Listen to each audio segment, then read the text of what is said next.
他呢这个观世音菩萨说啊，我们这个众生太可怜了，他要度尽了我们娑婆世界的众生，他才愿意成佛了。可是还没有度尽啊，就已经成佛了南海苦佛。那所有那个地狱啊，那个鬼魂那个地藏王菩萨他也要度尽啊，没有度尽也是不成佛。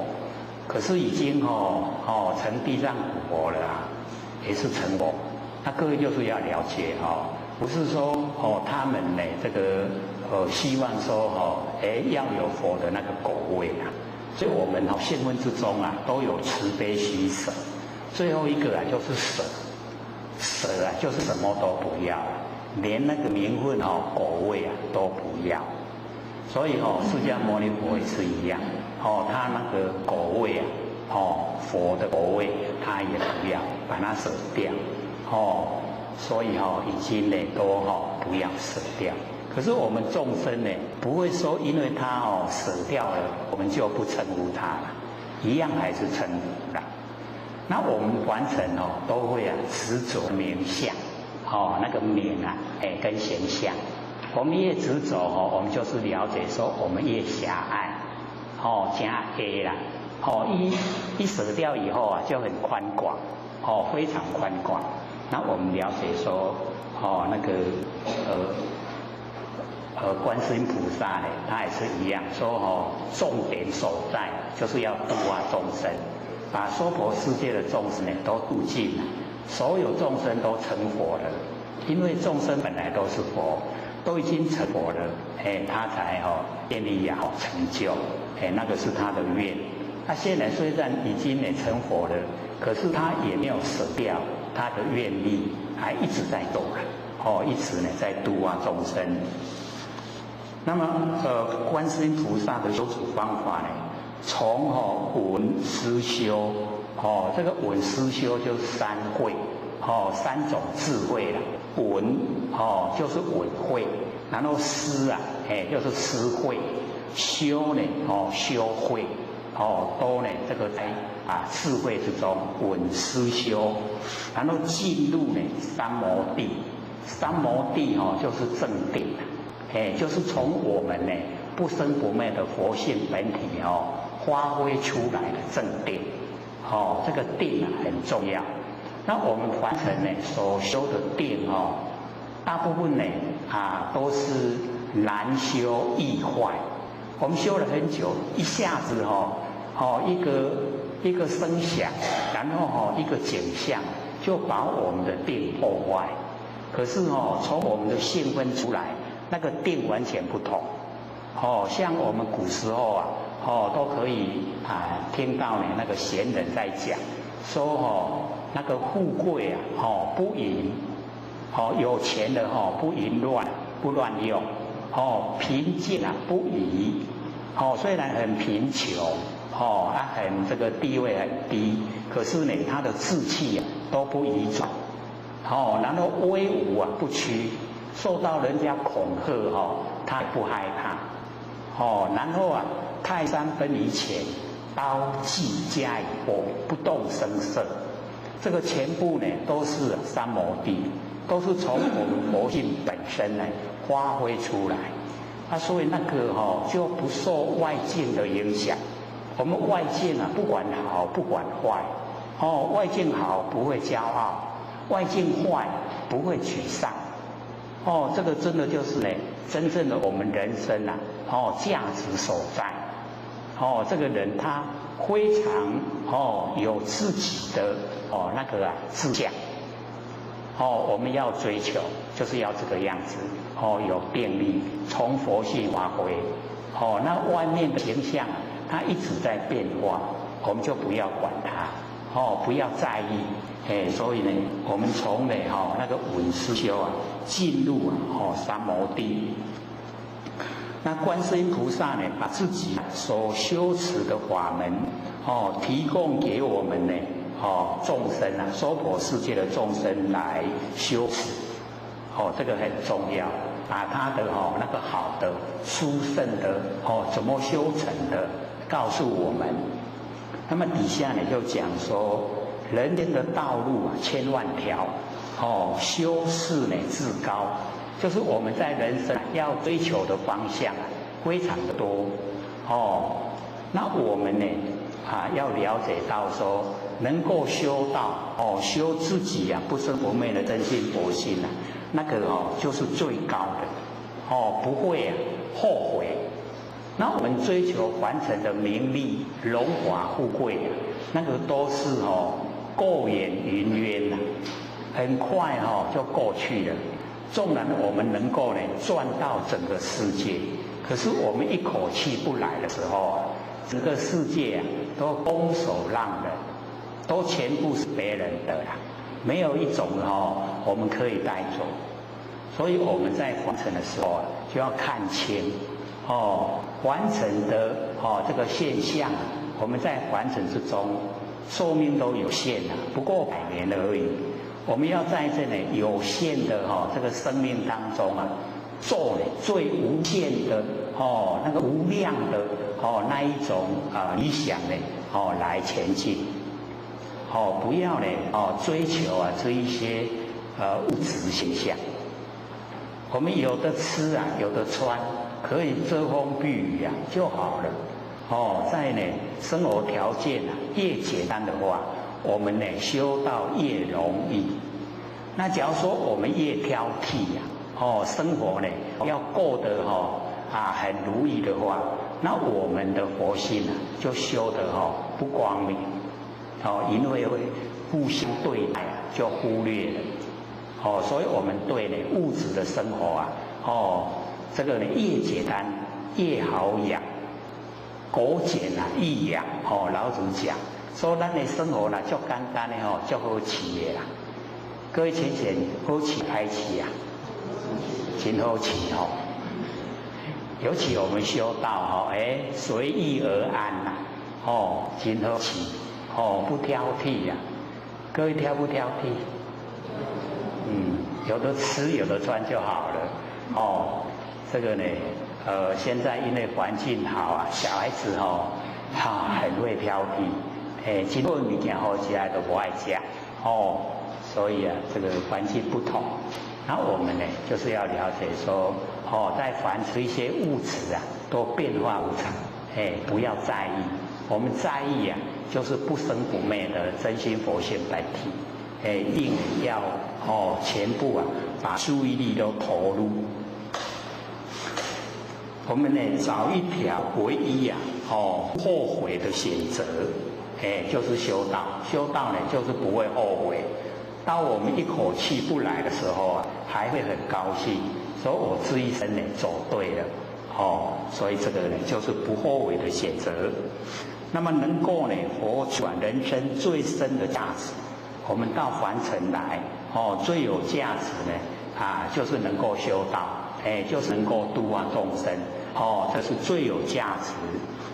勤求无上呢正觉佛道，可以一劳永逸我们在这一生之中呢一定要追求一世修就一世成，一世都可以修成不用再来了。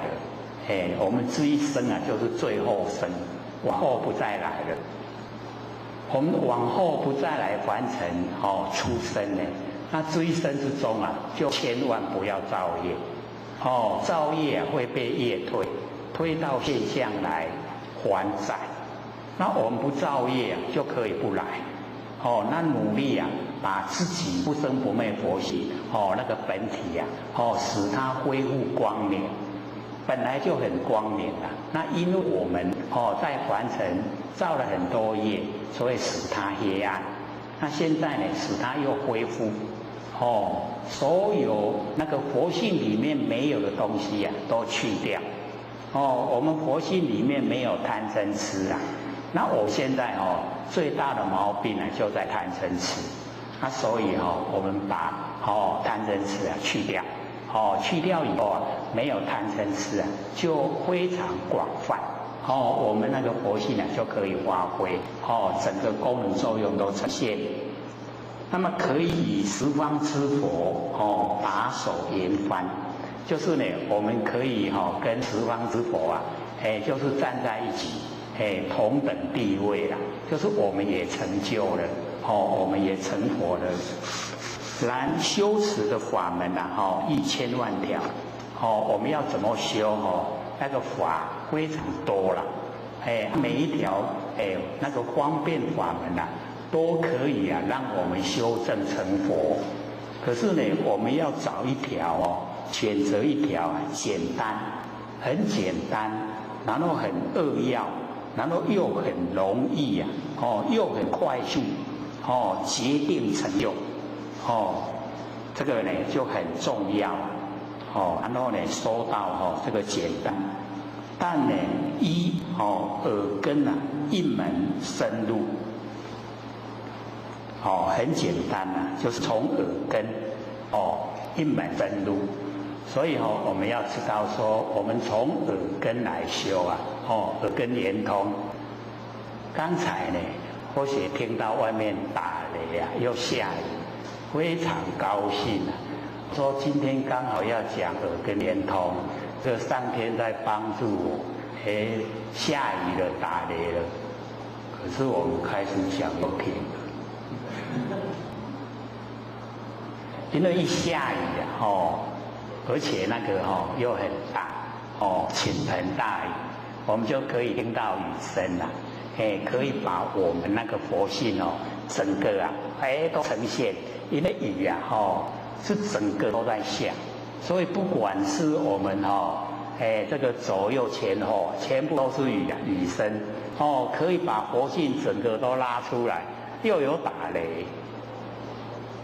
刚才各位有没有遇到呀？还有没有听到打雷呀？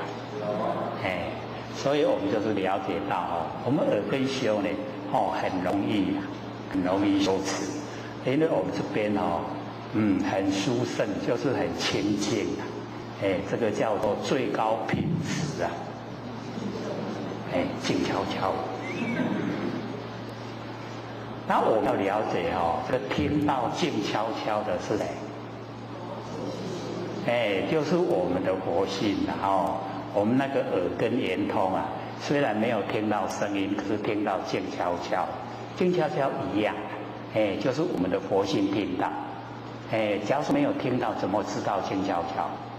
就是有听到所以呢，我们了解说耳根来修很简单，简不简单？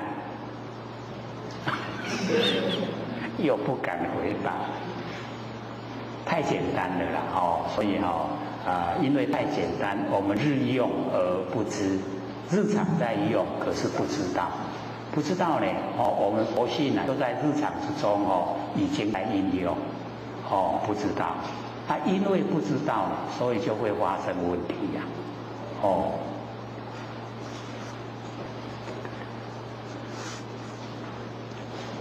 那么说扼要第一个简单，第二个扼要，第三个容易，第四个快速有没有？然后呢说这个扼要，就是入一无妄，入一呀，就是进入道，这个一就是道了，进入这个一就没有妄，入一呀无妄，懂意思吗？我们进入道不生不灭的佛性本体呀，那个妄就没有的啦，就没有妄了。那我们假如说没有进入道，没有进入呢，我们不生不灭的佛性本体呀，就会有妄。那个妄呢，就是变化的完成的一些这个现象。那我们会在意，那我们会跟着相对产生心，那个都是妄。那入一以后进入我们佛性本体就没有妄。你有了解要知道文字虽然很简单可是里面的含义很好我们平常都在妄之中，就是我们那个佛性的功能作用，它呢一直在变化，它因为一直在变化，所以我们称呼呢叫做妄，不会说常住不变，常住不变呢才叫真这样了解吗？我们平常生活在真之中还是在妄之中？都在妄之中，一直在变化，所以叫妄。那我进入一以后，进入到我们佛性不生不灭本体呀，就入一了，就已经进入了，就没有妄。还有了解不？所以我们在做耳根圆通的时候就是一定要明白，我们不是用耳朵的听，不是用耳朵的闻，而是用耳朵的闻性。第三个，第一个听，听是耳朵的功能；第二个闻就是加入我们听到声音，加入我们的意识，那个叫闻，那个也不要用。然后用第三个就是闻性，闻性呢就是那个不生不灭，没有对待，没有变化，一旦听到会知影，了了分明的知觉性。安尼有清楚无？爱记袂使用闻，闻第二项就是咱听到，然后产生新意识就是把咱的情绪拢掺落去，咱拢伫咧这块情形咧生活，我们都在这一种现象之下。我们听到声音，加入我们的心意识，那我们的心意识变化很大，所以不要用那个，用那个来修不行，不可以一定要用闻性。闻性呢就是绝对的它没有对待没有变化，这样了解吗？我们有时候都没有启发他啦，都没有认识他，以为说我都听到都好参加我的新意识，拢个参落，迄就对啊，唔对那个不对那个是我们生活之中造业，咱业就是有遐做来，咱听到外口的声音。甲咱的意识、情绪拢掺落，搁再去发挥出来的行为那个都叫造业啦。那我们用耳根圆通的时候是要用那个入一没有对打，没有两边，这样了解吗？听有无？安尼有较慢啦讲较清楚，可以听懂了。入一就无妄，所以我们要了解说我们自己心得爱笃定，那个不生不灭的佛性一定要启发，咱启发咱不生不灭佛性这一那个都没有对待的，在我们万念放下，一念不生的时候，呈现的就是一那个了了分明的知觉性，那个就叫一那就是咱佛性本体一定呢我们要认识进入了进入佛性本体了，我们呢就是要了解已经可以可以脱离这个生死的轮回，六道轮回都可以脱离，你知影无？真重要所以咱得爱日常生活就把它启发把那个呢不生不灭的佛性本体启发，然后入一就无妄这就是二要，已经呢进入无妄的时候比六知根一时清净。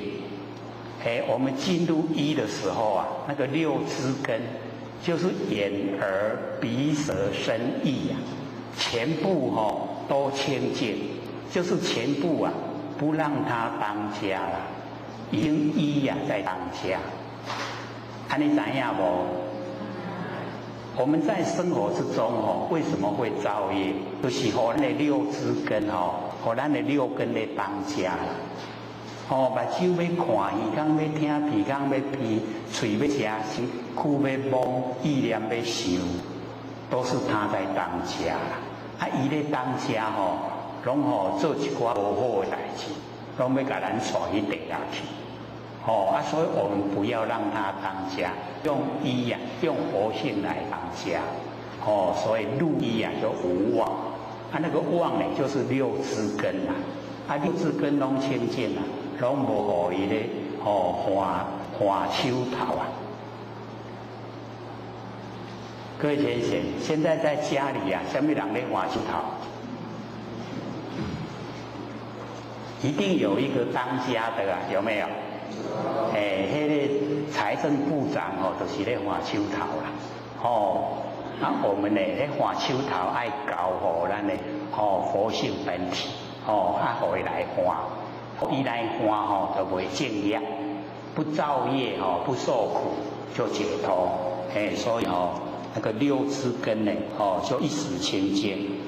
那么第三个容易呀，收容易啊，善相跟风，闲流还稳，这个这个容易啊，真简单，就是呢，在我们那个耳根啊稳性之中，稳性我们不是都是被外面引诱吗？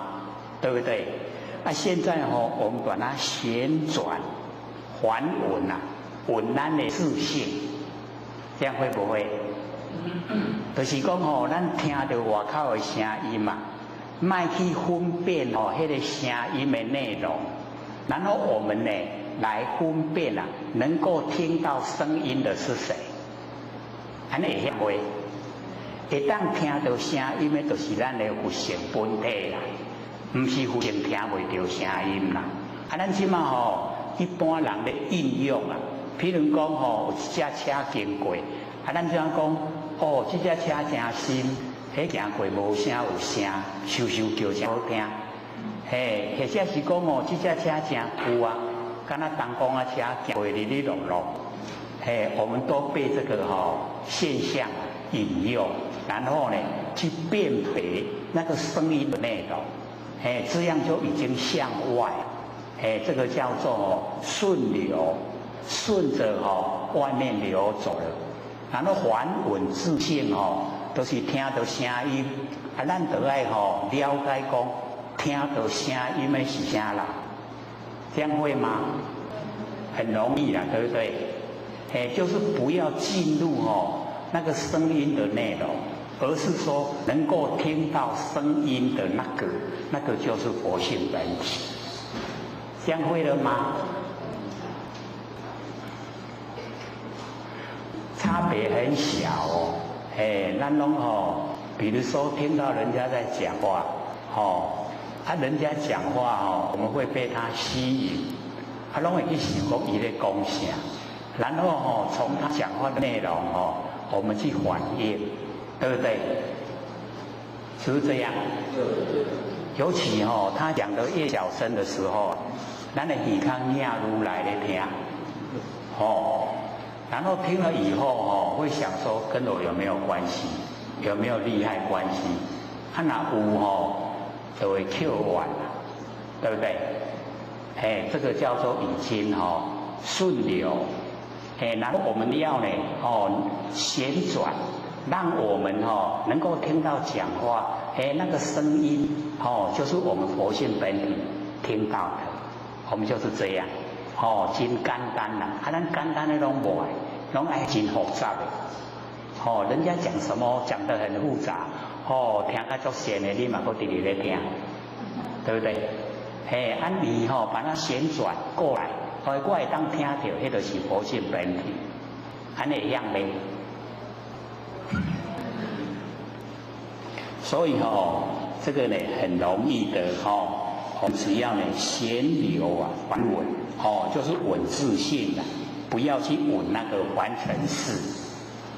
所以凡尘啊都是尘垢，都是尘劳啦，凡尘劳劳碌碌啊，所以我们就是要要背尘和绝，把那个凡尘的事啊都放到背后，把觉性拿出来，跟觉性合在一起，背尘然后和解，所以我们呢。有时候啊，那个双掌一合啊，那个就是最让我们了解。只要双掌一合，因为我们那个右手做的事啊，左手做的事都是凡尘事啊，凡尘的事不做了，合起来，安尼无法度做凡尘事，把凡尘的事都放到背后，你这么双掌一合啊，良心就掏出来，就跟觉性合在一起了。背尘凡尘放到背后，觉性拿出来，跟觉性合在一起，你就成佛啦。所以这边呢叫闲流缓文呐，就是文字性。那么说快速啊，自入流往手，自极昧现前，或恶殊胜啊，这个已经呢到达得真三昧了。所以我们了解那个很快速入流往手。那个入流进入圣贤的末流，已经遇到仙佛的三体位已经入流，所以或许又把它呢这个解说，我们所有的凡尘进入耳朵以后都不要停留在身上，让它流走，入流，然后往手就是把那个能手都让它消失，不要有能手。就往手了，入流往手，所以很理想，从入流往手开始做，一直到极昧现前。极昧现前就是我们那个不生不灭的佛性本体已经呈现在眼前了，就成就了，所以很快速，已经呢得到了两个殊胜，真三昧也已经得到。那么底下就详细的说取内容，说呢那个观世音菩萨的那个耳根圆通的内容，从闻思修入三摩地，从呢这个三会闻会思会修会进入正定，闻呢是耳识以及同时意识，这个闻。就是我们的耳识以及同时意识，然后思修呢，是独头意识，那个思跟修两个是独头意识，它呢没有掺杂外面的因缘，是独头意识。那么闻思修三会为进修戒定慧，三无漏学是阶梯，我们要。进修戒定慧，要有这个戒定慧，所以蛮重要的。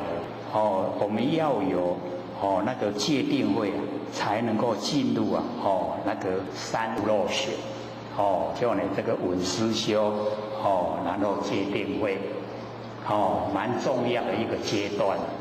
戒六祖讲呢说我们自性里面就可以有从呢。那个自性无非，没有不对的自性已经戒了。从根源做起最容易最简单。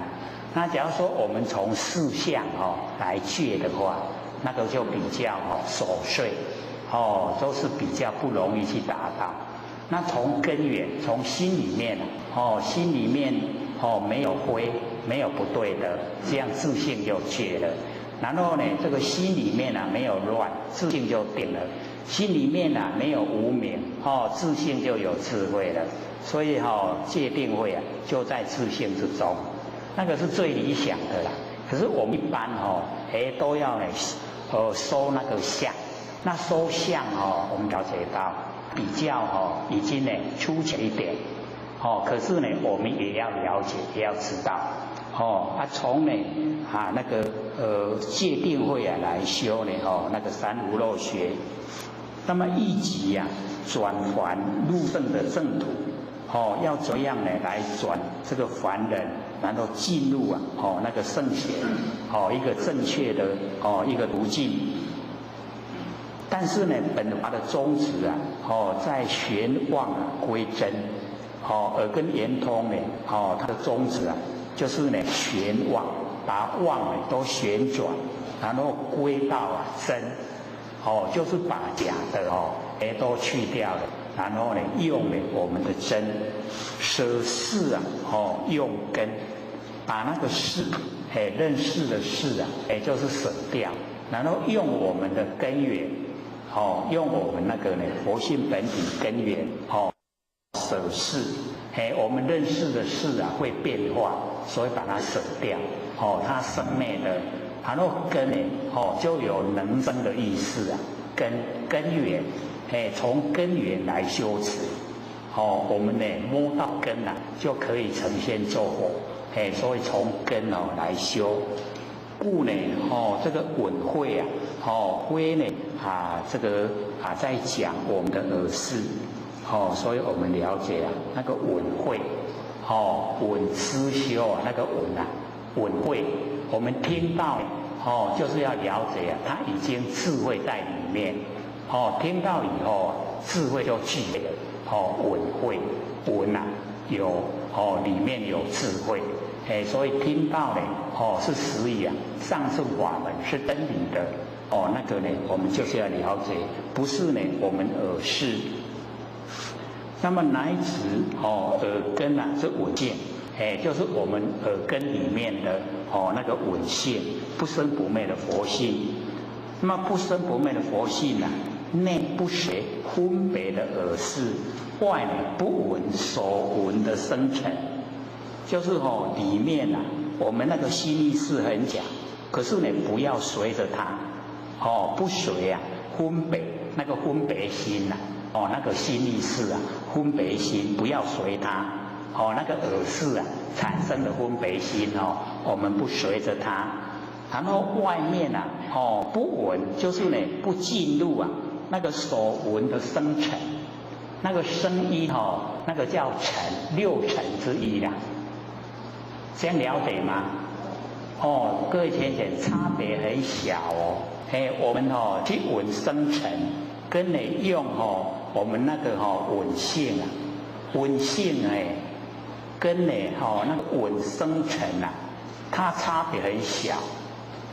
刚才或者讲，我们去辨别声音的内容，那个叫生成，就是凡尘啊。那个凡尘的会污染我们佛性，所以我们是要旋转呢，那个闻机呀，闻的动机，就是谁听到啊，就是佛性听到，就是要抓着这个佛性听到，可以了，不要去随着声音一直在流转变化，因为声音会有变化，会有流转，那我们不随着。这样了解吗？一定呢要详细的了解内容。我们做耳根圆通啊，就怕我们变成在追外面的生成，那这样的话做不成功夫啦。所以要了解说，是要用闻性，听到的是谁？那个重要，就是闻性，不生不灭的，没有对待。那进入生成以后哇，那就千变万化了。有一些声音会引起我们很高兴；有一些声音会引起我们讨厌。那我们有高兴有讨厌我们就有取舍的心。取舍的心一出来我们就造业。我们造了业就要受苦，就连带一直下来，很微细这个地方很微细，所以我就不要进入内不随分别耳识，就是心意识不要用，内不随心意识，然后外面呢不随生成，安尼知影无？一定要了解伊的内容，就是要把我们佛性这个呢不住在身里面。要使佛性出来，只要你呢，一听到呢这个外面的声响，哪个地方有声响，佛性在哪个地方，这个是耳根之前我们有讲那个眼根就是这个满眼本灰色有没有？讲那个眼根就是呢闻书常触目，还记得吗？记得就是我们眼睛所见到的我们假如说以为眼睛看到，那就变成很狭隘了。那假如说是我们的佛性看到，那就很宽广。那佛性看到就已经是启发文殊了，文殊已经出来了。那文殊的妙智慧啊，让我们佛性呈现。所以看到众生你看都不同的面孔，一样七孔啦，可是大家拢不同款。大家无同款，咱拢了了分明，对不？了了分明的知觉性啊，就是一，就是道，就是我们不生不灭的真心佛性啊。还有清楚不？有没有？所以凡心所在啊，一切心能分别明了。你心里都呀，你拢清清楚楚，那个就是真心所在啊。咱用眼根的修较容易住相。所以用耳根就比较理想，所以耳根圆通啊，不只有观世音菩萨，文殊菩萨他也讲，他是从耳根修成的。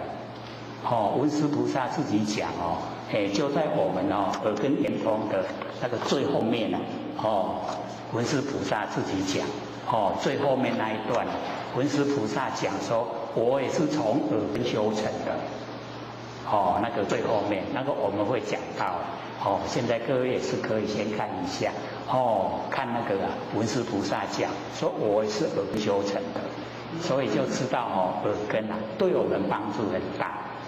就是要了解它的实际的怎么做才可以按实际怎样我们呢先启发自己不生不灭的佛性，已经认识了，认识以后才把它从身里面延伸出来，卖互伊敢若拢住在身躯啦，拢住在身躯咱的身躯爱互业咧杀，业甲咱去倒来就伫倒现象。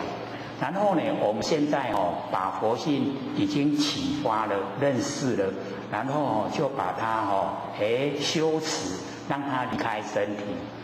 开始的时候呢，紧紧就好，然后慢慢的可以延伸到宽广，然后宽广到整个虚空法界都遍满我们整个真心那个时候这个身体的生死就不关紧要了。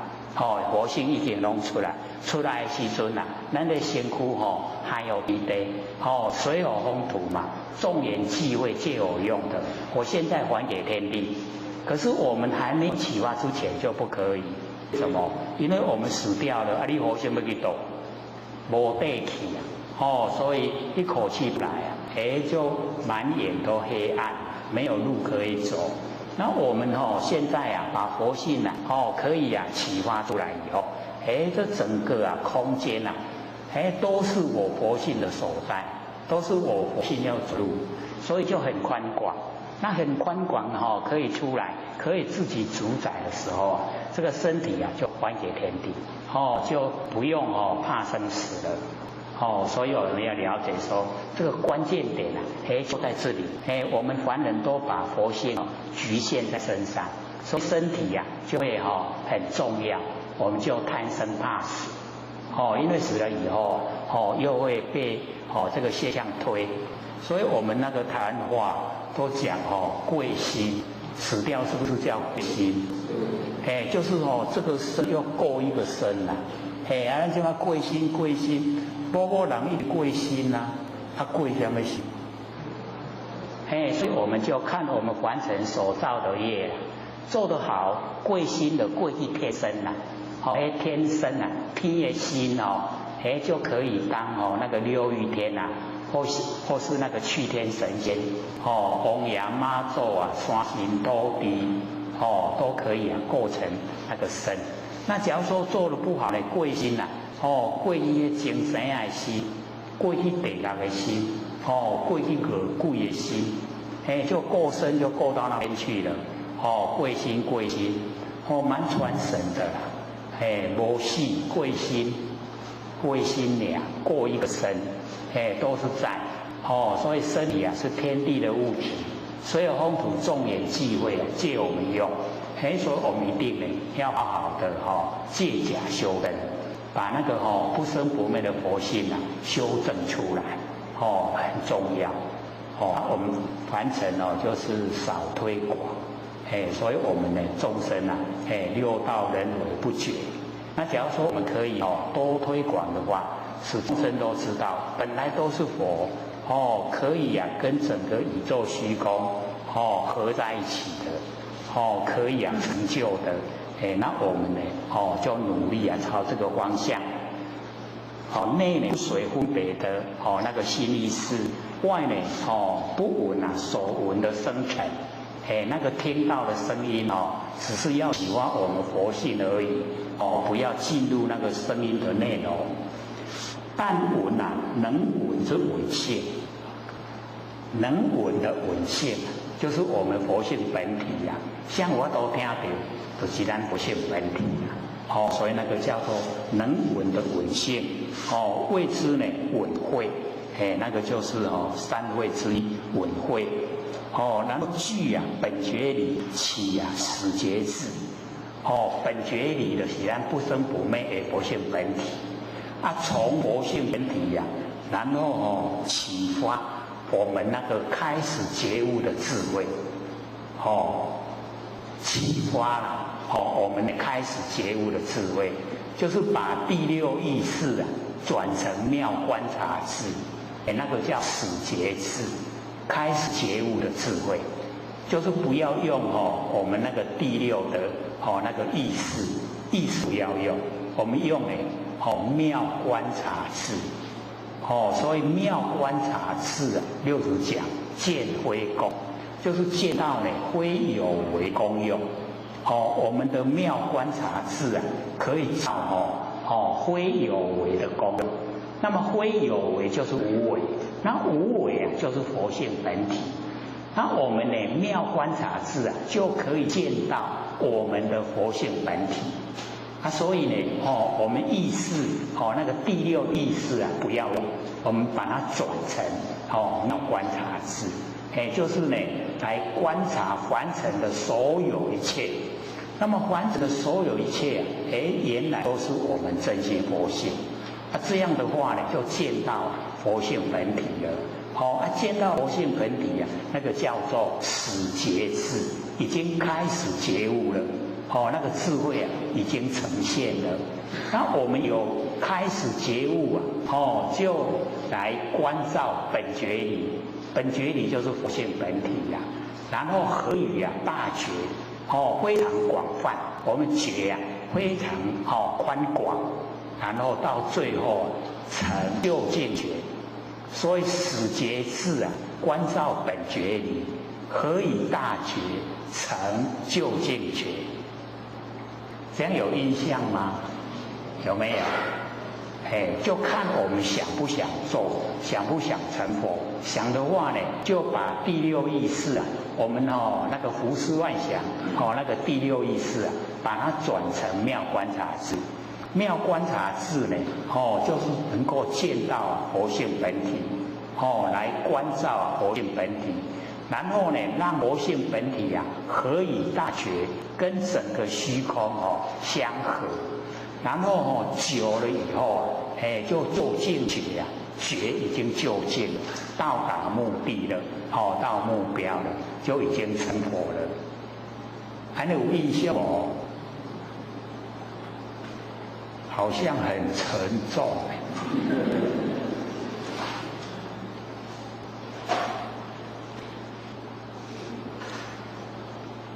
所以我们有这个始觉智以后不着空，不着有，不着空就是完空了，不着空，然后不着有，不住相，不住在形象，这个不着有。我们要了解说，我们在凡尘的生活我们很容易着相，着相就是有啦。那我们很努力都全部不着相了，可是却着空，很容易都是两边的，不着有就着空，那着有不行，着空也不行，我们不着有不着空，这样呢，不空不有可以啊，进入中道。所以那一次呢，或许说到底各位是和尚还是和尚？那个浅显说和中，那个很理想的嘞，可以啊，和中，中道啊就是不容易啊，我们呢都容易两边，像凡尘的现象，白天黑夜啊，春夏秋冬，我们要是了解到我们是容易住相，很容易着相，那假如说我们很努力啊，相都不着。可是呢，却着空了，早已完空了。那我们要了解说着有着相不对，着空也不对了，都不会成就。不着有不着空，不着亦有亦空，不着非有非空，那个才是中道。中道就是佛性本体。我们早已佛性本体啊，回到佛性本体就已经做佛了，这样了解吗？所以被做佛了都在达标，努力啊就会成就了，绝对会可以成就的，所以不着有不着空，这两边呢都不着，那么一味的还稳啊稳，自现，就是呢能够稳自现，就是回光返照啊，时时刻刻啊我们都回光返照。不要把这个精神外放，我们很容易把精神外放，被这个整个造化引诱。那引诱以后我们所有的养分就会用光了，就要赶快再吃了。为什么有要吃很多？就是喜欢精神外放。所以各位浅显，精神外的厉害。吃东西要吃的很多，才营养补充的够了，他不会胖。食足多个袂肥呀，有没有这样的人？知道为什么吗？就喜欢精神外放，食足多个食袂肥呀，迄就是喜欢精神外放，才会呢这个吃不胖。那假如说我们呢，这个时时刻刻都回光返照，肚子呢不会饿，不会很饿，吃也不用吃很多，那个呢养分就会在身上，所以我们要了解到，这个造化都是在引诱我们呢，精神外放，那我们精神一外放以后我们就会讲这个人都没精神，有没有？没有精神就是他已经消耗掉。那我们假如说能够养精蓄锐，精神都不外放，不胡思乱想，就会累积那个养分都在身内。那养分都在身内，时时刻刻都是精神很饱满，精神饱满的话比较呢那个灵智我们灵比较呢灵活，灵很灵活，我们会对真理的认识会比较容易进入，容易透彻。那假如说迷迷糊糊我们迷迷糊糊的时候这个不清醒，对真理的认识就不容易那不容易认识真理很容易那个造业做错，那业一造了以后就要接受果报，接受果报就迷糊了。所以我们了解说呢，我们要自己本身就是要努力进入我们那个佛性本体，这个回头是岸。我们回光返照叫回头，然后呢，只要回光返照，就已经到达清净的彼岸。所以回头是岸，肯不肯回头要到清净的彼岸才我们人生价值。那么谓之还稳自信呢，谓之思慧就是呢我们有那个思慧。那么念念啊，旋妄哦，脱念内伏啊，就是我们所有念头啊都旋转，把那个妄啊都去掉，不要，就旋转到真的回来，念念也都真，所以要脱念啊，内伏啊，所以各位贤贤有没有看过那个强力胶啊？就凉的嘞尤其那个肾尖啊更凉。肾尖啊，看过没有？一肾之间就把你凉到那掉不会开，有没有？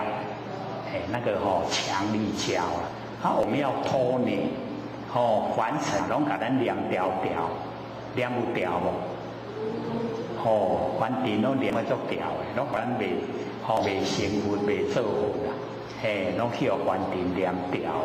所以咱来脱念，脱离啊，这个凡尘的迄种果啊，莫去互凉的，脱念，然后内伏就降伏啦，咱哪会去互凡尘凉掉的？就是因为咱内心内底啊，拢咧追求这物质啊，咱就爱甲伊降伏，降伏呢，我们那个内在的追求。所有一切，我们都能够降服，降服它的，内服啊，这个很重要。我们内心一笃定了以后，佛性本体啊，定力就出来。那假如说我们这个三心两意呀，一直想东想西呀，都呢追求物质的生活，那就不容易降服啊我们那个妄想心。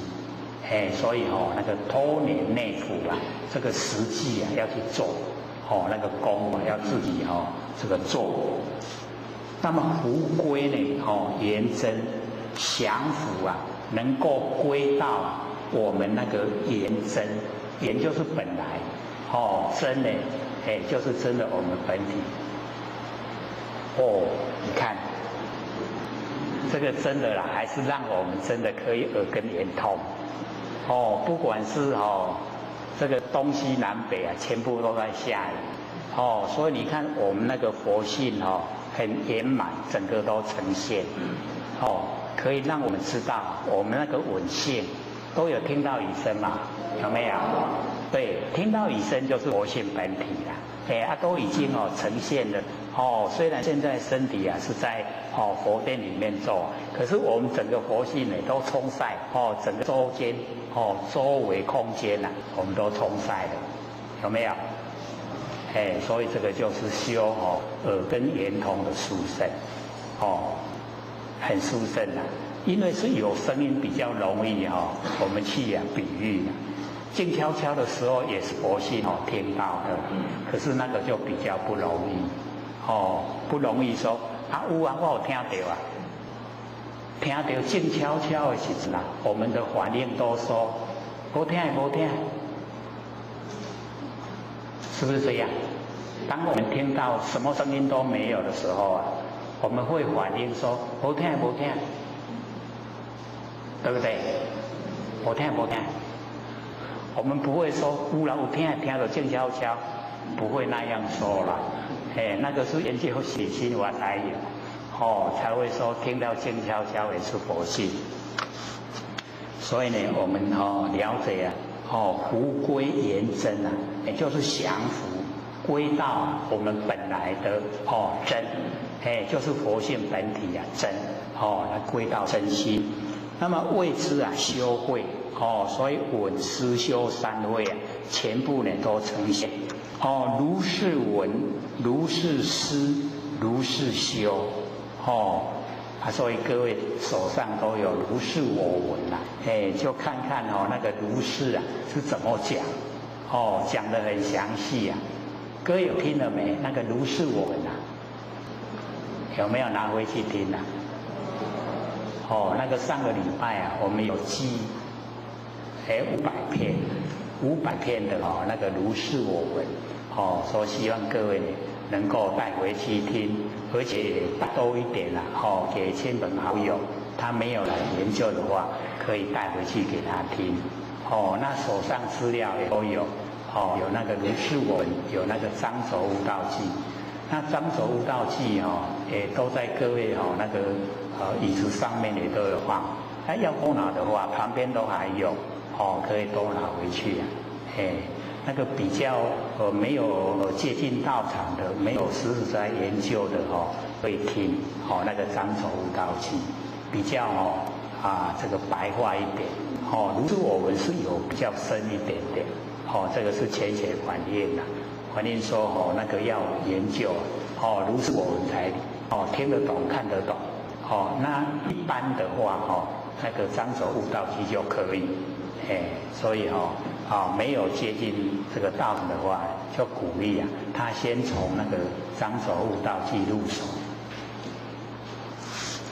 如是闻，如是修，这个日久功深花本明要，就是修的那个日期已经久一点，比较功夫深。那功夫深的话，它会花本，就是发挥我们本来呢就是不生不灭的真心佛性明耀，就是光明照耀我们的佛性本体它本来就很光明，就会发挥那个照耀功能所以花本明耀，然后可以解开6个结，就是我们都完成了，就是把它给干，把这个6个结解开了它就成佛了啦。打开几个结，这边有写第一个呢就是动，第二个呢就是静，第三个呢就是根，第四个呢觉，第5个空，第6个昧。它的动就是凡尘所有动向，我们凡尘所有的这一些呢都是动向。我们对凡尘所有动向已经都没有生灭心了，那个就解开动的结。然后呢静悄悄是第2个结，第2个结打开呢就是呢进入静悄悄，也不住在那静悄悄的境界里面，那个已经也是蛮殊胜的那个景象。不住的话呢，就已经打开第2个。那么第2个解开以后就进入第3个根，就是我们6根不给6根当家，6根的结也解开了。那第4个就是觉，我们有能觉有所觉那就是第4个。那已经呢没有能所，就已经打开了，进入了空，空呢就是什么相都不住了，相都不住以后，那个微细的那个还有，所以那个第5个空解开以后，才进入第6个。第6个的昧就是极昧了，到达极昧的状态，就要恢复到本来。所以这个6个结全部都解开就可以破5阴。5阴就是我们5蕴，5蕴呢色受想行识可以破除的，能够破5阴呢，色受想行识超越5浊，5浊呢结浊、见浊、烦恼浊、众生浊、命浊，我们在5浊恶世咱拢伫个5浊恶世内底咧生活，所以我们这个破5阴超5浊，5阴5浊呢都超了，就可以证圆通，证悟圆通。所以我们各位浅显，我们刚才听到那个比较大的雨声呢，你看是不是很远？远有没有？远。然后有墙壁我们又通，有没有通？所以证悟圆通，证悟圆通，我们佛性呢具备的它就有这个圆通，然后入三昧就是进入正定。我们佛性呢都整个启发以后可以进入如如不动的那个真如，一真就一切真了。所以呢这个又比较深一点的。真如一真的一切真，所以我们了解说进入这个三昧。那么始觉智已经契合本觉理，那么谓之如幻稳心稳修金刚三昧。我们就是要了解加两个如幻，就是要我们不住相，什么事情都是变化无常，那我们很容易住相所以呢，在正式的修持的时候我们也很容易进入法执那个执着。那我们用如幻两个字就会让我们对所有的一切那个修持都固执。那不固执的话，就容易进步。所以执着全部呢都这个去掉。所以如幻，然后呢稳心稳修。就是呢，我们要还稳自性。那自性呢，我们认识的不透彻，所以要熏习熏习的久，自然就可以很熟悉，那很进入。所以呢，我们讲说我们佛性是如如不动。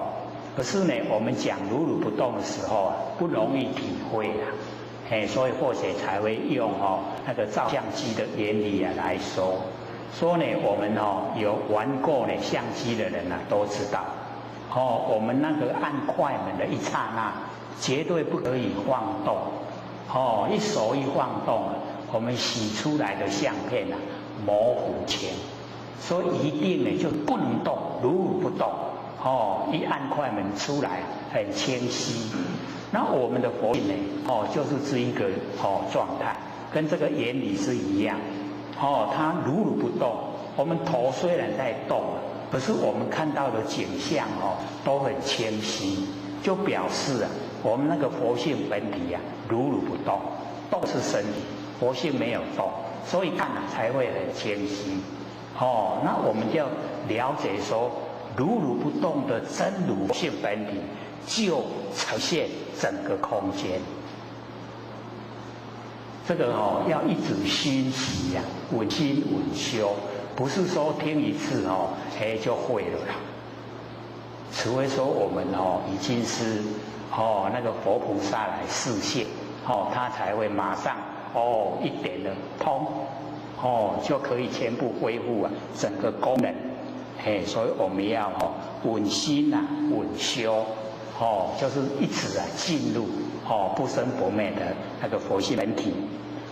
金刚三昧，金刚就是佛性本体了啦，三昧就是正殿。我们佛性本体本来就有金刚三昧，可是我们都没有启发，没有进入实际的修持，所以我们就是要自己努力。那么底下呢，观世音菩萨自己细数次第解决修正的过程，要怎么样来这个修持，观世音菩萨呢自己讲那么这个经文不多了初以稳中，就是呢开始修道的时候开始的时候初，那用什么方法呢？用稳用稳来修。那观世音菩萨呢是在普陀山海边然后听到呢那个海浪来的声音不是嚓就很大声，对不对？然后它会退潮退了以后不是静悄悄的吗？有没有？他就呢一直在听这个，声音一来了有声音声音去了没声音就是在这样的一个环境之下在用然后呢他就听到的时候有声音稳那个稳性听到，然后呢退潮的时候静悄悄也是稳性听到静悄悄所以他就听这一种声音在修，所以初以稳中，然后呢入流往守入流就是所有的不管是动不管是静有声音没有声音他都呢一样让他呢不住在心上。那个入流是进入圣贤的末流。那实际的做法就是声响有，声响没有，一进来你的身以后，你让它流走，入流，这样会吗？所以我们要了解说这个入流在这个细数的时候虽然说进入圣贤的末流，可是呢，我们做功夫的时候就是怕我们住相，声音进来了，住在我们脑海里面，就住了。它这个不让流走的话会不会形成障碍？会形成障碍。所以入就不要住，让它流。出流会掩尘入流要照现。入流要照现，就是你听到声音以后那个听到声音的是谁？就是佛性。那入流以后是不是照见佛性？所以入流就照见佛性。然后我们精神外放的叫出流，出流就跟凡尘攀缘，出流眼尘，因缘攀缘凡尘。入流照现出流眼尘，跟凡尘攀缘。我们众生在生活之中都是出流眼尘没有入流照现。这样懂意思吗？我们听到声音没有去回光返照就是我们佛性本体遭遇没有照见本性那现在呢，我们做功夫的时候就是要一直能够回光返照，就是入流就是不管你听到声音，不管听到什么声音，就是佛性听到，他只要记得是佛性听到不要进入生尘。声音的内容不要管它了，只要知道是佛性听到的，那个叫入流。所以呢，这个入流以后后面不是亡手吗？就是要把那个能手都让它死亡。能手所以或许不是讲嘛，能手就是四相。用比喻的来讲，我能看。能看的就是我相，所看的就是人相。那所看的差别重生叫众生相，连续不断的看叫受者相。就是有能手就有四相，懂意思吗？亡手就是把四相都让它消失，没有能看的我相，也没有所看的人相，也没有差别重生的众生相，也没有连续不断的受者相，就是亡手。这样会了吗？很细很微细，就是把那个能手让它消失，没有能手。那我们只要没有能手，就没有对待，没有对待就真的照见本性。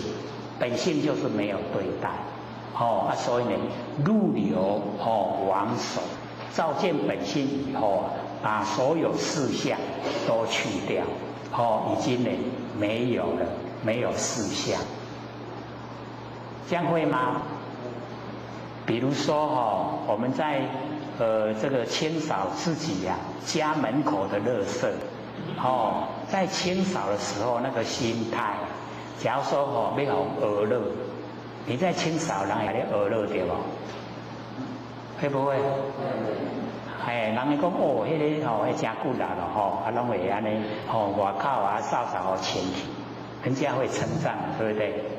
那我们有经过人家称赞，以后你在清扫等不等待人家称赞？这个叫能手啦。那假如说我们是一种心态，我厝的头前我家己扫清气，这是我应该做，这样就没有能手了，这样懂吗？是不是差别很小？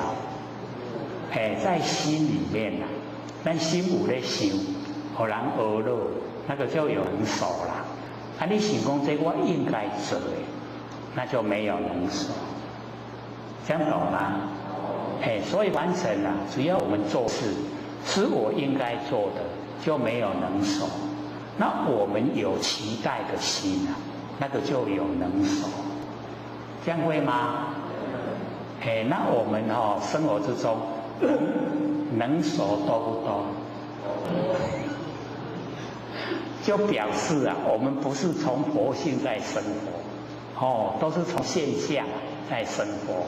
那现象生活之中呢，都有能守。那我们在佛性啊，生活之中就没有能守。所以我们要自己努力啊，这个往守啊，就是要自己努力，往守了以后才没有事相，那没有事相以后啊，佛性才整个呈现。那我们有事相就有六道轮回了，这样了解了吗？那么守路啊，积极，那个前面的往守的守跟入流的入。这两个啊，全部都急，急呀，就是如如不动，守路啊，积极，都已经到达如如不动，就是已经很理想的状态，可以照现了，可以呀，离掉能守了，这样懂意思吗？所以这个守跟入，守就是往守的守，入啊就是入流的入，守入积极，都已经到达如如不动了，到达最理想的状态，动静二相啊了然不生，到达这个时候啊，就已经呢这个动跟静的两个相，了然不生。这两个形象呢都在，动静二相相都在，了然就是讲清楚了解，可是呢不在心中产生，这样懂意思吗？动静二相啊现象都有，可是我们的心啊已经超越动静，还有了解在实际的来讲。就是呢，我们听到有声音叫动，听到没有声音叫静。那我们假如说还在声音的有跟声音的没有，那就我们心中的动静都很明显。那已经超越了有声音跟没有声音，我们都超越。这个叫动静二相了然，可是不生。不在心中产生作用，还有了解不？就是对凡尘所有声响，你都呢可以很超越，就是了解到所有动静啊，所有凡尘的有声音没有声音，都是呈现凡尘的景象。那凡尘的景象啊，都是变化无常。你都可以啊，不在心中住，不在心中产生影响，这个叫了然不生。有了解不？所以我们要了解到，不是说灭掉所有声响，不是灭掉所有动静不用灭，是我们的心超越。我们的心已经超越了，知道呢，凡尘所有动有声音，所有静没有声音，这个都是凡尘的事，都是成功。这一些呀，让我们劳劳碌碌，那我们已经不再是一个劳劳碌碌的现象之中，所以叫做了然不生。那已经蛮理想的状态，可是呢，不要住。如是啊，渐增，要呢还要渐渐的努力增加，就是要向上再精进，渐增啊，闻所闻记，闻呢就是能闻，及所闻，能闻跟所闻啊都记，就是没有能闻的我，没有所闻的声响。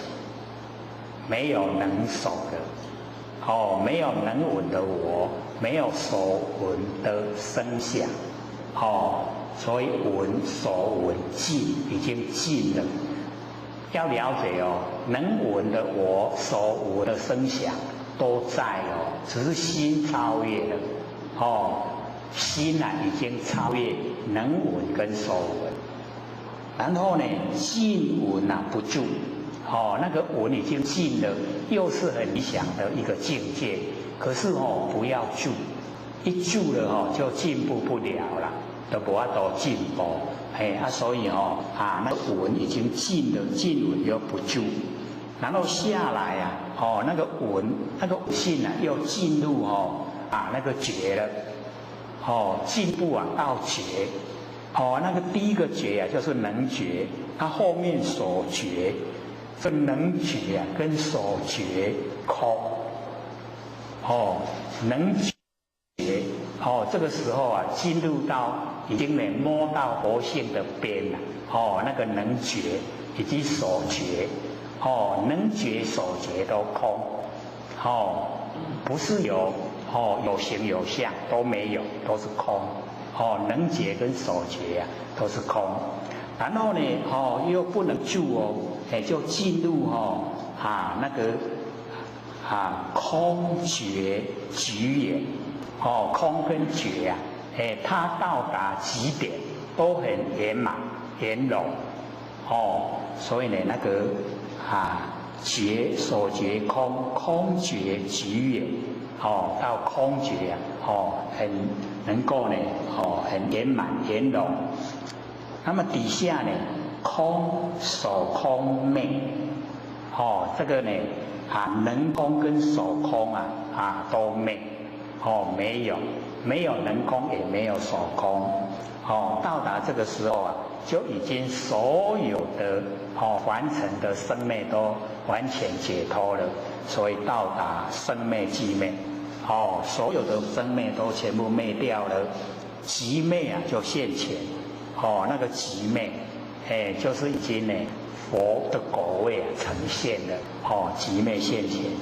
所以呢，从那个入流往守一直到寂灭现前，这个就是呢修持的过程，就是这么的那个简单扼要，很容易的，只要我们呢这个努力这修持都可以达到，那么上这个禀受法门是教，就是禀受那个观世音古观世音佛。那个呢就教，那么此即依教所起之修，按照那个教，然后呢我们真正的实际来做，那么此以稳中者，即最初呢由耳根的稳性之中下手起修，这个呢又详细的来解说那个观世音菩萨细数的那过程。那么以耳根之中的稳性这本觉理，本觉理就是咱不生不灭的佛性本体，那个叫本觉理。然后取如幻是始觉智，那个始觉智就是从我们那个佛性本体本觉理生发出来的，然后我怕我们住在那个始觉智那个很殊胜。很理想，所以加两个如幻，就要了解说这个虽然很好，可是呢，是一个修的过程，我们要用的，到达目标就不要了，所以用如幻让我们不住相。那么为能观呢是观智，那个始觉智就是能观的那个观智，能观的智慧，即妙观察智。就是我们的妙观察智，以能稳这个因声之稳性为首关键，这个呢后面就是所闻，前面呢就是能闻，前面呢能观，后面就是所观，这样了解吗？就是有能守了。那我们做的时候不是说一下子就把能守全部去掉。是要有那个过程，要有手段，要有方法，这样知道吗？始觉智啊，那个开始观照的那个智慧，那个叫能观之智。然后我们所观之见，就是所闻的声响，就一定呢会有能守。这样了解意思吗？就是修持的过程啊，我们就是要经过，要经过的时候啊，要有能守，要有能有守，能观的妙智慧，所观的那个境，是什么样的景象，是我们所面对的目标，是要你实际的去做，做的时候很明显，做到成就的时候才把能守去掉，这样了解吗？是有一点因为很细腻所以是有一点感觉里面很复杂。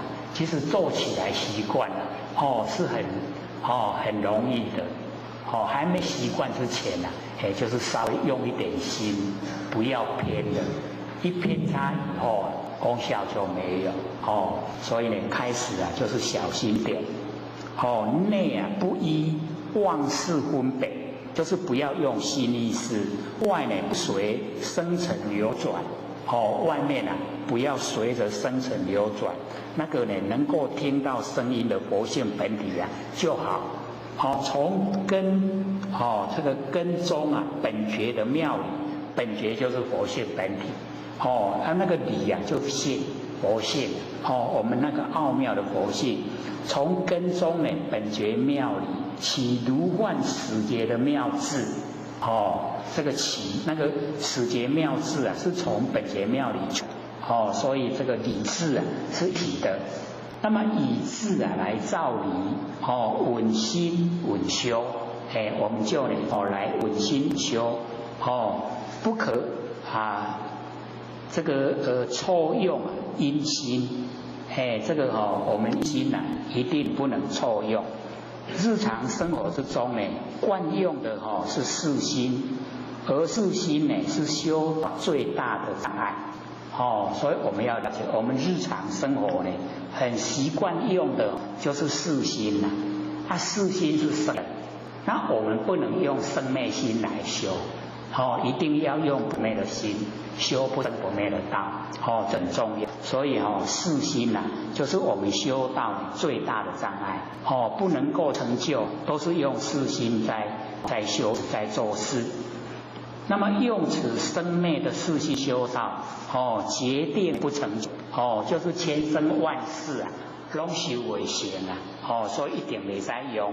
所以必须呢舍事用舍掉我们的四心，根尘相对的那个心就是用我们根万缘放下念不生那个呢佛性本体那个根源根中所具备的本觉我们六根里都有不生不灭的佛性本体，才是呢成佛的正因我们成佛的主要因呢就是不生不灭的那个真心佛性本体，那个呢一定要启发要认识。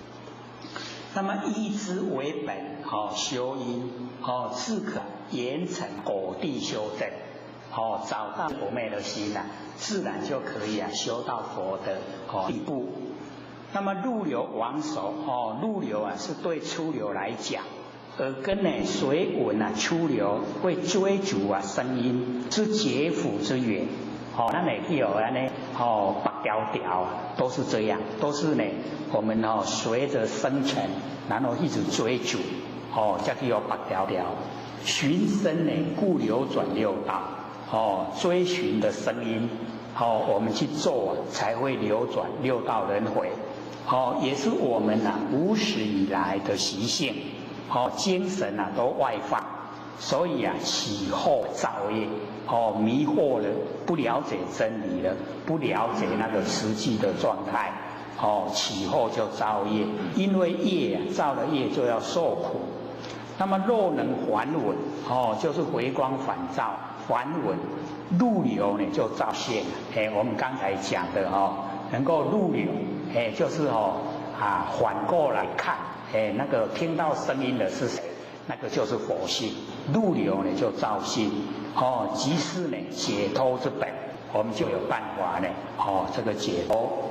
即所谓呢，回头是岸，精神呢只要一回头，立刻到达清净的彼岸，当下即是。佛性啊，全体都记住，不缺分毫，一点点呢，不缺，不缺分毫，没有啊三心四相，所以我们了解啊，我们呢，这个重要，就是要了解说，我们本来佛性呢都记住了，没有三心四相，可是我们都把它呢，不善于运用，就有那个三心。过去心啊，现在心、未来心，尤其我们年岁越大，就会活在过去的那景象之中，过去心很浓厚，所以跟老一辈的人这个聊天的时候啊，他就好像那个录音带那个导带，所以你跟他讲了1次、2次、3次、4次他都讲相同的事给你听。那个就是生活在过去啦。然后我们要了解我们有过去心啦，有现在心，有未来心，就被3世摄受。过去心就是各过去世摄受，可能起。然后现在心现在世摄受，未来心未来世摄受。然后我们被3世一摄受，有过去世，有现在世，有未来世，就是6道轮回啦。然后我们没有3心，过去心过去了，不要去想，我们想过去被人欺负了2度伤害。那假如说想过去如意了他不会回来，所以过去就让它过去。然后未来你不要策划，你策划未来是我们身体要用的，佛性不用。佛性你不用策划未来，所以你策划了赶不上变化，所以不要策划。然后不要有现在，现在不住了。我们说现在，已经2秒过了，现在又过了，现在又过了，说现在不住。过去已经过去，未来还没到，现在不住，3心都没有，3世摄受不住，3世摄受我们不住，整个不生不灭佛性呈现在眼前，这样了解吗？所以年岁大的不要胡思乱想，为什么？因为念头就是业啦，咱起心动念一想那都是业。那我们要了解到，我们累世轮回太久，不可能不造业啦。然后业它已经形成在虚空之间，你不要胡思乱想，它不会来让我们遭遇。那你一直胡思乱想，就是这一个缘把你往前世、前世那一些业把它拉来，跟你现在的因缘汇合，你就要去遭遇。那你遭遇的时候你会怨天尤人，说我又没有杀人放火，又没有做坏事，怎么我的遭遇这么坎坷不通顺？他不知道是自己胡思乱想来的，所以要跟老一辈的讲，过去让它过去，不要再想，再想了往后的遭遇不通顺，会使自己身体那个血液循环不流畅，会有病。要跟老人家说，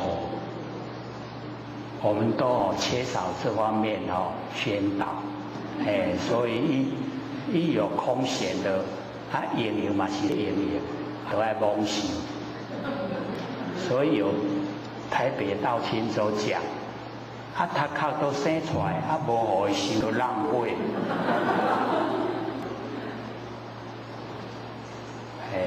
不要那样那样造了业受苦的是自己所以我们爱做因先，会晓做呗，最后应先拢耐受，有用无？咱人咧是真无用对无？咧起心动念拢足无用的。咱就莫起心动念，最后一先一点拢莫生。整个佛性啊，本体都呈现，跟佛都没有两样，都一样的，理不理想？很理想就是我们要做了。还15分钟了，各位要不要问问题啊？不问的话，我还要再讲再讲课。要问还是要讲？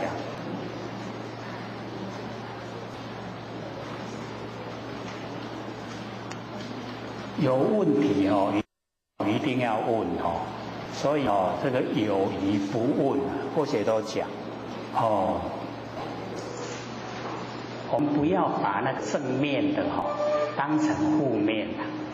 我们不是有这边这个晚上可以不用睡觉嘛白天不用吃饭，甚至都不用呼吸，有没有？你看这个都是黑龙瑞水修呢，叫都修啊，这个第四禅的状态都要呈现的。可是我们都把它当成了什么？哎呦，你拢咧困，我无困安尼敢会使？安尼我来找医生，然后吃的东西身体就不舒服，还勉强吃，无食袂使，大家拢咧食，食的身躯无爽快，搁来找医生，然后搁唔免喘气，安尼我嘛有问题呢，经过来找医生，不是把正面都变负面嘛？所以或者就鼓励我们人是半阴半阳你假如说这个晚上精神都很好，不用睡觉，那就不要强迫自己睡干嘛一出门安眠药吃到后来都神经麻痹，不要睡就不睡只是那个时候不睡的时候不要胡思乱想。我们人会辗转反侧，都是头脑不让它清醒。他较想赢拢直直甲想，那个就不好了。所以我们在那种状态之下，就观点放下，一念不生，然后就有去体会那个整个佛性呈现的状态。你白天的大家起来要跟着起来。晚上要躺你就去躺，不躺也可以啦。可不倒单不是有人不倒单的吗？我们知道那个水口广清老和尚他就是不倒单，就是晚上不躺着睡觉了。那你精神好就可以不用睡不是要多人一倍时间的吗？那肚子不饿就不要吃。你感觉到大家吃我无吃袂使。那你泡一点的流质的那个什么粉来吃就好了。那不用呼吸也不要呼吸那个毛细孔会呼吸嘞。我们要了解到修道后来的时候，真人呼吸一种，就是我们脚底真人的呼吸从脚底在呼吸不用鼻孔，不用那个毛细孔。是用脚底在呼吸，你可以不用睡，可以不用吃，可以不用呼吸，已经到第4禅了呢。初禅是离生喜乐地，离开欲界的生死，进入那个喜乐。然后2禅呢，就是定生喜乐，从定从性温之定产生喜乐。3禅的时候就离开喜乐，进入妙乐。进入妙乐3禅是妙乐所以呢，我们了解到第4禅舍念清净那个第4禅的舍念清不用吃，不用睡，不用呼吸，然后呢，差不多接近就可以进入四空天进入呢空无边、事无边、无所有非想非想天。它再进一步呢，最高就是灭受想定，就是那个大家的哦，现在在云林的那个鸡足山哦，入啊那个媚受想殿，他要等待哦我们弥勒祖师下生。那弥勒祖师在多久下生啊？我们这边前不是讲嘛，56亿万年。他要在那边哦住56亿万年，不用吃饭，不用睡觉，哦，不用呼吸，哦，要经过呢56亿万年，很理想的，不要把它当成病啊。去给医生看的话，医生头大了，这个头很大。后来还有一个医生不错，说哦，你去研究3度空间。哦，不一样的啦，那整个都不一样，所以或者都鼓励哦，人家问了，你不问的话，把好的变坏的哈，追加糟糕了。所以或者有听哦，有一位这个前贤讲，说他就是因为晚上睡不着啊，一直吃那个安眠药，然后安眠药吃1年哦，后来都没效了，吃的没效。为了睡不着，他很烦恼，结果就自杀。自杀的时候喝农药，那喝农药在河边喝了，他喝了以后很难过啊。那个河边那一些杂草都被他拔那一些杂草，可见那个难过的程度了。我说年岁大的那个睡不着觉，那个是器官老化，都已经用过头了，那个跟修是不一样的啦。那我们年纪轻轻的这个睡不着觉，那个氧啊比较充足，所以不同，那个状况是不同。老年人器官退化，所以会有老人痴呆症。然后我们年轻一直修，换脸换下，一念不生啊。那个一念不生啊，不是老人痴呆嘞，那个是修出来的嘞。你现在说要不起心动念，那困难；不修的话很困难。你要修到念不生，是经过长远的时间修持才可能。那你修到一念不生，整个佛性本体呈现，那有没有身体没关系啊。你都在佛性之中了，整个虚空法界都是你的法身，不是最理想的吗？所以一定要问有疑要问不要变成负面。无在咧修，修安尼骨力身骨力细，这本钱拢累积较少袂晓用。所以要问，还有7分钟，要问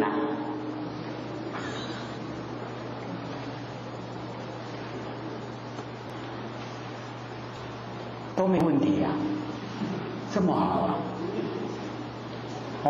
这个或许以前这个在努力追求心理心法的时候就是找不到人问这个问我们是可以问可是回答的问题我们不会满意这个回答一定要按照真理来你讲出来不合真理，人家哪会听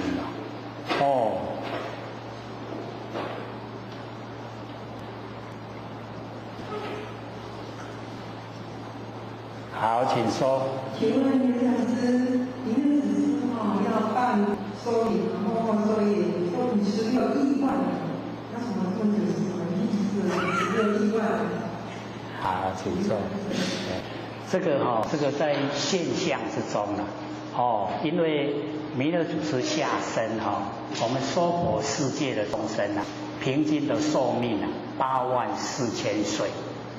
那我们现在众生的寿命都不满100岁所以要到达我们娑婆世界众生的寿命都能够有84000岁的时候那要经过很久时间所以以那一个现象来推测大概就是要经过56亿万年。可是我们要了解那个是现象，可是现在我们弥勒祖师就已经跟我们在一起不是我们不是说吗？时事古今不离当年，有没有？还记不记得？就是啊十世古今啊，我们十世呢就是过去世、现在世、未来世三世，那三世各有三世，就九世了。过去世啊有过去世、现在世、未来世；现在世啊有过去世、现在世、未来世；未来世啊有过去世、现在世、未来世，加起来不是九世了吗？然后我们现前的一念加起来不是刚好有十世吗？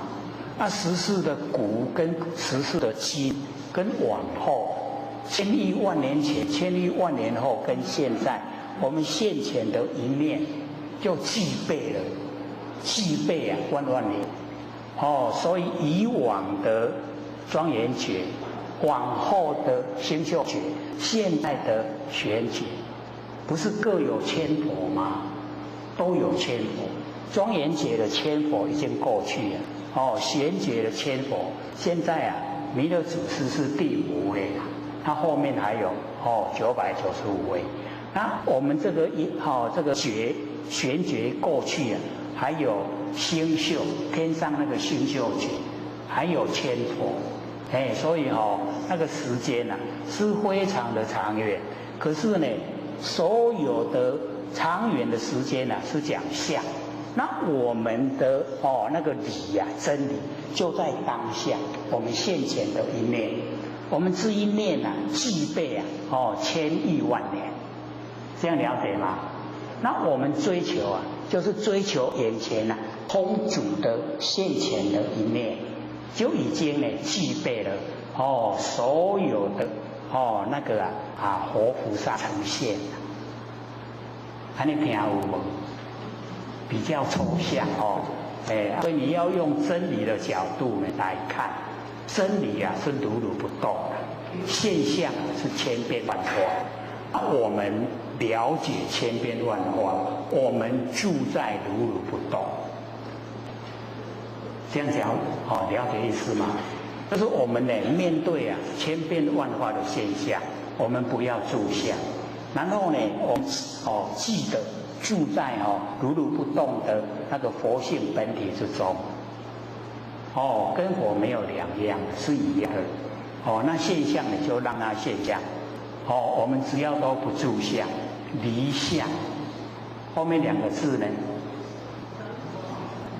明佛，离相明佛，只要都离相了形象的相离了，语言的相离了，文字的相离了，事情的相都离了，就叫佛啦。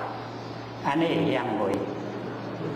所以若要讲看现象千变万化，看不了啦。所以让它自然去变化，然后我们住在如如不动的真心佛性本体之中。所有万象啊、万事啊，也都是佛性呢生发的啦。没有佛性的话，就没有万象，就没有万事。还有2分钟，好，请说。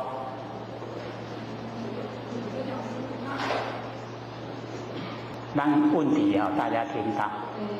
我们3期大开普度的是上部7天科，对，7天神仙，对。河汉星宿，对，全部都读。你想去度仙佛吗？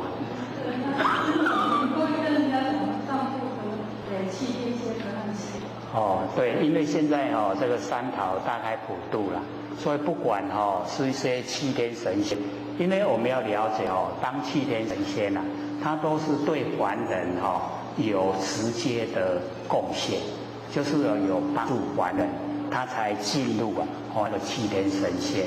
那假如说他这个想这个度化众生，不在7天神仙想的，那我们也可以度他求道啦。所以我们要了解那个道的殊胜啊。你7天神仙呢都有那个期限。你做了多少的好事啊，有多少的福报，那个年份那个期限都有一定。那只要那个期限一到，你又进入轮回了。那怕我们在当7天神仙的时候骄傲，拢互人咧拜时阵不知不觉的骄傲，骄傲以后他的气数一到了一落入就三恶道，人道都没有机会了。所以有那个机缘的话，伊若规暗时拢甲你拜托，你就难多了。原来是各位讲师、各位坛子、各位千贤，大家好。不学占道天师的老千天大，及感谢各位千贤给或学机会学讲。好，我们今天呢一样接着讲跟圆通。这个上个礼拜我们这样讲，各位千贤可以听得懂吗？有没有可以意会的？跟第一次讲的时候已经不一样了，对不对？第一次呢，或者看各位听了以后有听没有懂，然后完全呢都不知道那个里面的内容。那我们呢，因为对这个修持呢非常的重要，所以呢那个时候就讲，等到我们呢稍微能够领悟的时候，我们再来说。所以呢，我们这个第二次呢，又开始讲，或许就讲慢一点，就是呢，重点呢要在能够听得懂，要会做，会做呢才有功效，我们都修到蛮久了，各位天贤修到久不久了啊？都蛮长一段时间的，对不对？可是呢，我们假如说回顾我们这个进入到以后的一些呢这个修为我们会觉得说进步的那个程度并不大，因为在心性方面没有了解，不了解的话呢，我们的进步就不会很大。然后我们呢这个修跟圆通重点一定要在呢先做万年放下，一念不生。对呢，自己不生不灭那个佛性本体已经有一点认识。各位认识了没有啊？有的时候已经认识了，有点点了，点可能要做别的体会，说不知道对不对？因为有时候这个呈现我们呈现呢我们那个真心佛性的时候自己并不知道。像呢我们上个礼拜有拿那个《当走秀才悟道记》里面就有一句讲说呢，趋向真如亦是邪。各位有听吗？有。了解那一句的意思吗？这个又是有听没有懂，听是有听了，没有懂所以呢，那一句那个趋向真如亦是邪它就是讲我们已经在真如之中，不能再趋向真如了。已经在真如之中，那我们又趋向真如的话，就是我们的头，然后上面再按一个头，这样知道意思吗？就已经不对了已经是错误了。所以在我们万年都放下，那一念不生。这个时候了了分明，那个知觉性，就是我们不生不灭的佛性本体。那一个本体一定要启发，因为就是这个成佛的成佛就是这一个了了分明的知觉性就是那一个没有限量的要用体悟万年都放下，一念不生，那个时候呈现就是真如就是我们本体了一定要先启发这个，然后再来做耳根圆通把那个佛性让它延伸到我们的身外到整个虚空跟虚空合成一体，这样了解意思吗？会不会有一点深不会已经听了很久了。下个礼拜就已经9个月了。已经听9个月了。算时间过得蛮快。那歌也都或许很感到很赞叹，领悟的都很快。因为北部的浅显大概都要经过1-2年才能够领悟，才能够听懂。我们竟然还不到9个月就可以听懂了，高不高兴？很不容易因为这个心理心法就是都没有形象。我们把没有形象的东西用语言文字把它描绘出来，然后让我们都能够进入到我们的不生不灭的真心佛性本体。我们一进入了以后那已经就在真理世界了。所以或许开始讲以来全部呢都是在讲真理，都在真理里面。像我们讲那个十世古今不离当年，56亿万年以后就在我们眼前当下只有念头，这个都是真理。然后佛示现在凡尘，讲经说法49年，那佛就讲他从出生一直呢到修成佛，到呢入昧，他不动分毫，就是如如不动，一点点都没有动。那我们在凡尘看的现象不是这样是从出生以后然后呢慢慢长大，然后呢出家修道还偷跑的去修道，然后成佛了以后讲经说法19年，然后进入涅槃。我们看的是这样，可是在真理世界它是一点点毫厘都没有动。我们都没有听过这个观念，对不对？所以在真理世界之间我们一念就1万年，1万年就在我们一念之中，所以我们眼前的这一念非常重要。我们要保持没有三心，没有三心就没有四相。那我们有三心就有四相。这个各位三心知道吗？什么叫三心？对，就是过去心、现在心跟未来心。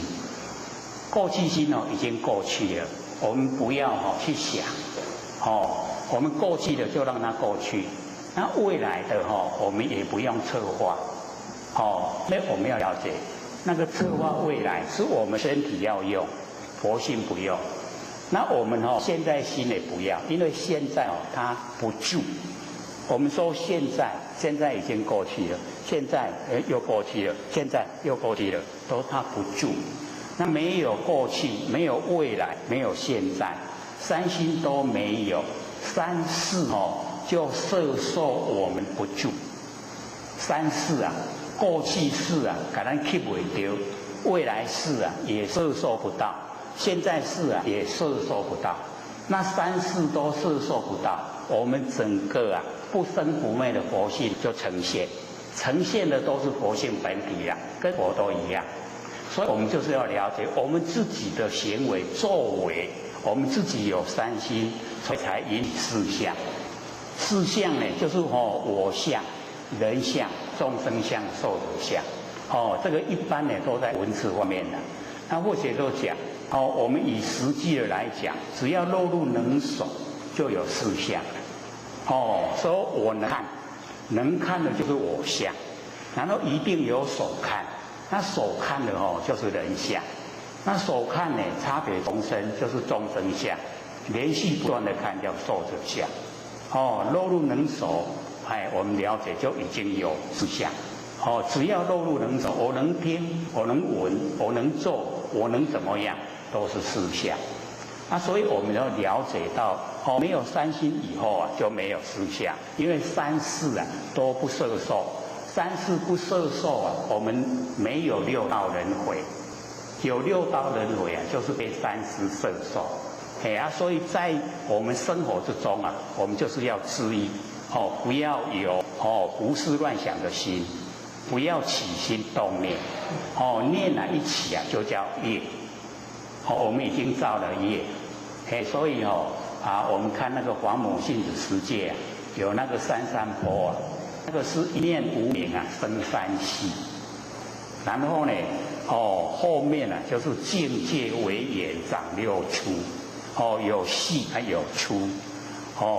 从呢一念无明生发，我们起心动念一个念头，一个念头就让我们落入凡尘了。在凡尘里面生活，因为有念头才有三河大地，有三河大地呀，我们才出生了。出生以后造了业啊，才有业果。所以那个境界有环境有界相，为眼因缘，然后长六出出来。一念无明呢生三息。我们是这样下来的。所以上个礼拜有讲，说我们有6个劫到凡尘来怕6个劫，要转去爱把这6个劫掏开啊。6个劫，第一个呢，本来都是极昧，极昧就是咱佛本位，极昧。我们把极昧如不动的那个全部什么都没有的，没有烦恼的那个极昧啊，就变成生昧，起心动念。所以第一个头一个劫已经怕一个劫，极昧变生昧。然后第二个劫本来是真空，真空咱无爱，咱变完空，怕第二个劫，变空。然后第三个劫。咱的那个觉，咱的知觉性，那知觉性呢是一个，可是我们从知觉产生不觉，不知不觉，不知不觉就无明。第三个劫，第四个就是咱的根，咱眼耳鼻舌身意6根。本来呢，我们了解这个根根本是要我们从佛性发挥来用。可是我们跟6尘相对跟尘相对，就产生6识。我们把6识当成心，所以又变生灭心了。所以第4个劫就是根，然后第5个就是镜相，完成的所有那个静悄悄的那个相镜相，是我们的第5个劫。第6个就是动。动就会引起我们注意所以动就是第6个劫。那我们回去也要把这个6个劫都解开。第一个就是从动，把这个动的那个劫解开。那动的劫我们了解完成了所有声响，有声音叫做动。那我们要在有声音之中解脱。我们现在大部分都会被声音束缚，叫声给咱绑起来。咱听到声就叫声来给咱指挥，咱就去做，就被声音束缚。这个动，被这个动的声音束缚。那凡尘所有的广告它一样要动，才会引起我们注意所以那个动最容易让我们这个起心动念。那我们知道完成的所有，不管是声音，不管是形象，不管是事情，它都是因缘际会才呈现，都是变化无常。不要住，不要把它当成固定化。不要住在相。不要住在相我们第一个那个动的结就可以打开。动结一打开以后我们不被那个动的形象、动的声音引诱，那不被这一些声音引诱束缚，也叫声绑起来。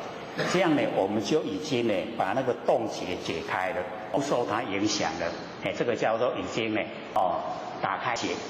那么第二个动已经解开以后第二个就是静。这个静就是完全都没有声音的时候。那么没有声音也一样是我们佛性面对的。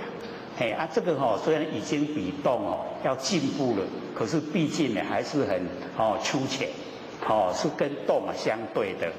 也要把静的结也解开。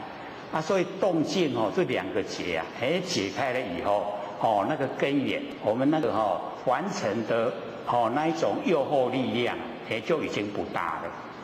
要我们投入凡尘去追求大概就不会了。不会投入凡尘追求。然后再接着了解说我们6根面对6尘产生6识。那我们在日常时候用事来则应，事去则静，不被它这个左右，不被它主宰。这个很重要啦，因为我们在凡尘会被我们六根主宰，造了很多业，那已经不接收六根的指挥，我们呢就接受佛性指挥，这样的话呢，那个根的结就可以解开。第三个，然后再下来就是觉，那觉呢，或者就讲那个也不合上，也不合下，合中的我们这边发明的啦，那个合中我们这边发明的，那个合中很理想就是时时刻刻跟中道合在一起，把凡尘放到背后，背尘呢和觉跟觉都合在一起所以跟觉合在一起就没有那个不觉，那么没有不觉我们觉的觉已经打开那个觉打开以后得细感，然后呢又进入以后过去都讲，我们已经启发我们不生不灭佛性跟空间合在一起，整个空间都叫真空，有佛性在。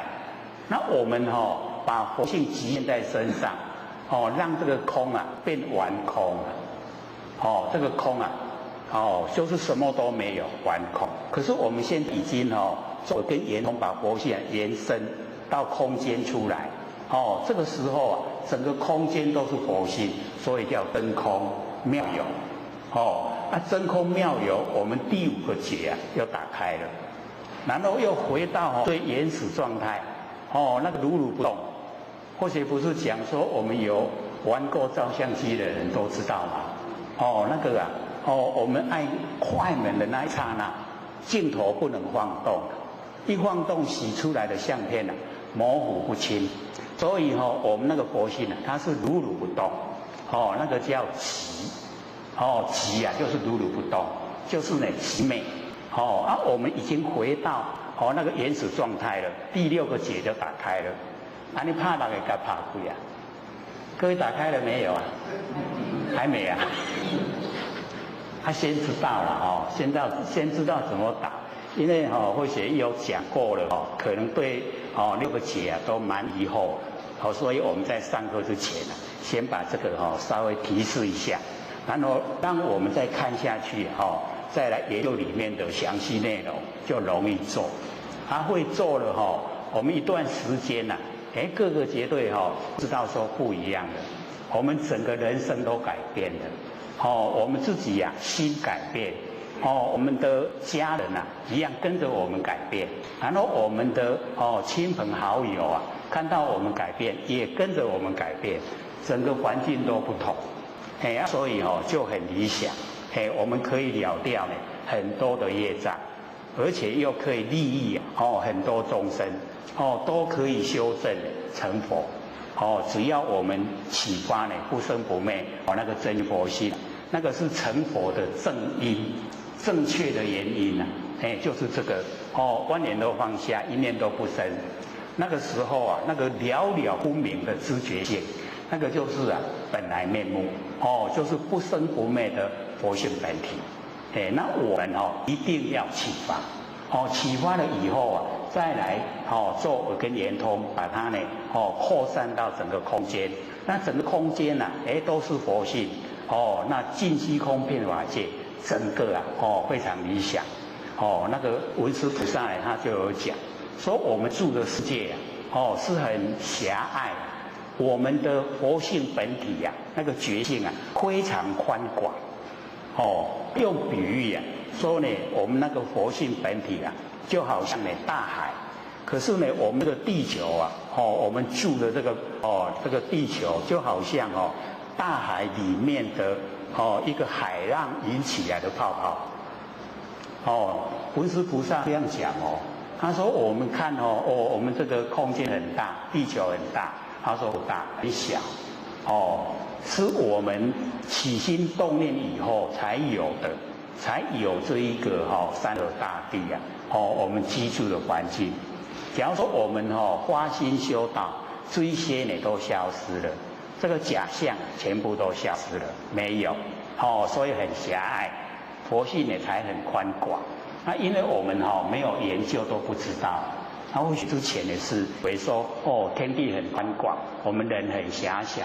现在竟然反过来，我们佛性啊非常宽广，天地很狭隘、很狭小，天地不大，很小。哦，我们佛性啊很大，所以就是要把佛性修正，修正出来，跟整个宇宙虚空合成一体，这样我们就可以到无量的佛世界可以去度化众生。无量的佛世界一样有众生可以度。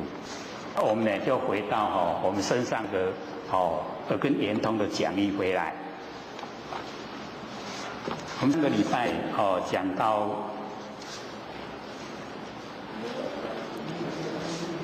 没有三心四相各位有找到没有？刚好在一半中间那里那个佛性全体呈现那边不缺分没有三心四相，找到了没？找到了没有分别心这个时候呢，就是我们那个虚相真如意识学那个意识啦，就是当下就是真如，当下已经就是了不能在头上安头了当下已经就是所以跟佛都是一样没有这个三心四相，没有分别心与佛呢无异跟佛呢都完全都一样。故呢这个知佛异口同音对阿难说实如轮转生死结根唯汝六根，更非他物。这个在楞严经里面这个所有知佛跟阿难讲说呢，使我们六道轮回一直呢在轮转那个会生死为什么一直在完成生死？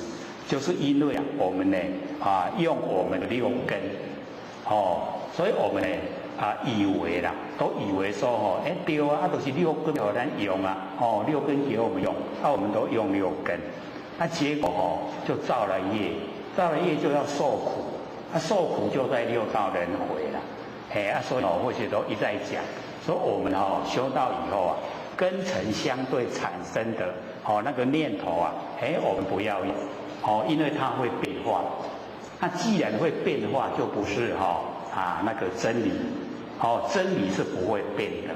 那我们呢要找真理找到不会变的来修所以呢我们生活之中根尘相对产生那个六识那个心那个心不要用我们呢用万念放下，一念都不生那一个心来修那个是从佛性呢直接生发的。那么底下又这个知佛呢又异口同音呢对阿难讲说，令如四正安乐解脱，安静妙常，亦如六根呢，更非他物。所以那个要我们六道轮回是六根那要我们回到我们那个佛的本位，回到我们本来也是六根就是我们在生活之中呢看我们怎么运用。我们呢知道六根是佛性的随缘之用，我们呢把它的功能作用完全都了解，不使它当家，这样它就不会造业。那六根不造业就不六道轮回。那我们假如说用六根，那造了业要受苦，就六道轮回。所以我们要了解说我们既然有身体有六根我们就是要用用的时候就是那个主宾宾客主人要分得清主人是佛性本体宾客这个个人是六根，六根是人客，伊不是主人。因为我们没有研究的这个真理的时候我们都会用我们的六根来当家。六根当家我们有喜欢讨厌，那喜欢讨厌就有取舍，我们落入行为的取舍就造业，造了业就要受苦就这样没完没了。那我们现在了解说，哦，原来哦，叫他听话就好，哦，不要让他做主人啦，哦，不要16根呢，哦，做主人。哎，各位先生，现在日常生活啊，谁当家？佛性当家。以前不是很自然就讲佛性当家嘛？啊，今晚来才叫九又唔敢讲。想为讲哦，对咧，迄种六根的当家呢，吼，唔是迄个佛性的当家。哎，所以我们习惯性啊，都是6根哦在当家。我们现在哦，就是要了解到6根当家会造业，哦，我们不给他当家，启发佛性呢出来当家，这样哦就不会造业了，哦就可以解脱。哎啊，所以哦很重要的哦这个转换啊，哦我们把它转换呢佛性当家。那么众生呢迷本轮啊，寻生呢故流转。哦，我们众生呢迷昧我们的根本，然后呢我们哦都会凡尘啊，哦这个追求啊这一些啊生灭的东西。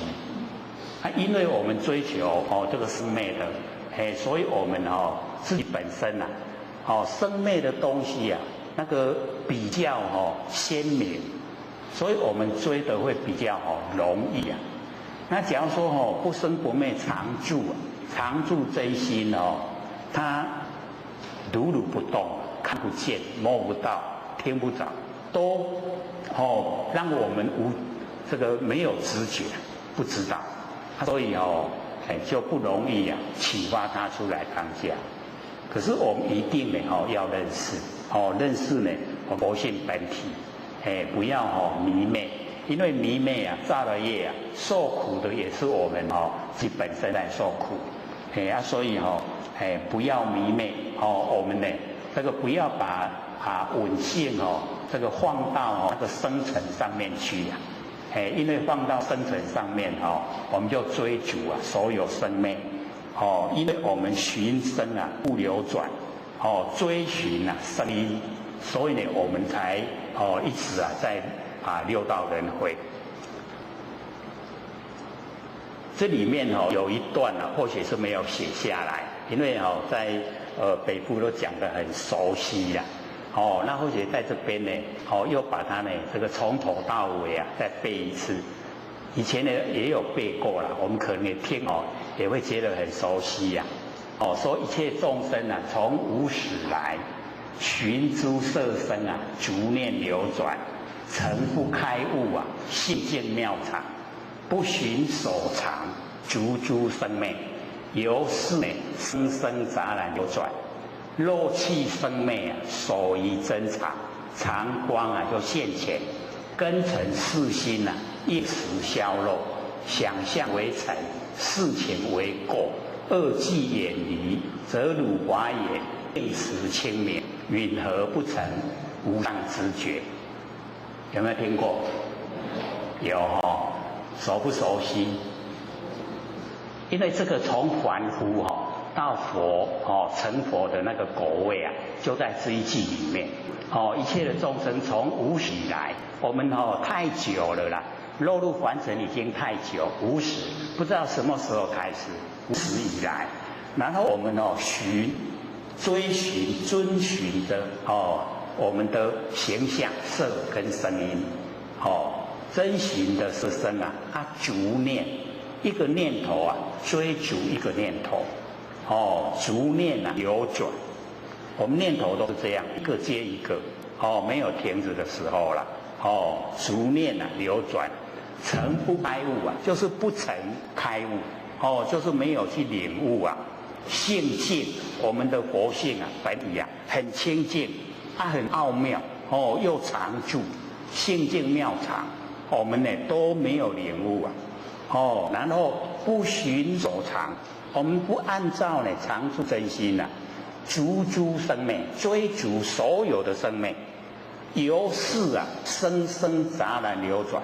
就是因为这样，我们才生了又死，死了又生，一直啊杂染，就是不是都当人道，有时候到天道，有时候到三恶道，所以杂染，然后变了，那个杂染流转，我们只要肉气生命，把生灭都去掉，然后守于真常，我们守住啊，常住真心，常光现前。我们那个常住真心的佛那个佛光，它就会显现出来常光就会现前。然后这个时候啊想跟想，我们的念头跟形象啊，想象为成，都是凡尘。然后事情啊，认识跟凡情都是垢，都是尘垢。然后呢，二际远离啊，两个都可以离开了，不用了。这个时候啊，我们呢，整个啊那个法眼，见法见真理的眼啊，都已经清明。允何不成无上知觉？这一种状态哪会不成佛？绝对成佛的。所以这一句句里啊，是从凡夫地啊，然后到佛的果地果位啊。所以我们假如说稍微一直啊把它呢反复的去这个诵习背的话，我们会按照这样做。一追到外面生灭啊，我们会马上想到说去生灭，守真常。各位贤姐，我们现在在生活之中啊，是去真常守生灭啊，对不对？是不是这样？真常都不要嘛也袂变啊，袂变卖惯，然后守住生灭，生灭在里边啊拢守生灭，所以我们颠倒，我们呢要去生灭，然后守真常，常光啊就现前，常光，所以各位要了解，万念放下，一念不生啊，那个叫常光，常光啊，它会显现出来。我们要做久一点的时间，让我们的般若妙智慧生花。有般若妙智慧来认识真理啊，更透彻。真理认识透彻了，又来帮助啊，我们进入真正的修持的行列，这样就很理想。所以我们不要呢寻声啊故流转，不要呢追寻着声音，就是要追寻我们那个常住真心，都时时刻刻啊都在，没有一秒钟离开的。那么入即呢这个弦缓稳机啊，入流王手那个入，入有没有？有没有看到？那个寻声故流转后面不是有一个入嘛？入即呢弦缓稳机呀，就是入流照现。我们记得。入啊，就是入流，就是回光返照，入流，然后照现，照见自己的本性，然后出流，就是精神外放的叫出流，出流就远尘，跟凡尘攀岩攀岩，跟凡尘攀岩，入流照现啊，出流远尘。然后我们出流精神外放啊，我们就当众生；然后入流，我们回光返照啊，就当圣贤。安尼会样呗？入呢，即旋缓稳机呀，就是我们把它旋转，给它蹬过来。我们本来呢，都是啊，这个稳那个生尘，被生尘一直啊。左右给咱控制，像呢我们这个被人家这个骂了以后我们都住在那个骂的内容，然后我们心里就很难过，这样懂我意思吗？那个叫做出流远尘啊，已经跟凡尘攀岩，那我们入流道性所以各位贤贤。那个永嘉大师说呢，观恶言是功德，那个不是在听别人说是非不是在听别人讲坏话那个是针对人家骂我的时候，让那个我骂我们去看他那骂的那个那个语言那个叫观恶言，那个才叫是功德。人咧别人咧讲的迄款歹话还无你的代志，你也要去插。那个可以那个不是功德，那个罪过所以我们一定要了解到那个观恶言是功德，是别人骂我们很厉害的时候啊，我们不要进入内容，我们就看他骂，骂以后啊，感谢他替我消业，是不是功德？那个才是哦，真正你给我消业，不要感谢，唔免该对立啊，对不？骂的人假如说看着我们都在感谢他的，他会怎么样？就不一样的，对不对？就可以改变了。那个人际关系啊，就可以改善了。所以我们了解那个观恶言就是他跟我们对立的，在骂我，那我们就欢喜心甘愿受。所以观恶言啊是功德，有没有功德啊？因为进入佛性本体了，进入佛性本体，佛性本体里面敢有咧好骂，有没有？有没有骂人的？没有没有骂人，也没有被人骂的所以不进入那个对立不要，我们呢在本体之中没有那个事，所以那个时候你观这个恶言。就能够累积功德，又可以消掉很多业障，所以我们了解说，我们旋转呢，我们能稳的稳机，不出流眼尘要入有照现，所以这边呢，而且就有写下来说不出流眼声不攀岩那个声音，但呢入流照现。回光返照照见我们自己不生不灭的佛性，收摄我们的心把心收摄回来，会吗？会不会？会不会收摄我们的心回来我们呢放出去的机会多还是收回来的机会多？所以我们修道了就要反过来。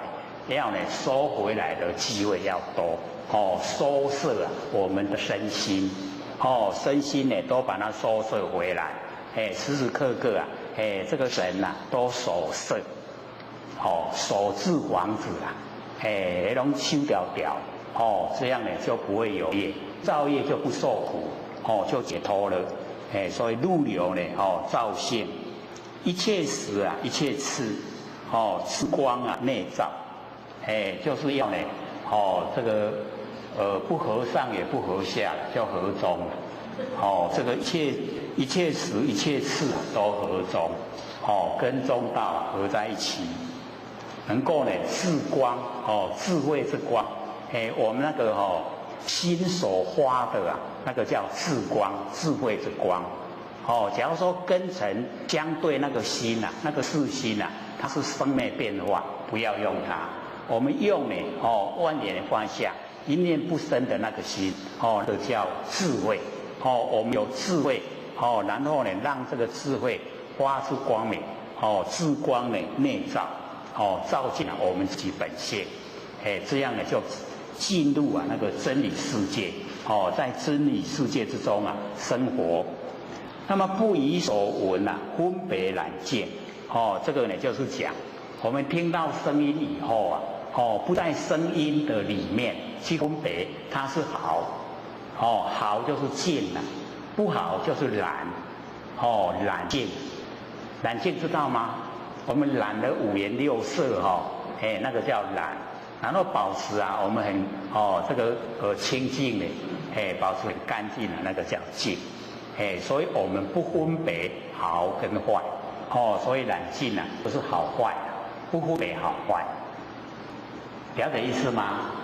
所以在做耳根圆通的时候重点呢就用闻性，不是用闻或者说一直在讲，第一个就是听，听是耳朵的功能；第二个是闻，听到声音加入我们心意识那个叫闻。我们在社会用就是用这个啦，闻加入我们心意识，产生很多念头，那个不要那个闻不要。用第三个闻性，闻性就是不生不灭的佛性然后呢我们不分别它好，不分别它坏，只要你能够听到，那个就是佛性了，容不容易？容不容易？好像感觉又很困难。会当听到声就是啥啦，就是咱佛性啦，莫知影迄个声的内容就好啦。你知影声的内容迄个行倒转来第二个文，文啊，就是变做有好有歹，有咧骂，有咧甲我偷骂也无，就已经进入那一种互相对待的。那我们那个用那个文性啊，不管这一些啊，只要你佛性听到了就好，能够听到就是佛性。跟我们讲那个满眼本灰色，文殊常触目是一样的意思，就是我们眼睛看到的都了了分明，那个就是文殊的般若妙智慧。凡心所在，咱的真心那伫倒位，迄个所在咱就看得清清楚楚，那个就是眼根啦。因为眼根容易被形象左右，容易被形象诱惑，我们容易住相，所以我们用耳根，耳根比较圆融。上次我也都感觉很奇怪来这边上课已经8个多月了从来都没下来。上个礼拜不是天气很热吗？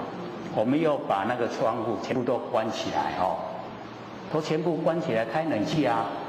然后外面竟然滂沱大雨，乒乒乓乓，让我们都能够听到。刚好我们在讲耳根圆通不是帮助我们又圆又通了吗？有没有？这个我们要感谢诸天仙佛真的在护持啊！无遐久来遐久拢唔捌落雨嘛唔捌落大声，要关关念落较细拢无听呀。我们这边因为都不容易听到声响，所以要修这个耳根不容易外延这个叫外延不足，要注意听小鸟，小鸟在叫，可是要很静的时候才听得到。可是各位回去一定不是像这个环境的一定声响会比较多借着声响。或者说假如说在基隆的更好修了，为什么？时时刻刻在下雨，所以时时刻刻都圆通。我们这边可以利用那个邻居有装那个冷气他开冷气，我们这边晚上睡觉有没有开冷气机有，开电风扇也可以的，一样有声音你就听那个电风扇的声音、冷气的声音，只要有声响，你都可以用就可以用耳根圆通，把那个佛性引到外面来，等到他熟悉了以后，让他更宽广，他更宽广以后整个这个虚空都叫真空了，真空妙有，都是佛性的不是玩空的。那我们一般众生没有启发。这整个空间都是玩空，空中什么都没有。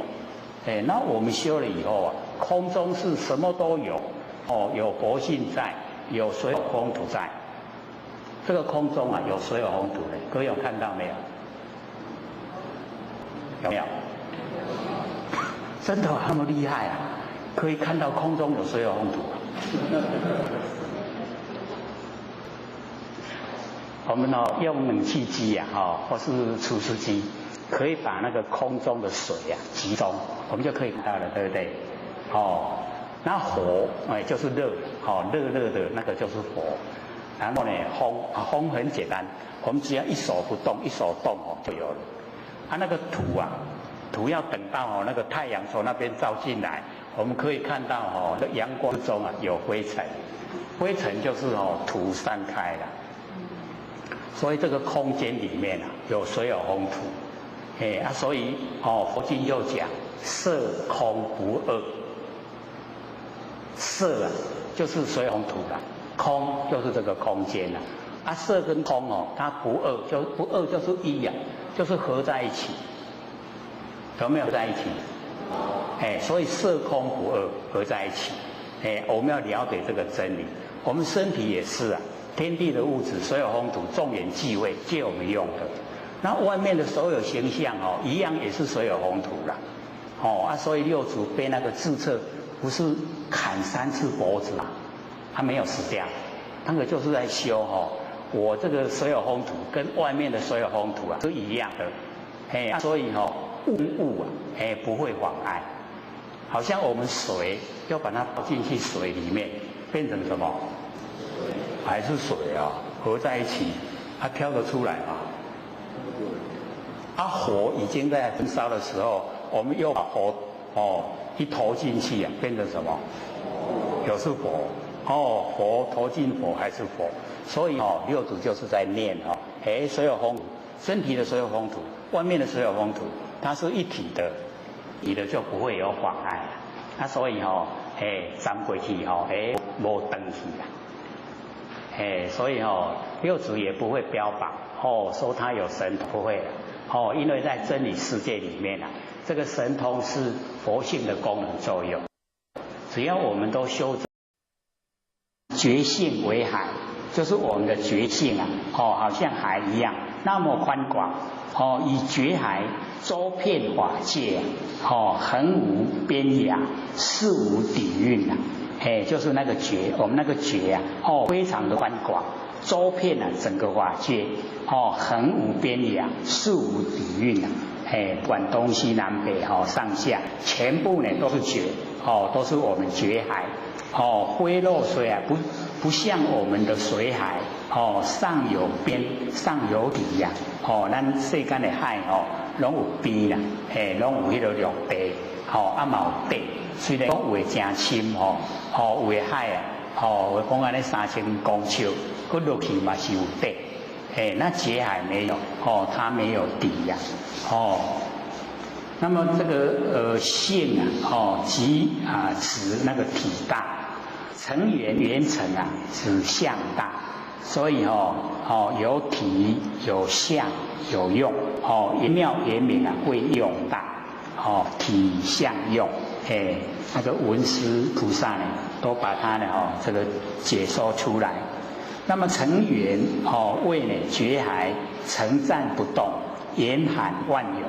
我们那个成缘就是觉海觉性好像海那么宽广，它呢成暂暂然都不动，然后呢严含万有，就是所有的不管山河大地，不管所有的凡尘的景象生花的所有景象都在我们觉海之中都圆满的包含在我们性分之中。他们不变之体那个呢严含万有这一个他讲不变之体，亦即呢我们如来常性那个如来常，所以我们那个如来常非常宽广。然后我们现在用大部分都把它用在含藏善恶种子啦，那个就比较狭隘的意思它严含万有就很宽广的意思它所有山河大地都从我们那个性海之中呈现所以我们要看这个真理才会了解整个真理它那个所在它的奥妙它的那个深的那个程度是到哪个地方。他们即本有的真心离有为无为，离开有为无为，能给有为无为作依有为无为都要依赖依赖呢我们那个觉海，即是呢不变常随缘我们不变之体可以随缘之用常常呢就可以随缘不变之体常随缘。所谓即而照，即呢就是不变之体，照呢就是随缘之用即而常照，照而常即那个呢即照同时就是本来面目。各位有没有听那个如是我闻还是呢张轴悟道记有没有讲到这样？可能又是有听没有懂有听是有了啊，还没有懂。那个好就是有书面资料可以听还可以看有书面资料，所以那个极而造，造而极啊，我们就是要了解讲极啊就是佛性本体不变之体，讲造啊就是随缘之用啊，造就光明然后成言跟言成又呢不同意思为呢这个觉海虽言含万有究竟呢成暂不动它呢如如不动，即是呢随缘常不变。它虽然随着缘，可是体啊一样不变啊。我们就差别在随缘以后啊就不回归到本体呀所以那个随缘啊常不变就没有做到造而己这个造啊就是随缘之用，己啊就是不变之体。然后言妙就是本来之妙，不由呢造作没有造作的。言明呢就是本来之明不假功用没有我们又把它这个用的那一种人为的方式啊使它这个明亮，没有它本来的这个有光明，然后呢有那个妙用在，所以言妙言明都是很理想。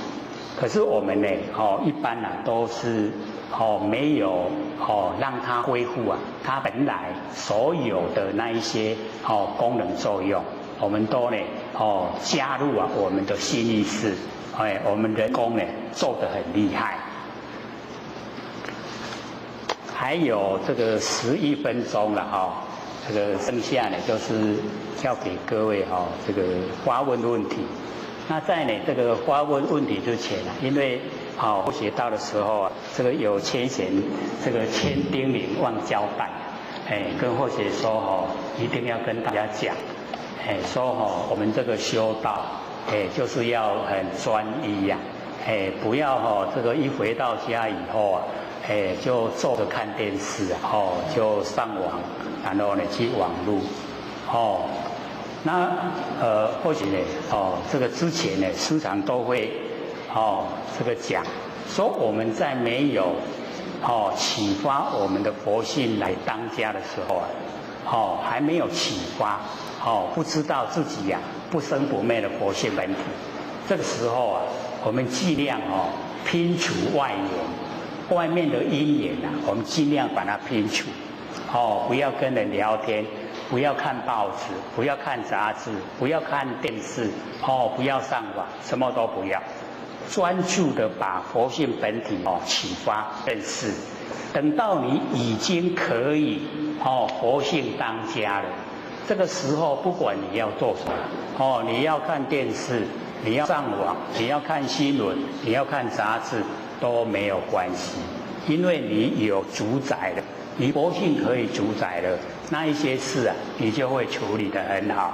那假如说我们都还没有到达佛性主宰的时候，我们就稍微节制一下先呢一段时间让它呢空下来，不要感染成事完成的事都把它撇开。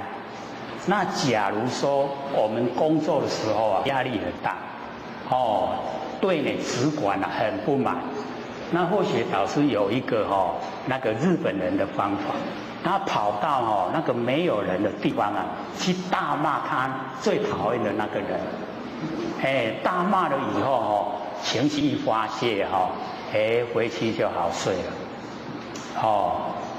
问题就解决了各位可以我们乡下不是很宽广吗你到那一个没有人的地方，尽情的去把你的不满全部都发挥你全部都吐出怨气了就解决了没问题了。那个是日本人在用的或者看到报道我们也可以用疏解压力的方法。不过各位就是要了解，压力还是来自于自己的内心我们自己的内心产生的。那我们去分析怎么来，一定自己有所求，然后达不到，那个压力才会产生。那我们假如说进入到无所求，无所求的时候啊，那个压力它就会消失了。然后我们对凡尘啊，不管是合理不合理，只要是我遭遇到，我都欢喜心甘愿受。就像永嘉大师说那个观恶也是功德。那个不合理的来，你就想说，我往事也是不合理对他，他现在对我是因果定理，那你就不会有那个怨，不甘愿，不会有的。你欢喜心甘愿受啊，那个债都了清了啦，就不会有压力。所以我们自己啊可以解决。这个呢，导师，我们呢互相勉励。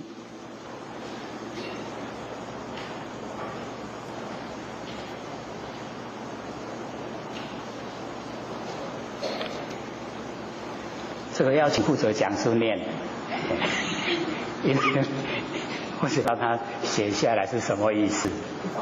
第一个问题是，耳根意识听到声音与感觉俱存，要如何分辨是好与坏，是修持法门之一，或不管它？各位人，刚才我们有一再的说，我们这个用第三个稳性，稳性它是独一无二，没有对待，所以没有好与坏啊。你已经落入好与坏，落入喜欢与不喜欢，那个都已经是第二个稳。我们不用稳，做那个耳根圆通是要能够听到声音的是谁，是这样就可以，很简单的。当听到声是像。袂使不可以进入声音的内容。你进入声音的内容那个心已经杂后变了，很乱了。它不能进入的现象因为你进入声音的内容，你就有情绪啦。你有情绪那个修不成道修道不可以有情绪的。第三个问题，有问题问自己。因为佛性具足，我也是否清净时，为何嘴巴可以自己告诉自己，自己对自己讲话，为什么会这样？是佛性的体作用吗？这个凡尘华无定卦，有时候我们要了解到，假如说我们是在无所求，然后也无所事事。那一种状态之下，然后平常又努力的在这个启发佛性本体，那这个时候告诉我们的那个呢，好像有人在我们耳边跟我们讲话，是自己的佛性自己的佛性在告诉我们。那假如说我们的那个生活是蛮宽广，然后接触面很多。然后呢，思想也是很就是活跃，那这个就不一定是了这个是我们所这个在凡尘这个运用到的聪明。那运用到的聪明有时候我们也是可以自己分辨的，对我们是好呢还是坏？好的话就做，不好的话我们就变除掉。所以要了解到。那个在时时刻不清净的那个状态之下，我们的佛性会告诉我们告诉我们很多事情。比如说我们在走路的时候，我们本来想说要右转，可是佛性会跟你讲说不要左转。那个时候可能你要听话，为什么？因为你右转会有事情发生，你听佛性的话，左转就没事了。那假如说或许也曾经遇到过了，要出门出大太阳，不可能带伞嘛，对不对？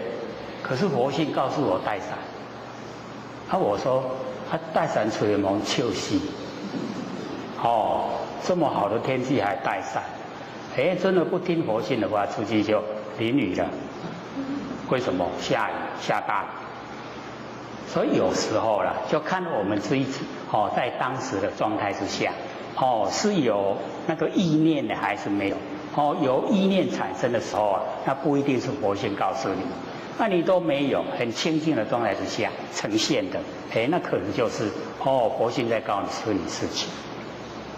还有吗？还有？李老师，第一个学生在问说，修道不直相，有人归功诵经，很多道心怕被煞到，所以诵经之人都不踊跃，因为诵经有时候也会在晚上。那我们如何躲劫避煞？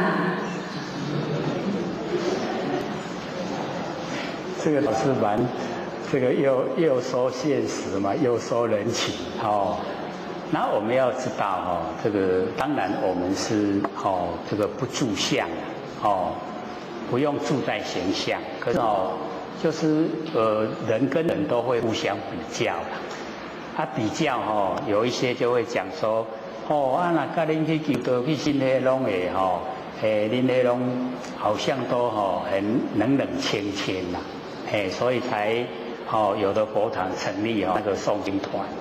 然后我们就是要了解到，这个所有众生都是自己现闻之中的众生都是自己，所以就不用害怕，不用怕讲去耍的，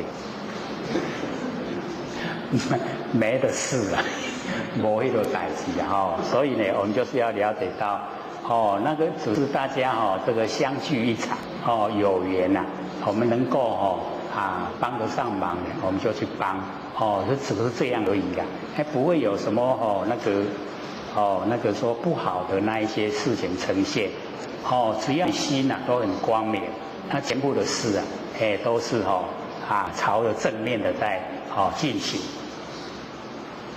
还有吗？还有1分钟，好，请说。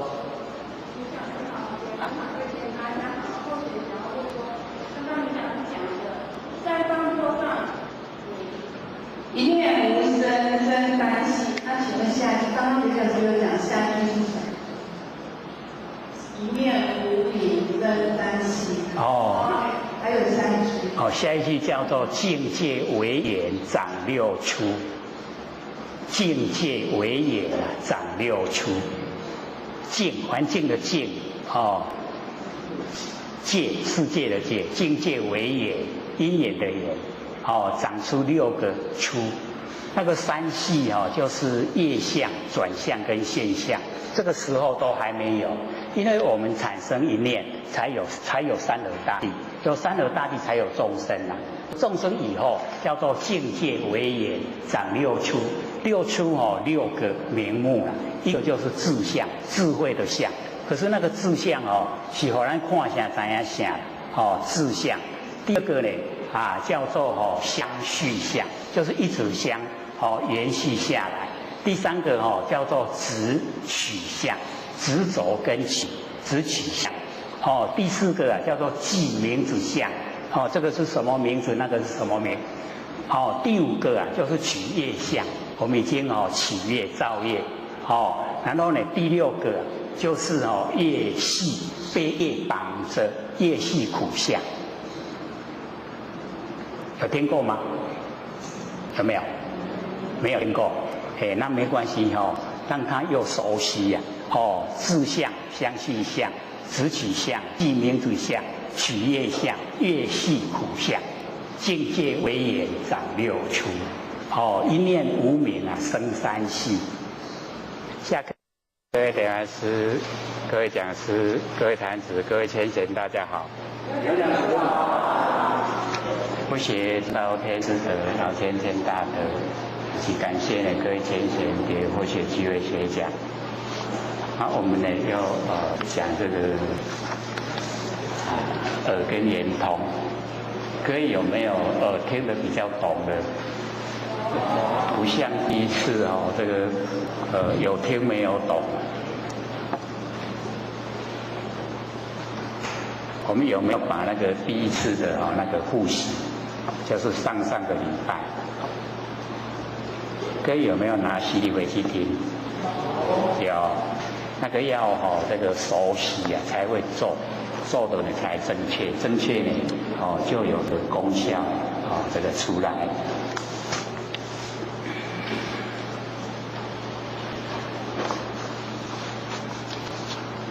那我们上次呢，讲到这个释迦牟尼佛呢，要文殊菩萨，将呢这个25门的修持方法，然后来选一种比较适合阿难及我们末世众生呢，能够容易修的法门。那底下呢这一段呢，就是文殊菩萨呢所讲，那个成缘，各位找到了没有？好，觉海呢现成缘，缘成觉缘妙。那个第一句那个觉海，就是我们那个不生不灭的佛性本体它是觉，觉它非常宽广，就好像海一样，那个觉海，现成缘，觉海现成缘，这完全呢都是一个原始状态。那么第二个呢，缘成觉缘妙，这个缘成它就是我们佛性的功能作用。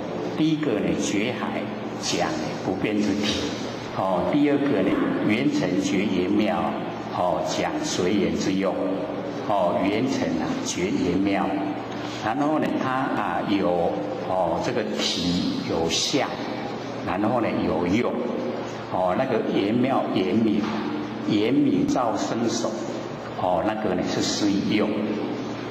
那么手力照现往，所以这个呢，我们就了解到，佛性本体呢，它会发挥光明。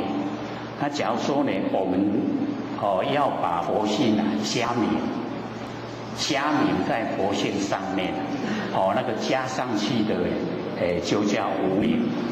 所以这个我们认识我们不生不灭的佛性就是要直接去启发它，直接呢对佛性的认识。各位都这个启发佛性了没有？就是这个万年放下一念不生。在呢或许早上呢有看那个如是我闻各位有看吗？如是我闻那个书面资料有没有看？或许看那个后面那个问答，就是有道亲问那个问答，各位有看那一段吗？没有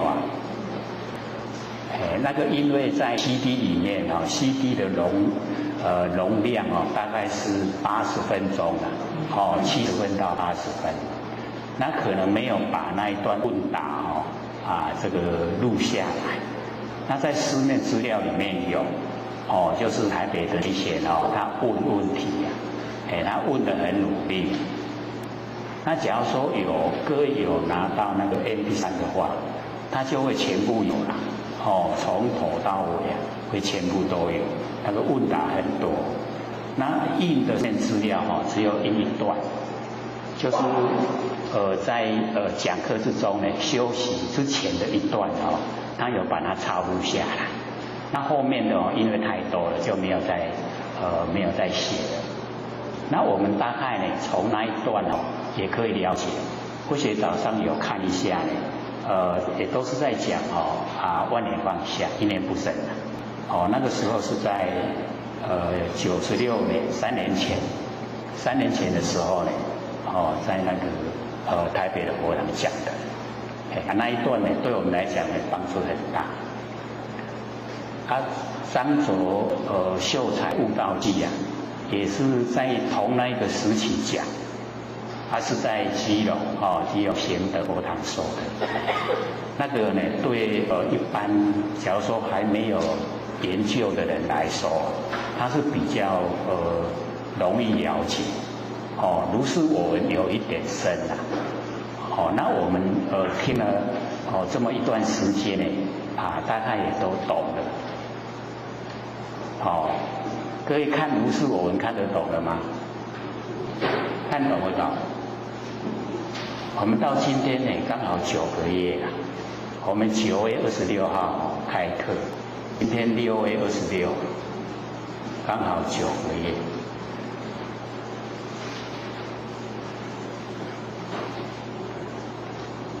看如是我闻那个书面资料或是听 CD 呢，能不能够了解里面的意思？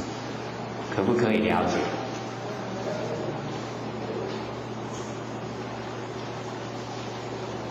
不相应哦。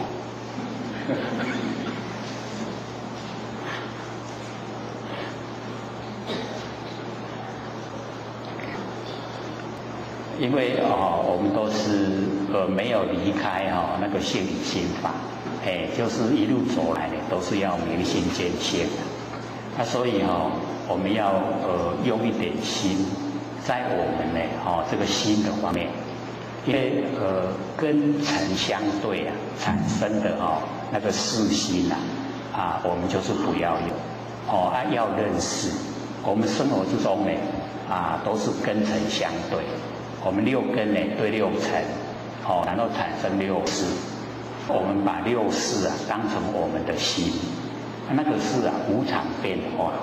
所以我们修道的时候要对这个无常变化的心了解，然后呢，我们不要用它来修道，因为它一直在变化。那我们要用不生不灭的真心来修不生不灭的道，这样呢才会成就了。各位有没有听进去呀？有，有相应的。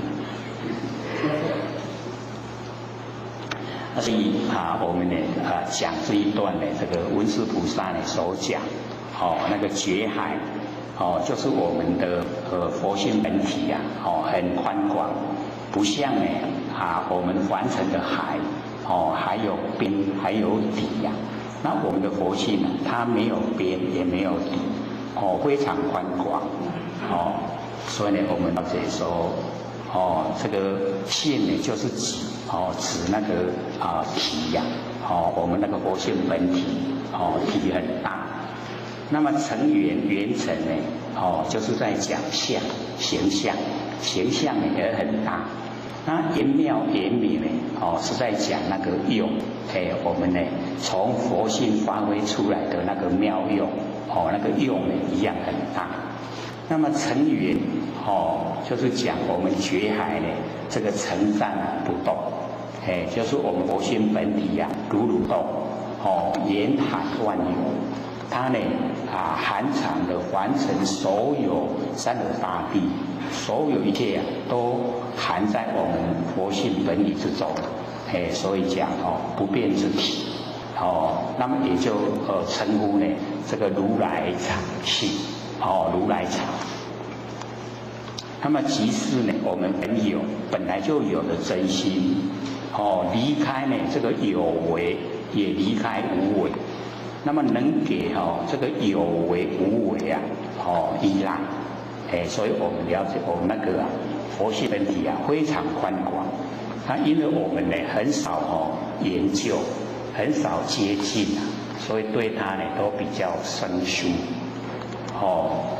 那你这个本体它是不变，它不变我们了解过去时常呢就是用我们那个照相机的原理来说呢，我们有玩过照相的人都了解说那个按快门的那个一刹那不能镜头摇动，不能晃。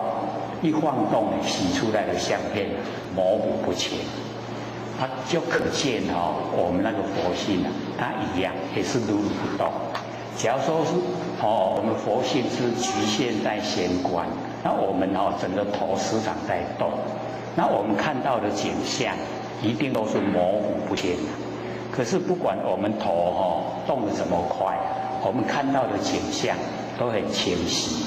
这个呢，就是跟我们讲，我们那个佛性本体如如不动，因为它如如不动，又没有形象，所以不容易体会，不容易体会，我们都忽略，以为它没有，就是不存在，那我们要了解到，我们这个佛性本体虽然说没有形象，可是我们可以用领悟的，用体会的。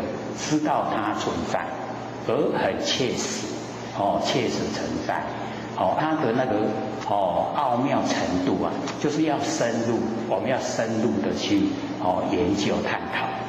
那我们只要能够深入研究探讨，它整个就会呈现，那个整个佛性的那个整个轮廓，我们都会把它描绘出来。知道了以后，我们知道我们佛性了以后，我们可以用心的深入，深入我们的佛性。深入佛性了以后，我们就可以走入佛性本体。既然能够走入佛性本体，这个是我们在凡尘遇到呢是最真、最实在、最美、最好的。我们这个追求不会后悔的，这个追求的这个方向，所以这个很有价值。凡尘只要是落入现象，它都有生命。所以我们在讲这个太阳它是燃烧之体，它既然会燃烧，它会慢慢的会烧的就后来就会烧完了，没有了。可是我们的不生不灭佛性本体它不会没有，它不生不灭，超出所有的因缘自然，永远都存在。所以我们就是要用心来追求。那我们越追求呢，我们就会自己就会越笃定。那笃定了以后对凡尘的所有现象，我们就会看得比较淡，不会那么在意。那只要我们对形象了解，我们的烦恼就会减轻，就会消失。因为呢，烦恼都是从我们住相来，住相才会烦恼。那形象都是变化无常，所以就不用住。那不住相的话，烦恼就没有。没有烦恼，我们的心性，它就会走入清净的境地。只要它清净，就容易回到我们佛性本体回来。所以我们了解说，我们被凡尘的造化引诱我们精神外放。那精神我们外放了以后，我们就是了解说，已经呢这个自己愿意当众生。只要我们把精神都收回来，回光返照，照见我们的佛性，这样的话呢，我们就可以跟天地是同寿，比天地还长寿。所以我们要了解说，要自己追求，不要投入凡尘。凡尘这个是从文字就让我们知道就是会污染我们佛性本体。那我们佛性的本体非常清净，那我们在日常生活之中都没有让我们那个佛性有一刻的清净，所以就纷纷扰扰就尘劳一生就这样过了。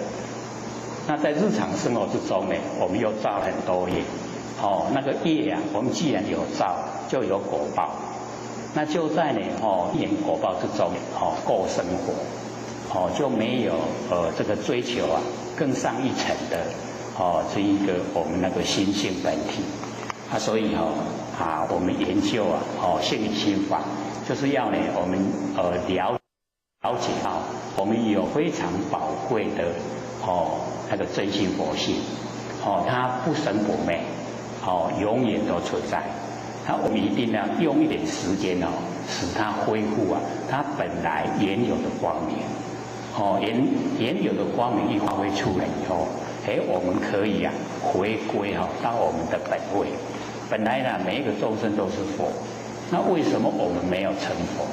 就是因为我们的那个知见不正确，我们都用根尘相对的那个知见在凡尘生活。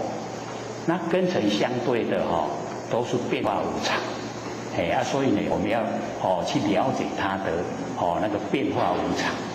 那既然呢，我们知道了它是变化无常，就不用投入太多的这个心思在这一些凡尘的现象。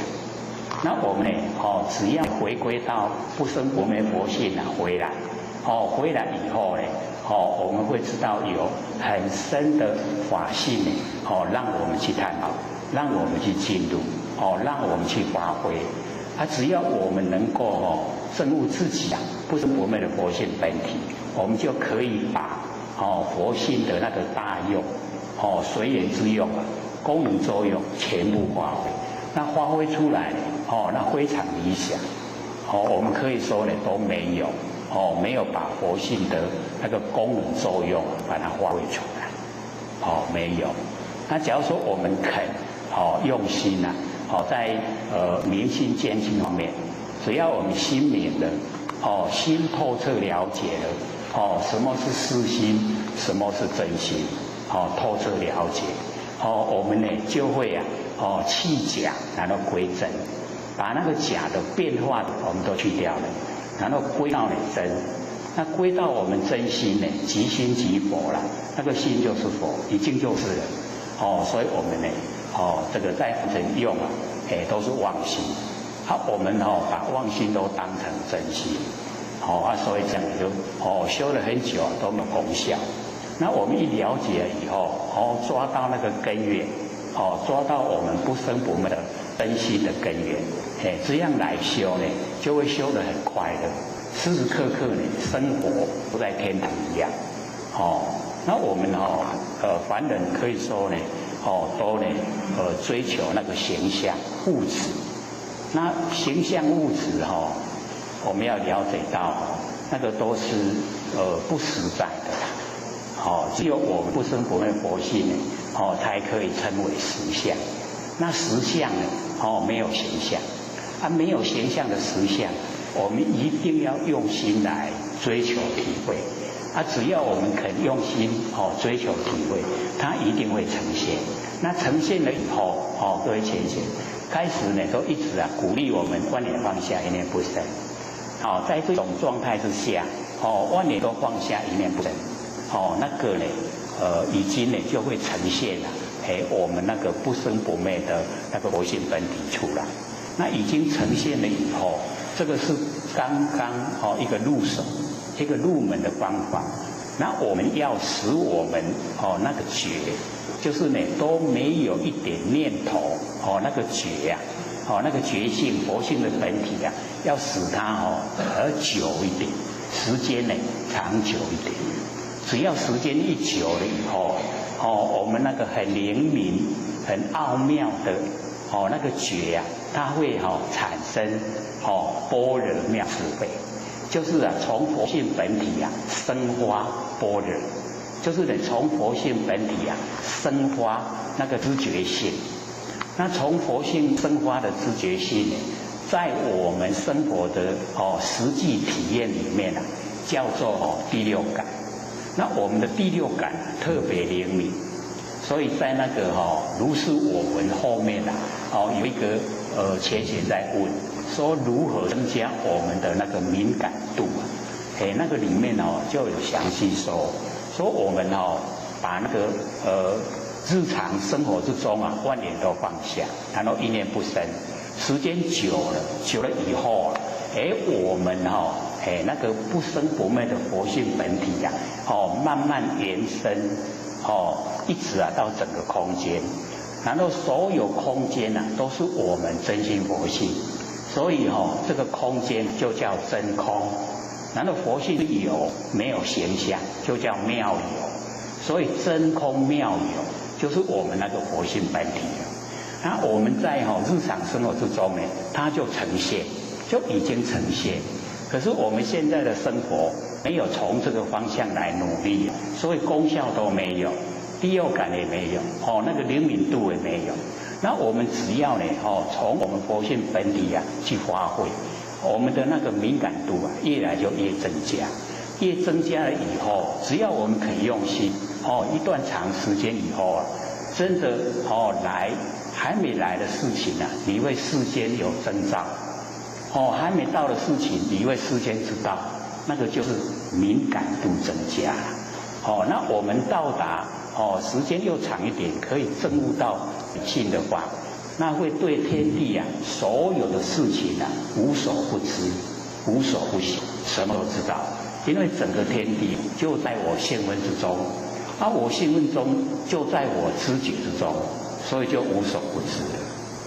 这个是呢，我们性分之中具备的那个大用，那个功能大用，它本来就具备。我们为什么现在都没有？因为我们没有努力去追求，没有努力去认识啊，不认识不知道，甚至在用的时候啊，都是用我们的视心、认识的心啊，认识的心是生灭的，它一直在变化，我们都是用变化的心啊在生活。那么这个样子怎么能够进入佛性呢？就进不去了。心不明，然后心不知。那这样子的话，我们浑浑噩噩啊，一生啊很快就过去，很懊悔，就是浪费我们一生了，很快一生就过了。我们能够呢，在完成啊出力啊，能够改变自己呀，那个时间都不长，都短短几十年而已。那我们要在这个短短的几十年之间呢，一定要好好把握。努力的方向一定要确定，就是追求明心见性，要追求我们成仙咒，一定要有这个决心一定可以做到。各位有没有信心呢？有。我们研究了以后呢，就知道说不是很困难，是我们要不要做。要做的话是很容易。只要呢，我们呢把这个凡尘的万念放下了，我们一念不生，也不是说呢整天都这样做，有空闲的时候再做就可以。做的时候一定是要有心啊，一定要专心专一呀，专一的做才会有功效。专一的做，然后让我们那个佛性本体呀，那个时间要呈现久一点，久一点了以后呢，灵敏度就增加了，灵敏度增加以后自然般若妙智慧就产生。那我们有般若妙智慧，我们要了解到它是佛性本体所生发的，不是我们有身体以后再凡尘所学的。我们凡尘所学的是聪明，不是般若妙智慧。那聪明我们要了解到，我们用聪明都是害我们所以聪明反被聪明误，被聪明耽误。因为聪明的人就是不肯吃亏，都是要占便宜那会把我们不生不灭的佛性本体所具备的浩然正气都消耗掉、用掉了。所以我们要知道那个占人家便宜绝不是好事，是坏事，让我们浩然正气消失。那我们之所以顶天立地为人，就是有浩然正气。所以我们要培养我们很高尚的人格，自己要培养。所以不要占人家便宜，不要耗气我们那个浩然正气。那我们假如说在日常生活都是按照真理来行持，吃亏也没关系，吃亏就是占便宜。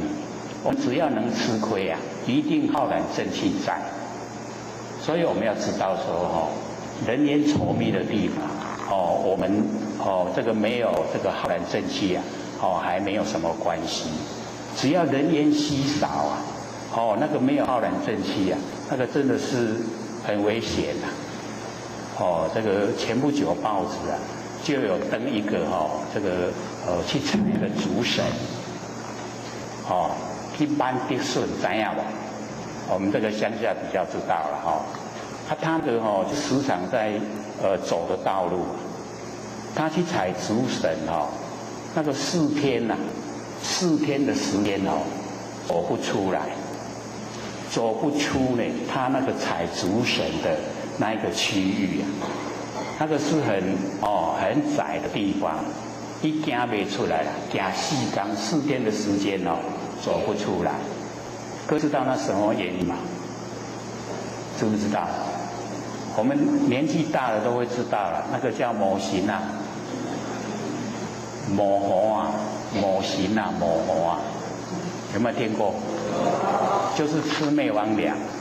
魑魅魍魉哦，他跟我们众生没有仇，没有冤仇，可是他很喜欢捉弄我们众生，所以或许那个时候那个小孩子的时候啊，那个魑魅魍魉是很多的，现在因为人很多了，人口很多了所以魑魅魍魉就变得很少，要到那个没有人烟的地方它才会呈现的。之前或许时常讲，在那个埔里呀天佛院那个后山有一个观音瀑布那个彰化呢那个一毛屋啊那个日本人开的百货公司，那招待职员去那边呢去看那个观音瀑布，那有2个那个职员都要找那个水源往上一直找，结果2个人就失踪了。他们要回去的时候就减少2个人，那个时候他们出来找不到，那也请那个南投那个山难救难总队帮忙找，他们山难救难总队呢都用那个乡堂主联络了，所以他们平常都各有工作，只要有山上有事情的，他们用那个乡堂主联络，马上积聚100-200个人帮忙。来找人找2个，结果这2个小姐到第3天才找到。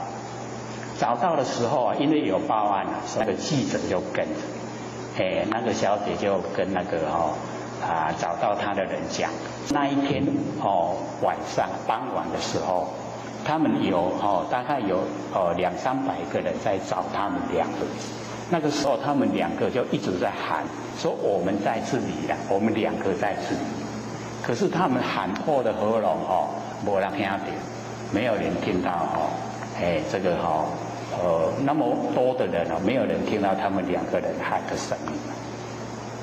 各位知道什么原因吗？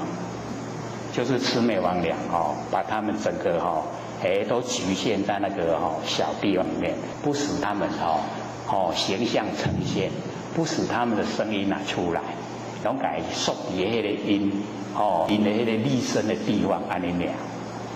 他说只有相差10公尺啦。各位想想10公尺有多远？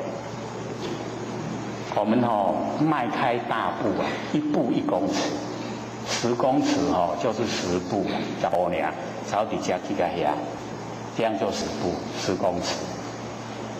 那个记者说：“你不要行过来了。”他说：“我就走不过去呀，不然怎么会迷失在这里？要走过去我就走到山下去，就可以坐游览车了，就是走不过去了。所以我们假如说没有自己本身去经历这些事情那个记者就说：你讲这样我是要怎么写？这个读者看到会相信吗？一定是不相信的。那个小姐说，事实就是这样，事实就这样。所以这个前不久大概半个月还是1个月之前那个采竹省的那个报纸又把它登出来，他就是走不出来，4天不是4个小时是4天行不出来，敢若伊迄个安尼咱滴顺的所在外扩，安尼行不出来了，就是走不出来。我看到那个我就想到以前在埔里那个事就是一样的。所以我们就是了解为什么魑魅魍魉要找你麻烦，就是你的本身都不累积善，你没有善，然后佛性就是你的佛性也没有光明，就是你本身心地也不是说很好，那个魑魅魍魉就要捉弄你。所以我们就是要了解到那个就是什么，就是没有浩然正气。那假如说有我们有浩然正气魑魅魍魉不会捉弄你，他甚至要保护你要保护你的安全。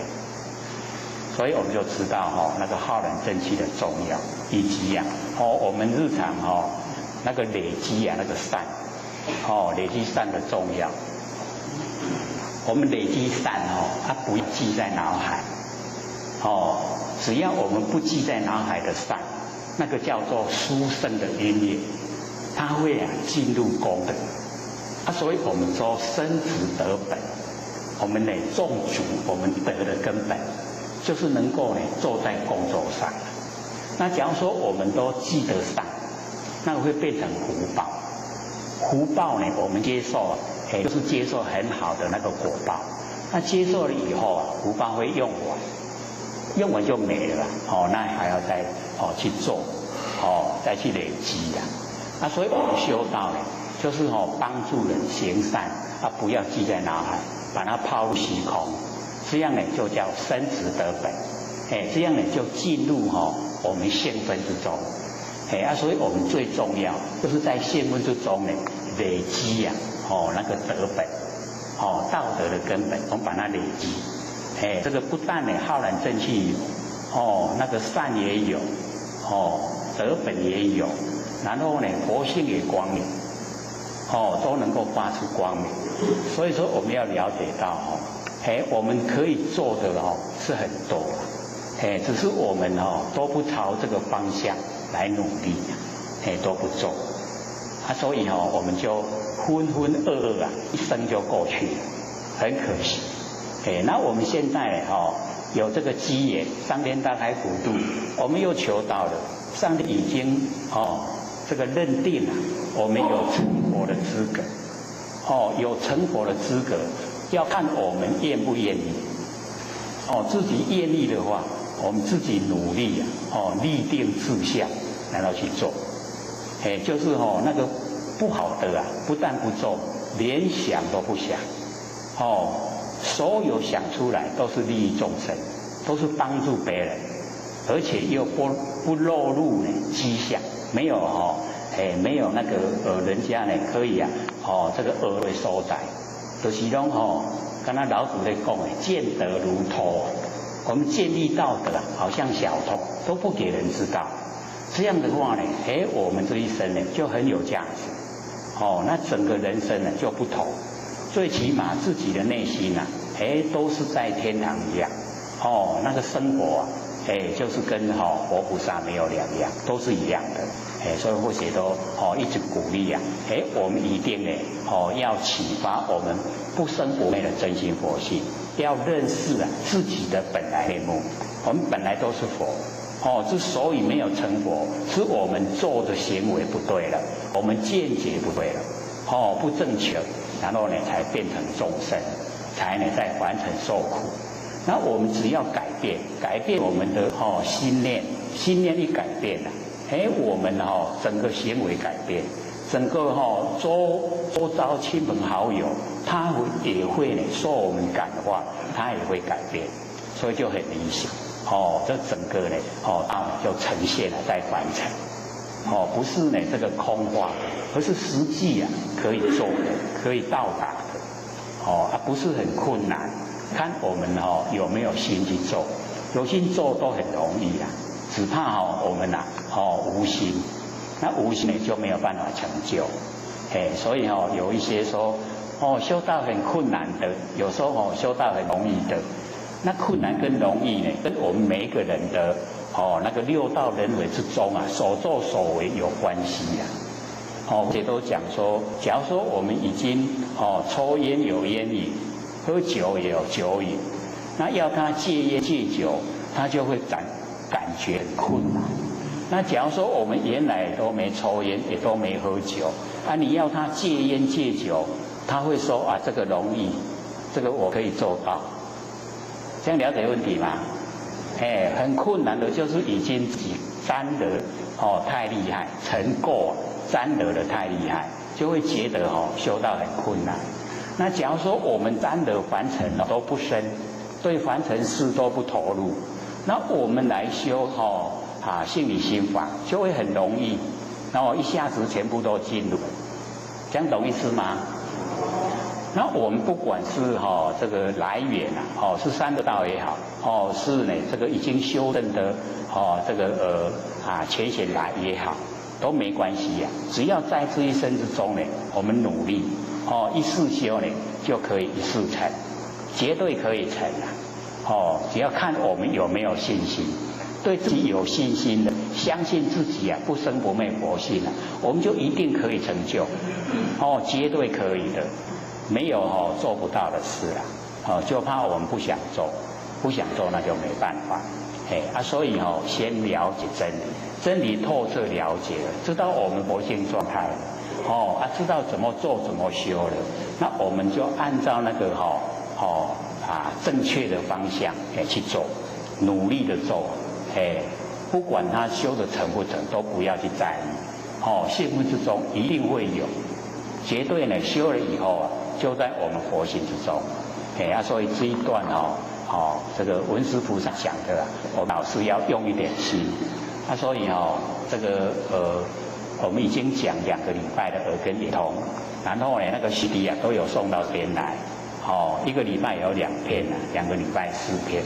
一定呢要你拿回去一直听，反复的熟悉的听，那个稳心稳修，我们一直在稳，在稳的时候就已经在修了，在稳在了解真理我们就已经在恢复我们那个不生不灭的佛性本体这样呢只要我们一直进入，一直进入，自然呢我们呢佛性那个佛因就已经重了。那佛因既重，佛的果报一定会呈现，所以一定要自己种佛因佛因都不种的话我们当然的果位那个果报就不会呈现，所以要自己努力的，这个都是要自己努力的。讲呢只是给我们帮助一个参考，所以做才是这样，了解真理才去做。所以有一些前贤都会讲。免听了做得好各位姐姐，那不同你真理不了解，做得好愈做业愈多越做了我们业障越多，这样好不好？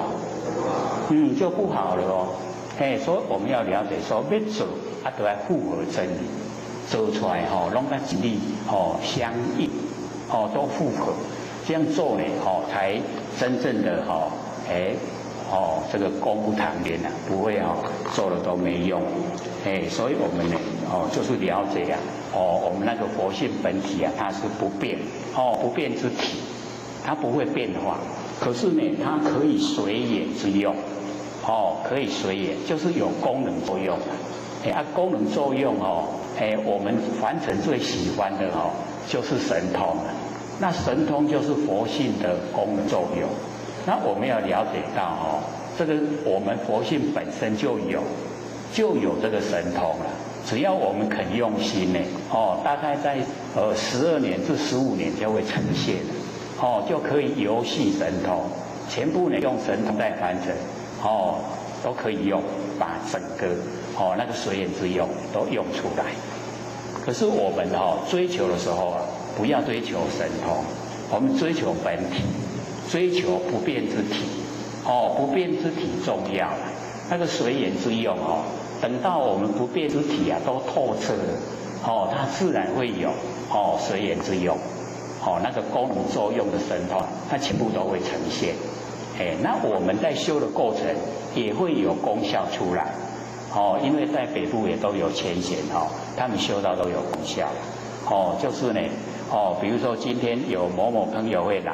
还没到他会事先都知道，那就是灵敏度很增加，那个第六感灵敏度就是佛性本体今天外都有啥人，今天有什么代志，都会事先知道。可是或许不推广这个，推广都是我们按照真理。那真理呢，它是非常的平凡、平淡、平实、平常，都是。一般我们看到的最简单的事情就有最高的佛理。那我们说奇奇怪怪好像穿那个奇装异服那个都不是的，那个都是暂时显现的东西那个不会长久。那我们这个是常住真心，它是永远在的。那我们追求就是要追求这个，它永远在，不会变化的。这个呢才是我们要追求。所以呢，佛性呢，它是不变之体，它可以随缘之用。我们呢先把不变之体修正了以后随缘之用就会呈现。那么从呢，这个即而造，那个即就是不变之体，造呢就是随缘之用。所以我们了解说呢，佛性本体它就可以有不变之体，可以有随缘之用。然后呢，即而常造造而常即，即造同时，即跟造它同时，就是我们的本来面目。那么言成就是讲觉海呢，虽严寒万有，究竟呢这个沉淡不动，即是呢随缘常不变。它随缘，可是呢本体还是呢常不变，不像我们凡人不认识本体，然后把那个随缘之用当成本体，所以就没有办法又回到佛性本体那个不变回来。这个造而己，前面呢是己而造，造而己，己而造，这个都是在佛性本体、佛性功能作用之中没有离开的。那么言妙就是本来之妙，不由造作，本来就很妙，不是我们有为，不是我们去做的。那么言明就是本来之明，本来就很光明，不假功用，不借着我们呢这个有为的那一些做法都不用，不用借着，它本来呢就很光明。那么既耶呢，言妙言明，则一念不生呢，这个呢华尔这个记住，所以我们了解只要我们一念不生他那个言妙言明全部都记住，那华尔句子就是讲言妙言明，华尔就是本身呢就是这样，本来就记住。那么此中言妙两个字即含有言明之意，言妙里面就有言明，很光明的。那么对上面呢，那个成言，成言呢就是讲言妙，那么言成就是讲言明，所以那个成言讲不变之体，言成讲随缘之用。安尼听有无？有较深一下啦接听就好，接听就惯习所以接听惯习以后呢，再讲到呢，那个呢成言言成会知道说不变之体随缘之用。那么言明呢，造生手意造性网，这个就很重要了。那么这两句呢，即是我们的最初根本不觉，就是不觉那唔知样。那个不觉就是无明，那觉就是佛性本体，不觉就是无明。安尼听有无？不觉，我们在生活之中时时刻刻都不觉，所以起心动念。各位有没有起心动念起心动念的时候有没有觉就是不觉才起心动念。我们觉就不会有起心动念所以我们这边不是发明那个要合中嘛，既不合上也不合下，要合中嘛对不对？那个合中就是要觉，不能不觉你不觉就没有中了所以我们要了解中呢就是道这本体。道这本体就是觉你时时刻刻都觉，叫做合中所以260中很重要我们都在觉之中，没有不觉。不觉是无明，无明我们才起心动念，起心动念念头就是业，就已经造业了。所以我们都不知道说起心动念就造业，以为说行为才叫造业，不知道说起心动念就已经是了。我们就是因为一念无明生三息有业相，有转相，有现象，才落入凡尘受苦。本来是只有一点点不觉啦，可是我们进入凡尘以后，那个觉越来就越少，不觉就越来越多了。所以整天之中呢，大概只有剩下24秒觉。整天不是24个小时吗？我们的觉大概剩下24秒，这样多不多？不多我们慢慢把它推广进入24分觉，然后进入到最后最少也要4个小时觉，到最后一半半天睡觉不觉，半天不睡觉要觉，这样知道吗？就是不要起心动念，没有念头就在万念放下，一念不生的状态之下，那个叫觉，没有不觉所以这个不是做不到，而是我们不愿意做，我们不愿意去保持那个觉，就是要使它这个头脑都生出来了，爱回用，爱修两套。这个有缺贤这样讲既然有我们有头脑了爱回用，用都爱起心动念，这样好不好？我们造了业自己受苦在受苦的时候谁要来救我们？谁要救我们？我们自己要自己救，自己怎么救？不要起念头。我们不受苦就不要起念头，不起念头就不受苦了。我们起念头就是要受苦。所以我们了解说根本不觉，就是因为怜悯造生受。怜悯本来呢，我们要了解说佛性本来光明，咱今晚要把佛性咱要改加明就是讲佛性已经拢无光明了咱要把那个光明加进去只有这一个念头就让我们一直六道轮回。所以佛性加不得东西袂使加物件里。所以我们说我今嘛佛性拢无光，我要改加回真光，那个一加进去就叫无明。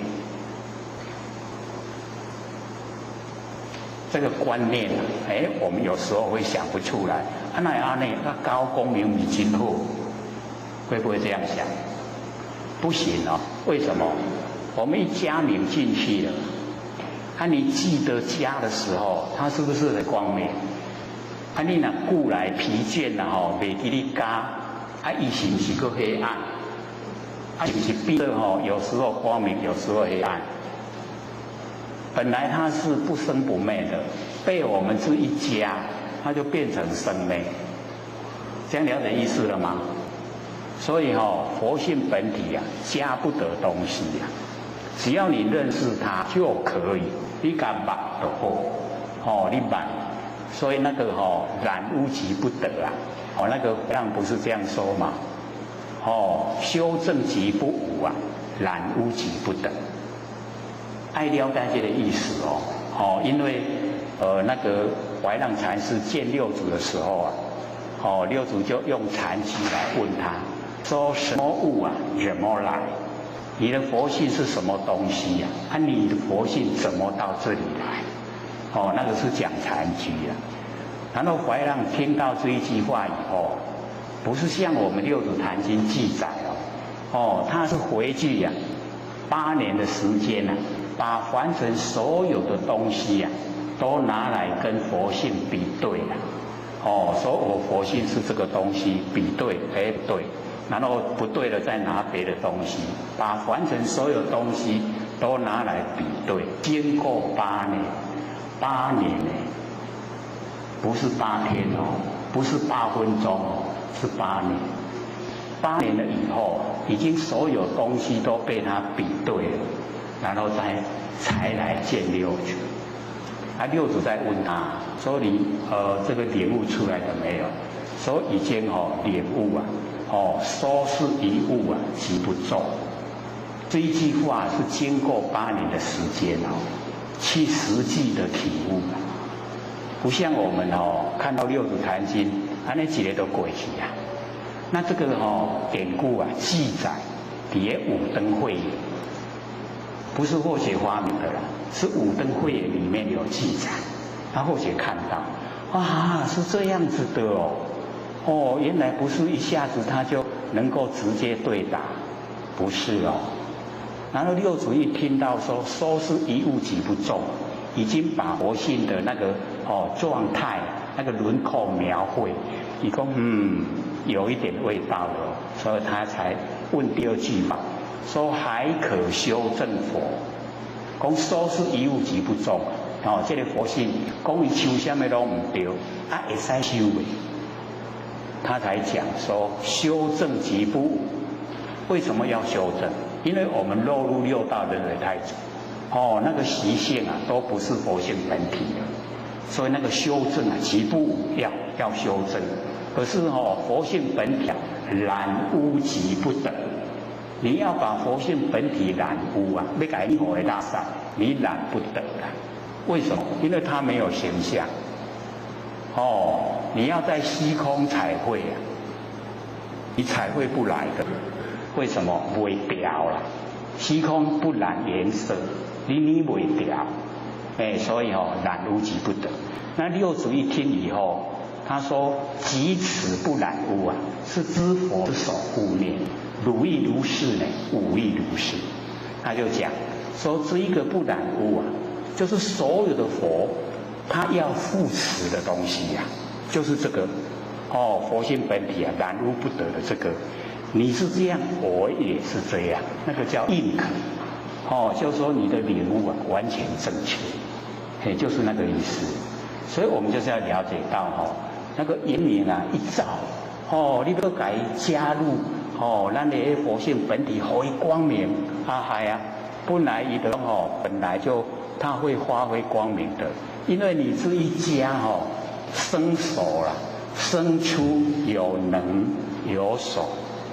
你能加的时候啊，它光明；能加手加的时候，它有不一样。你哪记咧？你哪做到真仙啊咧？那它就变生昧了。本来不生不昧啊，已经被你一加入有为啊，就变成生昧。这样了解意思吗？是很细腻的啦。我们研究呢，就是要了解到这个很。微细的地方啊，要全部都了解。了解以后，我们做了就正确。然后做法正确呢，我们就可以回归，真的到自己的本位。每一个众生都是佛，都是佛啊！因为认知错误了，才没有成佛。所以我们要把不正确的这一些认知去掉。这样了解吗？那我们的最让我们迷惑的地方呢，就是我们的六根对六尘我们都把它当成实实在在，六根对六尘，然后产生六识，把它当成实在，最大的毛病就在这里，所以这个叫邪见，讲得好听叫我见，我所看见的，我眼睛对了色相产生的念头。我们都把它当成真的，我实在看到呀，实在看到拢是那个，是不是真的？所以我们要了解到说咱实在看到啦，咱一个人咱若伫咧近近啊看到，是不是真大汉？这个人若徛去较远的时阵，咱看到迄个人是不是真细汉？看到是真啊假？所以我们就是了解它的奥妙。就是这个样子。一样是一个人啊，一样是一个形象啊。为什么在你的眼前形象就很大，在你很远的地方形象就变得很小？为什么？我们会说自然啊，自然就是道。所以我要了解说凡尘啊，有很多我们都没有细心的真心的去探讨去追求。所以真正的答案没有出来，所以这个叫做假象。凡尘只要落入我们看得到的，都叫假象，叫虚想，叫幻象。所以我们追求是实相。实相就是不生不灭佛性本体，这个实相。实相呢，甚深很深，很难进入。可是呢，我们要相信自己不生不灭佛性本体，你就可以进入实相。实相就是不生不灭的佛性本体，所以我们每一个都有实相，可是我们都不认识它，也不追求它，我们都追求幻象，凡尘的假象，我们很努力追求了，很在意，对自己的实相呢都不管它，不追求，所以这个叫颠倒，佛都讲我们众生颠倒，应该追求的都不追求，不要追求的我们都很努力在追求，所以我其实都时常讲，尤其有坤道，这个买那个化妆品是很贵的，然后白天就一直擦一直化妆，或者坐车这个可以说一定时常可以看到，那个小镜子一拿出来就在脸上一直化妆，晚上睡觉要不要洗掉？那钱是不是拢了呀？买遐贵的物件，买会搁甲洗衣裳，那不要洗，明天就不用擦嘛可不可以？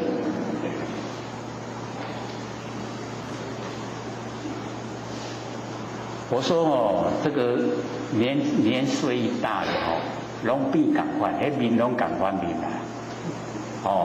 尤其我们坤道若食到老你也看大家拢面拢同款的，有没有一样？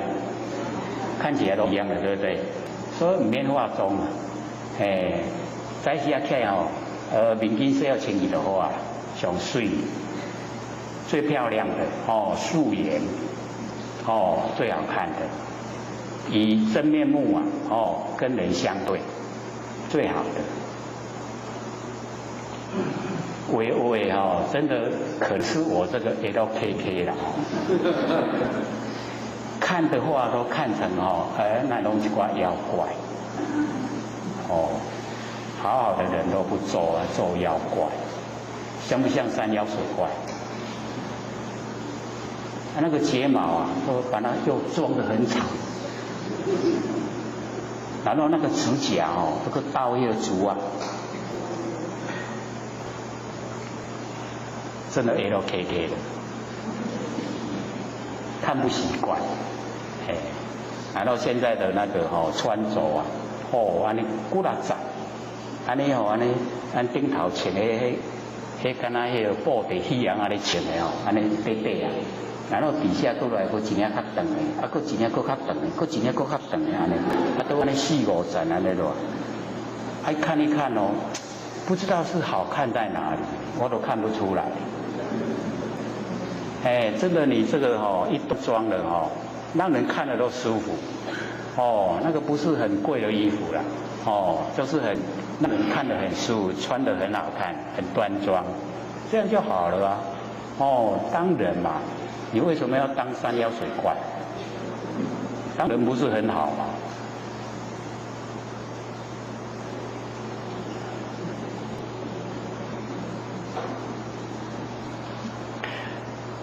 所以我们就是在凡尘要正式的追求呢明心见性，这个是最重要的所以这个怜悯呢一照就生熟。所以我们了解这个本来呢是很光明，只要呢我们加明到我们佛性本体进去那个就叫无明那个不觉最初的根本不觉以及呢这个独头生相无明独头生相无明，我们最难弃掉就是这个了，这个独头生相无明。一切的妄法呢，皆依它而生，就是我们把那个佛性本体要加进去光明，这个叫做一念无明，那个独头生相无明。那么言明不妄生呢造用，则是呢本明，哦，原来原就是本来，本来它很光明，我们呢不要呢再加哦这个有为的哦那个做法进去呢照见啊我们的佛性哦，不要妄用哦，妄生的造用不要哦，它呢就是本名，毫无一物啊，全部呢都没有哦。那么因以呀言明哦这个性上妄生造用，那么此造啊就是妄造哦，就是哦错误的做法。那么生熟就是生出能熟，熟一粒了哦，能熟一粒了，造性啊就没有了。我们那个佛性本体的光明啊，那个造性哦就消失了。哦，造性呢，即是啊本体所发。我们那个佛性本体啊，它会发出光明，而且嘛，去有了加明哦，以迄个本体的造性光明都无去啊。哦，以所造啊是妄境啊，寂力。哦，真造之性啊，最晚，那个真性里面哦，那个本来发出光明，伊就消失啊，就无去啊，所以你看咱人加熬，本来就不用的啦吼，咱拢要改破，这爱好光明这来使，结果这一家哦，就六道轮回了，哦，即所谓的有相当前，无相的给予。哦，有相有形有相哦，伊要做主啊，无形无相的哦，伊就退隐啦。所以我们那个佛性本体啊，修养很好，只要我们跟他争哦，我们六根呢跟佛性本体来争啊，佛性本体一定退位，他都呢不会啊跟我们六根来争，所以我们不要让六根家。各位先生，在生活中呢这个。是佛性当家呢，还是六根当家？我们现在还六根在当家，这么不听话，慢慢转移哦，要把它转移呢，让佛性来当家。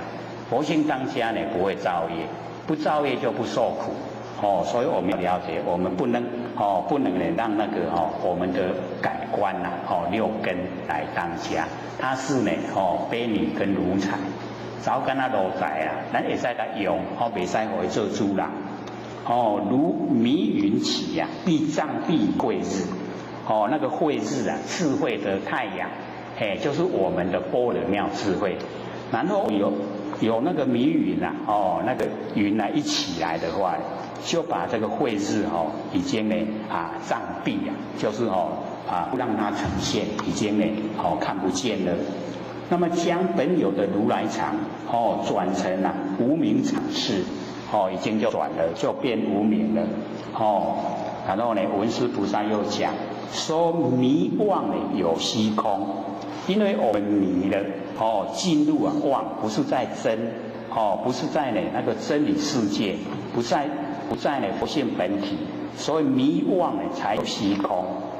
才有我们呢所看到的这个虚空，然后依这个虚空然后才立世界，这个虚空呢才立世界，然后我们的念头想，然后都变成那个想，想久了以后想成呢就变成国土，所以我们的国土是从我们的念头生发的。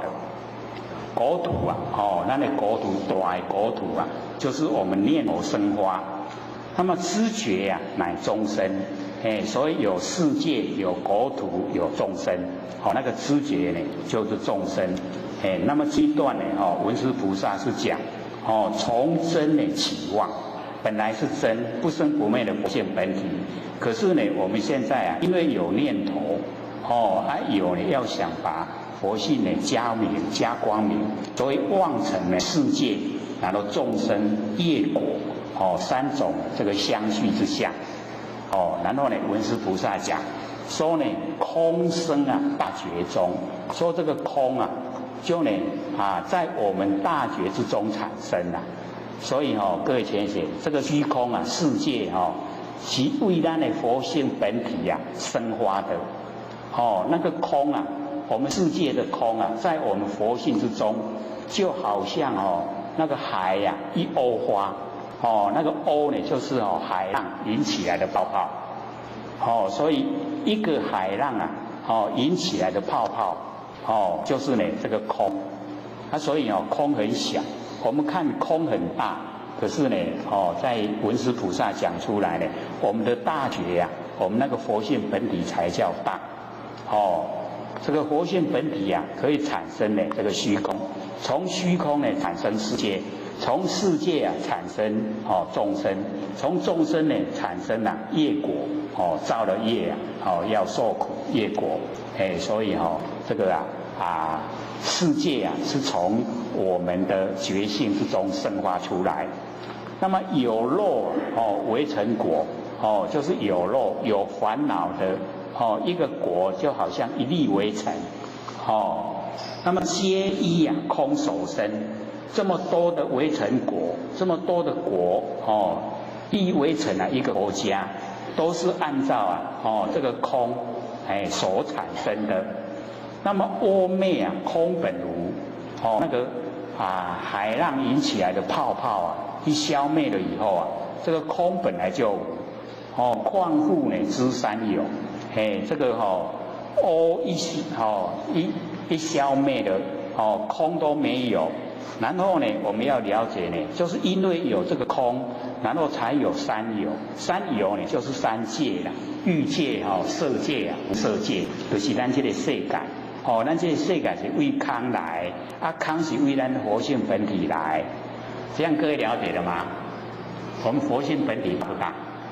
非常大可是我们都没有去研究不知道说佛性本体这么大，这么广泛连这个欲界、色界、无色界都在佛性之中是很小的一个单位精髓。所以虚空呢生于大觉的心中，仅如海之一窝花现而已。以觉心呢比喻如海，那么虚空呢比喻好像那个窝泡泡，海浪引起来的泡泡。那么阿昧空本无，那个阿昧空就没有。那么虚空呢本无所有，况复呢空中呢知三有世间。这个欲界、色界、无色界叫做三有。这个世过去、现在、未来皆呢东西南北，空间、时间。然后呢，文殊菩萨又讲说，归元现无二。我们归到本来那个佛性都一样，没有两个。可是呢，方便有多门。我们修持的方便，修持的方法有非常多的法门可以修持。圣性无不通。一回到呢我们不生不灭佛性不管用什么法来修，都可以通达，可以到达，只是呢时间方法不一样所以呢这个文殊菩萨呢就讲说圣逆皆方便，不管是圣修还是逆修都是方便法门。那么再讲说初心呢入三昧处事不同伦。文殊菩萨呢说我们这个末世的众生初心要进入三昧，三昧就是正殿。我们要进入正殿那个快跟慢不同呢那个里面那个修持方法，用对的方法但修一天可以当视觉一劫就足久咱若修掉一天就久啦，修久啦劫的迄款时间来比论。那么用不对方法这个虽修呢视觉不足一日，虽然修足久的，修久啦先久啦细久啦先久啦细拢咧修，但是拢无功夫出来，迄就是这个修的内容无共。那文殊菩萨呢就讲我今呢白世尊就是向释迦牟尼佛表白佛诸呢娑婆界此方真教体，说这个佛呢出现呢在娑婆世界要来教导呢那个娑婆世界的众生。那么此方呢真教体真正呢能够进入让众生得到利益清净呢在因闻就是能够从因闻进入英文就是很容易啊，修持。欲取三摩提呀，我们要正定这个走路啊正定，三摩提呀，三摩地就是正定。所以我们看到那个奢摩他、三摩提以及禅那三个都叫正定，可是三个它的内容都不一样。那个奢摩他着重在领真理，然后三摩地啊着重在实际关照，然后呢那个禅那着重在功效，就是已经有功效呈现。所以三个翻译成中文都叫正定。可是内容都不一样。用三摩提的话呢，就是实际的关照，就实践实际的在做，叫做三摩提。那么十以稳中路，我们要进入三摩地，进入正定从稳境之中进入离苦得解脱，我们就可以离苦得到解脱。从稳性一进入以后就可以离苦得解脱。良哉呢观世音，就是观世音的修持方法很殊胜很好。那么以恒沙觉中入微尘佛国得大自在力这个在讲观世音菩萨呢，就是呢恒沙觉中进入微尘佛国，然后呢得到呢大自在力，无畏施众生。他没有这个畏惧的心来布施给众生，就是让众生能够离苦得乐，得到这个快乐。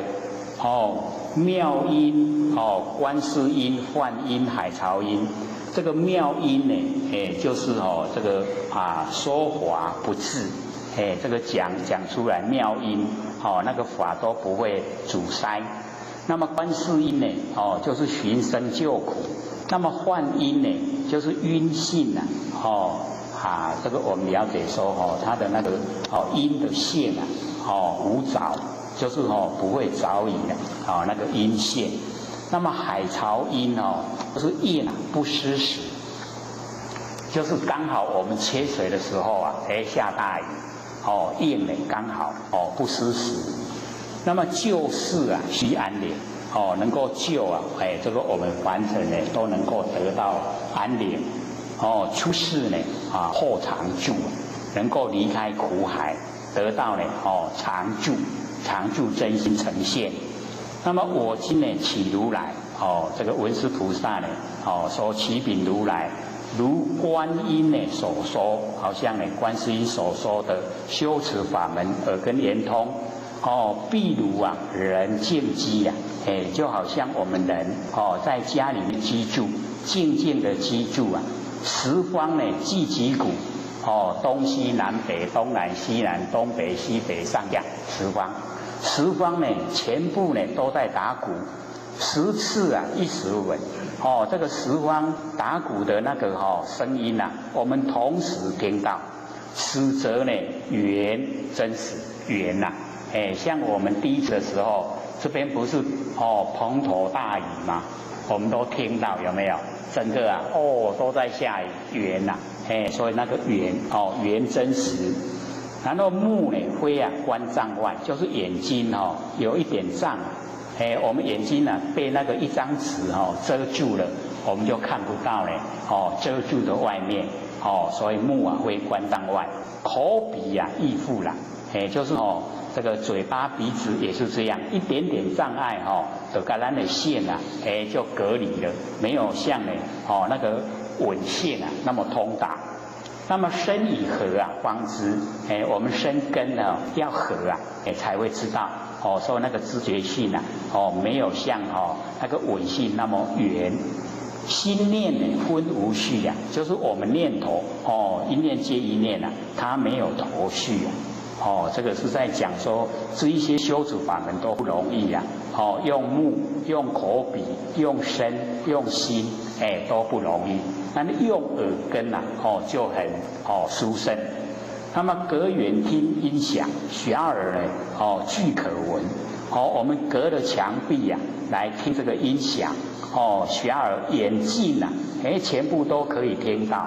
五根呢手不齐，就是剩下把耳朵都吃掉以后啊，眼、口、鼻、身、那个意呀，手不齐呀，没有办法跟呢闻性这个相同。四者啊通真实，所以前面一个圆，下面一个通，圆通，圆通，圆通真实。因性呢，因生呢性动静啊，稳中为有无，这个它因生的性啊，动呢就是有声，静呢就是没有声音，因的性里面自然有动静。然后稳中啊，我们那个稳性之中，有声音动的时候叫有，没有声音叫无。无声呢号无稳，没有声音呢我们讲没有稳，就是无听到。非实啊稳无性，不是呢我们稳性没有。声无啊即无昧，声有啊亦非声。那个声音没有的时候啊，我们稳性没有昧。声音有的时候，我们稳性没有生，所以稳性啊没有生昧，就是要我们体会啊，我们的稳性啊没有生昧，可是生成它有生昧啊，所以我们做耳根圆通的时候啊，就是要用稳性，稳性没有生昧，我们就是要体会啊没有生命的稳性。那声音有生有昧就让它生让它昧不要去在意。那么生昧啊二远离。生也远离，昧也远离，就是有声音我们也远离，没有声音也远离，就是不管它了。有声没声没，都不在意。四者啊常真实，所以我们追求就是三个字：一个圆，一个通，一个常。圆、通、常，这三个在稳性之中呢都可以呈现。它是圆，整个呢整个圆圈东西南北我们都可以啊这个听到，又通我们呢隔了墙壁啊一样可以听到，又常住啊，有声也听到，没有声也听到，所以圆通常文殊菩萨呢把这个整个殊胜的地方呢都把它点明。众令呢在梦想啊不为不失误，就是我们晚上睡觉的时候啊在梦想做梦的时候不为不失误，不是呢我们那个伪性啊没有一样呢是有所以啊觉观呢出思维，这个觉就是伪性本体，观呢就是伪性的造用，所以觉观啊出思维，超出呢思维之外，身心啊不能及，我们的身心到达不了佛性本体啦，所以我们呢这个可以这个在生活中呢体会，就是呢我们晚上啊睡觉，我们已经睡着觉了，睡着觉的时候啊，然后这个时候有朋友来找，他家人这个到我们寝室来叫，说某某人起来，有人要来找你，他不要碰到我们的身体呀，就是身没有碰到。然后我们已经睡着觉，心也没有在想念了。然后我们听到家人叫的时候，我们就醒过来，就起床，有没有啊？假如说年纪轻的话都叫袂醒啦。年纪轻咱讲较少年的啊，迄个伊咧困啊甲光去添咧水也搁咧困，那个就他的那个佛性啊，就比较因为啊，出生了以后那个阴啊比较浓，阳比较少，所以那个睡觉的时候啊，都昏昏沉沉啦。然后我们到到青年以后青年壮年以后啊，那个阴跟阳大概一半，一半一半。所以那个睡的时候啊，我们身体在睡觉，心也没有在想念了，所以身心都没有到达佛性本体。这个时候家人叫我们没有碰到我们的身体，然后我们的心在睡觉也没有想，是不是身心都没有？可是，一觉我们就起来，各位了解吗？那个是什么？就是我们那个佛性本体啊，那个稳性啊，稳性就是佛性本体。人甲咱叫啊，咱就起来，就起来，应对。有没有那个经验？所以我们就可以体会说，那个觉观啊，出书为觉佛性本体，观佛性的作用，就是佛性的功能作用。它的本体、它的功能作用都超出我们的身，超出我们的心。在如是我闻还是那个张轴那个悟道记啊，或许有讲到说那个盲者有见，有没有？那个跟阿难释迦牟尼佛跟阿难讲说，盲者啊，就是眼睛瞎的人他有见。阿难说盲者都就那么看，然后佛就讲说，那个盲者啊，盲人他见到的黑暗，跟我们明眼的人啊，处在暗室啊，所见到的黑暗一不一样？是一样的，拢黑暗暗啊，都拢无看啊。你的暗室内底，伸手也无看五在，黑暗暗，暗拢同款。所以盲人有见，跟我们明眼人的见，我们都以为是眼睛看见所以佛就讲说，这个盲人医生给他眼角膜，他可以看见，这个叫眼睛看见。然后那个明眼的人在暗室，然后我们开灯，开灯以后他一样看见。佛就讲那个是灯见，因为开灯以后看见，不是眼睛看见，是开灯以后看见，叫做灯见。所以我们一般都不会这样去想。然后佛讲出来说我们要了解到说呢，眼它能够显色，眼睛就显现形象，然后那个灯一样是显现形象。那我们要了解到我们的佛性它是脱根，就是不要有眼睛，你一样有见。脱根脱离我们的六根，然后脱尘，就是你不要看纯净，你一样有见。就是盲人看到的黑暗盲人看到的黑暗，他不用六尘，他一样有见，就是看到黑暗。所以我们要了解说，我们佛性在的时候是我们佛性在看，不是眼睛在看。可是我们都错觉，认为是眼睛在看，没有用佛性。然后我们呢进入那个真理里面，全部都是佛性的作用。所以那个阿耨利我们知道吗？天眼第一的那个阿耨利阿耨利就是每一次释迦牟尼佛讲经说法，他就开始度孤了。然后释迦牟尼佛讲完了他就清净了。他每一次都这样，所以佛就骂说你是那个蚌壳哈姆类，就是那个海底里面的生物一岁1000年，不闻佛的名字那个阿耨利那伤心要跳昏迷一直哭然后7天不睡觉。我们眼睛以睡为食咱目睭就是咧困的时阵，伊咧食饭咱7天都卖困，目睭就青霉眼睛7天你都全部不睡的话，他就瞎了。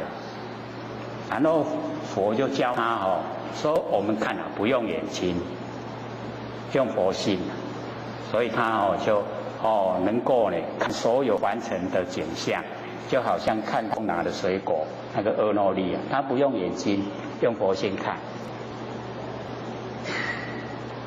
这个又是超越我们凡尘的认知所以我们又会觉得说又不一样了所以我们平常呢就是少研究在那个大概是如是我闻嘛，就讲说我们是佛性是脱根，然后脱尘，离身，然后离境，有没有？有看的话就会看到了你没有看的话，不知你在讲啥我都不知所以要有心追求，有心追求呢，很细腻的东西呀，你可以把它延伸，延伸了以后，原来佛性呢，它是脱根，脱离我们六根，然后脱离六尘，然后离身，离开身体，又离境，离开凡尘的景象，离开所有的眼，独立，不生不灭佛性本体，这么殊胜的我们都不知道，这么殊胜的要认识要把它启发出来。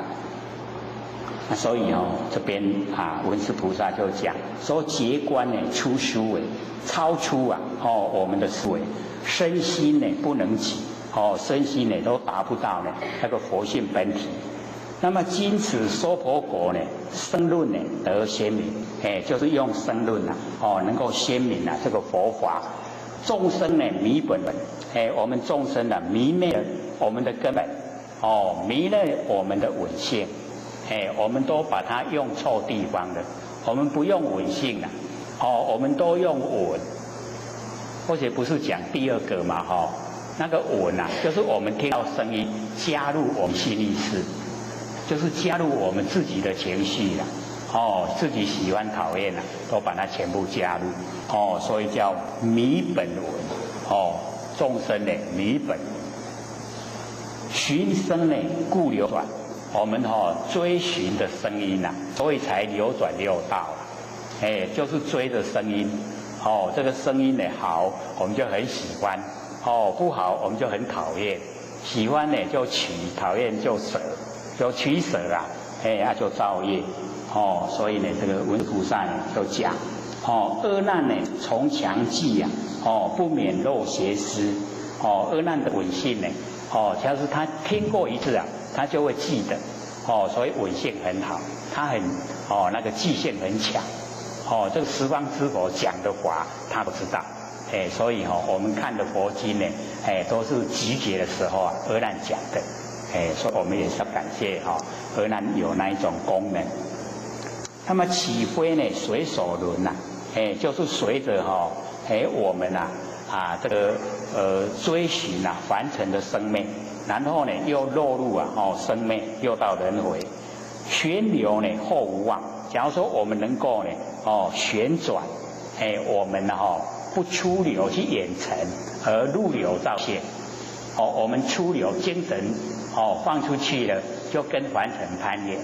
然后呢，我们这个入流了，把精神回光返照收回来，就照见了自己不生不灭的佛性。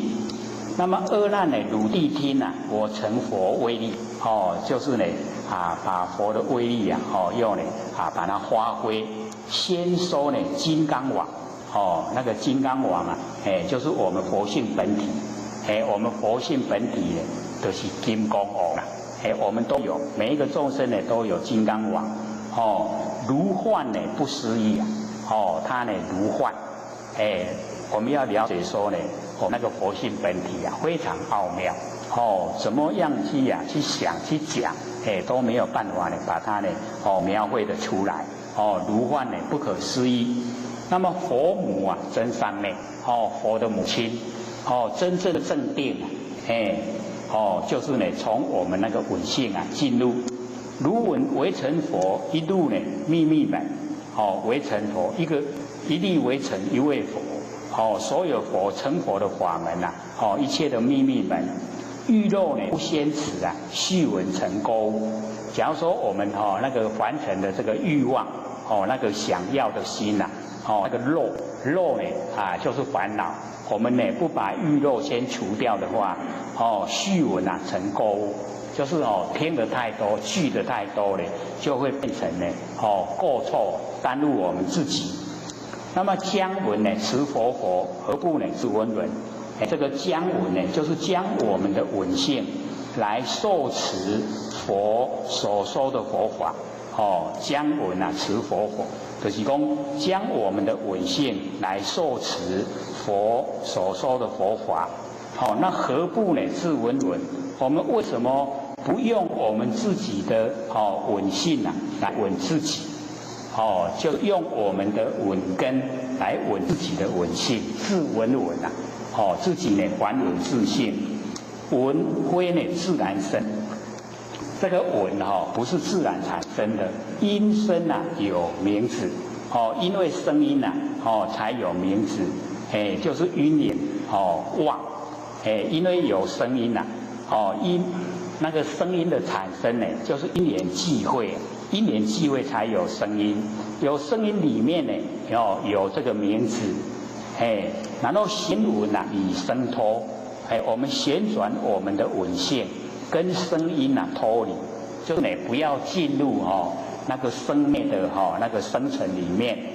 那么水能脱呢亦水明，这个能脱离的那个这个名称要怎么样来说，就说不出来了，就是我们修正了真的已经回到了稳性了，就没有名称，无名没有名称。那么一根呢即还原，我们只要耳根呢还原，6根呢成解脱，修一根呢就可以，不用呢6根呢全部这个修持。那么见闻如幻意三界若空法，我们在凡尘所见到的、所听到的，都好像幻意就是假的幻象，不真。那个意就是眼睛有毛病了，眼睛生病了，看的都不正确。然后三界欲界、色界、无色界，若空法，好像空中的花，都不实在的。三界呢若空法。那么稳护一根足，我们的稳性恢复了，然后呢，眼睛的毛病那个一根除掉了，尘消觉圆净，凡尘都已经呢，被我们修持，我们修到已经呢，尘都没有了，叫尘消，凡尘都消除了，觉我们佛性本体就圆满，清净，净极光通达。我们清净呢到极点，佛性本体发出光明，光明呢就通达，整个这个宇宙都被我们佛性呢照亮，极照含虚空，虚不变之体，照呢随缘之用，就是我们佛性本体呢跟佛性的随缘之用，它含虚空，包含整个虚空。却来观世间，这个时候我们来观呢这个凡尘，犹如梦中事，就是呢好像我们睡觉的时候做梦，梦中里面的事我们一醒过来就知道那个都是假的，不真，凡尘一切都是假。那么摩登伽在梦，那个呢引诱阿难呢，要跟阿难做爱那个摩登伽就在梦中的人。谁能留汝形你的形象什么人能够呢把你留得住？如是呢巧幻师好像我们这个凡尘有那个巧幻师，幻作呢施男女，就是变换很多的男女出来，虽见呢知根动，要以一击抽，虽呢见到知根，我们6根都在动，然后要呢用我们佛性本体一击来抽，把这个所有的那个枝根呢都把它抽，就是能够让它那个动习机呢归极了。假如说我们呢已经不抽了，不动它了，就习机，然后归极了，就归到呢不变之体，跟呢随缘之用了，就呢本然。知幻呢成无形，所有的幻凡尘的现象都是假的，成无性那么6根呢也一样，6根没有本性我们6根没有佛性本体的话，6根没有作用，所以有作用都是佛性本体。言一精明就是呢依照一精明，一精明呢就是我们那个佛性的本体了。因为篇幅不够，所以最后就把那个旋如导稳机还文稳自性，就是呢旋转我们那个稳性之中的那个关键那个稳机来还文，回光返照还如我们的自性，就是入流照现。所以文殊菩萨有讲说，我亦从中证归为观世音呐。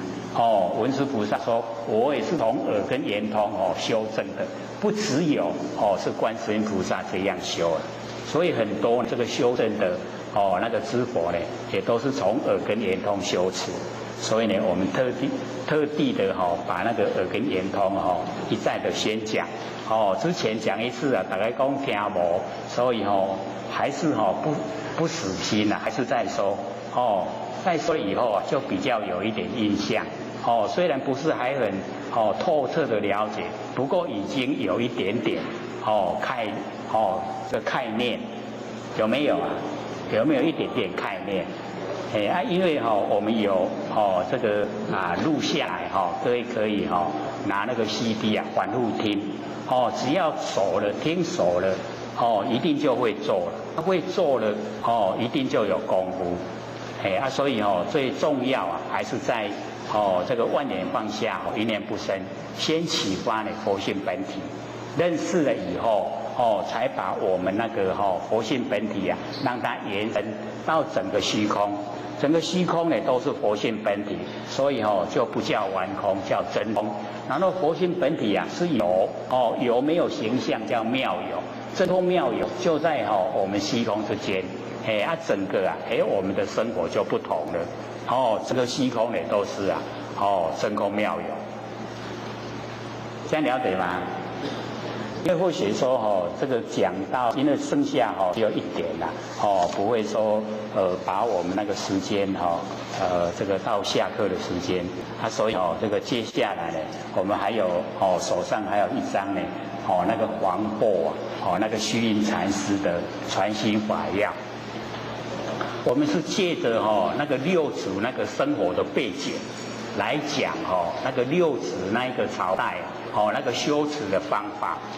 所以重点还是我们要以六祖那精神那个修持的精神，就是唯求做不求有。不是说呢，我们说为什么不把这个六祖坛经先讲完了以后再来讲这些？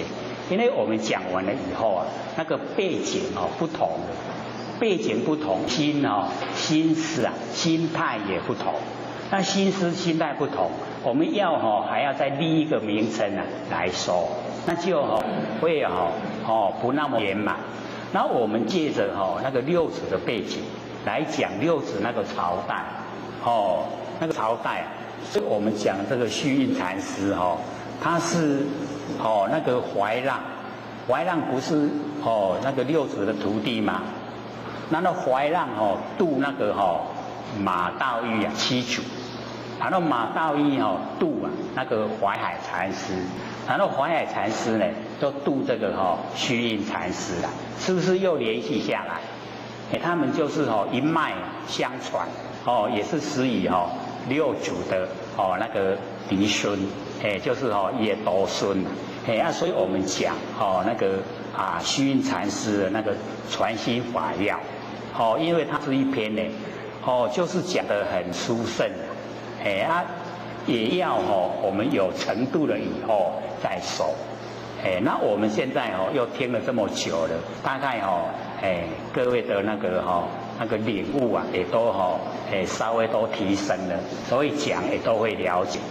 所以我们就借着那个虚云禅师，虚云禅师也叫断际，断那个国际的际断际禅师。它有另外一个名称。然后这个黄檗呢，这个虚云禅师那个传心法要，我们就这个了解说他是那个淮海禅师。那淮海禅师他同时还有一个智障禅师，还有一个普愿禅师，他们三个同时去拜那个马道一马祖七祖啦。可是这个虚云禅师是淮海的徒弟那么潮汐六祖是嫡孙，百丈呢西堂南泉这个丰州呢百丈山淮海禅师那个虚云呢就是淮海禅师的徒弟那还有一个那个私塾塞师伯师叔一个呢就是西塘智障禅师，一个呢南泉普愿禅师这三个呢同时呢拜呢那个七祖。那么同号呢陆氏马祖就是七祖马道一。那么独配最上圣离文子之意，就是虚云禅师呢他呢这个领悟得很深所以就是最上圣的离开文字那一种这个修持方法。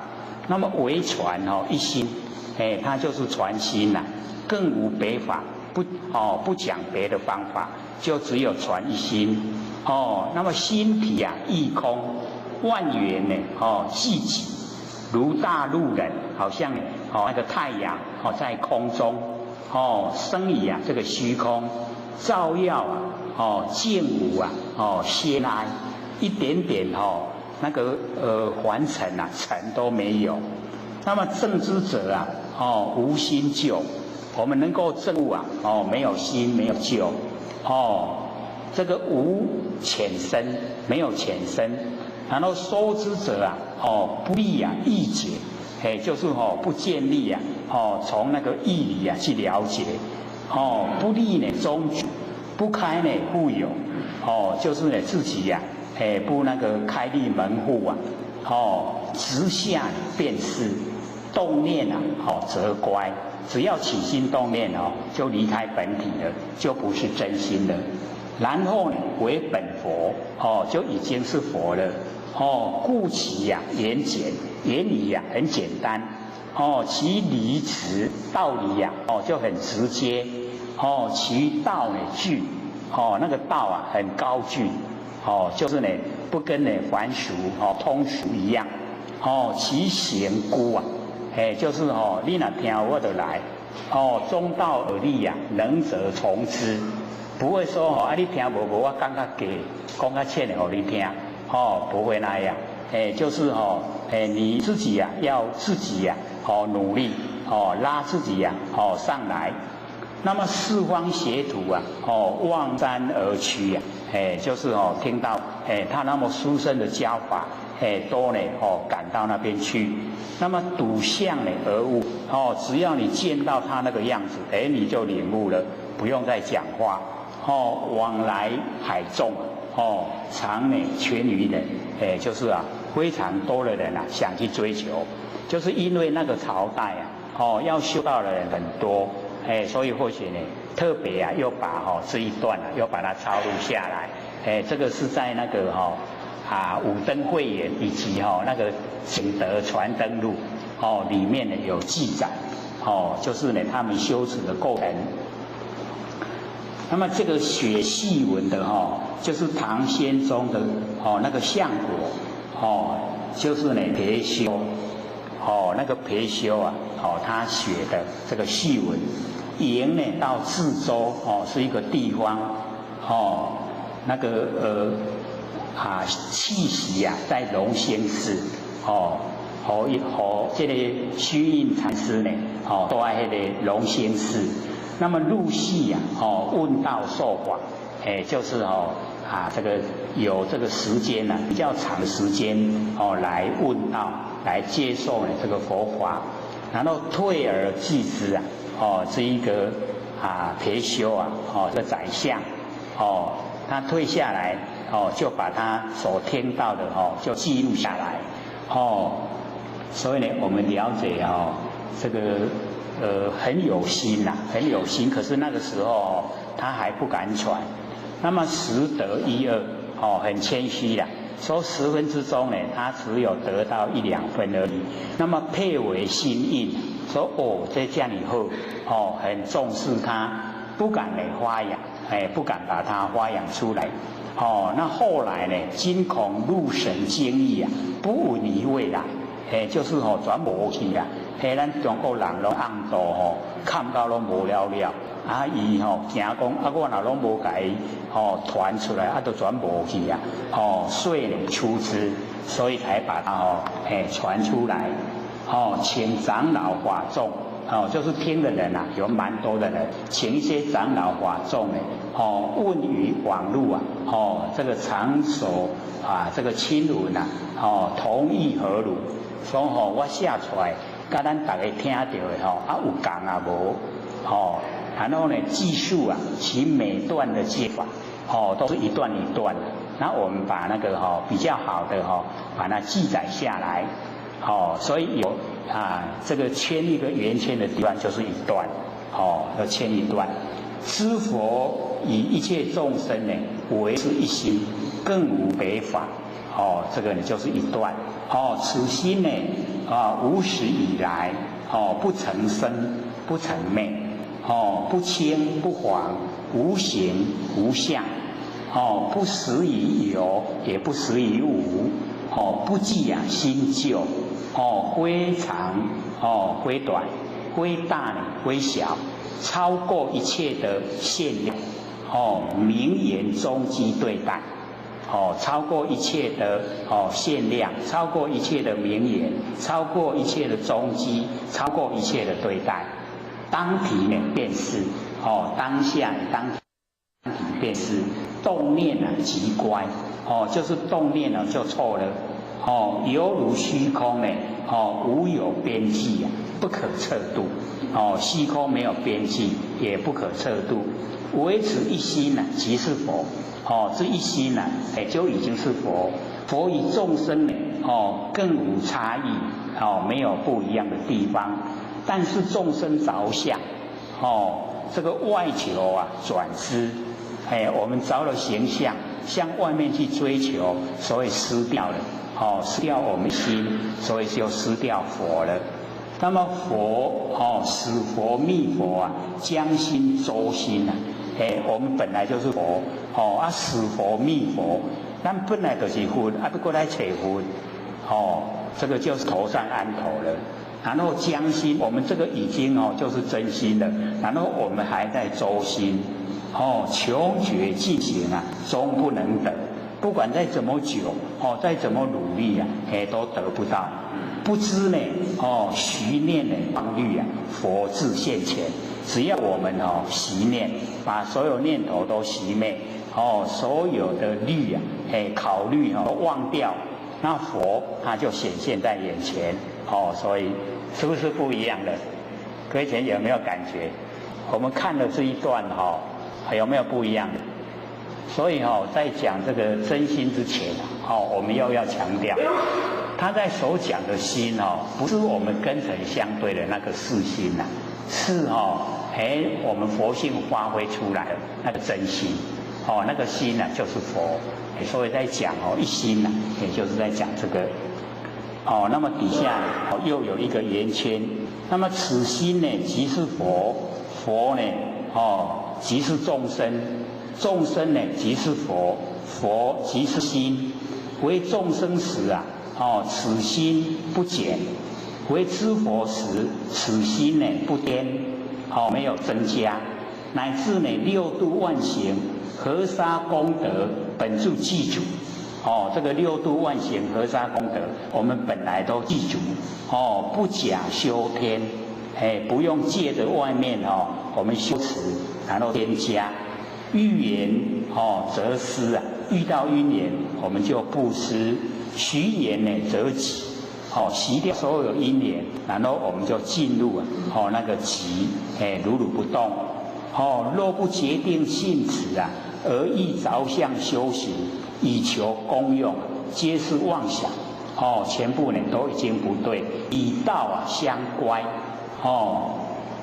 此心呢即是佛，更无别佛，亦无别心，此心呢净明，这个很清净，很光明，犹如虚空，无一点相貌，没有一点相貌，起心动念呢即乖法体。起心动念呢，就跟我们的法体，就是不生不灭佛性本体，即为着相，就已经着相。无始来没有着相佛，就是无始以来没有着相的佛，所以着相不会成佛。我们要成佛一定呢不能着相。修六度万行呢，欲求成佛，即是次第啊。就是一步一步按部就那个次第。无始来呢，无次第佛。没有次第的佛。但悟一心，更无少法可得。就是领悟我们一心，就是即心即佛。此则真佛，就是真正佛。佛与众生呢，一心无异，犹如虚空。无杂，这个无坏，没有掺杂也不会坏。如大陆人造四天下，造呢我们整个呢这个四天下。这个四天下呢，我们就是了解四大部洲。入造之时呢，明遍天下，虚空呢不成明；入没之后暗遍天下，虚空呢不成暗。所以这个呢明暗有变化，可是呢我们呢那个佛性没有没有变化。明暗之间自相邻夺，虚空性呢豁然变，如不动的。佛与众生呢心亦如此，心也是这个样子。若观佛，昼呢清净光明，解脱之相；观众生呢，昼过夺暗昧生死之相。此人呢作持劫，立河沙劫呢，终不得菩提，即是呢着相之故。所以着相呢，就呢不得菩提。那么维持一心呢，更无为尘许，一点点为尘都没有。这个少法可得，为尘许的少法可得，一点点少法都没有。即是佛。今学道人不悟此心体，不领悟这个心体，便以心上生心，向外求佛。我们在心上又生心，要向外求佛，着相修行，那么皆是恶法。这个法不对，非菩提道，不是觉悟之道。这个呢又是这个一段。各位听了以后有什么感想？是不是很高超？就讲佛性本体的。因为还剩下13分钟了，这个要留给各位先生问问题，还是要再讲？我们讲到剩下5分钟再问好吗？要不要问啊？要，好，请说。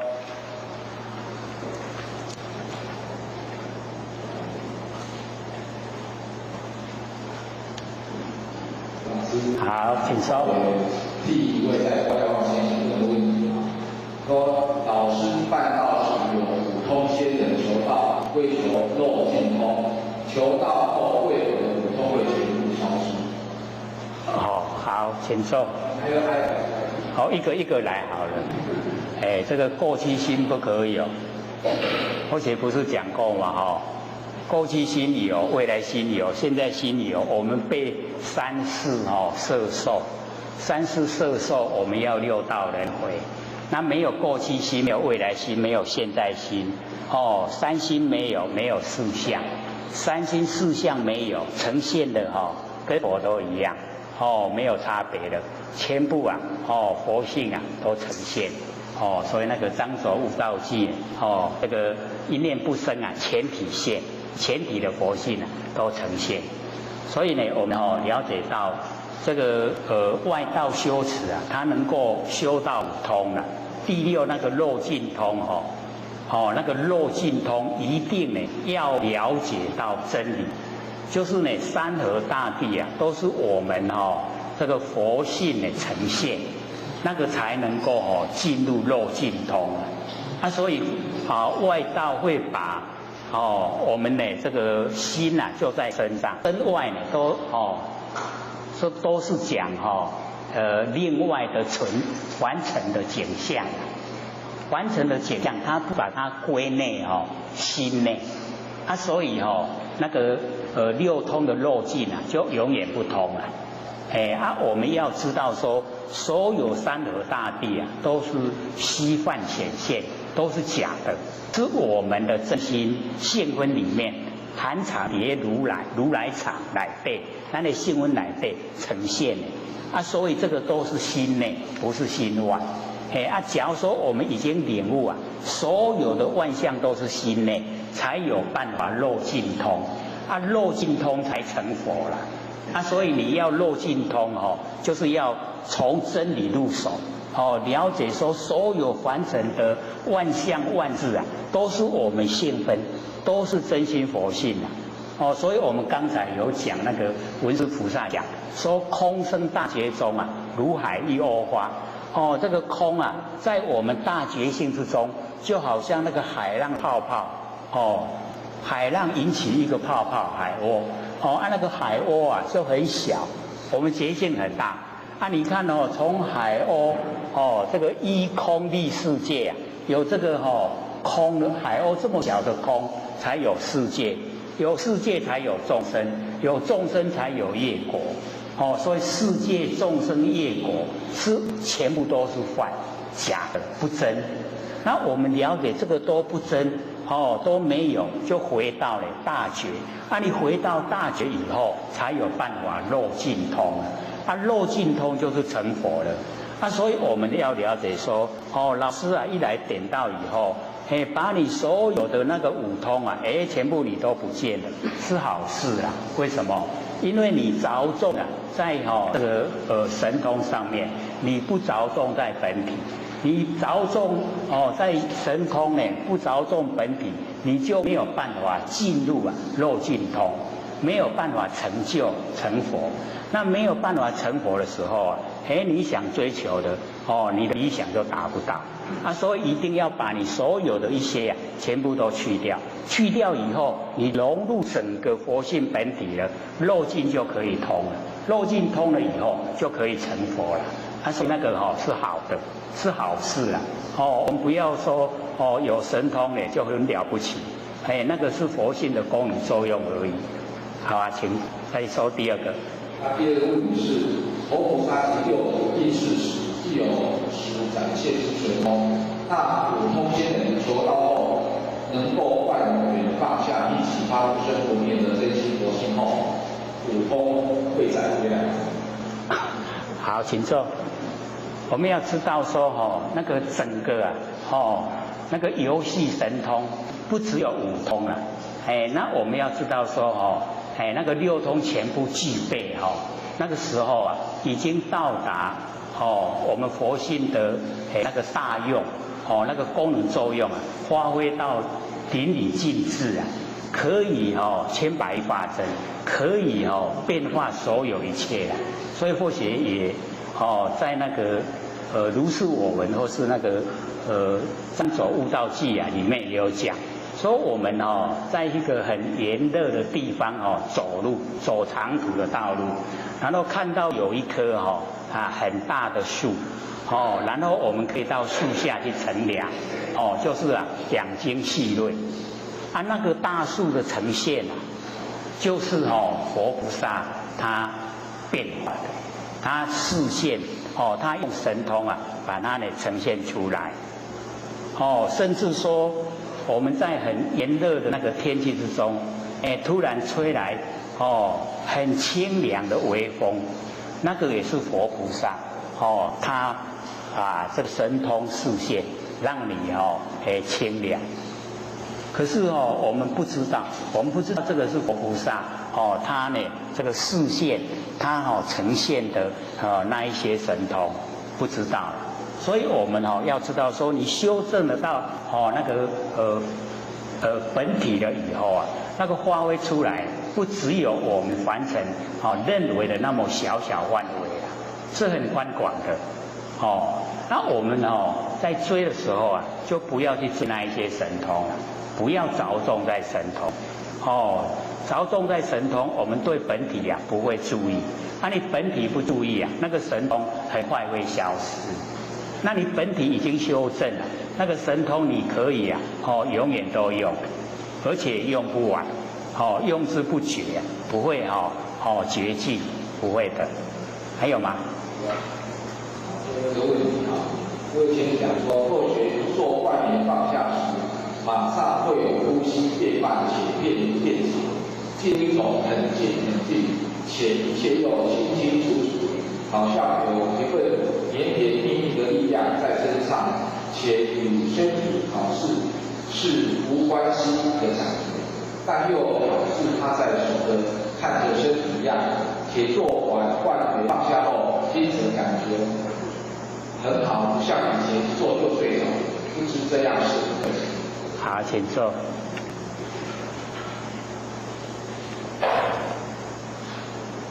我们呢，这个做万年放下各位要了解到，万年放下以后不是万年都放下了吗？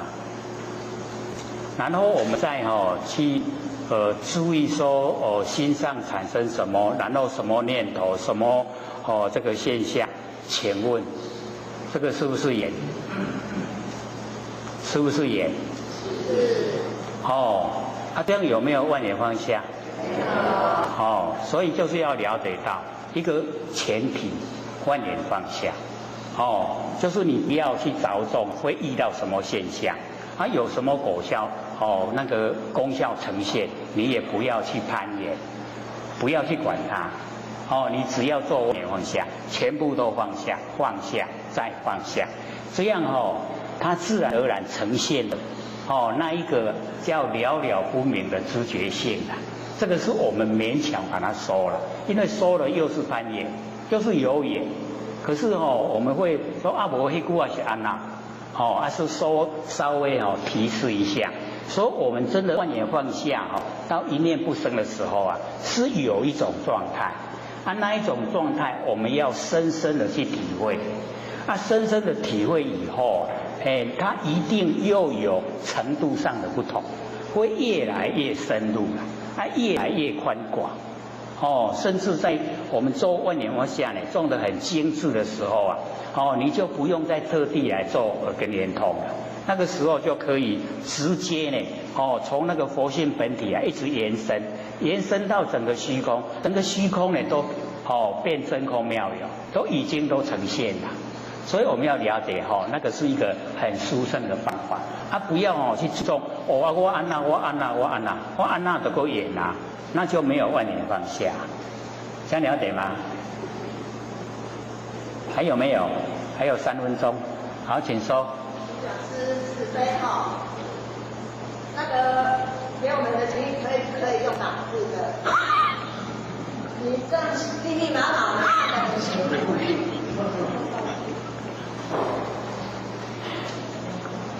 这个台北的前贤也曾经把那个讲义都用打字的啦，可是我们一看打字的出来以后这个精神都消失，精神各位前贤，或许国民小学没有毕业证书写的这个是不是要用精神去写？现在我们看的是要那个精神你打字的全部都没有了，精神都不见了，不知道它可贵在哪里那你讲是可不可以写大字？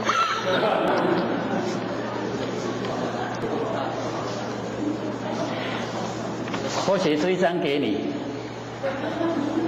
有没有大的？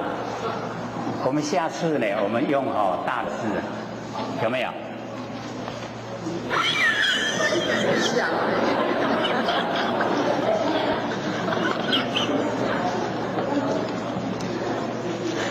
头吃补小姐已经67岁了，老花眼了，她想戴眼镜起来不好看，所以用那个放大的来看。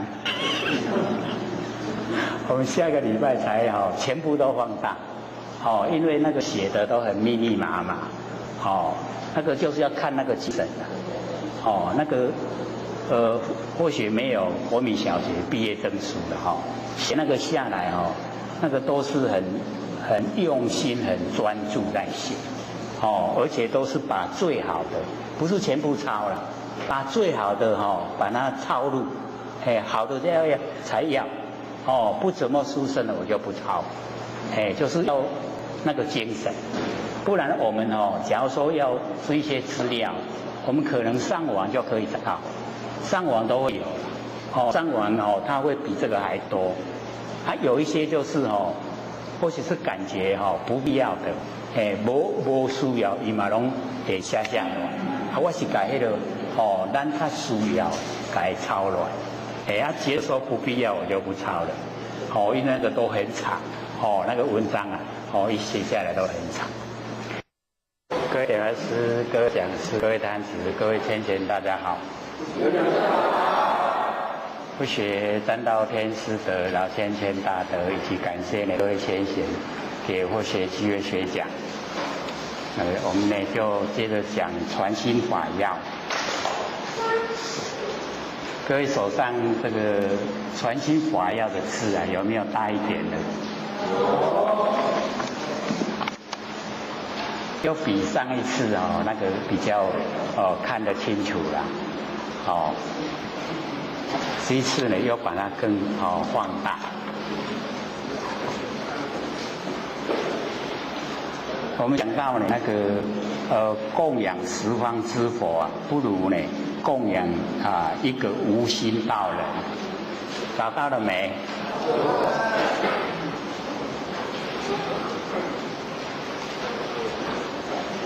？2、4、6、8、10、12、14，第16行，有冇睇到啊？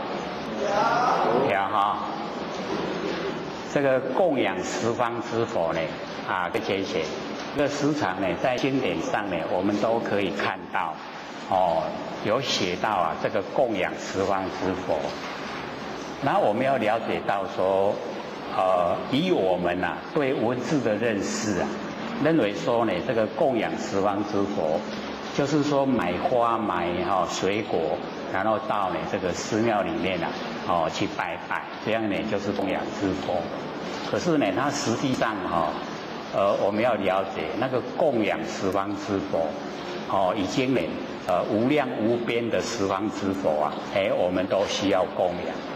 那呢，我们在生活之中只要我们对所有众生，我们都尊敬，我们呢都平等心来看待，那个都在供养之佛。所有的众生都是佛，只要我们没有那个分别心，只要我们的心都是平等，我们对所有众生不管他行为是好是坏，我们都尊重他的佛性，这个就叫供养之佛。所以这个供养之佛我们要在日常的生活中就去这个实现。那假如说我们对众生有埋怨，那个叫毁谤之佛。各位对众生有没有埋怨有那已经在毁谤之佛了这个是维摩诘他所讲的我们呢，假如说稍微有看一下经典有一部叫《维摩诘经》，那么这个观点是从维摩诘讲出来，所以我们对所有众生都尊重，所有众生呢，我们都就是平等心来看待，那个就已经是供养之佛。然后我们呢有埋怨有不满，那个就已经在毁谤。所以这边呢说供养之佛不如来供养一个无心道人。各位浅显，无心道人是谁？是谁是谁？不错，就是自己不太我们都不太敢承认因为还没有了解到他实际的意思所以那个无心道人就是佛学一直在讲，我们凡尘我们的六根对六尘产生的六识，那个心那个都是生灭变化，叫识心我们认识的心。然后无心就是把这些心全部去掉，那这些心全部去掉叫做妄尽，妄已经尽了，真就显所以那个无心道人就是我们的真心佛性，就是我们不生不灭的真心佛性这样认识了没？就是我们那个佛性本来发出来的真心，那个叫无心无心道了就是我们自己，所以我们要供养我们自己那个无心道了。因为我们在凡子生活的时候都没有把它启发，我们都是有心在生活了因为有心生活的心都是生灭变化所以那个呢我们不供养这个有心变化的人要供养无心道人所以当这个观念这个是怀让这个怀让禅师然后传到马道一，马道一又传给那个淮海然后又传给虚云。那虚云禅师一讲这个话，说供养十方之佛不如供养一个无心道人。那传到那个行思行思禅师就是六祖坛经里面有一个六祖很欣赏的行思，就是青莲山那个行思禅师那么他的那个徒弟已经到达那个叫延安原来的一块两块的块安平安全的安延安禅师。然后延安禅师在主持的时候他的那个里面修持的一个徒弟就问他说：为神百千之佛有何过？那无心道人有何等？为什么要这个供养这个十方之佛百千之佛，还不如供养一个无心道人？然后这个延安禅师呢，他就讲那个一句非常好的这个句，他说：一片白云横谷口，几多归鸟尽迷巢。一片白云，天上的白云横直的横在那个山谷的嘴巴谷口几多就是非常多的归鸟。这个傍晚鸟要回来休息因为有白云把那个山口遮住了，所以几多归鸟尽那个尽心那个尽迷巢迷昧他的家里的那个鸟巢知道意思吗？一片白云横谷口，几多归鸟尽迷巢。所以这一句讲出来以后那或许就很就是很深入其中很感叹。我们很多众生呢都是想回到无极里天那我们有一些前言引导的方向不是很正确，就变成一片白云，把所有要回到鸟巢要回到家的这一些阎佛子都使他不知道怎么回家。这样知道意思吗？所以我们一直在讲要度化众生，然后要成全众生，可是我们都变成一片白云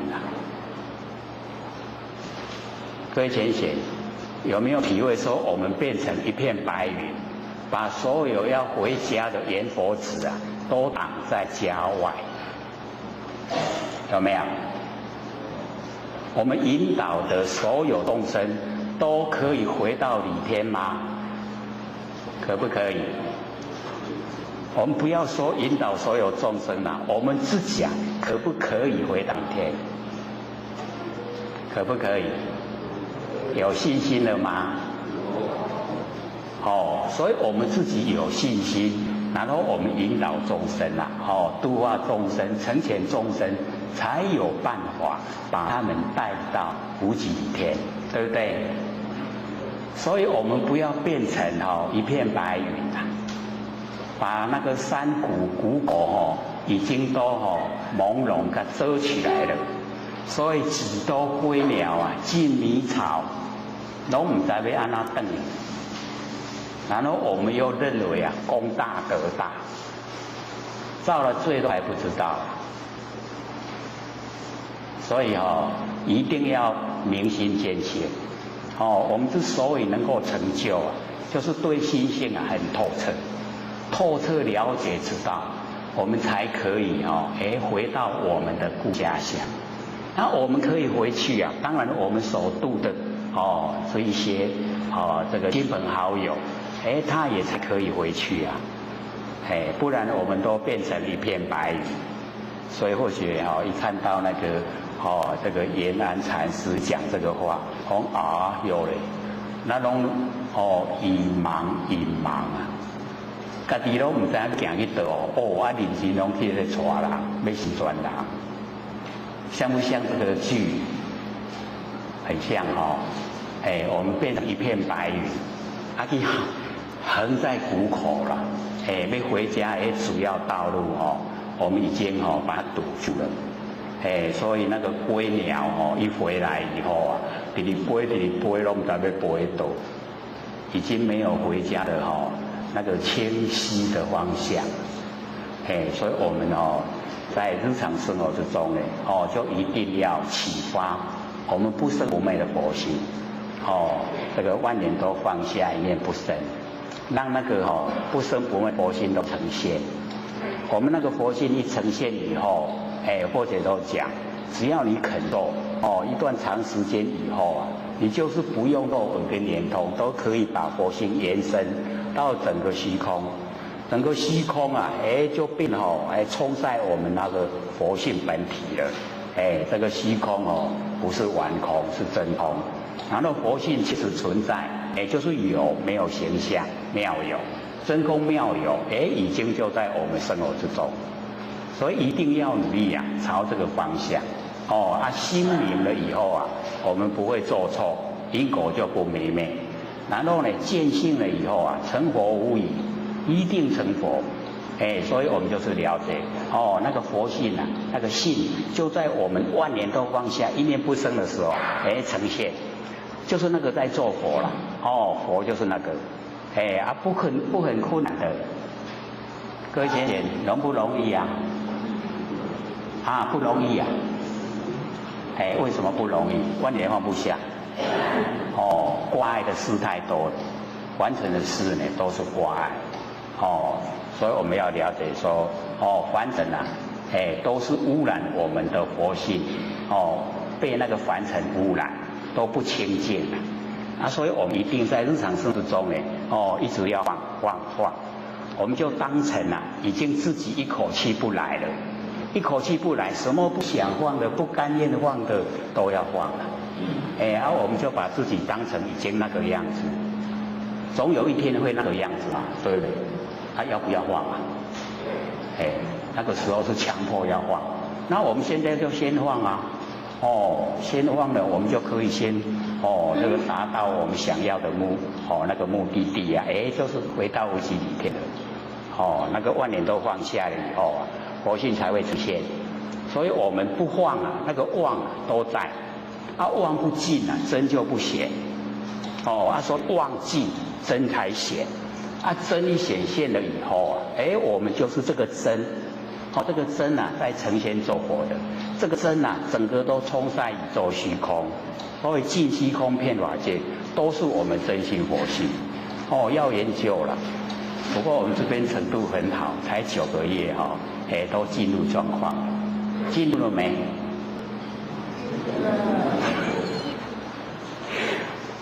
要敢承担我们要承担自己呀不生不灭的佛性，本来就是佛。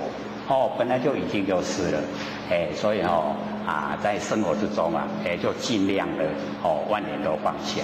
凡尘事我们只要呢有的吃有的穿，可以遮风避雨就好了，剩下的不用用心去追了，一口气不来，什么都带不走，什么都是别人的，所以留给主身不要留给他财产，留给他德性就好。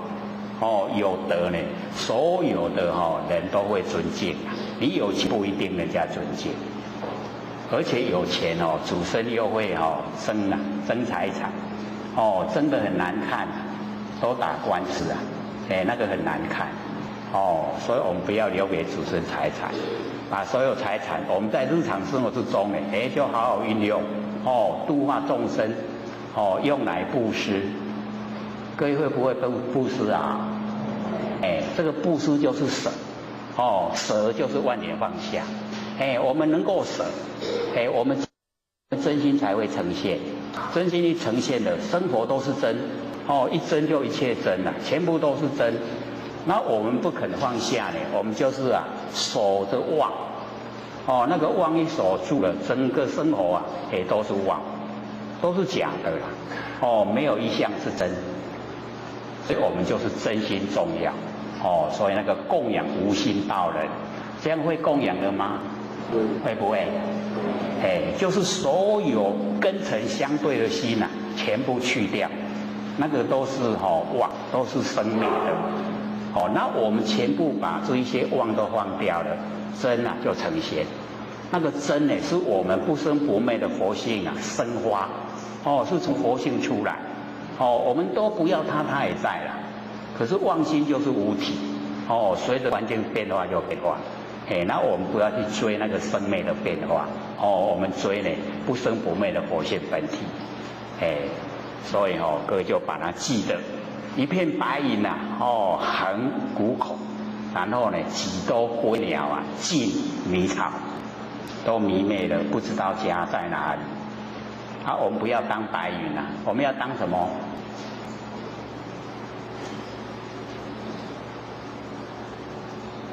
我们当清明空清明空会不会？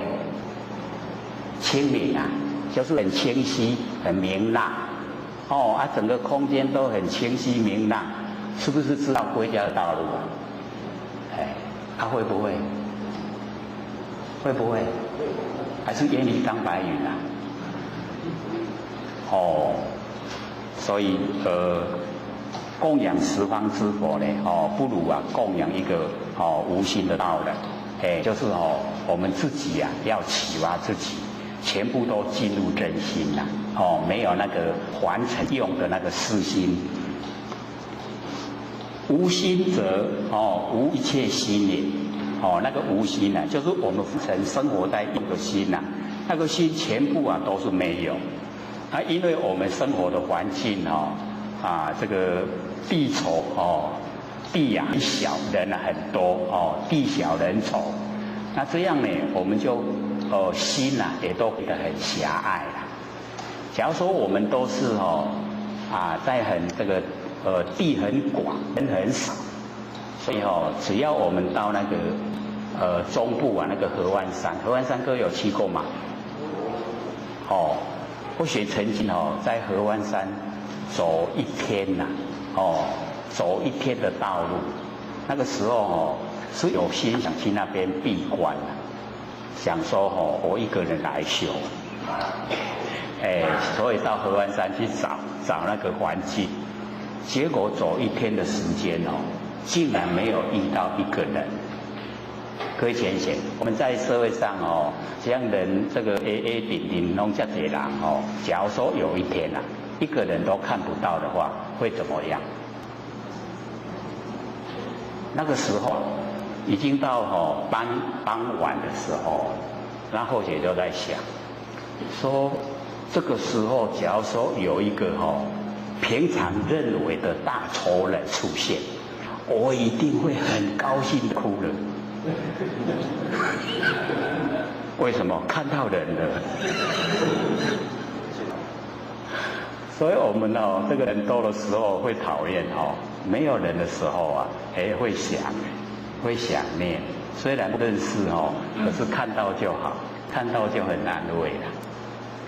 所以没有真正的去实际体验不知道那一种意境行到真是一天拢无拄我一个，然后那地方很有意思那个路边有那个杂货店，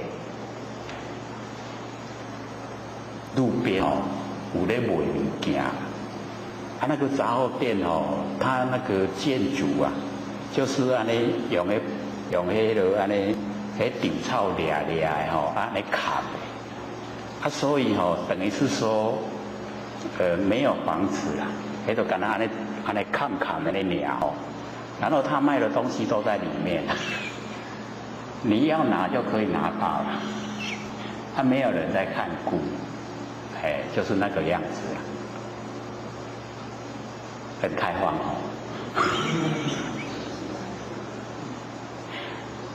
可是因为我们就是也不会想那个新手去拿，不会了，一样还是看了知道有这个事就好了，然后就走过了，走过去，然后呢，我们就是了解到说，我们在凡尘啊，角度啊要多方面，多角度要多，宽广，我们视野也会更宽广，所以在那一种这个现象之下就容不得我们给他人家多了，就是会很宽广，心会很宽广，自然而然被环境影响，所以在那一种这个环境之下，我们的心态就变化，跟在都会区不一样。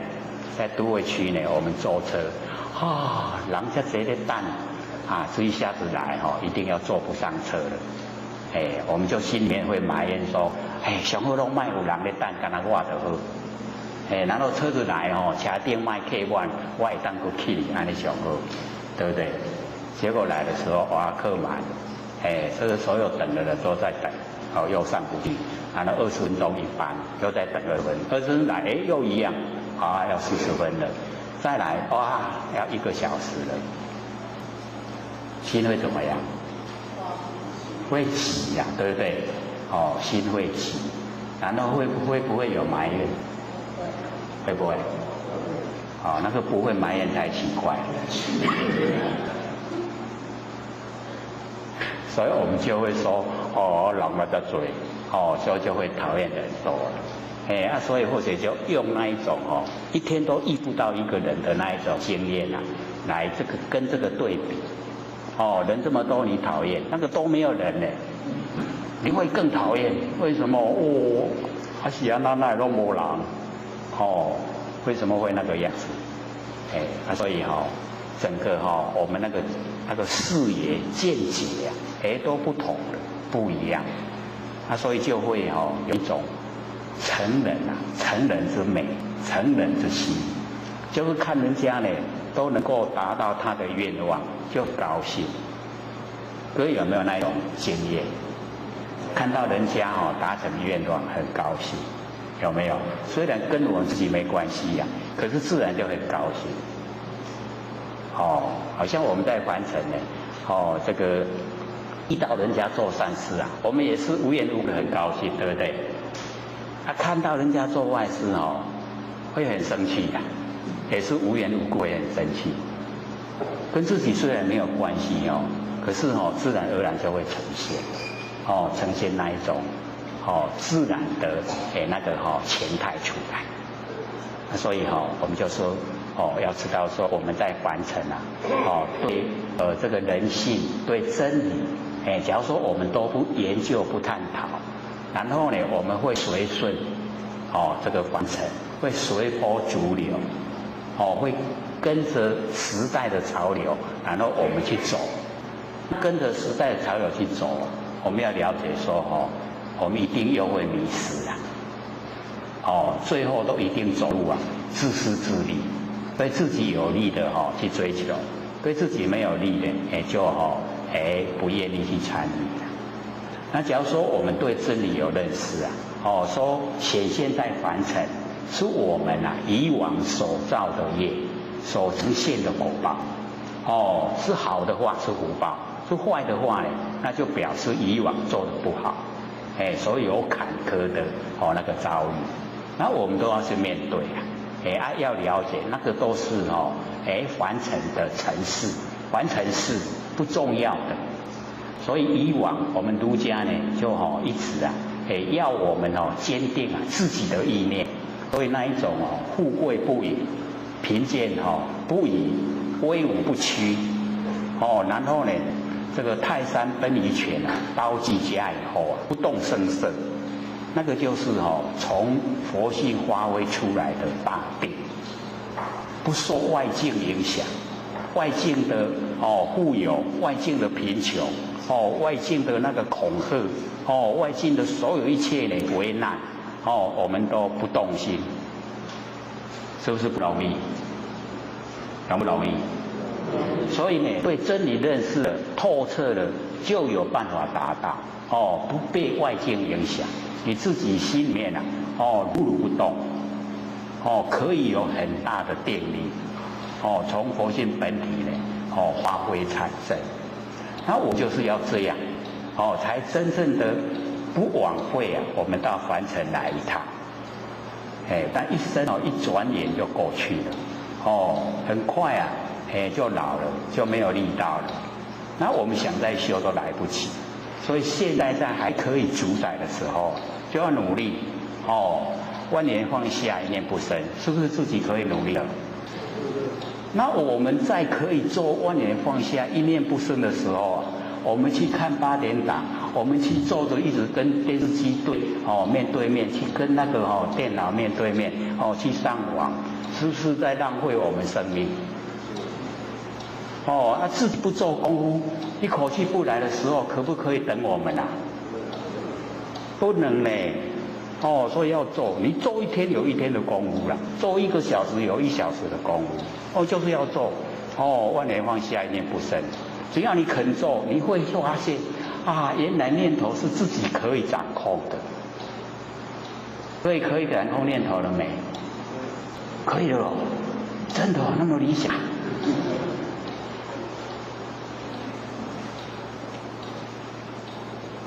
虽然说我们妄念是自己用力去生发，可是我们就是因为习惯性太强，要他全部念头都不要出来，不要起心动念，偏偏就是要，他要冒出来，那个很强的那一种自然而然，是我们生活习惯，六道轮回太久了，我们都是这样，所以我们要把它改变。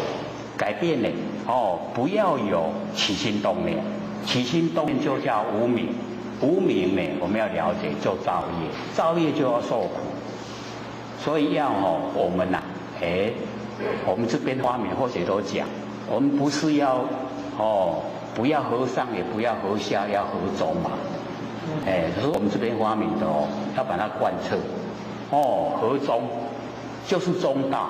中道呢，时时刻刻都在觉，没有不觉啦。所以或者说我们大概是24秒可以啦。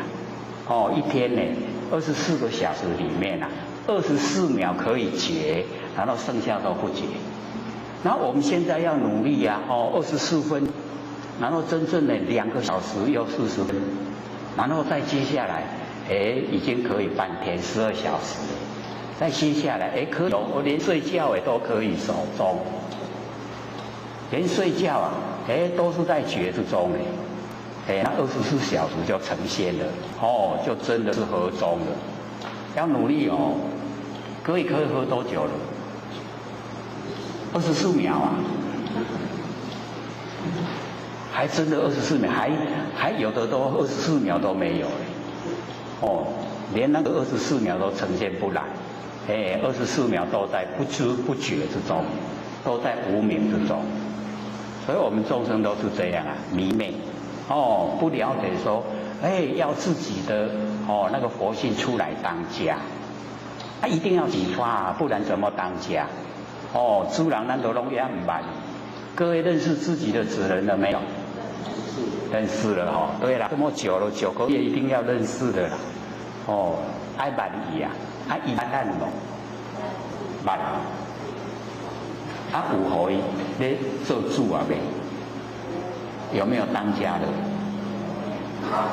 有这个很亏心的说有，不敢很理直气壮有，不一样还是感官六根在当家。我们要知道6根当家造业，就是要受苦啦。我们受苦的时候就不要埋怨。我们受苦一般都会怨天尤人那我咧受苦，那不是别人。苦拢互别人，安尼要想不会拢互我，有没有？不错呢哦，这个不回应是最好的。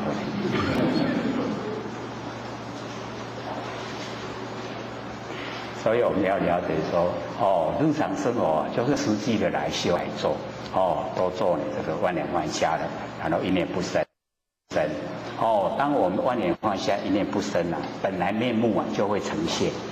本来面目呈现的时候啊，那个就是不生不灭的佛性本体。你要认识，你要把它培养，让它茁壮长大。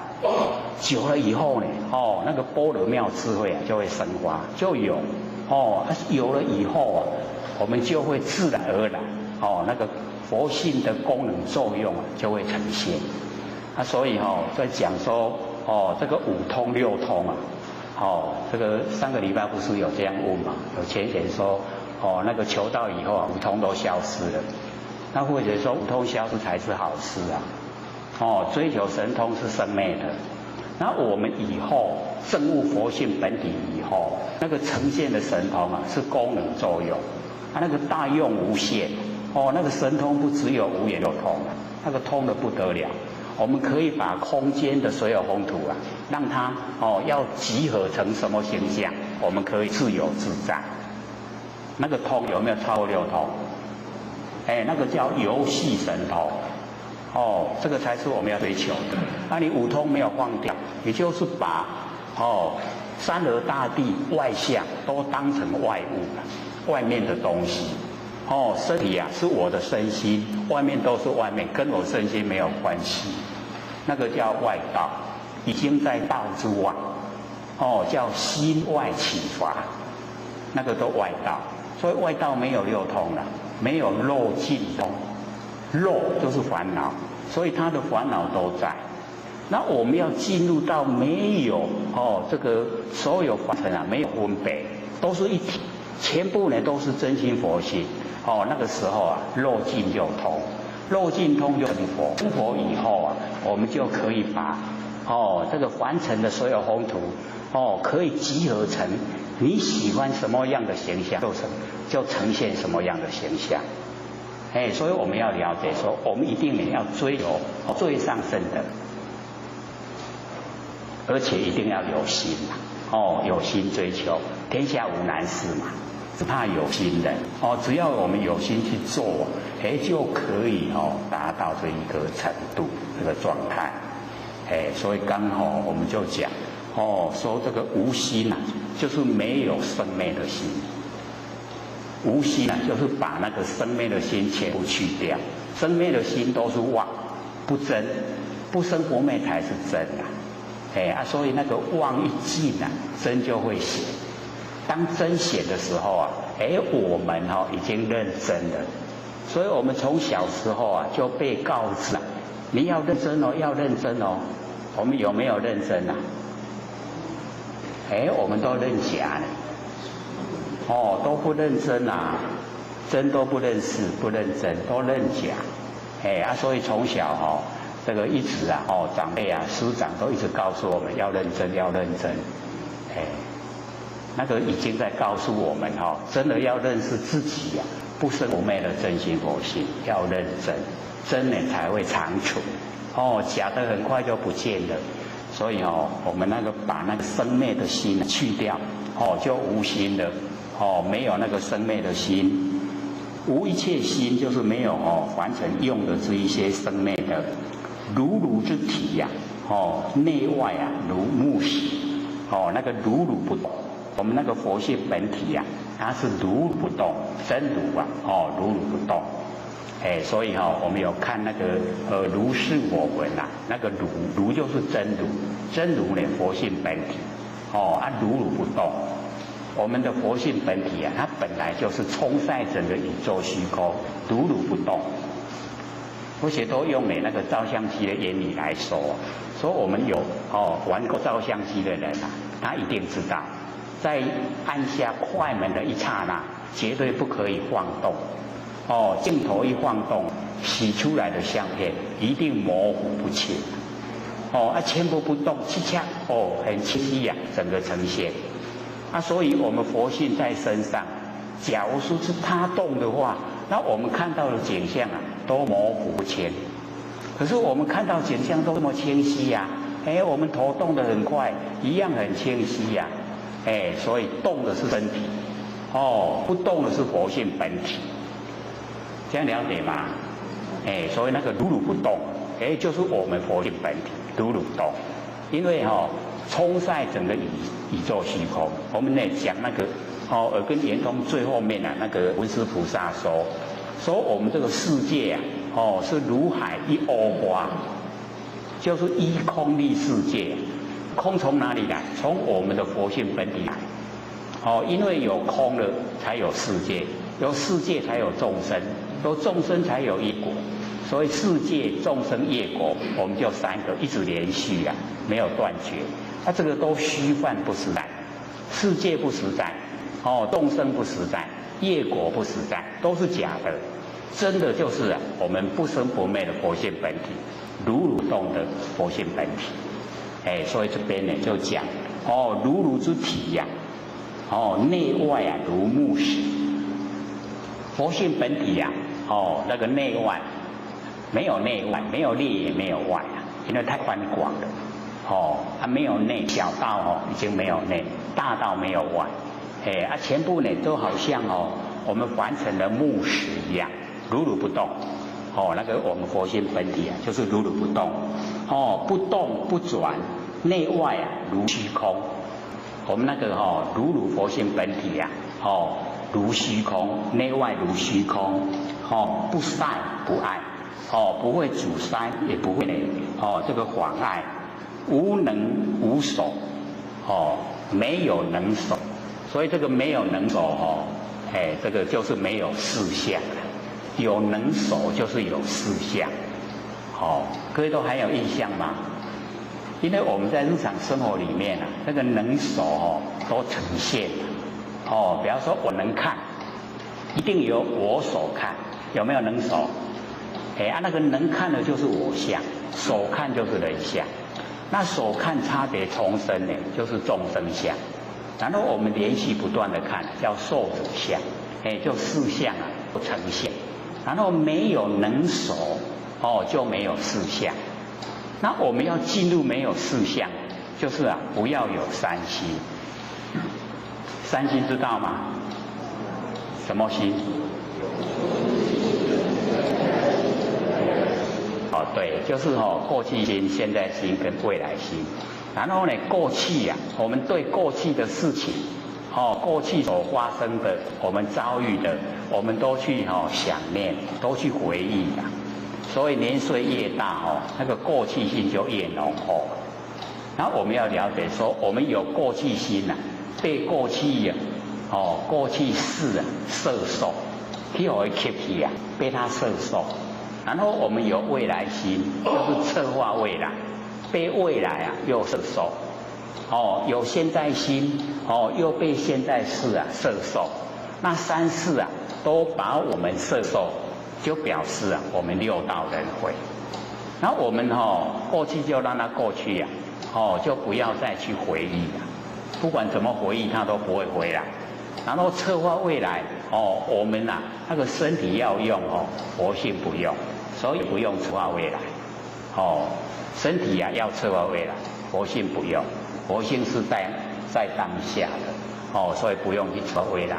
然后我们现在不住，我们说现在它又过去了，现在又过去了，现在又过去了，你躲不掉了，没现在，这样知道吗？不回想过去，不策划未来没有现在，三心都没有。三心没有所呈现的跟佛就一样，因为没有三心，没有四相，没有三心四相，所有都是不生不灭的佛性本体。那众生跟佛都一样，没有差别。那所以之前或者就讲时事古今不离当面，都还记得吗？我们三世各有三世。过去世有一样有三世，现在世也有三世，未来世也有三世，合起来就九世了。那加我们现前一念啊，一世就14。那14啊，古今就是亿万年前、亿万年后啊，不离开我们当下的这个念头。所以我们当下这一个念头啊，就具备啊，亿万年。亿万年啊，就在我们当下这一个念头，这样了解吗？我们亿万年前啊，就是现在这一个念头；亿万年以后啊，一样现在这一个念头。所以我们了了分明的当下，就是我们要追求的。这样会不会啊？很容易哦，容不容易？不相应。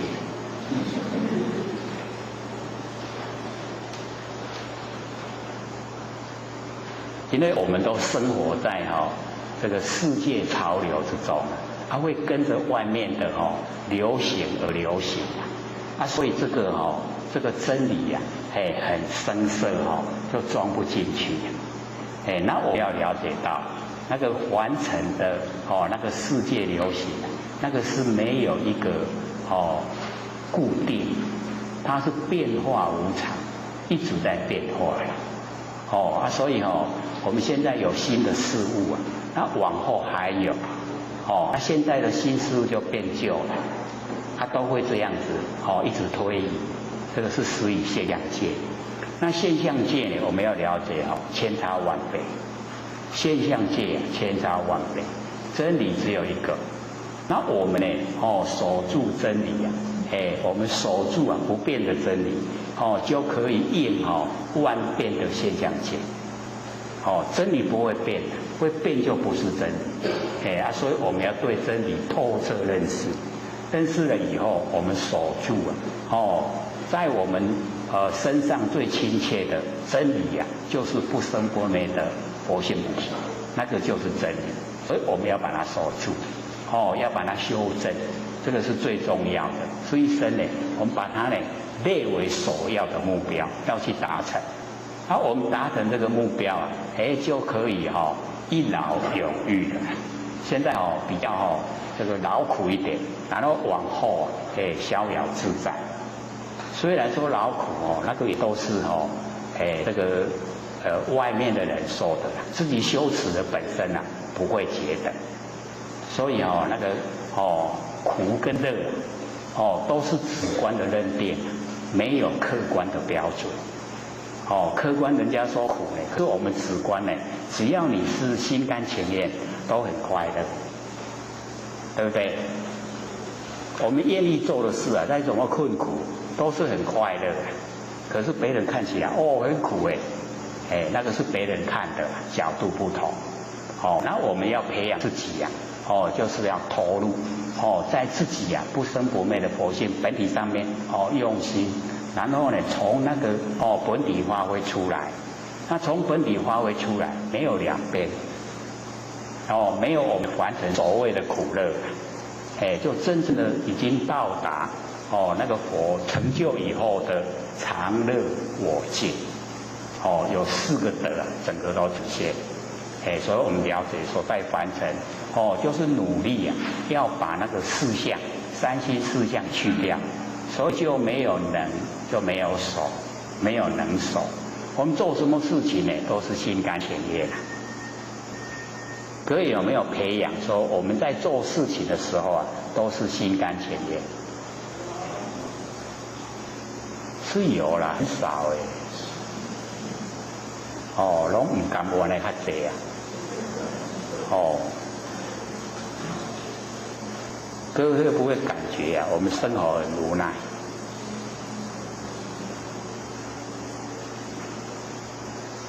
逐天拢爱食3顿啊，暗来拢爱去困，就不能不这样对不对？所以有一些啦，我们就是要了解到我们都可以超越的。超越这个凡尘的所有这一些现象，那我们呢，只要进入我们真心的这个追求，它呢所有的这个现象都不会牵累到我们的心，心呢都可以真的在如如不动的状态之下，那个才是我们要追求。我们可以把它呈现。那因为呢，我们六道轮回太久，习性都太强，我们要努力的把这一些习性能够转化，都让它呢能够进入佛性本体，这样呢修道就是成就了。我们最怕自己被那个外面左右影响，自己都没有主张这样的话一生一过下来到最后了。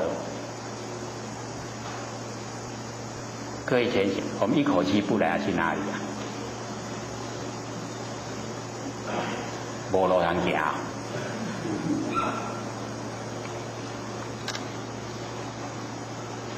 努力的把那个三心四相去掉，就无能无所，没有能所呢，就进入一个绝对体，无方所就是没有地方所在。因为没有地方所在，所以非常宽广。有地方所在呢，那个角度就很狭隘了。那么无相貌，无得失去者呢不敢入此法。那个去就是往修持者，我们修道的人呢，不敢进入这么殊胜的方法，恐落空非常害怕进入那个顽空。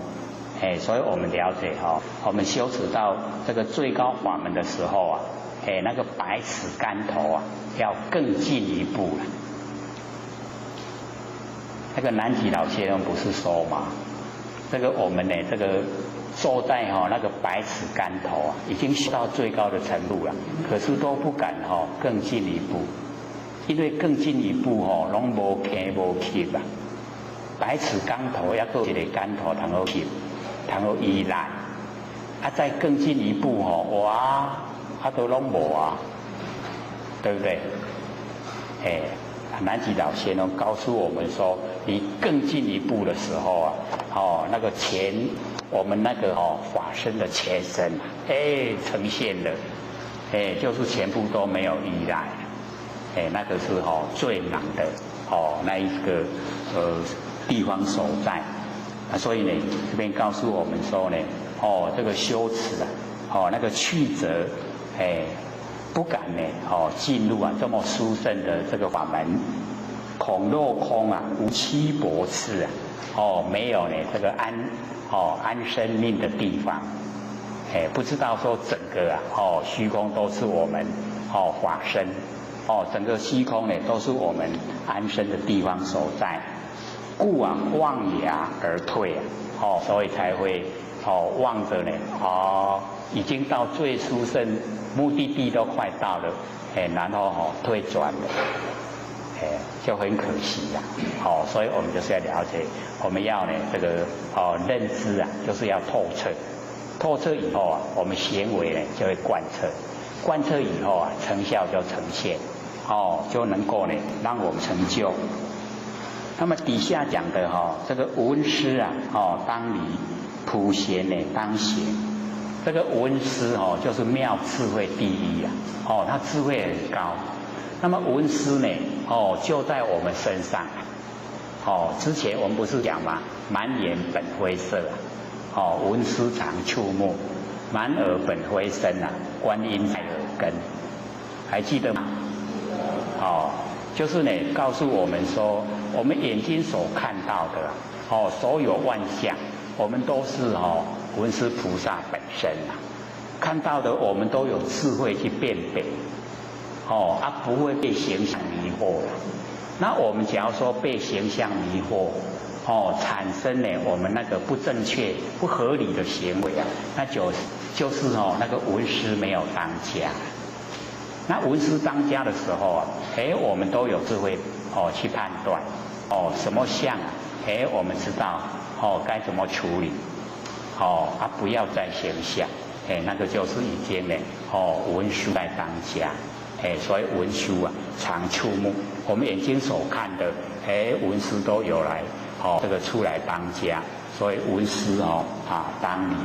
然后普贤呢当贤这个普贤啊，他就是实际的知道道理的要去做，要实践，不能说光知啊，然后不行，知道不行那个道不是我的，所以我们呢在那个华严经呢就有讲说，这个文思啊，那个这个普贤他的那个法身呢，这个跟虚空啊是一样一体的，然后依真而住为国土，不是呢住在有形有相的国土上面，而是依真而住，依照呢我们不生不灭的那个真心佛性，住在这个佛性上面，然后行此持来都是复合真理，所以呢这个普贤呢当行，然后离则真空呢无碍之理，那个真空无碍之理啊，就是文殊，然后行者啊离相无尽之行，已经呢离开形象，所以度尽所有众生成佛，没有一个众生啊是我度的，他已经度所有众生，很努力那个离相的，很努力在度众生，可是他呢没有那个住相的心，所以那个行者呢离相呢无尽之行，很努力去做。那么观音呢当大慈啊，世智啊当大智，那个观音就是观世间的音声，行深啊救苦。我们了解说每一个呢都是观世音菩萨，我们呢寻声救苦，所以呢这个观音呢当大慈，这个慈啊就是娱乐，给人家快乐，就叫慈。那我们呢都可以当观世音菩萨，就给众生快乐。那么世智啊当大智，那个世智啊，就是我们知道真理啊，要用大的力道去实行，你有实际的去实行啊，你就是有智慧咱若拢知唔做，知影唔做就是无智慧，智无够。所以呢，大世智啊，世智啊当大智。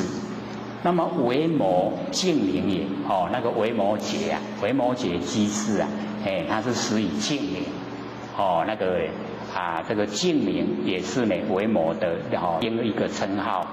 那么净者啊性也，清净啊就是我们的佛性。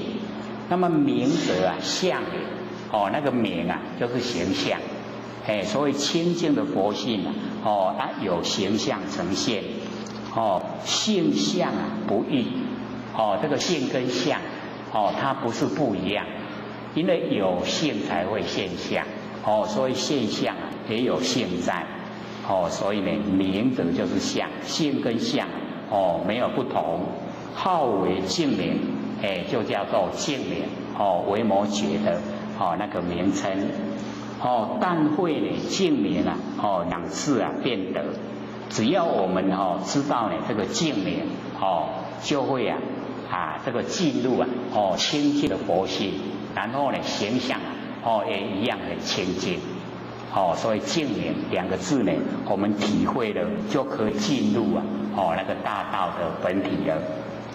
净者啊本体，明者啊机用，我们有本体的，有清净的佛性本体，然后从本体发挥出来的功能作用，就有那一些迹象，痕迹形象。那么从本体呢起机用，从体起用，从我们佛性本体起来的那一些功能作用，从机用归本体，我们又呢从我们的所有那个功能作用又回归到佛性本体，然后体跟用不二，体用不二。所以我们了解说呢，虽然文字讲出来比较不容易了解，可是假如说我们用比喻说我们拿着钱去买东西，那个钱就是体然后买东西就是用，我们都有买过东西吗？有没有体会那个体用？我们要有钱啊，体呀，买东西用啊，你假如说没有钱，就是没有体啦，对不对？你没有体，说不定讲买人要买你吧，就不给你东西了。所以我们有钱就是有体，然后去买东西就是有用。体跟用是不是同时？就是同时，体用同时。我们用这样呢，就容易了解说，我们有佛性本体，所以才有功能作用。体跟用啊，它说同时的，同时存在。本机啊，归修。就是呢，佛性的本体跟它的那个作用，那个迹象，归修啊，不是不同，是相同的。知大菩萨呢，所表者啊，人皆有之。这个知大菩萨呢，他所表现出来，他所行持啊，我们所有的人都有，不离呀一心，这个我们要了解啊。这个知大菩萨所表现出来，我们全部都有，不离开呢我们那个真心。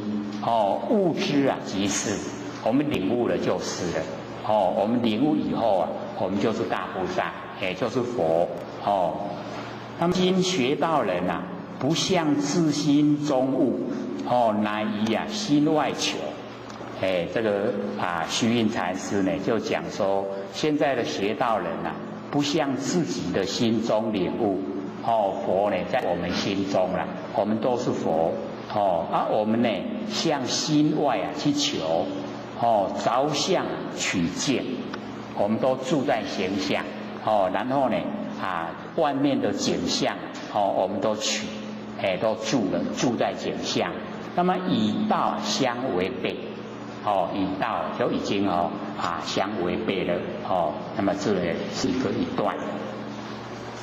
那么恒河沙者呢，佛说是沙。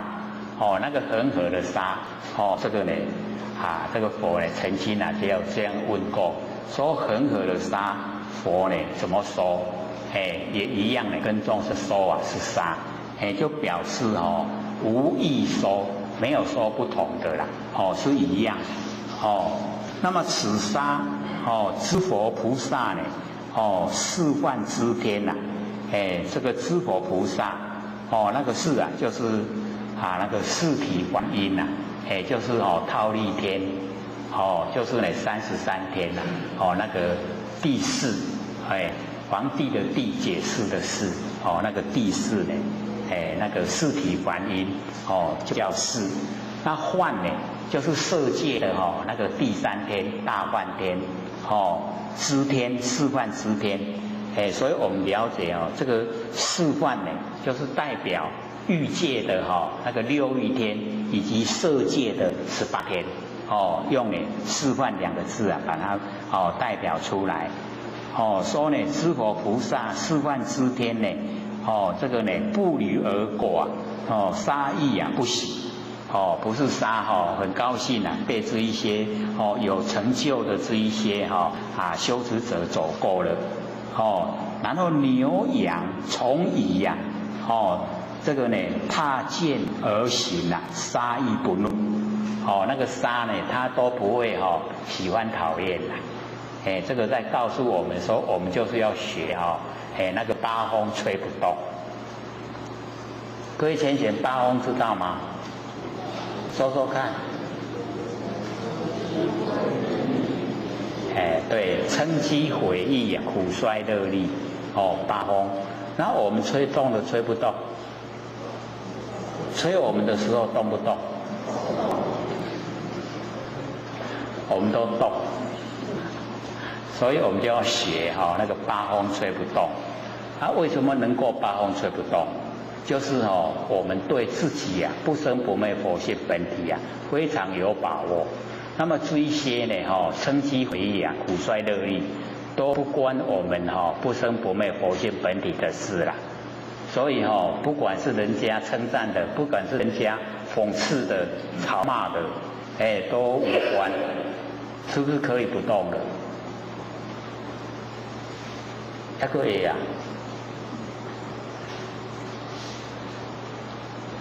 可见我们对自己信心都不够要培养对自己不生不灭佛性本体信心要够。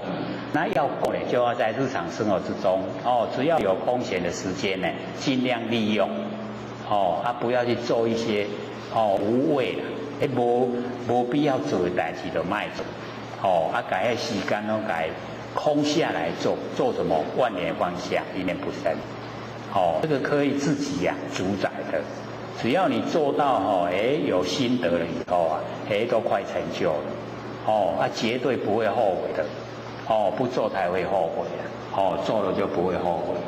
所以表示那个沙不管是好的坏的，把它踩过踏过它都不喜不怒珍宝馨香杀意不贪这个混腻秽臭杀意不恶不管是真香的真臭的伊拢无分别心所以这个呢是告诉我们修道就是要进入真正的修道的轨道一进入了以后我们在凡尘所有遭遇都是小事了。那么此心即无心之心就是我们要了解讲到这个心就是凡尘的跟尘相对的心全部都没有了那个呢就是真心了。真心就是无心所以那个即心即佛就是在讲这个这个心就已经是佛了，离一切相，所有相都离因为它没有形象所以也不住相，真心呢不会住所以呢离一切相。众生之佛呢更无差殊，众生跟之佛没有差别没有这个殊异不一样的地方没有。但能无心便是究竟。我们只要呢跟尘相对的心全部都去掉了，就已经到达究竟了。这样容不容易？怎么又不相应了？很容易的啦只要是六根眼耳鼻舌身意对六尘色声香味触法产生的六识都不要，那个就叫无心的啦一无心了以后真心就呈现这个真心呢就是无心之心就是即心即佛的心就是佛了。所以这个已经呢就是究竟但能无心呢便是究竟。我们学道人若不肯持下无心这个累劫修行终不成道累劫呢就是非常长的时间累生累世就一直在修都不会成道。为什么不成道？因为我们不肯把世心生灭心忘掉，所以不会成道一定呢要成佛成道要把世心生灭心呢全部都放下。那么被三圣的功行继续三圣这个下圣敲打念场，然后中圣速流动静，然后上圣就是我们追求的这个心理心法这个三圣继续去会拔掉的所以我们要了解那个修持呢都是一个过程过程有一些我们是需要，可是过去了以后只要我们已经到达目的了，那把那一些过程的那工具全部都去掉不用背在身上所以我们不要被三圣的那个功行继续不得解脱。所以我们要解脱要自己力，难证此心有除己，要证悟这个不生不灭的真心佛性有慢有快有稳华一念变得无心者一稳华，然后呢就到达一念万念就变成一念一念不生。这个时候就可以进入那个呢真心了已经无心。有智呢实住实行实信实回向然后呢乃得无心就是我们一般那个正规的修持方法，从呢那个信心实信开始信心有10个然后呢进入10住，10住以后进入10行，10行以后进入10回向，这个40个位阶啦，然后再进入4加行，然后再进入10地，然后等觉妙觉，55位成佛。所以我们从凡夫到佛总共有55个位阶。各位贤贤走到第几阶了？45了没有？还是已经走到55了？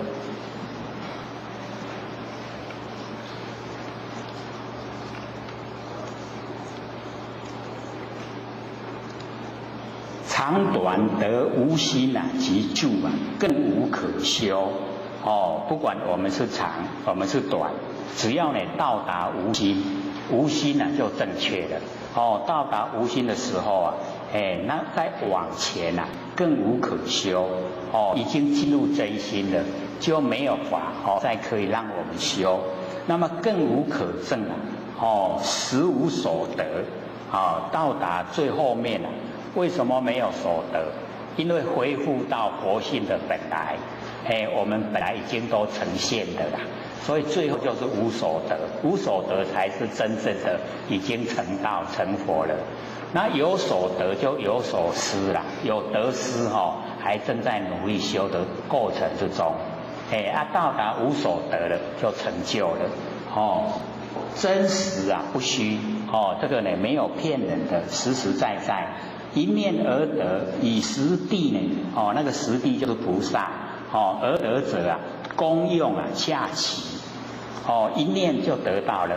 跟你修到那第54位，54位佛有那个菩萨有10地啦，从呢那个45开始到54那个都是菩萨的位阶。所以呢，一念而得，以10地而得功用恰齐，刚好都一样。所以不管是早得是晚得，只要得了都对了。各位都得了没？是有了，得了，这个得了可能还对他蛮有怀疑的都很确定。不肯那个当下承担，所以我们了解要自己对自己有信心，不生不灭的佛性就在我们身上，更无深浅，只是呢力觉往受呢那个心情，长时间的要受苦所以我们了解说在修持的过程里面佛是不鼓励修那个苦恨苦行修苦行拢无鼓励。他说对众生没有帮助对自己也没有帮助。可是有一些修持者以利用那个苦行来磨练咱的心性。我们身体都是好逸恶劳，咱用那个受苦来这个好逸恶劳的那个习性把它除掉了。这样了解意思吗？不是讲苦行会成道啦。释迦牟尼佛讲伊讲若修苦行会成道迄精神遐野兽已经拢成道啊。这样听懂意思吗？所以佛那样讲，或者听准到咧遐那个精神甲遐野兽是不是拢咧受苦？他们假如说真的是苦会成道，因拢成道啊。所以我们就是不用朝着那个方向，只是我们假如说自己真的太好逸恶劳，拢没有身躯享受，拢不爱受苦，手拢不懂三宝，那就不行了。各位在家里手有懂三宝无？就是要做我们要知道人能做就是幸福啦。你若规工拢卖工过做，你叫点坐真的是在受刑罚，在甲刑罚，对不对？所以咱就要了解讲，有事情做才是幸福，有工会得爱真欢喜，欢喜无？不错，这个叫有相应哦。造恶哦，这个造善啊，哦，皆是啊着相。我们在凡尘不管呢是造恶造善，全部呢都是着在形象。那么着相造恶啊，枉受人毁。我们着相了，造了很多坏事啊，一定要接受人毁那个果报。那么着相造善，枉受呢劳苦。所以我们这个行善有福报。各位浅浅，我们到凡尘来享受福报，好不好？不好啊，都不想吗？接受福报，有钱有社会地位，哪会不好？不好啊，好不好？这个还蛮坚定的，不好。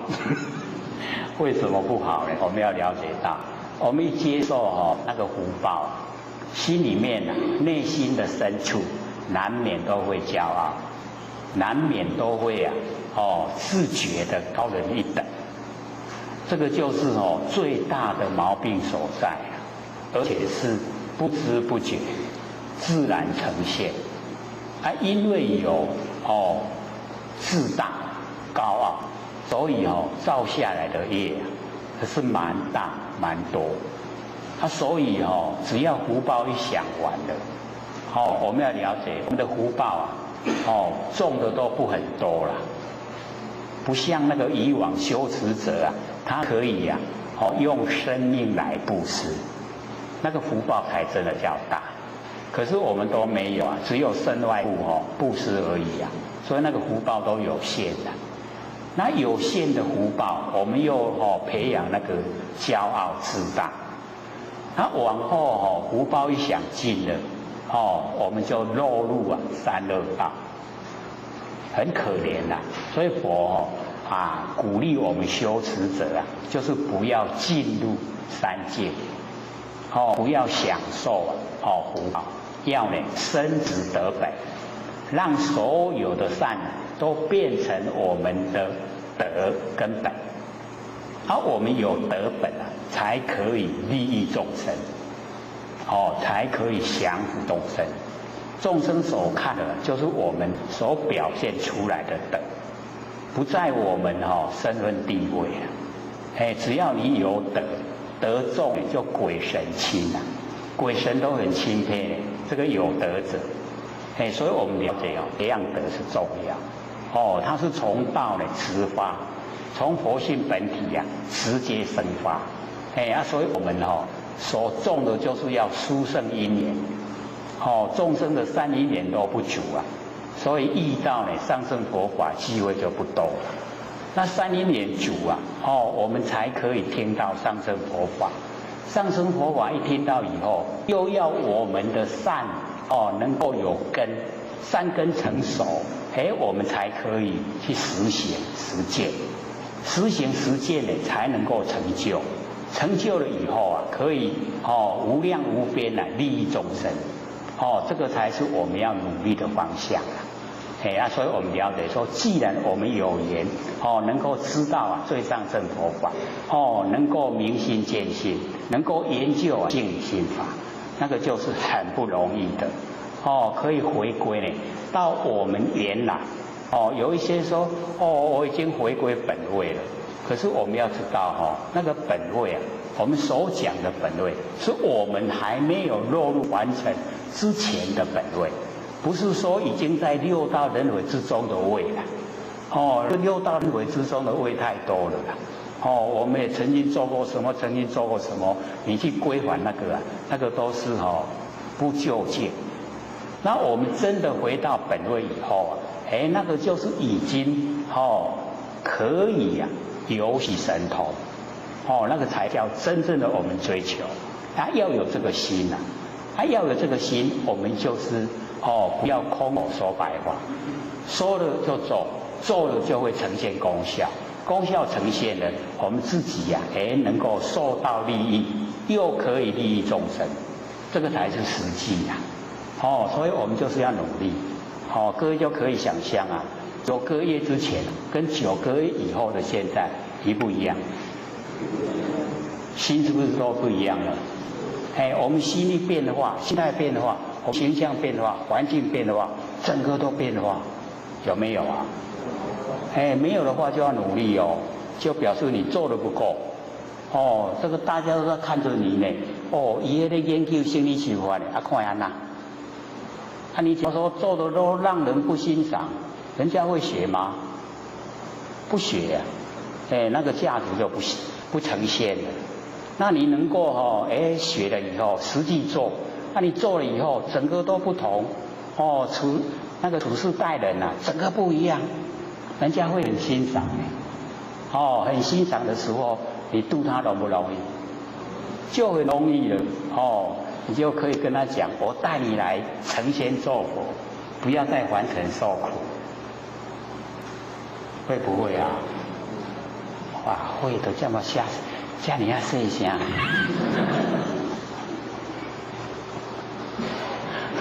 不能牵令圣法自己好啊，就自己安尼点点做袂使。我们中国人的毛病都是这样胖肚坑波啦，惊人比人较高。所以我们要了解说一定呢自己先这个超脱了这个所有的生灭现象，然后也引导呢所有我们亲朋好友他也都呢一样跟我们一样可以进入佛菩萨的领域。所以呢着相造善一样呢广受劳苦在凡尘或许都讲，有些是很无奈的啦。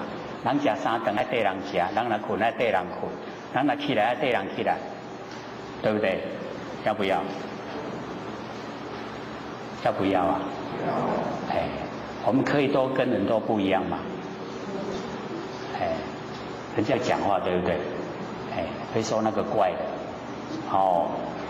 所以我们呢要了解说落入凡尘既然有形象，就是劳苦凡尘劳劳碌碌都是劳苦总不如言下呢自认取本法，就是我们把所有的生灭的心全部都去掉就进入呢不生不灭的真心此法即心，心外呢无法，就是我们真心，真心以外都没有法。我们心外去起法就叫外道，道之外就不行了。那么此心即法法内无心心自无心，亦无心者。所以我们了解说我们先得了解那个状态真心是我们要有一个方向目标，我们到达以后就连这个也要去掉，也不能住相全部都不住了连这个心真心呢我们也不住在心上了，那就进入绝对的真理世界那个就是正确的。所以法内无心心自无心他没有那个自己说我是心我是真心，没有，也没有说我是无心者也没有所有两边的都去掉了将心无心，心即成有。我们把那个心这个就是了，那这样又住相，住相又不对了所以呢这个将心无心，心就变成有了皆诸思虑默契而已。我们把所有的思虑思想考量思量全部呢都去掉然后默契点点然后契入真理故曰呢言语道断心行处昧就是言语我们讲出来呢那个都已经有一点偏离的啦，可是没有讲又不了解，所以我们勉强借着语言来说言语道断已经都不能说了，那就进入妙进入妙的状态，语言就不能说了。然后心行处昧我们心呢在一念接一念，那个叫心行。各位有没有在心行心里面一个念接一个念心在行啦，一念接一念接一念那个叫心行。那么心行的地方所在叫心行除昧这个让我们那个一念接一念全部都消失那么此心呢是本源清净佛，所以我们这个真心呢，就是本源清净佛，人皆有之啊，每一个人都有，蠢动呢畜生与知佛菩萨，一体啊无异，只要那个蠢动啊，那个畜生啊，他也一样有呢这个不生不灭的真心佛性啊，因为他呢所做的不好，在凡尘啊做坏事，所以他呈现那个畜生的身体，那个身体啊外表的形象也就被畜生出来，是那个样子啊，所以我们在凡尘要了解因果很厉害的，我们呢这个最好都不要去假那个众生的那个肉，因为我们吃它的这个吃它8两要还半斤啦，绝对走不去的，无迄个讲甘愿给你吃，都不甘愿，所以我们就不要跟他结怨，所以这个很重要。那么只为妄想分别，造种种业，我们都妄想，我们在凡尘根尘相对产生的都是妄想，所以我们不要用那个妄想的心，也不要有分别，我们分别心都很浓厚，从形象产生从形象产生分别，各位有没有分别心？不但有的还很强烈，对不对？看到这个有钱有社会地位，我们都想攀岩，想得到好处假如说看到那个浑身都脏兮兮的街民流浪汉，我们就避之唯恐不及有没有分别心？都有所以我们就是了解到他的那个遭遇全身脏兮兮街民流浪汉，就是他呢都不行善，所以那个遭遇就很坎坷。佛性是一样的啦，可是他的呈现的现象就是让人瞧不起。那个呢有钱人有身份地位就是他在理事之中呢都有在行善，然后做的都很正规正矩，所以呈现的呢让人也会仰慕，就会喜欢，那个是他的果报。所以不管是街民，不管是他身份地位高，都是果报。那我们要了解佛性都是一样，果报不同。那只要他果报一接受完了一回到原来佛跟众生都一样，没有不同都一样。所以我们要有那个内心深处的平等心当然我们表现出来会有不一样的那个不是从内心分别的，而是自然呈现的。那自然呈现呢，就让它去自然不用强去呢把它呢这个讲说我们要怎么样怎么样，那样会束缚我们会束缚自己。所以呢我们在凡尘重点就是不要那个妄想，不要那个根尘相对的心强烈，会强烈了以后会造种种业那么果本佛上实无一物我们成就了有佛的果位那个在本佛佛本那个果本佛位的上面实在呢是无一物什么东西都没有是全部呢都是真空虚通呢极静我们要了解我们呢是虚通极静一到呢佛性本体以后就是这个状态，虚通极静明妙安乐光明又很这个奥妙，安乐就是常乐我净明妙安乐而已。那么身自悟认，我们要自己深深的自己来领悟，然后呢认知呢我们自己的本来面目直下便是就是当下我们呢都要活在当下，当下就已经是了不用再找时间，不用再找空间，当下全部都是都是我们的真心佛性圆满具足我们都呢跟佛一样圆满具足，那么更无所欠，我们都没有这个缺欠。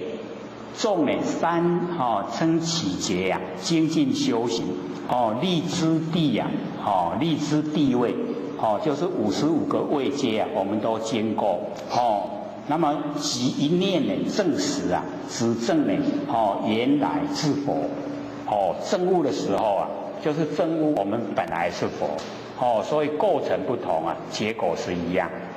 所以我们一念证悟啊，跟经历55个位阶证悟啊是一样的。那我们两方面都修持啊，要自己呀能够领悟啊自己不生不灭佛性本体这个叫一念证悟，一念已经悟了。然后我们就想又经历啊实性、实住、实行、实回向、释迦行、实地等觉到佛，那也可以都没有违背的。就是要经过一些我们自找的苦啊来吃吃好苦才磨掉咱遐六道轮回的习性啊，再甲磨掉磨迄习性深根蒂固真强那么向上呢，更不添得一物啊。我们证悟了自己是佛以后，再往上呢，更不添得一物啊。无物件搁改增加起去。那么却观历劫啊，功用总是呢梦中妄为我们来观察这所修持的过程啊，总会觉得是我们晚上睡觉的时候做梦，在梦之中啊。那一些行为啊，当我们醒过来的时候啊，就会知道说原来都是假的。所以我们各位浅显，我们晚上是躺着睡觉做梦，白天是站着做梦。我们这个站着做梦比较久，要等到什么时候才会醒过来啊？等到我们一口气不来的时候，那时候我们这个站着做梦就结束了，然后就醒过来了原来都是假的。一口气不来才会知道说原来都是假的。可是我们站着的时候很会计较，计不计较没在讲亏的对不对？像不像做梦？所以人生如梦，像不像梦？都是假的，不真。我们都把它当成真了，这样算是很聪明呢，还是很笨？我们承认吗？我们承认自己很笨吗？大概都不承认了我们都会认为自己很聪明所以要知道聪明啊才会被聪明误了。我们假如说自己会这个努力的追求自己的归宿我就是唯求做佛，不求一物，那个才叫真的是人生的方向很确定的很真正的在努力生活了生活之中呢，全部啊都是我们不生不灭佛性呈现最理想的一生呢就是这个样子所以我们了解这个我们在凡尘呢一切都是虚幻的不实在，故呢如来云我以这个阿耨菩提呀实无所得这个释迦牟尼佛呢就讲过，在呢阿耨菩提就是无上的正等正觉实无所得实在是没有所得，因为有所得那个佛就不以我受尽你有所得心就是还在生灭那无所得就已经没有了，没有生灭了所以没有生灭那个仙佛就给佛受记，说你可以做佛然后呢这个来的时候是一个什么名号名号都是假的啦所以体悟到呢无所得的时候才是成就若妄有所得啊，燃灯佛即不以我受记。假如说呢，这个有所得，因为释迦牟尼佛自己本身有讲，说他修正到啊，已经到达那个佛的状态，可是心里面啊，就是一直想，他就是利用啊，阿耨多罗三藐三菩提法来修，所以就把这个阿耨多罗三藐三菩提法记得，一直记得说是这个法让我成就了。因为这个观念在，那个佛都不给他受记，所以他经过很久的菩萨道，那个在《大藏经》啊有记载，他经过很久，什么那我已经都修到好了，那都没人来搞我，认可，没人搞我受记，就是因为它存在，我修阿耨多罗三藐三菩提，我修这个法，然后我成就了。这样懂意思吗？就是那个百尺竿头啊，那个更进一步他放不掉。后来到达燃灯佛的时候，那个时候他才放掉，把那个阿耨多罗三藐三菩提法放掉。一放掉以后，燃灯佛即以我受记，汝于来世当得作佛，号释迦牟尼。所以在《金刚经》有记载。他之前呢，那个有所得心的时候啊，《金刚经》是没有说了。可是在假如说我们有看《大藏经》那里面会有记载。释迦牟尼佛本身有讲，说他修菩萨道修了很久，都没有受记，没有认可。那个时候他也会觉得说，为什么我已经都修到这个程度，为什么没有一位佛帮我受记，帮我认可？原来就是他心中有所得心了，所以这个无所得归无所得啊很重要。因为有所得心就是有法执。我们修啊，就是要去掉我执，还有去掉法执，要去掉。那有法执有我执啊，就不成就了。所以我们了解这个妄有所得啊，燃灯佛就不以有受记。不像我们现在这个不管有什么心呐，只要带来求道都点到了，对不对？我们是不是很幸运啊？所以来得早不如来得巧，我们来得很巧，刚好大开普度。那知道了我们知道这个殊胜啊，这么不容易啊，那就是要努力把握，赶快修，把脾气毛病啊都去掉。恢复到佛性的光明。佛性里面有没有脾气毛病？我们现在有没有？为什么跑脾气毛病出来？我们都没有研究它为什么会跑出来的就是我们住相，我们住相以后那个毛病脾气才呈现。那假如都知道形象都是假的，就很容易去掉，去掉脾气毛病。然后我们在生活之中就把这一些脾气毛病、佛性没有的东西都去掉，不要它。那佛性有的东西让它回来，它有慈悲喜舍，它有常乐见，我们都让它回来，都很光明，这样会不会啊？有较沉重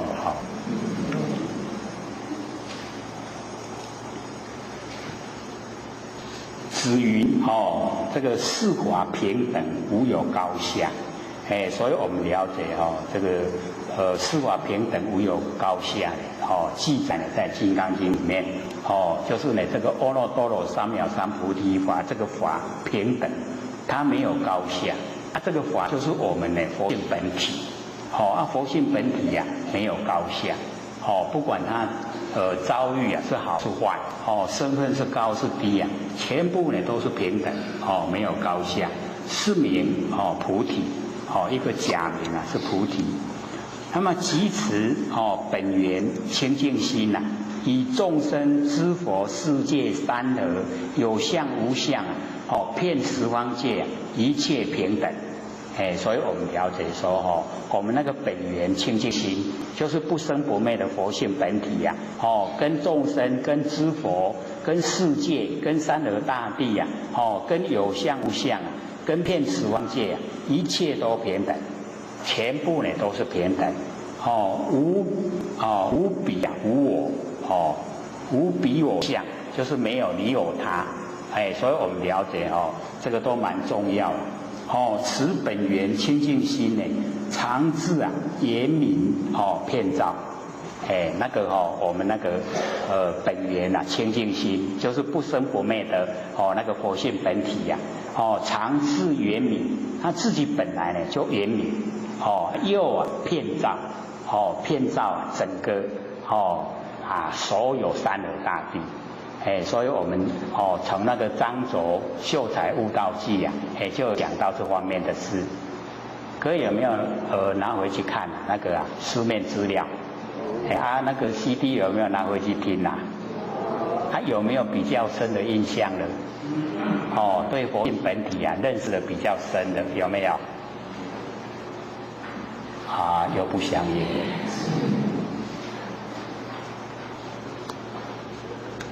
世人不悟啊，只认呢见闻觉知啊为心，我们凡人呢都不领悟啊，只认为我们呢见闻觉知就是日常生活里面的那个六根所用的见闻觉知啊，把它当成是我们的心，被见闻觉知啊守护，已经呢被它覆盖了，所以我们呢就了解到说，只要妄心啊在当家，在当权，你得来做主啊，那我们的真心啊都已经不见了，它不会出来了。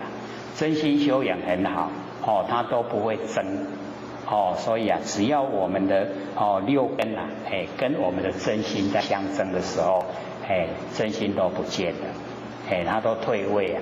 让我们的六根呢，去当家，只要我们六根当家呢，我们就产生喜欢讨厌，喜欢讨厌就取舍，有取舍啊，就造业，造了业就要受苦，你想个跳，听懂可是我们呢会认为说六根它会增前病啊，所以它只要一点点委屈他就抗议。我们现在社会现象不是这样吗？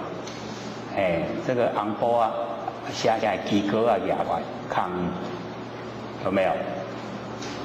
所以那个对我们修道来讲是负面的示范。主观意识越强，修道就越困难。所以我们不要被我们那个主观意识陷害。他害我们了，害得很惨。六道轮回这么久了，他还不忘够。那我们要认识，认识说你这个主观意识啊，就是从根尘相对来。我把根尘相对的这个认知透彻的告示我们这个六根，让六根呢自己降伏。一降服了以后我们佛性就呈现了。佛性呈现了，不会造业，不造了业就不用受苦，解脱了。所以我们受苦是我们自己做的，自己造来的。所以不要被那个见闻觉知覆盖，守护。所以不睹精明本体。那个睹就是看见了。因为被见闻觉知覆盖了，所以就没有看见我们那个精明本体。精明本体不生不灭的佛性那个就是精明本体。但呢，直相无心，就是把那个根尘相对的生灭的心认识的心都让它呢没有了这个本体自现。所以只要我们生灭的心都降服，我们的本体自然呢就呈现如大路人，好像呢太阳在天空一照一样，生于虚空呢遍照十方呢更无障隔太阳一照，整个大地都光明，都不会有那个障碍那个隔离。故学道人唯认呢见闻觉知这个为动作，空却呢，这个见闻觉知即呀，心入觉，所以一些呢那个修道学道的人呐，他只有认为那个见闻觉知为动作，就是讲见闻觉知他把它当成真心呐，所以最大的毛病所在就是在家不知道呢那个见闻觉知是生灭的，不知道见闻觉知是变化无常，所以他认为是正确的，他所要去抓住的，要把握的，假如说把见闻经空去，就是把它去掉的话，安尼我的心就抓了，无心嘛啦，就截入了，无入处就是没有进入的地方所在。但你呢，见闻觉知处认，这个本心，这个就是错认了，把那个私心妄心呢当成真心了，所以这个是最可怜。可是我们凡尘呢，10之8九都这样，都认为生活上的心就是我们要追求的。我们也可以去体会啦，那个男女那个恋爱，那个结婚年龄一到了不是有这个恋爱的年龄嘛？有没有？我们大概都有经过了嘛？当那个时候呈现那个安尼相亲还是用家里车自己有没有那个起心动念？这个大概不好意思说了都会有一直家里讲这个我介意，这个我不介意，都会有那个时候的心各位用什么心？一定是见闻觉知嘛，对不对？那个时候是不是把见闻觉知当成我们真心？所以一谈恋爱以后那个是孩子也打9号人咯，对不对？很厉害的呢，为他生为他死都甘愿，是真的还是假的？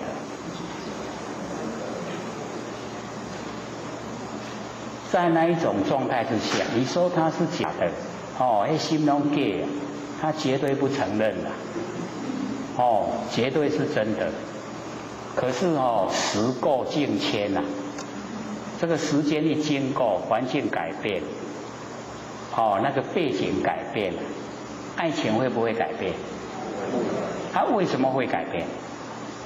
就表示这个无常变化，对不对？是始于生灭的，很爱的时候生出来的，不爱的时候灭，是不是生灭？可是我们当下那个时候把它认为真，很真，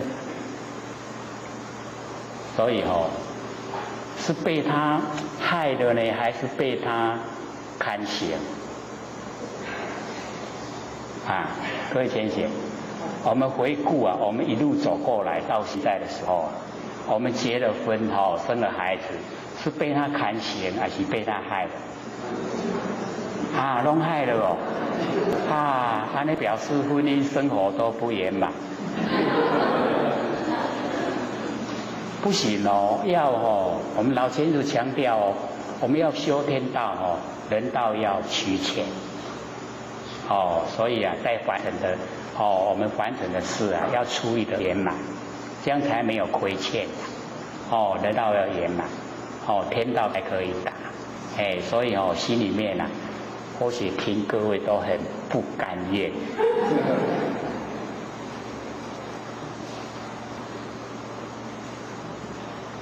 这个不容易人家都讲那个累世烧好香这世才会结做夫妻所以要互相疼惜，互相照顾，年岁大了越来就越需要互相的依赖。会不会做那这样不敢完成。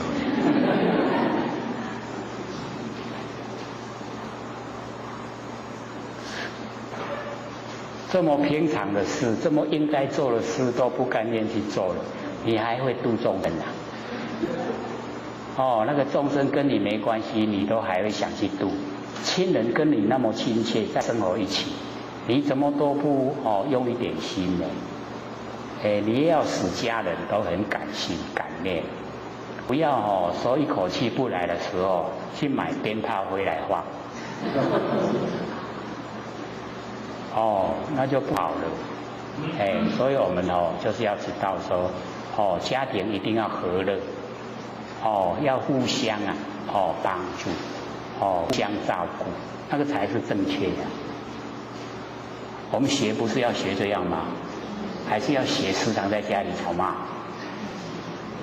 那个吵架这个对骂都不对的，可是好像我们做得很习惯。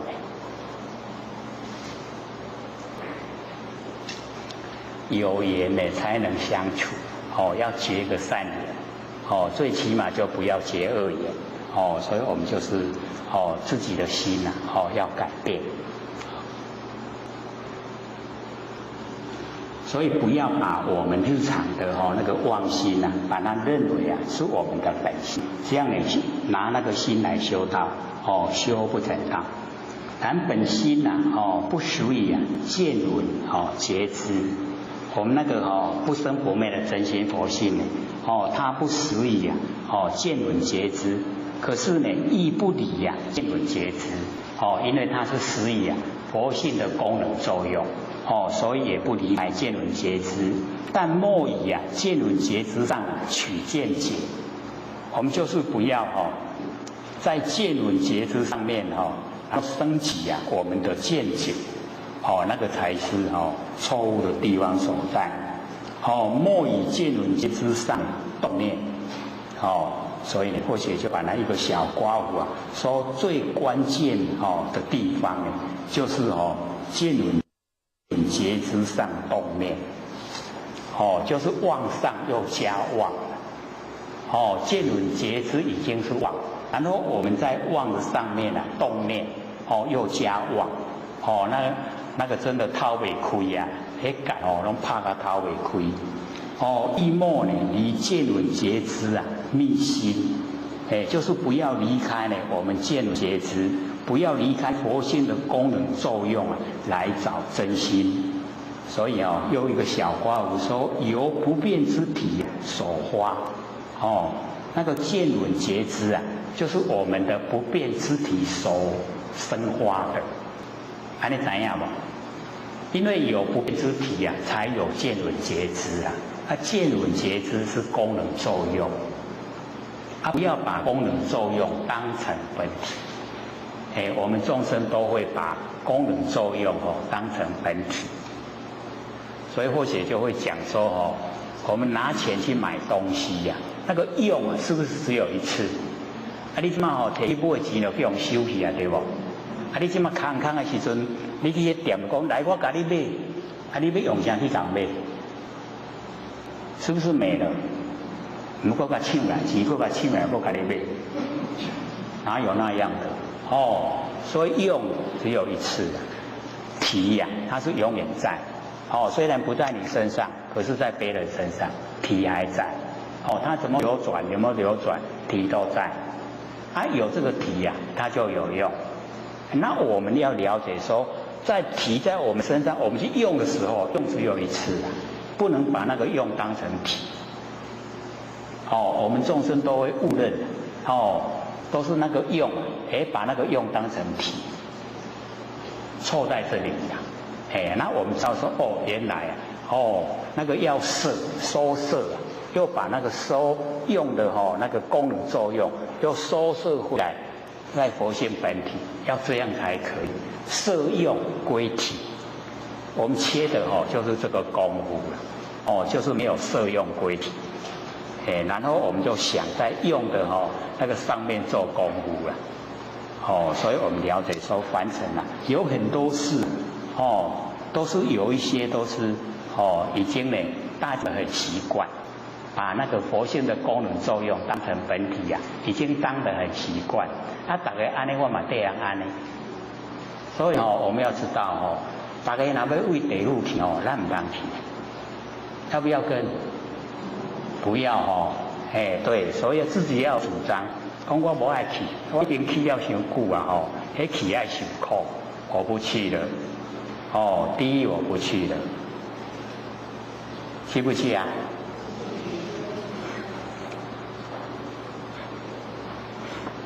我们不要造业去我们要去的时候发愿，要度化那个地狱的那一些鬼人度他们成佛啊，不是我不入地狱，谁入地狱？那个是不一样的是发愿去。那我们在凡尘造罪，然后被业推到地狱，那个是去受苦的，是本身要去受苦的。然后我们发愿去的时候啊，虽然去的地方是地狱，可是我们不受苦，因为没有造业，没有造业就不会有苦让我们去接受。所以我们去的时候是要度化他们。因为地狱的众生正在受苦，所以容易欠法。那个受苦你来啃好啦，我出去卖做卖啦。不然你看现在那个诈骗集团那么盛行啊，他都想到地狱去了。这个时候你跟他讲说不要去了，他会听吗？他会说我拢唔免去劳力拢有钱人用，那一个提拢几啊万几啊百万，不是很好吗？他不知道说那个要到地狱去等到他已经去地狱的时候我们才去跟他讲，跟你讲那都唔能讲骗，你就跟他买你起码都要受苦了。那个时候就容易欠，不容易。他在受苦的时候，容不容易去这样欠他？改变了，我们都还没有发心要去，所以都不知道。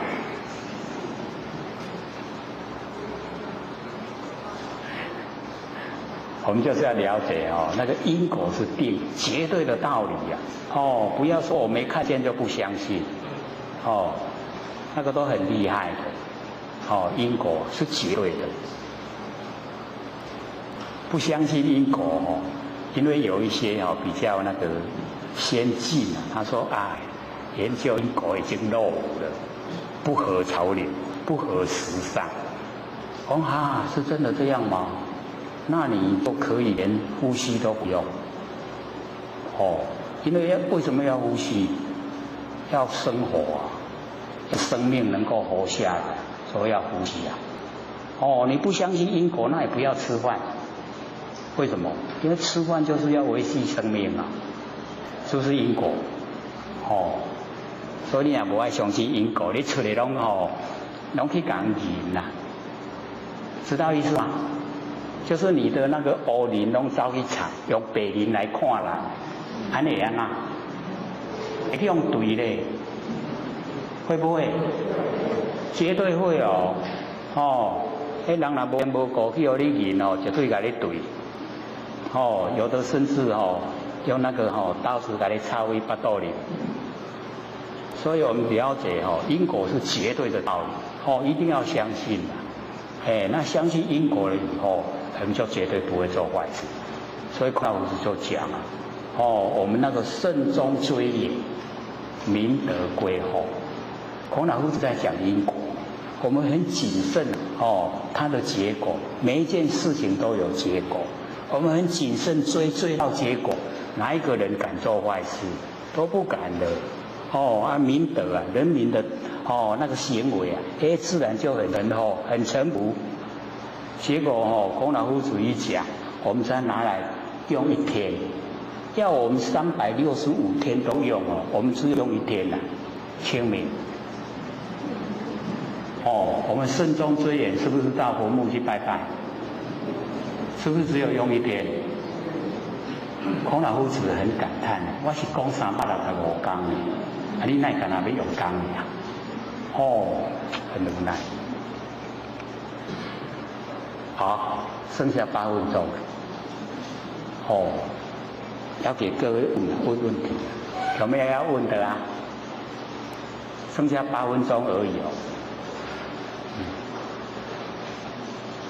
好，请说。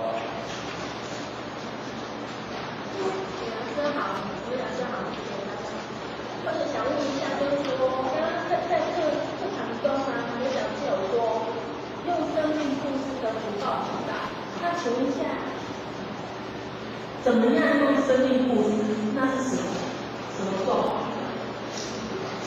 你再讲一次。就是说，刚刚课堂不是说有讲是有说用生命布施的福报很大。那这样用生命布施的福报有多大？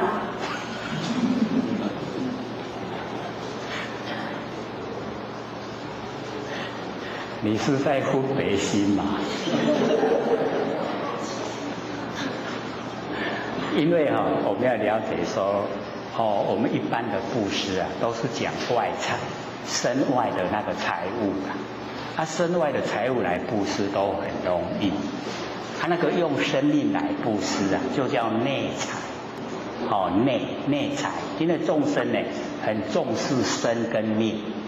我们把身跟命都可以布施，它表示说，那个布施已经到顶点，已经是最高了。可以把生命布施，那个身外财那个更容易所以那个生命施的布施啊，它是已经那个已经无量无边的福报，非常大。可是真正用生命在布施的人，他不会去计较说福报大不大，他已经全部那个生命都豁出去了，不会在意福报。所以我们要了解那个心态，他那个心态就是可以利益众生，用生命来利益众生都可以。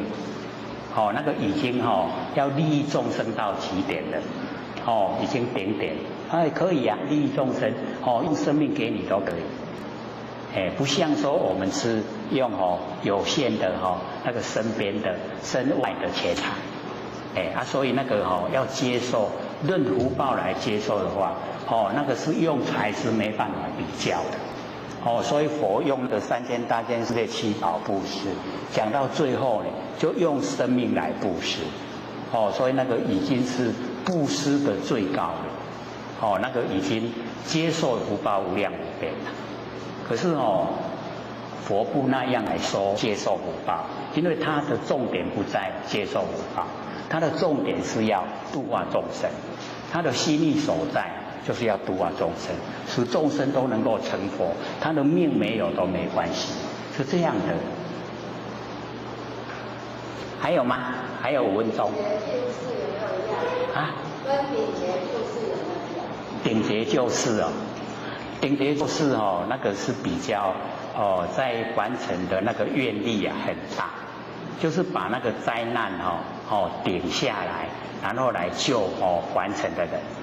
因为或许呢，跟老前在一起生活的时候呢，私底下呢，我就这个请示老前人说：“您老众生造了业，不是众生自己要去担吗？您老为什么要立那个顶节救世的愿？”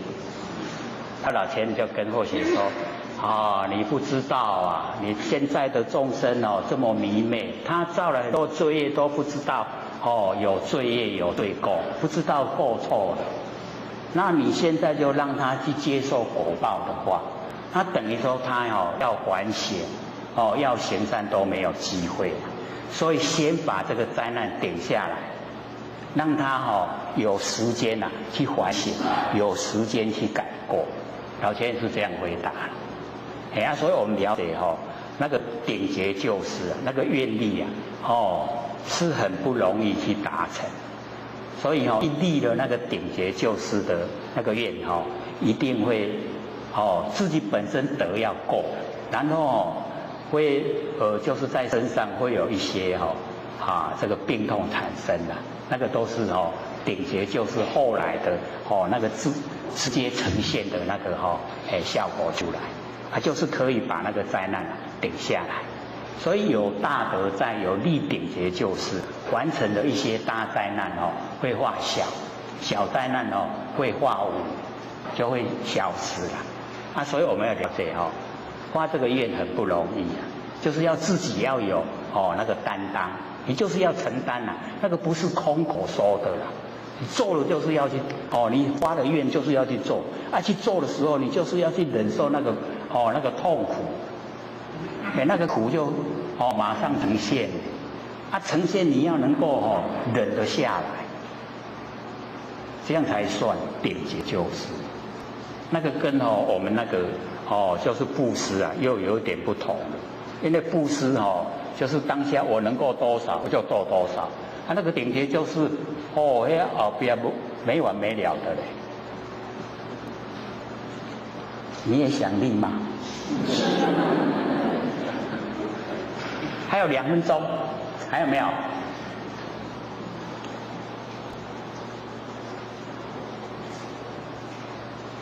有疑必问所以我们有疑在心中成不了佛。一定呢要使心中全部都坦荡荡，都没有感，不怕感，没有疑问疑问就是解。所以或者都鼓励问，不问剩几分了，60秒很快就过了有没有要问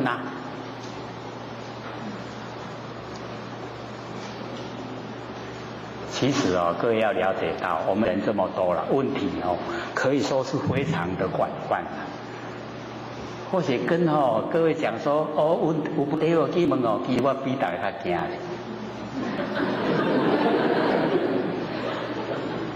但你问出来，我也没人回答别啦，对不对？所以一定要问因为之前或许经过长时间的那个摸索，30年呢，一直拢有问题无人通问就是问不到人跑到那个一个山都是寺庙，那个什么山新竹一个山全部里面都是寺庙，我跑到那边去问我说那个释迦牟尼佛为什么起时不超过7家？他说得佛归固定，佛归注定。我说意思是这样吗？他说是啊。各位点完师、各位讲师、各位坛子、各位前人，大家好。我写占道天师德老天天大德，以及感谢各位前贤给后学机会学讲。我们接着讲传心法要。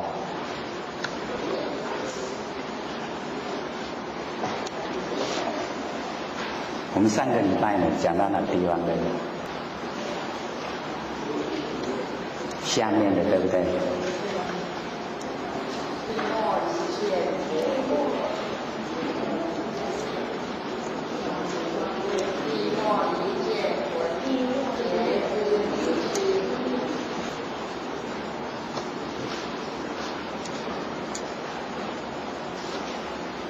莫离见与觉知这边不急不离，众人自在，无非道场，是吗？是不是讲到这边？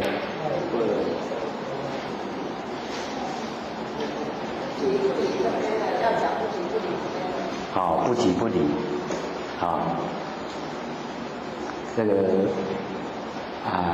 就是呢，我们在这个修道的时候不要这个离开这个见闻觉知，虽然呢我们不要用，可是呢也不要离开，要认我们本心。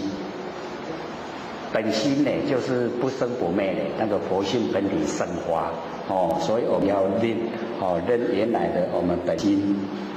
然后呢，本心它不属于见闻觉知，它不属于也不离开，所以我们了解说，日常用那个见闻觉知是我们佛性的那个功能作用，所以不要在那个见闻觉知上面呢来动念头，或许有把它刮胡说呢，最关键的那个地方所在，也不要离开，由不变之体呢所发挥出来的功能作用，所以莫舍见闻觉知其法，不急，不急就是不住了，不离也不离开，不急不离。所以我们有听那个张轴秀悟道记我们可能就会有接收里面有一个观念，就是偷根偷尘，有没有？离身离境，有没有印象？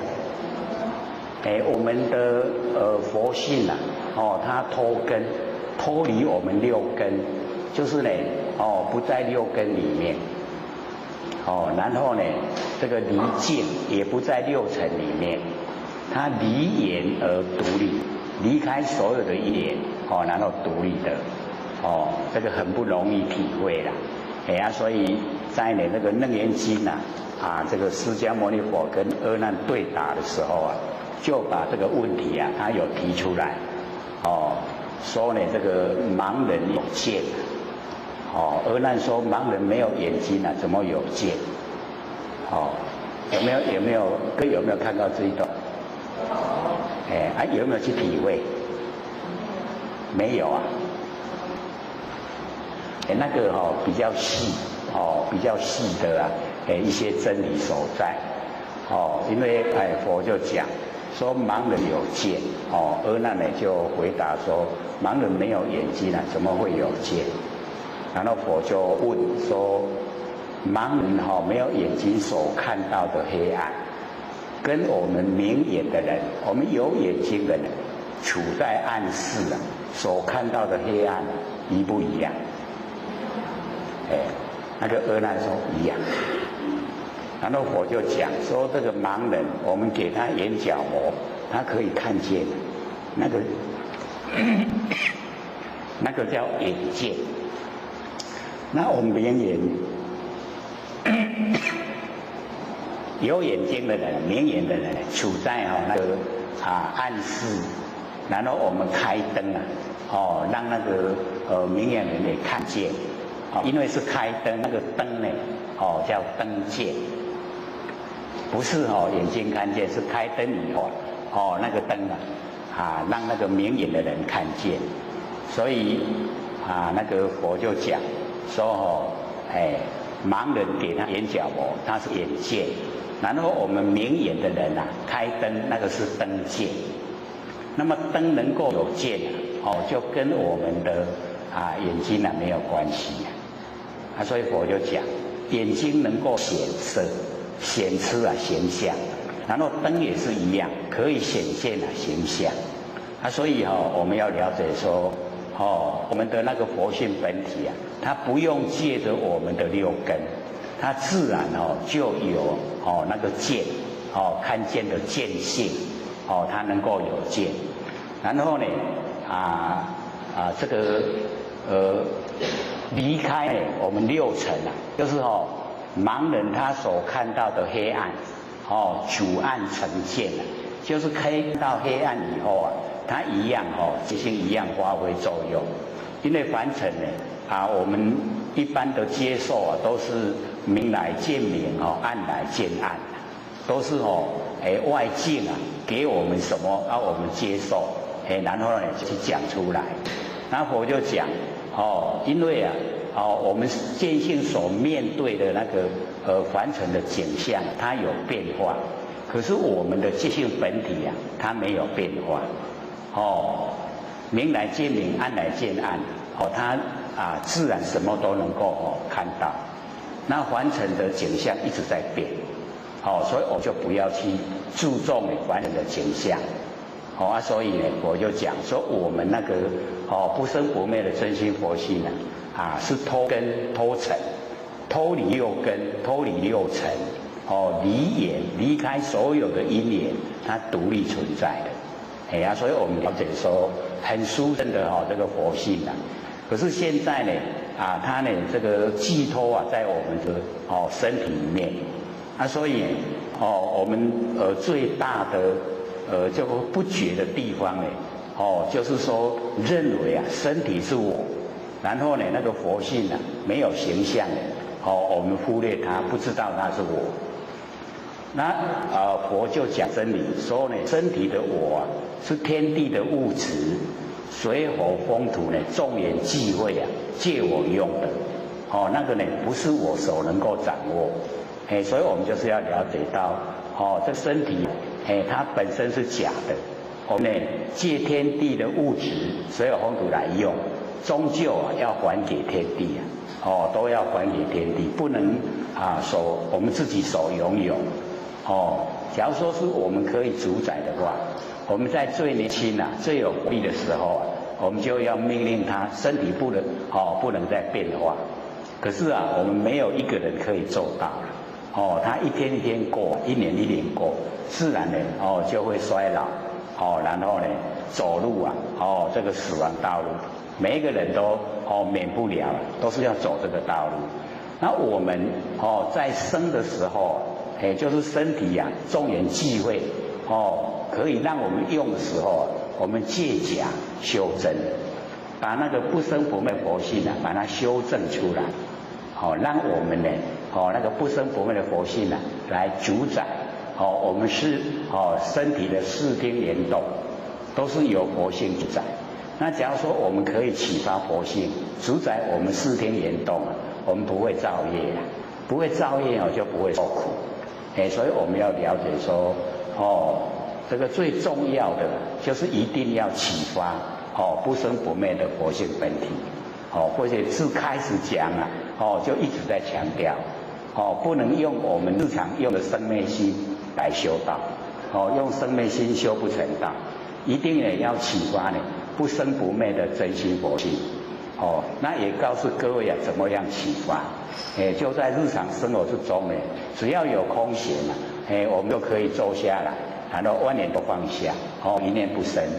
这个时候因为都万念放下了因为我们不生不灭佛性本体它是离开因缘，离开所有因缘，所以当我们万念都放下的时候它会呈现呈现的时候就是让我们了了分明让我们有那个了了分明的知觉性那个呢就是不生不灭的佛性本体也就是呢我们成佛的它的源头就是这个在成佛的所以一定要启发启发，然后呢培养让它茁壮长大，那我们就有般若妙智慧。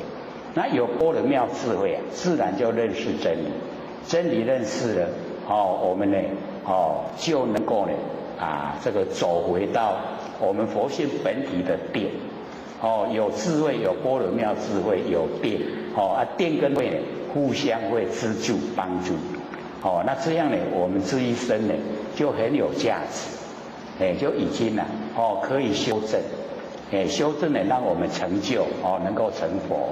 所以成佛就是我们生不灭的真心佛性成的。那我们能够去启发了，去体会了，那我们内心深处就产生了自信，相信自己可以成佛。所以佛一定要向自己的内心求，外面没有外面求不到佛，一定也要先自己内心求所以我们了解到说这个认识很重要认识我们不生不灭的佛性，它呢不急不离，不急就是不住在我们身上。可是现在借假修真的时候它又在我们身上，所以不离开身上。各位亲人这样听懂意思吗？就是不急不离不离开呢我们的这个身体所以这边呢或者就有写日常生活呢我们用不急不离不住不着，我们不住在身体的形象，不着呢这个形象，就能够让我们不生不灭的佛性纵横自在无非道场。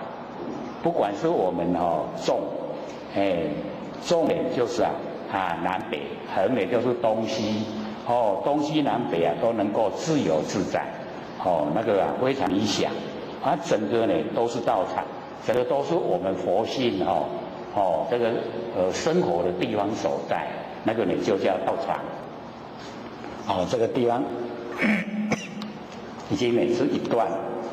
那么世人我们凡人的闻道知佛呢皆传心法所有的佛呢他所传的呢都是心法，要我们呢重新来修正成佛将为呢这个心上这个别有一法可证可取，遂将心觅法，就是我们凡人的班呢都是这样将我们的心来觅，就是寻找寻找佛法。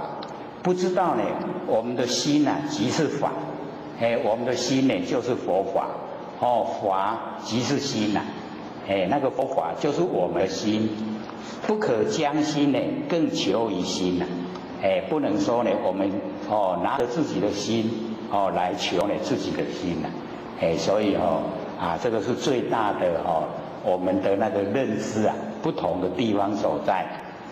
那么历千万劫终无得路。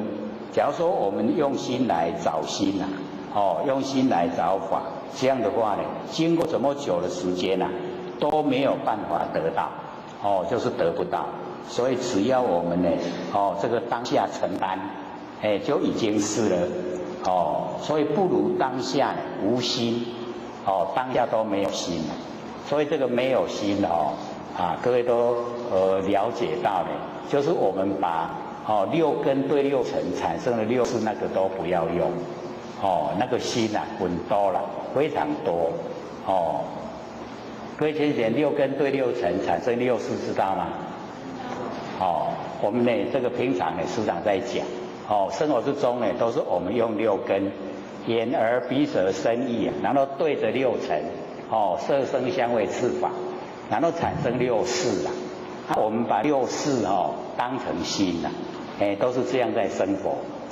然后佛就讲六根六尘产生六识都一直在变化，它没有固定，不会常住所以不要对那个变化无常变化的把它当成自己的心所以我们要呢无心，没有心就完成的所有相对生灭的心都没有了。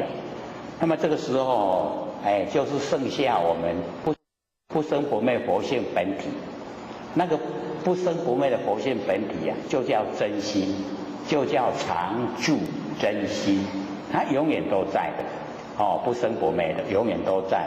所以呢无心那个心就是道我们无心的心那个心就是佛，即心即佛之前我们也都讲过那个即心即佛不是我们日常用的心是已经呢从佛性本体发挥常住真心那个心才是佛所以我们用凡尘的角度来讲，就是把跟尘相对的心都没有了，无了无心了这样了解意思吗？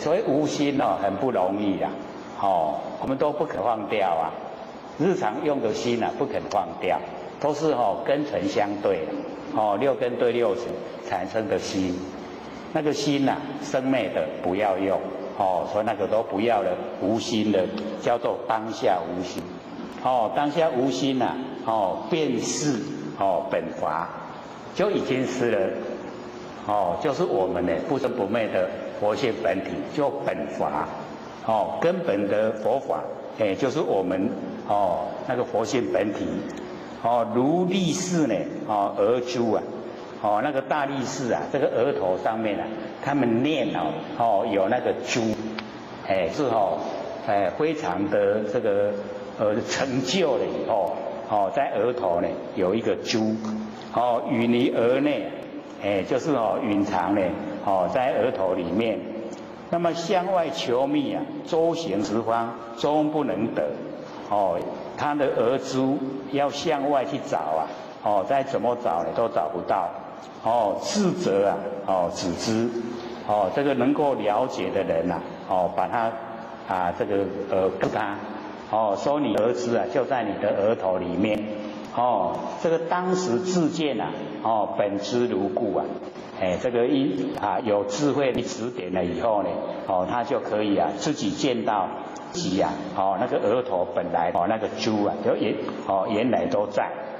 那我们学到人迷自本心不认为佛，学到人呢我们都迷昧自己本来的真心不认为是一个真心就是佛。所以就在我们自己的身上，我们的真心呢就是佛。所以呢向求密，起功呢我们呢向外去求密，要呢找佛，找不到佛了。起功用行就是我们呢要用修持功夫把这个佛呢要把它修正出来。向外呢去修持的那个法都是不正确。那么依次第正果位按照呢这个秩序一个位接接一个位叫次第。从凡夫修到佛按照次第来讲的话呢，它有55个阶从实性，然后实住、实行、实回向，然后释迦行、实地本教觉有55个位阶。所以我们呢要了解说从凡夫修到佛，用次第来修，要经过55个阶梯各位浅修到几个阶梯了？有心的话有10个了实性然后呢不退转就20个阶梯。然后呢这个实行有在度化众生那个在行那个已经第30个阶梯。然后回向就是把自己呢所做的功德回向给众生，也就40个阶梯了。然后呢又释迦行要进入那个有果位的阿罗汉的程度释迦行。然后实地就是菩萨到55就是妙觉，就是成佛。各位走到第几个了？40个了，44到阿罗汉。所以呢依次第正果位力竭勤求言不成道，就是经很长的时间一直在修持都没有成道。不如呢当下呢无心我们能够当下无心，就是把凡尘的生灭心全部呢都放下全部都没有了生灭的心。那么决定知一切法本无所有本无得所有的万法它本来没有我们凡尘呢有4000法门，就是因为我们有84000烦恼所以才用84000法门。它本来呢都没有没有法也没有烦恼那我们修正呢也没有所得，那只有回到原来我们本来的性为无所得。那么无智无依无能无所我们要了解我们那个无状态它无住，不会呢住在形象。然后呢无依不会呢有所依赖，然后也没有能手把那个能手双明没有对待有能手就有事相，有事相呢就有生灭所以没有能手不动的妄念都不起心动念。所以我们要了解说我们落入凡尘就是因为起心动念有念头我才落入凡尘。所以在生活中我们尽量就是不起心动念。各位浅显，我们呢在生活中自己在起心动念知不知道？知道自己在起心动念吗？知不知道？知道知道还让他起心动念我们都是不知不觉起心动念，因为念就是业，起心动念就是造业我们有业才落入现，才受苦所以我们要知道说只要不起心动念我们就可以解脱了。这样知道吗？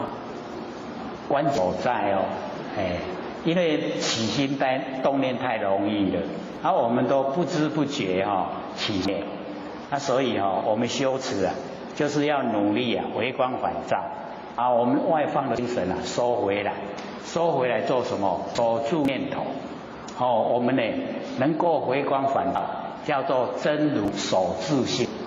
真如守自性不会起心动念没有动念哦，不会造业；没有业不会受苦。是因为我们起心动念才造业，是因为有业来受苦。那所以只要我们真如守自性，就是回光返照。我们把自己的注意力都回来，然后呢守住我们自己的本性。上次讲嘛，我们大概一天24秒嘛，各位有没有回去试验看看，有没有24秒？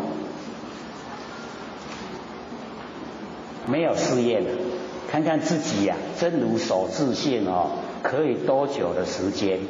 有码表按下去，真如守自性，回光返照，然后等到起心动念，再看看多少时间？有没有4秒？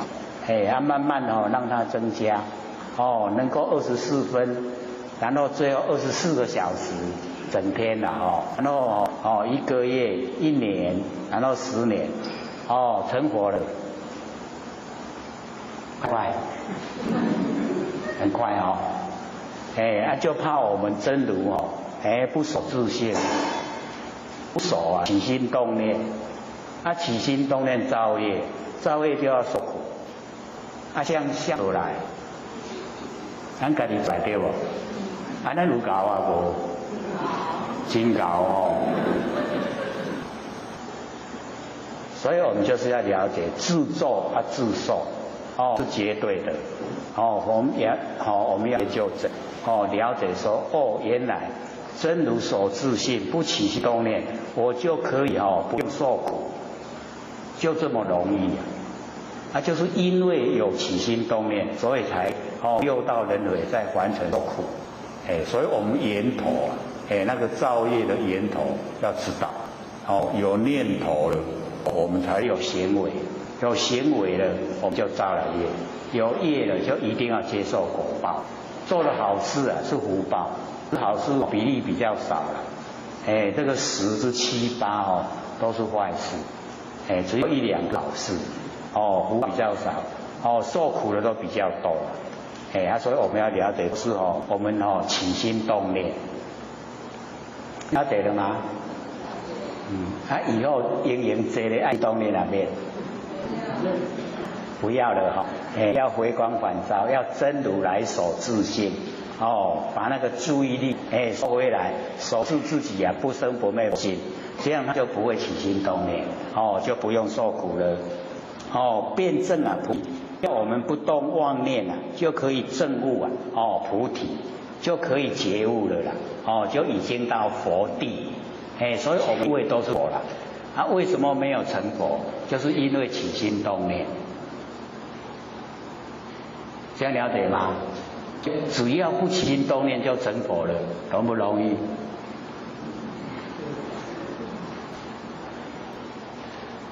所以就要想他要是我不爱修，敢袂使，可不可以？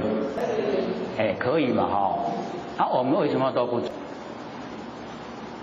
什么原因？就像怪异像怪了起心动念，什么人？什么现象？把咱怪咱起两头的什么人？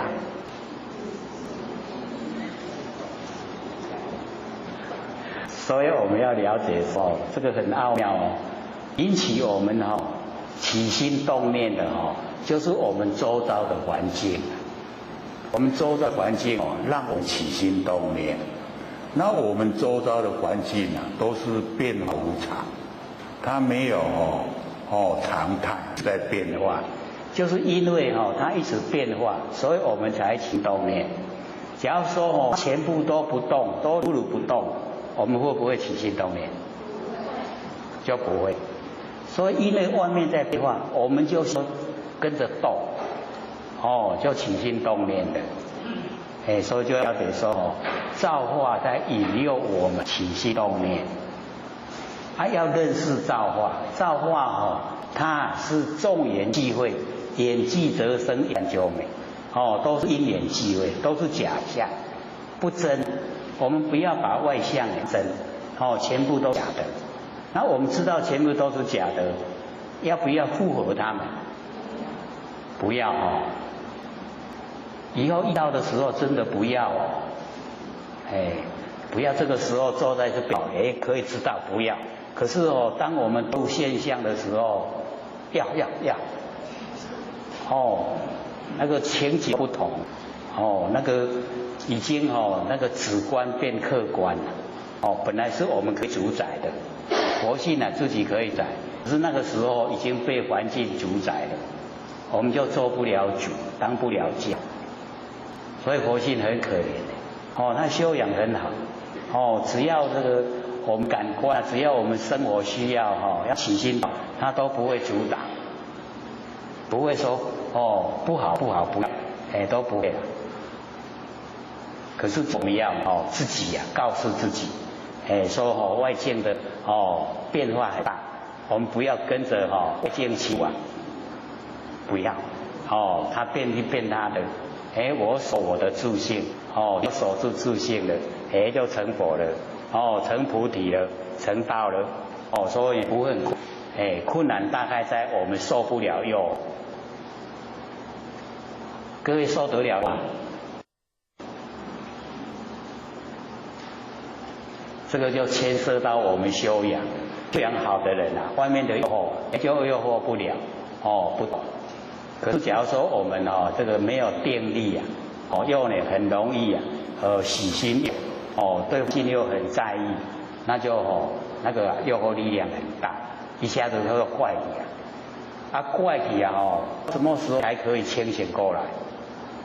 一口气不来的时候，那个时候才清醒拢搞怪，给怪所以我们在生活之中呢，就先要了解，完全都是假，没有真这就是佛性不生不灭佛性，没有形象的那个寥寥的自己，那个才是真，它不会变生不灭，剩下一切都是变化我们不要呢去投入去追求，只会追求那一些变化，我们心就笃定，那心一笃定呢，就可以回到本体，本体呢清净了，就成就了，就成菩提了，所以我们了解呢，只要呢不动就可以证悟菩提。那么即证道的时候只证本来本心佛，我们证悟我们证悟到道，证悟到佛性的时候，就是证悟本心佛，本来的心本来的心就是佛，所以佛就在我们这个心内。所以那个神会不是有问六个问题吗？还记得吗？我们有讲过他这个问题说这个佛法本根源其从何处出？有没有？有没有印象？讲佛法的源是未来出来要为倒出来六祖他回说若论佛法本根源一切的众生心里出，忽然为出来，为咱众的心出来够不够清楚？讲清楚因为当时呢我们时间不够了，所以讲说的没详细。然后后学准备说呢，把这个传心讲完以后再讲一部那个心明，再讲一部心明，我们就把那个神会那个6个问题再详细说。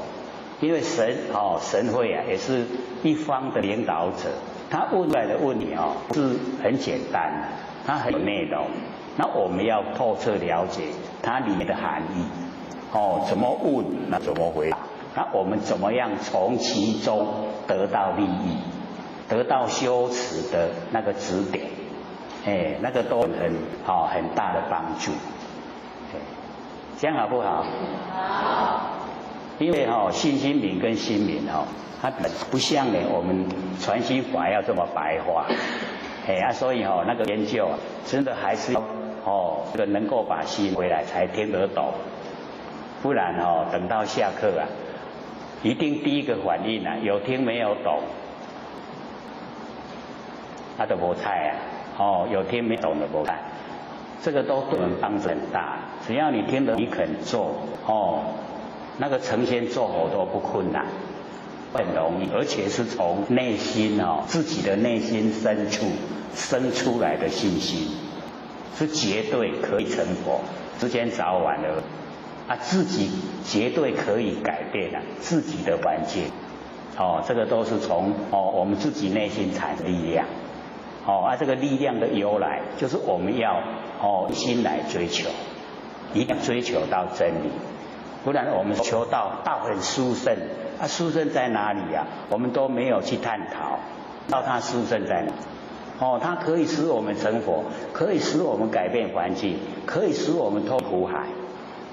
可是我们顾一下，我们的所作所为可以到达这样的目的吗？可不可以？以往我们所作所为绝对达不了。为什么？因为认知不同，那个认知都在那上面，对不生不灭呢完全都不知道。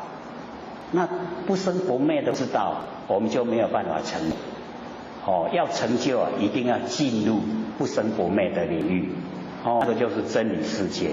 那我们在世界里面亿万年都在当下，很甚的佛学都一再讲，万年一念一念万年，万年呢都在我们一念中，所以我们眼前的一念就具备亿万年。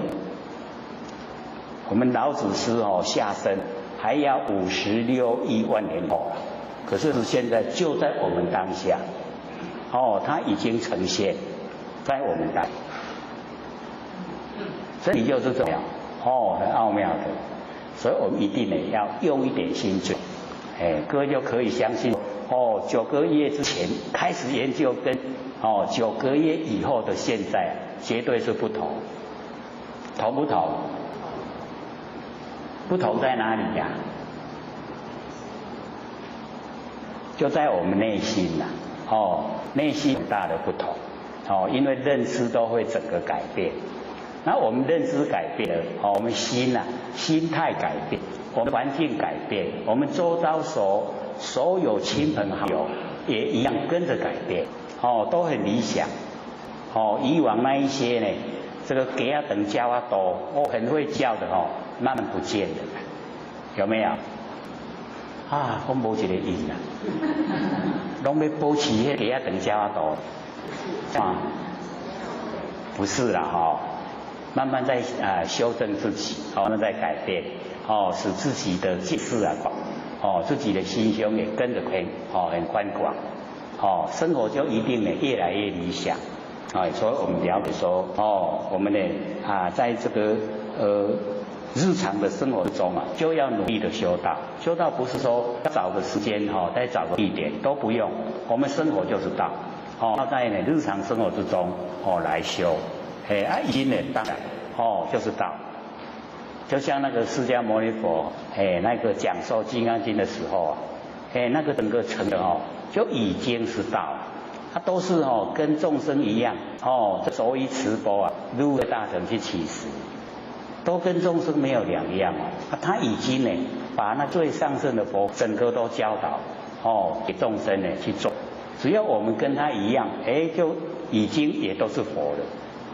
所以我们了解日生活之中那个最平常平凡平淡很平实，那个都是真理，都是最平常的生活就有最高的佛法，最高的佛法就在最平常生活之中所以一定要在生活之中呢让自己的我相去掉，让自己的法相去掉，让自己的非法相掉，这样一空到底的，已经是不生不灭的佛性本体，就已经在这里是真理世界之中生活，就已经是了，不用再另外求不用再另改变我们的心，不用就当都已经是了所以我们要训练自己，在日常中就是在修道很宽，没有三心，没有四相。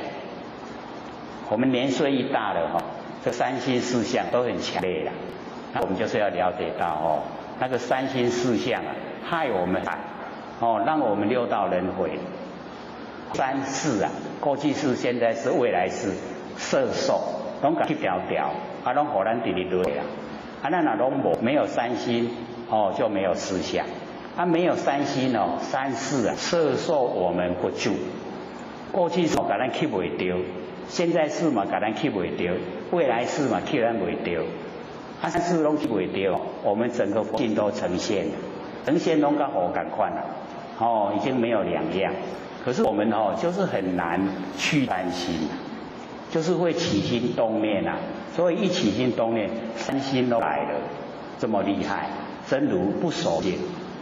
哦，各位先生，真如要不要守自性啊？哦，看起来还真的是要哦。我们真如守自性了以后，就可以超脱苦海了。哦，真如守自性叫做觉呀，已经觉；不守自性叫做不觉。啊，不觉就叫无明。啊，无明哦，我们就造业，造业啊受苦。哦，它是连带关系呀。啊，所以我们回光返照哦，就是要用真如来守自性。啊，拢时时刻刻觉，从24秒、24分、24个小时，哦，24个月，成佛没？成了啦，哦，一定成的。最怕我那个24秒最难熬过。回来我们把心收回来。收个24秒就过去我靠快，还要到24分这中间经过蛮长的时间可以有没有那个恒心毅力呀？有没有啊？有。要成佛要有心毅力那李祖师告诉我们，孝只有3个字：诚、恒、坚，3个。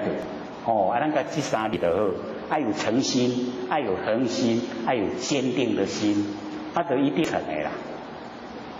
各位都有没有啊？哇，差嘛印没出来了，看你出来完了我拉。所以要加强要加强我们这个诚。我们在凡场第一个就是要诚。诚啊，待人用诚来跟人交往，才可以久拢真心。我们看天地白天黑夜它很诚不会倒了。那么春夏秋冬它也很诚在运转。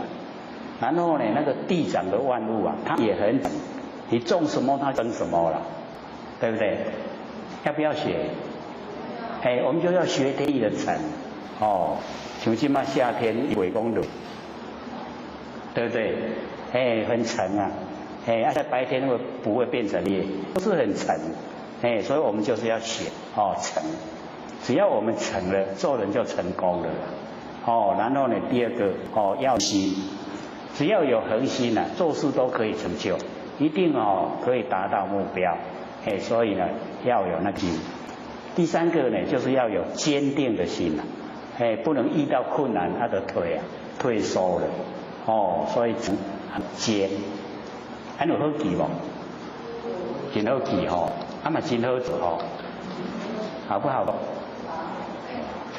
这个做又是看心的啦这个我们心呢这个有心去做很容易，那无心就很困难所以只要我们有心想说呢，这个人真的是苦海不好玩，我要努力做到，要脱离苦海，那就可以做到很坚就可以成道成佛。所以呢这边讲说呢，这个当下无心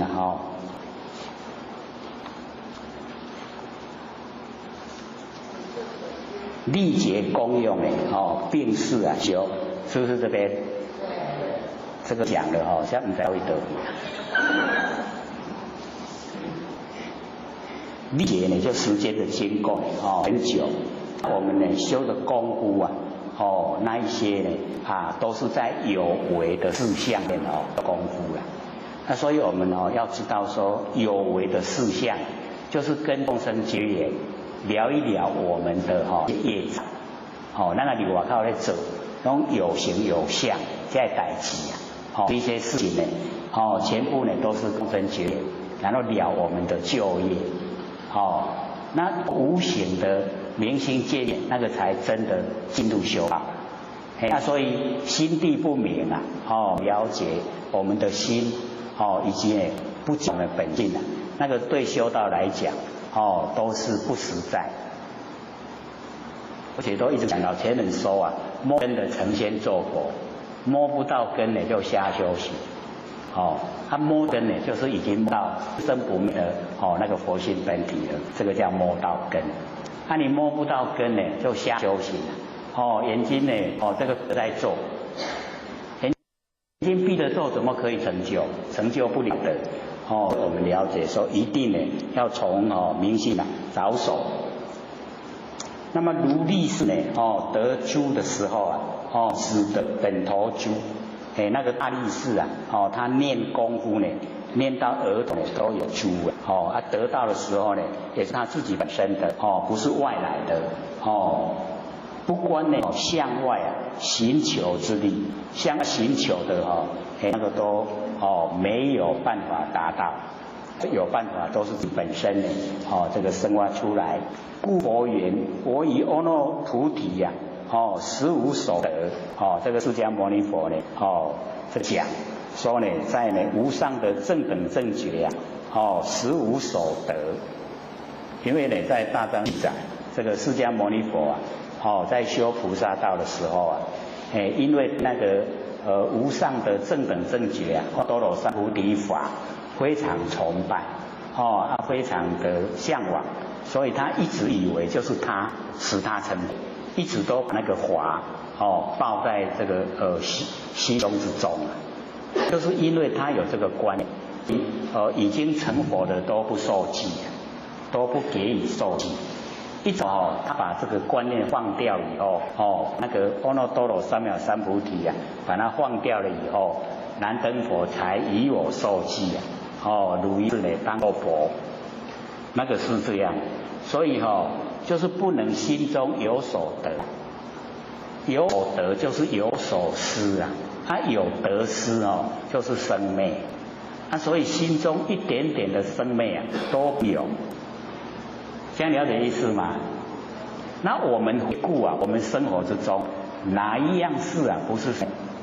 所有的事都是生灭所以我们就要念自己事则应，事既则见，这样对所有生灭具得圆满，然后心中不住，不住呢在形象，这样就是最理想的生活咱话内底拢无带伫个心内底这样心呢就会保持真空咱的心空容量就大容量很大就袂甲人计较就会了解很多的真理。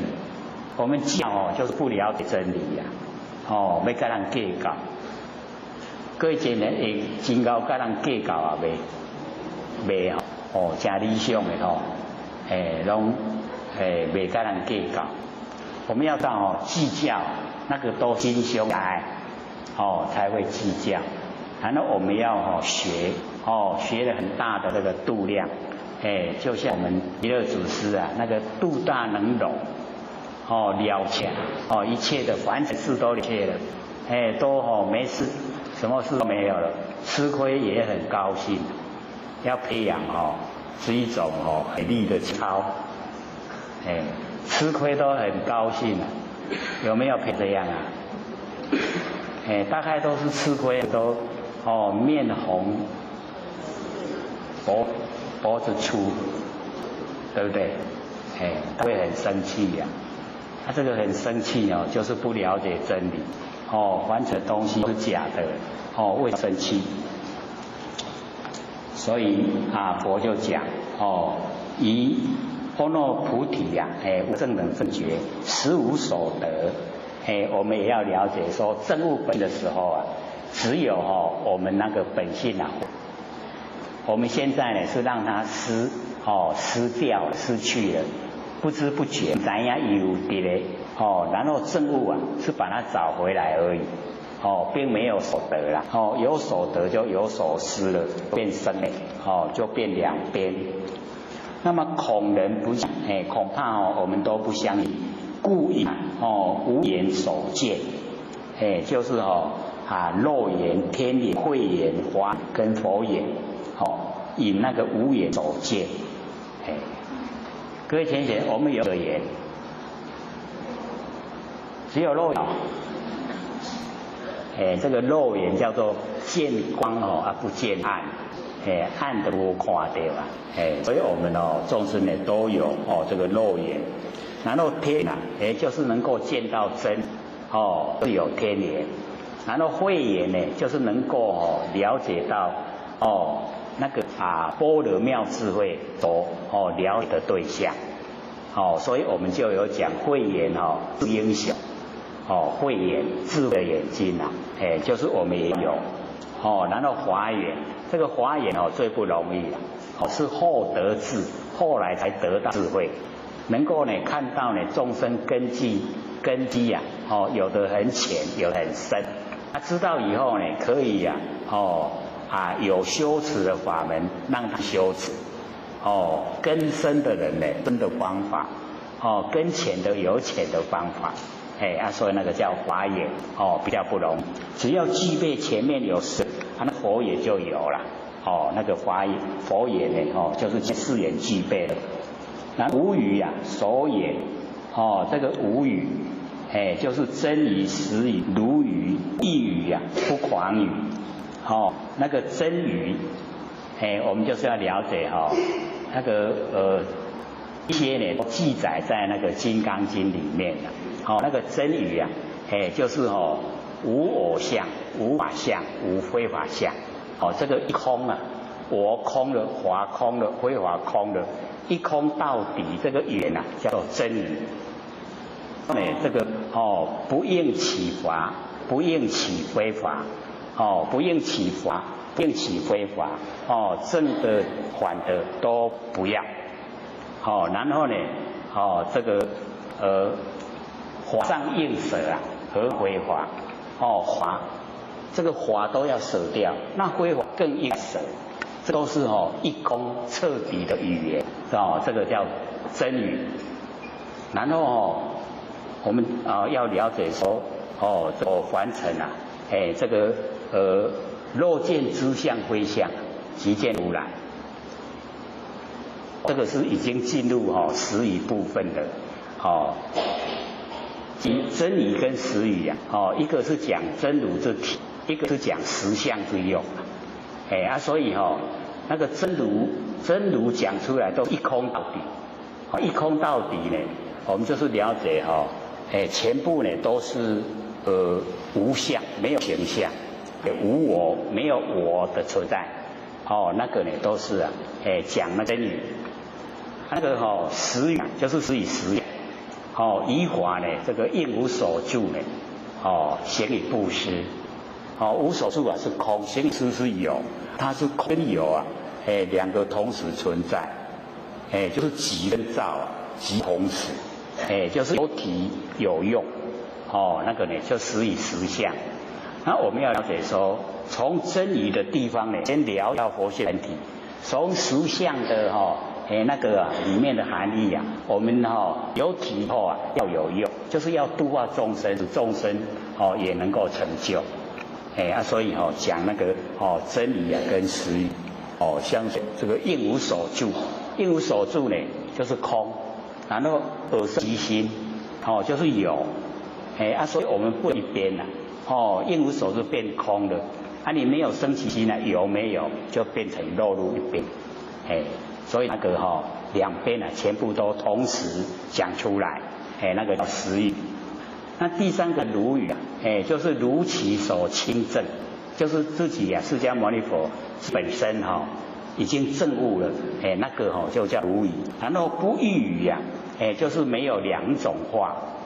不会，我们像假说话，对语有说一种话，两个讲出来不同不相同，有时我们呢在那个口译三个里面有一个叫两舌，两舌是两个舌头，各位想想两舌是什么意思？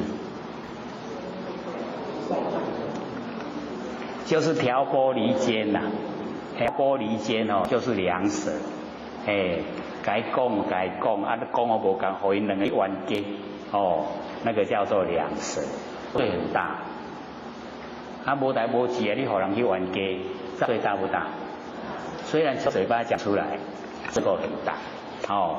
那么这个不异语啊，就是它没有那种浅显，讲出来都是一个真理，不同的。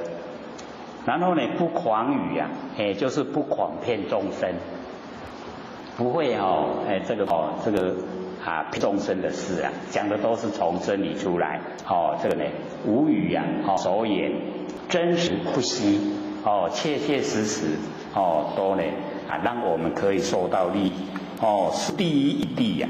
都是就近了义的，都是就近了义。邪道人误以四大为身，四大无我。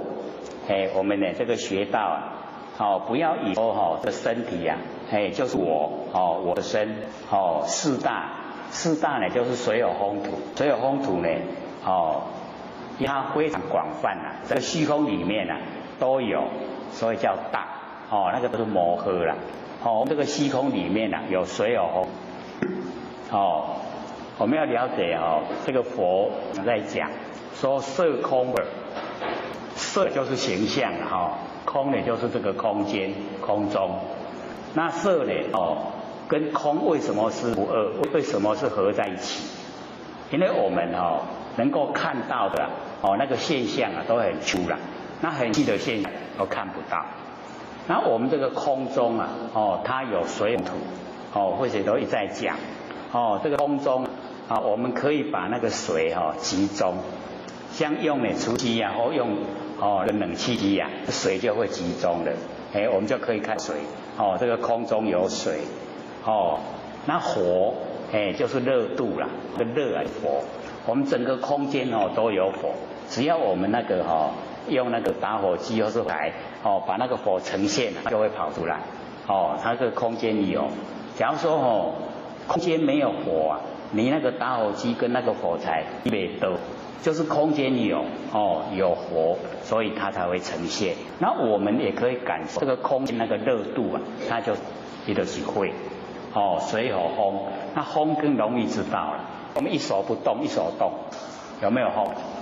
就在空中，对不对？这个风就有了。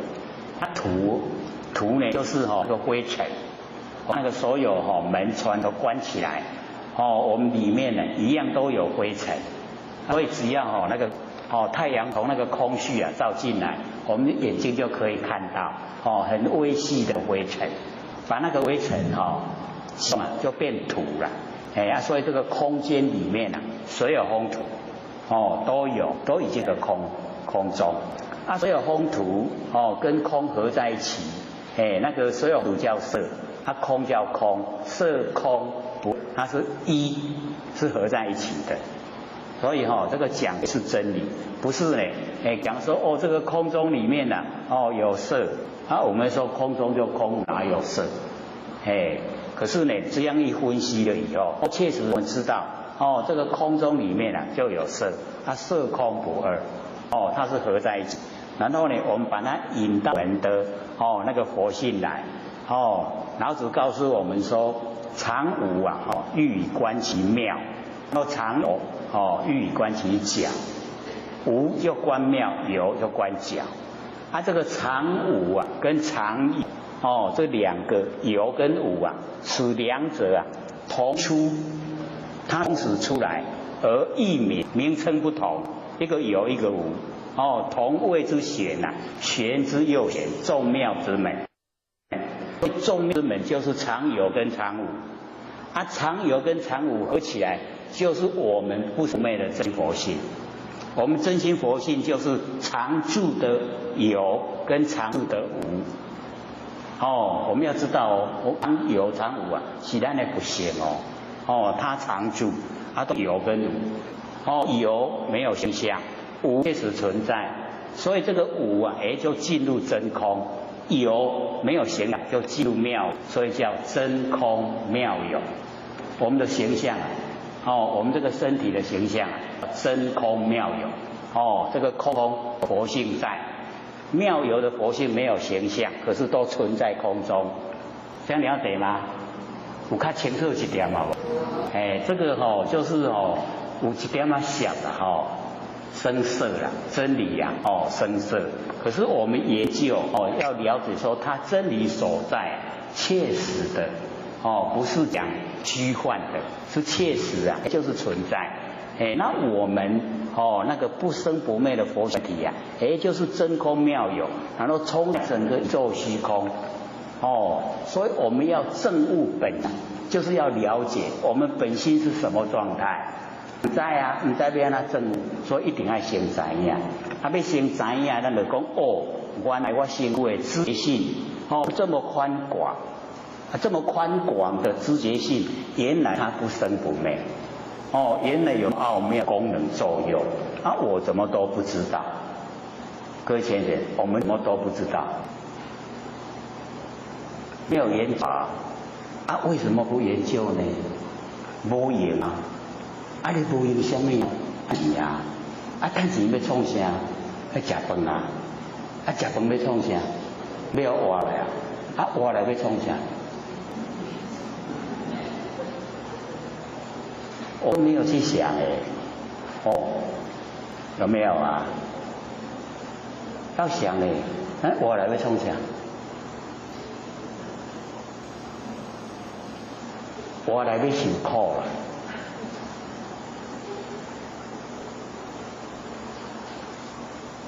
所以就是要我们身心里面追求到我们人生在凡尘它的价值所在有什么价值？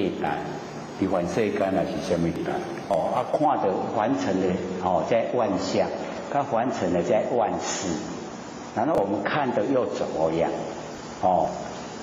看到人家行善，我们会很高兴看到人家作恶我们很讨厌，是不是这样？都不会啊，拢无相应。所以我们要了解到完成的因果定理，它决定你行善了就无报，你做坏了就有恶报。那接受果报的时候一定都是迷惑。像已经做得不好像以往后期的时候，小时候那个年大的老人家在骂人最常听到的两个字精生。有没有听过那一种骂人精生是什么？就是畜生道了他所作为已经跟畜生一样。那他这个身体假如说不见了，再转世会不会当畜生？绝对一定做精生那个天视自我明示，天天自我明听。上天成大家的意思，大家拢讲伊精生去出去做精生先生出去做精生的时阵，精生伊知影讲伊做了唔好唔知对无？伊敢若知影要食，知影要困安尔对无？要食好大食好人抬，是不是？所以那个就很迷昧了啦我们要了解说，我们有人的身体我们可以研究真理。你若精生家己来坐咧听有效无？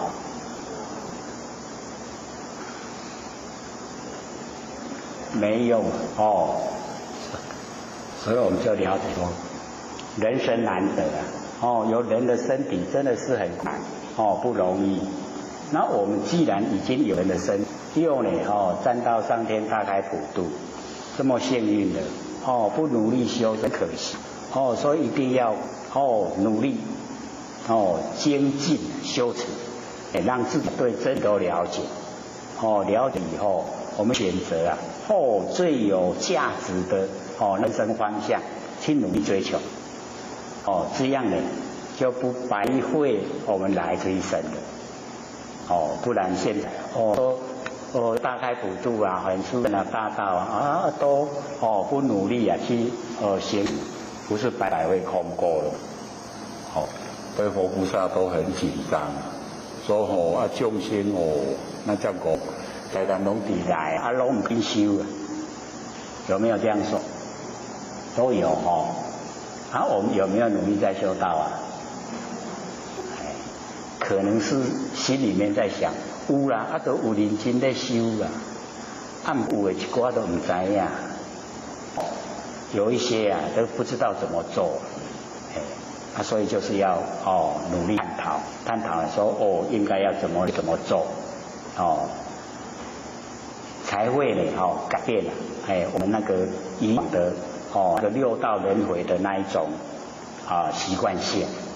我们现在很多都变成习惯性，不知不觉无明就来了，不知不觉跟人家讲话都要跟人家吵架，不是一句话就准备要跟他吵架嘛，讲2句话就开始吵起来，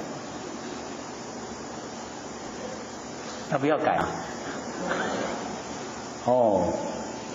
对，大家都是兄姐妹亲的不用吵。所以不要呢以为这个四大是我们的身我亦无主啊，这个是你四大假合所有风土它没有主人我们要了解说身体的本身主人是天地的物质皆有用的，故知此身这个我亦无主这个身体的我也没有主那个我就是如来那个主人呢就是不生不灭的本来面目所以我们要了解都是佛性的身体现象没有。那么五阴无我亦无主这个阴就是蕴就是我们的那个色受想行识五蕴我们在生活之中呢就是不要酝酿这个五阴。住相的那个色就不蕴了，然后呢我们呢这个凡尘知道都是假的，都不要去接受，不要进入我们内心外界都不要进入内心，叫做呢一受。那一切不受我们就没有念头没有念头就没有行为，没有行为就没有记忆，所以那个受想行识全部没了也不住相，色没了，色受行识都没了，五蕴都不蕴了，我们就不会落入凡尘现象，就没有现象了。各位，我们怎么到凡尘来现象的？咱哪落来凡尘有身躯？怎么来的？知道原因吗？我们刚才讲过吗？就是起心动念起心动念我们才落入凡尘，才有身体呀可不可怜？这个年轻人他不都可怜，说很好玩，凡尘很好玩要等到年岁大了才不好年纪轻轻的都很好奇所以我们了解呢这个身体是假的没有我我们生活之中呢要造五蕴，五阴不蕴不一体的话就没有原因让我们在完成这个成故知呢此心无我亦无主我们的那个六识心分成相对的它没有我也没有主人六根六尘六识和合生灭我们的六根呢六尘跟六识它合起来都是全部生灭亦复如是。那18界即空3、6、18，六根六尘六识都然后18界全部都是空。我们再说那个18层地狱以往那个有那个商家那个佛教都会调那个地图那个佛像的地狱都有那个18层地狱18层地狱就是我们六根六尘产生六识所做的罪过有18站地狱那个时候呢小孩子都很喜欢去看看那个站地狱。各位有看过吗？那个18层地狱还蛮恐怖那么一切皆空全部都是空。那么唯有本心那个荡然清净，所以只有本心，就是我们不生不灭的那个佛性本体呀，那个本心它荡然清净。那个所有的凡尘的那个用的那个根尘相对的心呐，那个都是生命都是变化。那么底下就讲说有事实啊，有自食。那个事啊，就是事的事，自食。我们认识呢，这个吃饭，认识吃饭吗？要怎么吃？要怎么吃呢？才是正确。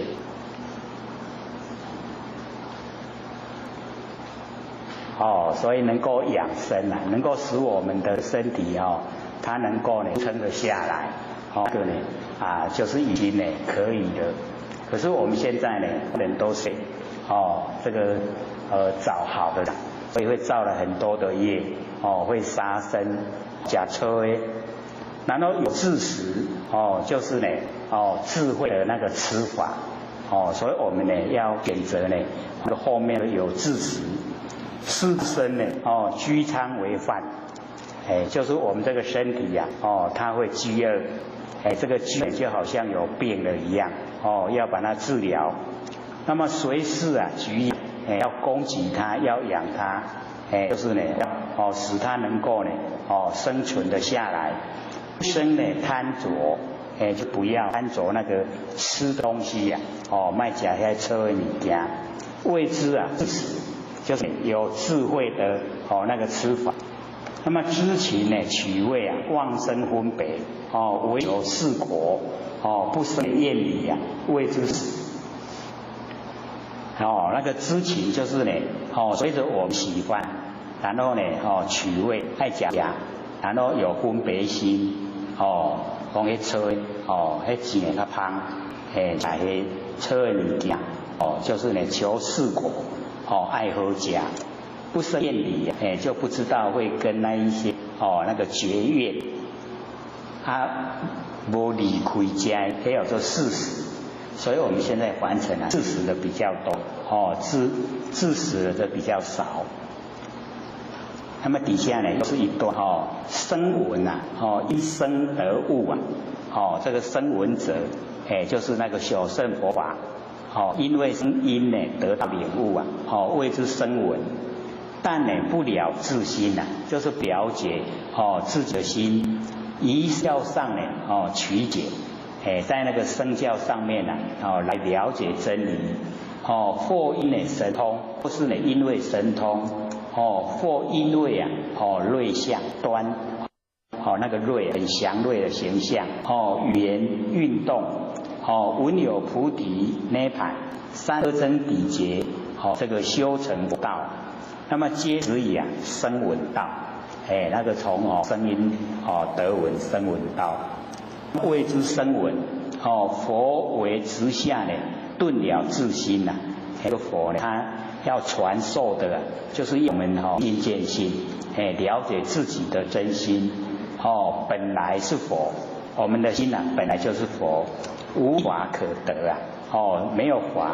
没有那个一丝丝的法可以得到，无一息可修，所以这个虚云禅师讲的是很高的一个修持法门到最高呢没有一法，没有一行持呢是无上道，最高的一个修持方法，只是真如佛已经呢到真如的那个境地那么学道人只怕呢一念所以我们要学道就怕我们心中里面住相，住在有，所以一住有了，举以道隔矣，就跟道相违了，已经隔离了。念念无相，念念无为，即是佛。每个念都不住相，每个念呢都没有所作为，这样呢就已经是佛，即是佛。其道人呢都欲得成佛，我们要呢成佛，总不用学，为学无求无着。这个很努力的一个学道方向，就是无求无着，不要着相，不要不求人，不求不着，安尼就会当成无求则心不生。我们无求心就不生，无着呢，则心不染。无呢得安尼五颜六色，不生不染着。咱也无生心动念，不生心不起心动念，不染着凡尘五颜六色，就已经是佛。84000法门，对84000烦恼，是教化接引门，那个用教化来接引众生。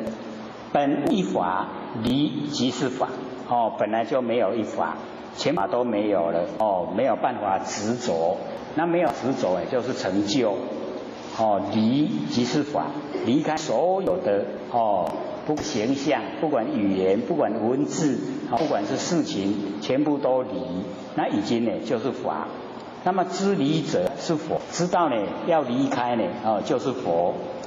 但离呀，这个一切烦恼，无法可得。只要我们呢离开所有烦恼，都没有法可得。学道人呢，欲知要觉，但莫以心上着一物。咱修道的人，要得到呢，要秘诀，那个真重要的要法，就是呢，莫以心上呢着一物啊。这个心全部都空空荡荡，这样呢，就会跟呢那个真理相应。那么言佛法身犹如虚空，此事呢，比喻法身即虚空，虚空呢即法身，这个虚空这个了解到空中，真空妙有，虚空就是我们的法身，就是我们跟佛妹的佛性本体。常人呢，将谓法身片于虚处，虚空中呢含法身，不知道呢虚空呢即是法身，法身呢即是虚空，所以要把它融成一体没有另外一个虚空，没有另外一个法身，是虚空跟法身呢，它是融的。若定言有虚空，即虚空不是法身；定言有法身，即法身呢不是。但呢不做虚空觉，虚空即法身；不做法身觉，法身呢虚空。虚空与法身呢，无异相，就是没有不同地方所在，所以它是一体不能分别。一分别就不是了，就不是真理了。了解这个意思吗？因为这边写蛮详细的，所以我们从字面就可以知道，说虚空跟法身它本来就是合在一起。不能把虚空看成一撇，法身要看成另外一个角度，那这样的话就不就有两个，那就不是了真理所在。那么佛与众生无异相，佛跟众生呢都同样的形象，没有不同的。那么生死涅槃呢无异相，生死跟涅槃相同的，这个已经都是最高法门了。本来呢，我们凡尘有生死，才要进入修持来到达涅槃。那现在呢，生死涅槃都是空中的话，它都没有实际的那个存在。烦恼菩提无异相，这个讲这个烦菩提或许都会详细讲说，生欢那个烦恼就是佛性本体。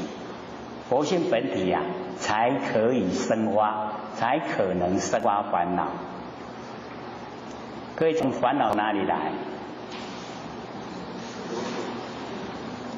我们的烦恼都是从住相来生发的是谁？就是佛性本体所以能够呢生发烦恼，它能够生发，就表示它能够生出菩提，就是觉悟了。那我们最怕就是进入烦恼的内容。烦恼我们就是了解住相才烦恼。那进入住相内容那个都是害我们造业的原因了解这个意思吗？烦恼的内容对，有没有内容？烦恼内容。我们呢不要进入的内容，要了解那个都是凡尘的事烦恼的内容都变化无常不会是永远在的。它在变化，所以我们对它了解说它是变化无常的凡尘事，这样我们就远离它，这样了解吗？所以一代祖师在讲即是菩提，是从生花的角度来说了。那个烦恼的生花，佛性本体。既然佛性本体可以生发烦恼，它就可以生发菩提呀。是从那个生的角度来看。所以我们了解呢，这个烦恼只要不进入内容，烦恼都是虚幻不散。那我们进入那个烦恼的内容，一进入了以后，我们自己住相，就自己害自己呀。没有解脱了。那我们要解脱，就要了解它是假的。恼是假的，因缘机会才产生，让我们烦恼，它会消失，当消的时候你会找不到，所以我们了解，历代祖师就讲，烦恼即是菩提，这边呢就直接说烦恼跟菩提没有异样，这两个形象，它是相同，离一切相呢，即是佛。这呢都一再的讲，我们离开一切相，就已经是佛。凡夫己境道人起心，这个凡夫呢都住在那个景象，然后修道人呢都是起心啦，可是呢那个起境那个都是不正确的方向，心境呢要双，就是不要有心也不要有境，无心无境的。这个乃是真法，就已经就是真法。那么忘境由易忘心自难，就是我们忘掉了形象容易，可是呢要忘掉我们的日常用的心就很困难。人不敢忘心是恐的落空无劳摸处，一心一忘了叫落空，就没有。无牵无吸啦，就没有依赖，没有依赖的地方，所以不敢呢把那个心忘掉。那么不知呢，空本无空唯一真确这个空它本来不空了，我们要知道说这个空间里面它是真空，有佛性它是妙有本体本体，所以是真境，真正的我们那个佛性居住的地方。那么此名觉性无始以来以空虚同受，未曾生呢未灭，我们的灵觉就是呢不生不灭的这个本体无始以来很早很早一直现在都以空虚同受，寿命都相同，没有生也没有灭，未曾生未曾灭，未曾有未曾无不落入有也不落入就是真空妙有那么未曾秽也未曾净没有误会也没有干净未曾喧未曾止这个喧就是喧哗很热闹，寂就是寂灭很静悄悄。那么未曾少未曾老也没有老少无老嘛无年，无方所呢无内外没有地方所在没有内外无数量无形象也不数量所以我们了解一落入数量都了然后也没有形象，无色相无音声，不可觅不可求就是要找它到，要求它求不得，不可以自是解不能用我们的那个自是了解，不可以言语取不能用语言来把你起后，不可以这个简悟会不能用那个简悟来领会，不可以功用道就是我们用功用的都是有为，那有为到不了无为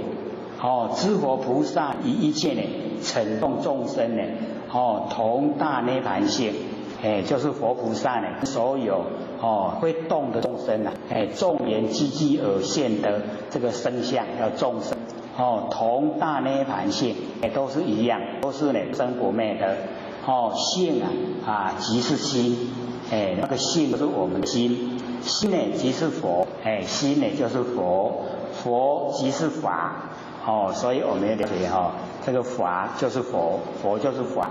那一念离根皆为妄想。假如说我们离开故生不灭的佛性本体那全部都是妄想。不可以心更求于心，不可以佛更求于佛。因为本身就是真，本心就是佛，所以不要你再向外求。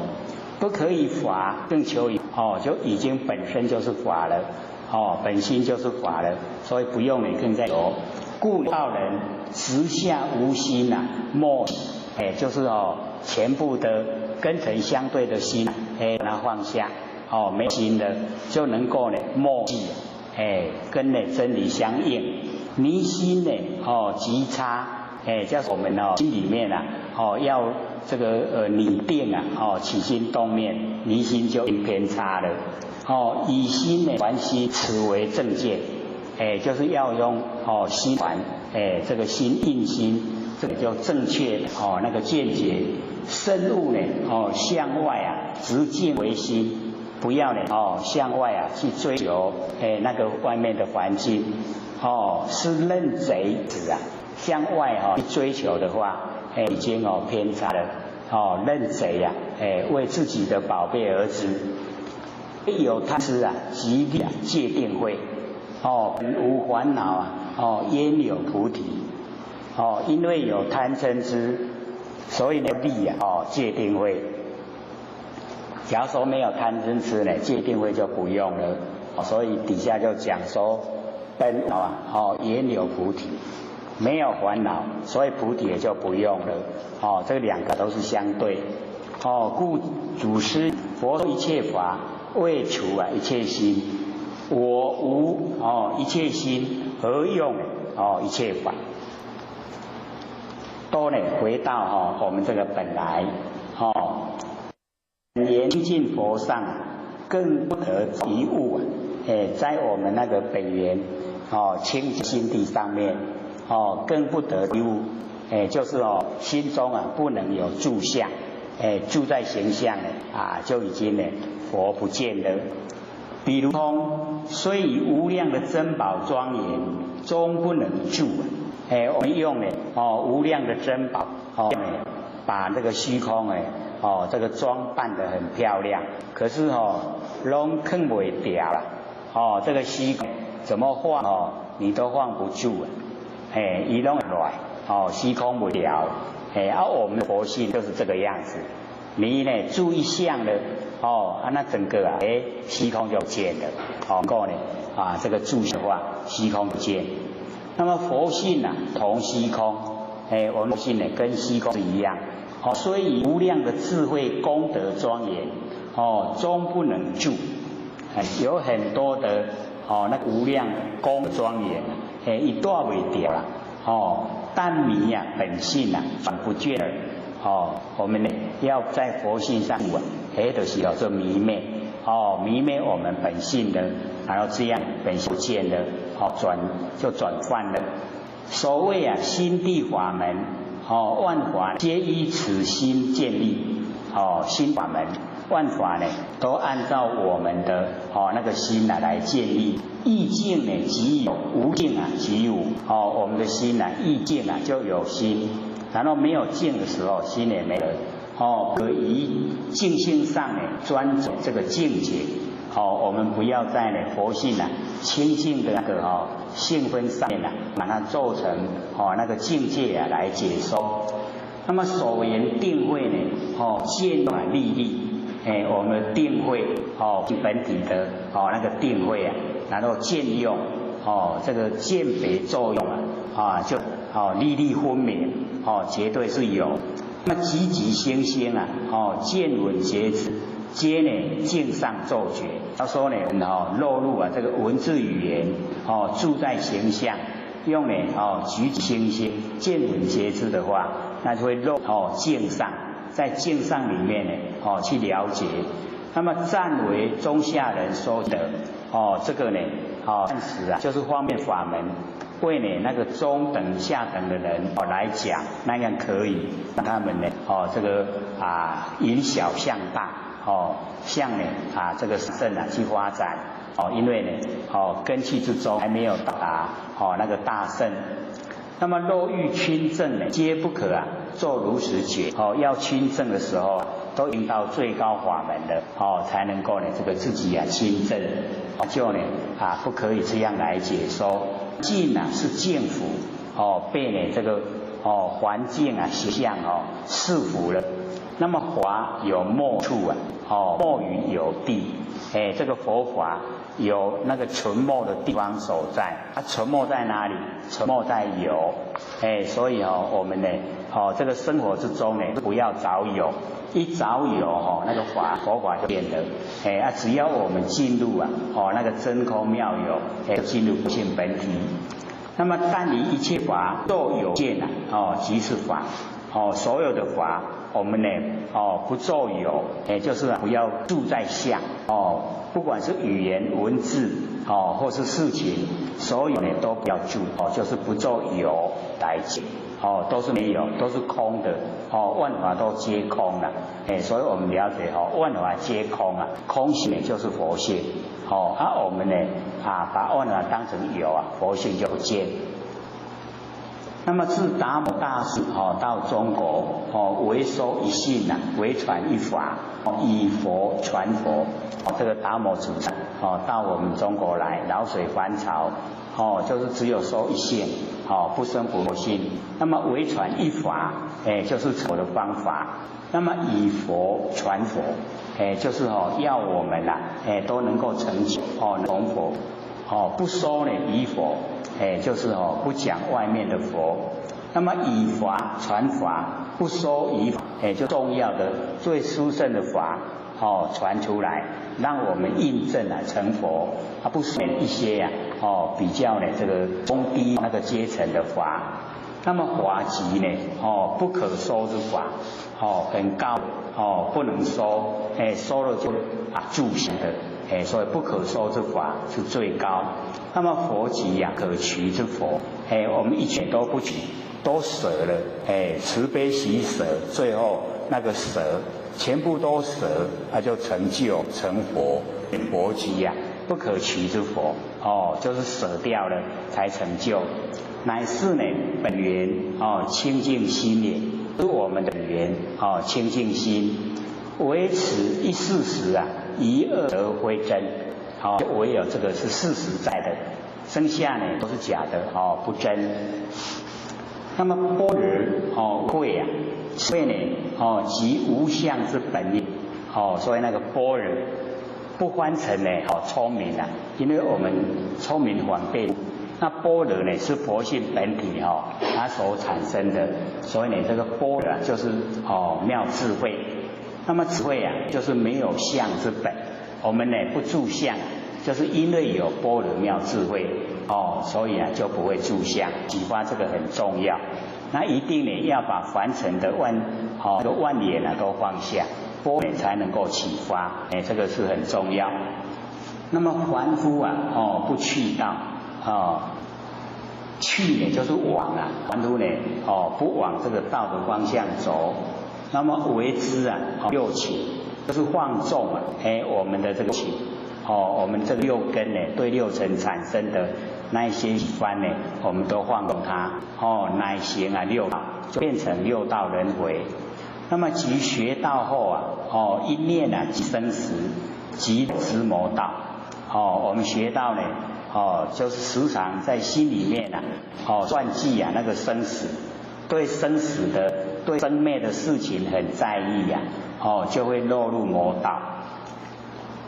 这个呢导致我们都是要注意的我们修道以后就对这个生灭的东西都能够了了分明，自来则应事去则静不要自在那个形象里面。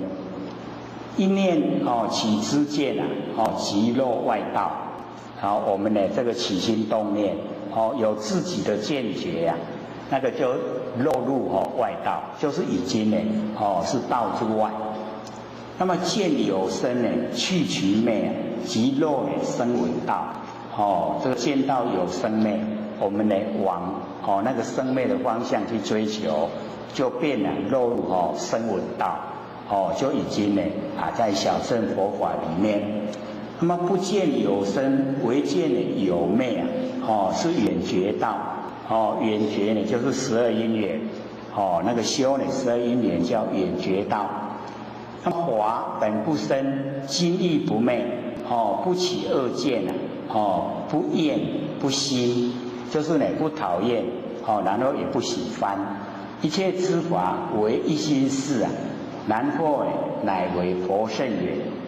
所以法本不生，今亦不昧，不生不昧，然后不起两见，两边这个相对的那个不起恶见，不讨厌不喜欢，一切的知法全部呢都是我们真心，这样就是佛圣，最上的佛圣。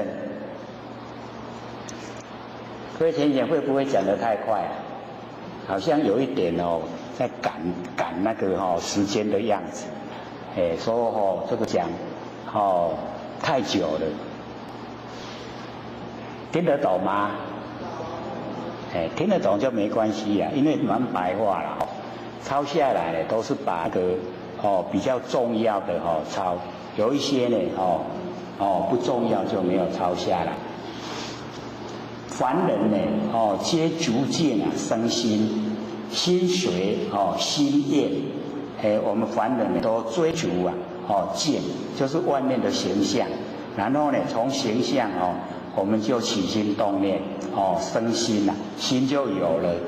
那么心随心厌，我们的心呢就随着喜欢讨厌若欲无尽当忘其心。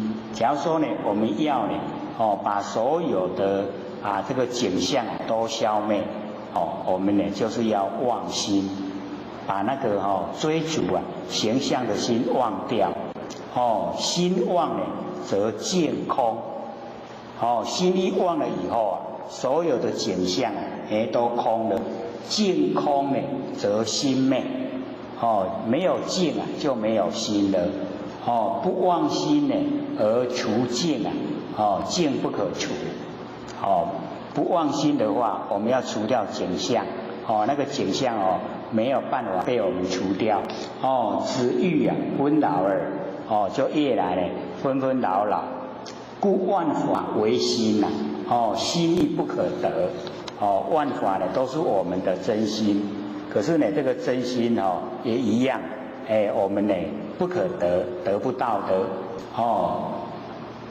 复何求哉既然都得不到，我们为什么要去追求学般若法人学般若的法不见一法可得就是什么法都没有已经呢没有法执了绝欲三圣就是那个下圣中圣上圣我们都已经绝没有没有进入那个三圣的内容。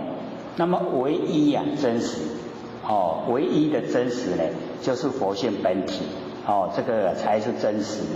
那么不可证得我们这个不生不灭的那个佛性本体我们就是了解不能以有形有相的心来证得为我能证能得皆呢增上慢的，增上慢就是增加向上的骄傲就是他以为他自己很了不起。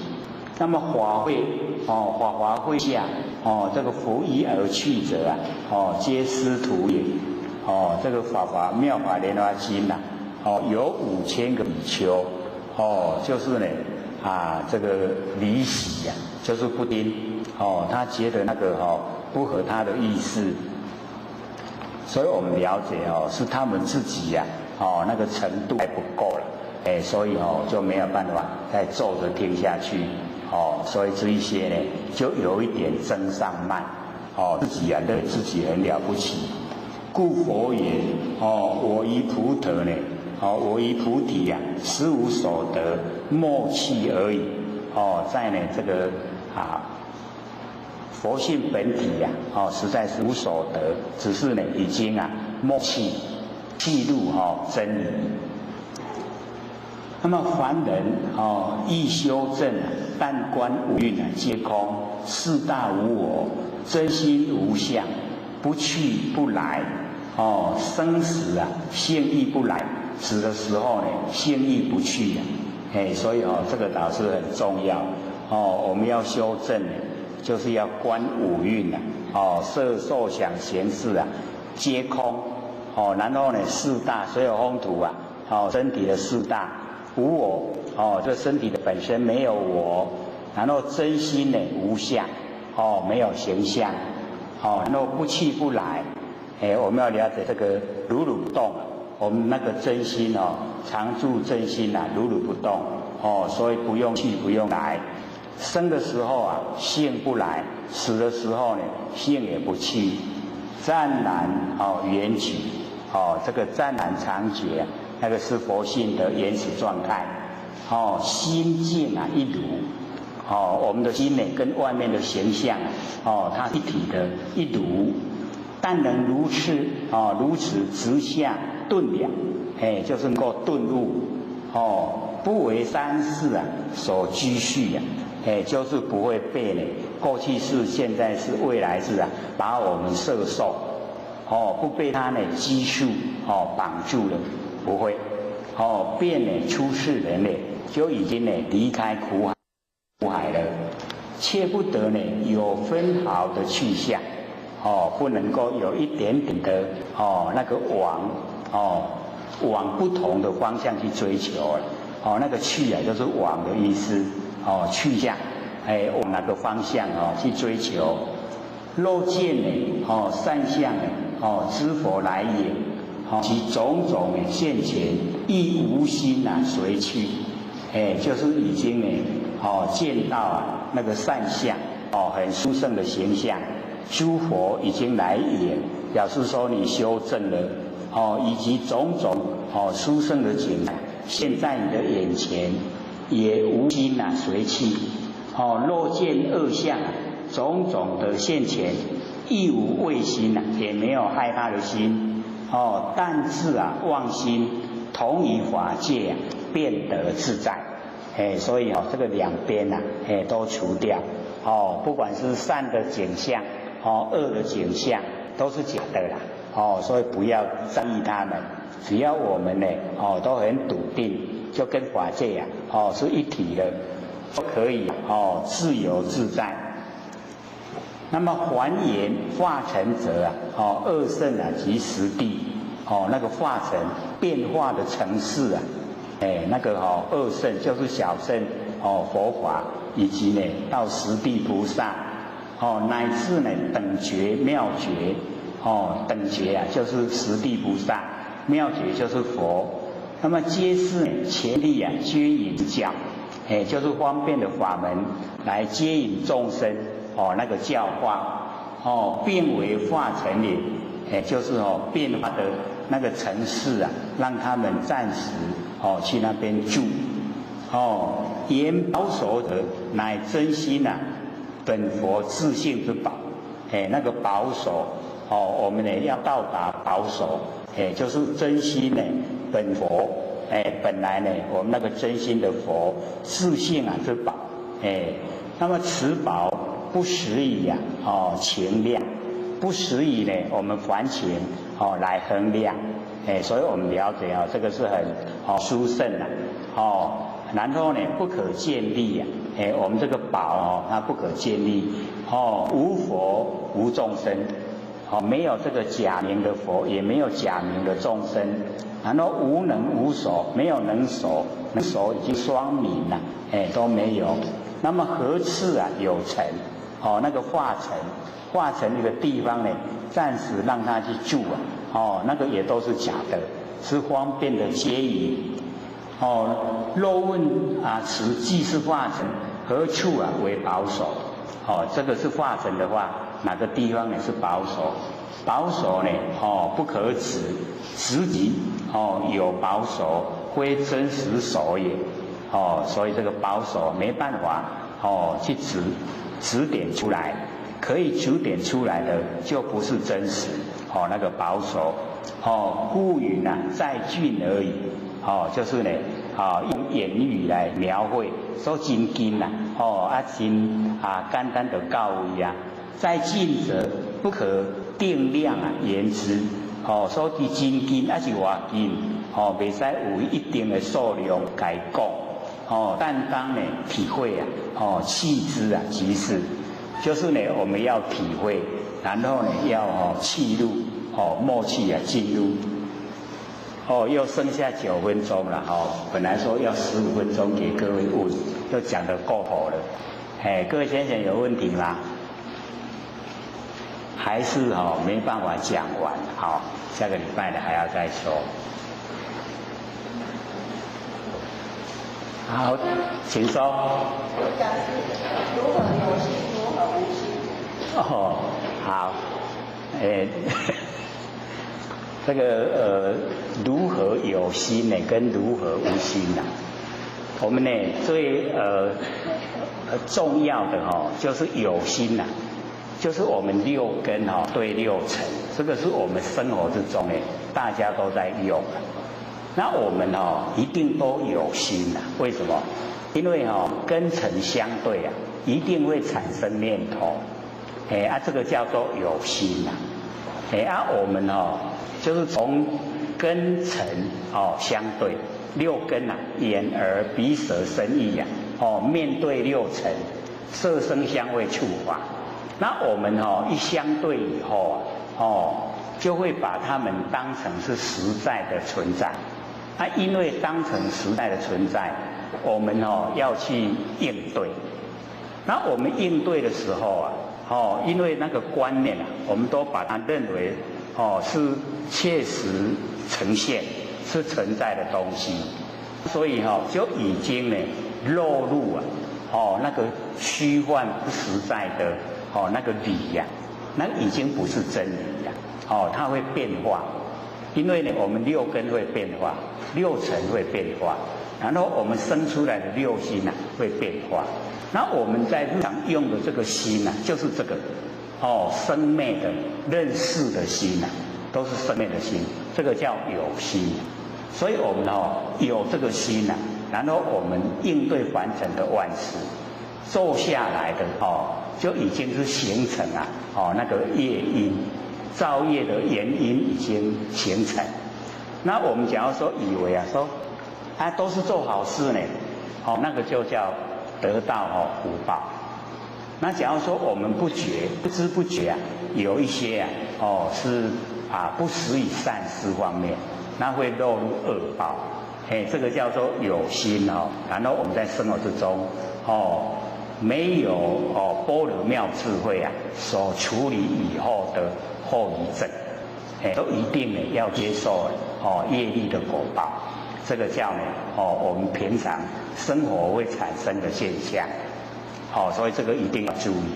那无心的话，就是把我们记的纲要根尘相对，6根跟6尘相对产生的6事全部不用。那全部不用那个有那个有心的有就已经消失了。那这个时候我们以凡尘来讲，已经是无心了。那无心就是从不生不灭的佛性本体生花。生花我们该怎么样来应对的那个般若妙智慧？所以这个无心我们要了解到，是我们要追求的。因为无心就是佛性本体。那佛性本体没有对待，没有两边，没有善恶它出来都是一个绝对体。那出来的绝对体所做的事情绝对不会危害众生，所以不会造业。那我们用这个无心可以讲说即心即佛，就是已经是佛在处理事情。那既然是佛在处理事情当然就是最理想。所以我们在凡尘生活的时候就尽量能够用把凡尘根尘相对产生的私心放下，然后用我们那个佛性本体那一种生发的般若那一种真心来应对凡尘万事万物，这样就很正确了。这样各位对真心跟那个妄心有一点了解。跟尘相对都讲作妄心因为它会生灭不实在。好，请说。你讲的那请问那个是天下不是只怕有心人吗？那个比干不是被花心吗？那无心不是不能活吗？好，请说。现在呢，问这个角度呢，刚好又跟我们讲那个跟尘相对的心它是不一样的。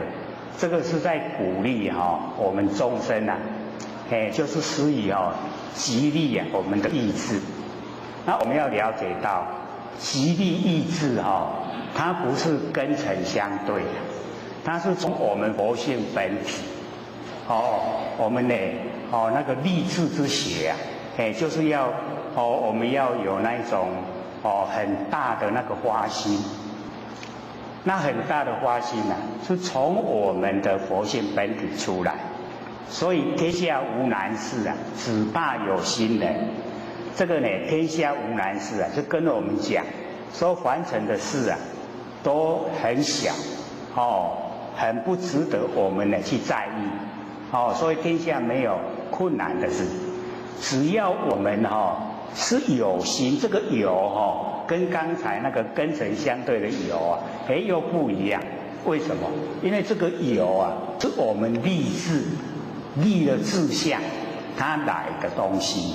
那我们立了志向不是从跟尘去立的，是从我们佛性本体去立的志向。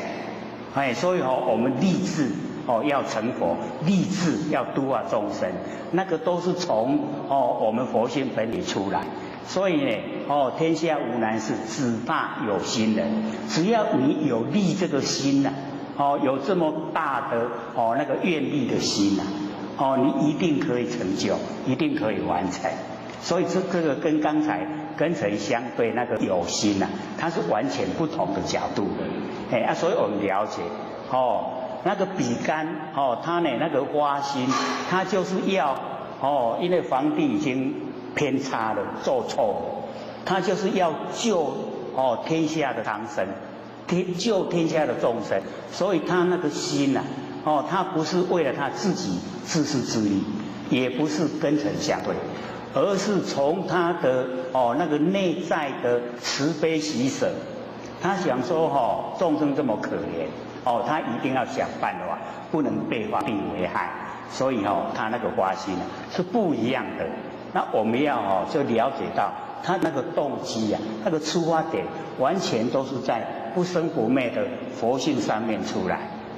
你跟尘相对没有的事跟尘相对呢互相之间都很粗浅那个是很深层的那我们要了解很深层的那个立志向，那个就是大愿就是为了要救度众生才有的。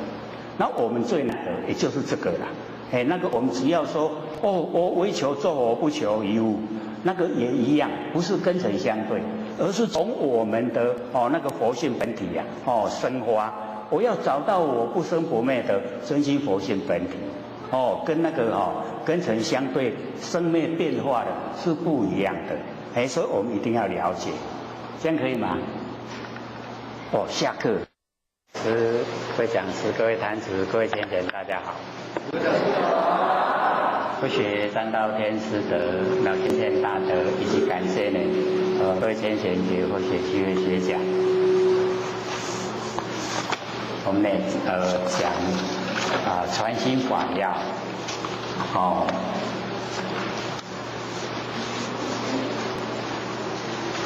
讲到呢这参体者心不惧，对不对？找到了没有？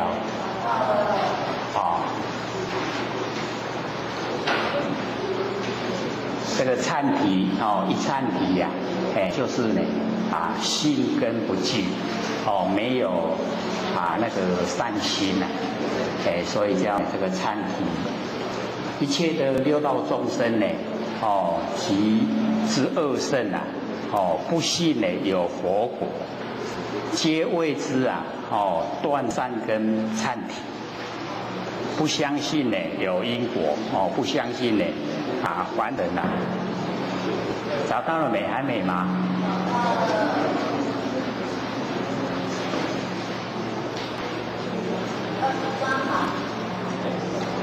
是，对，他在找不到，我是看到了。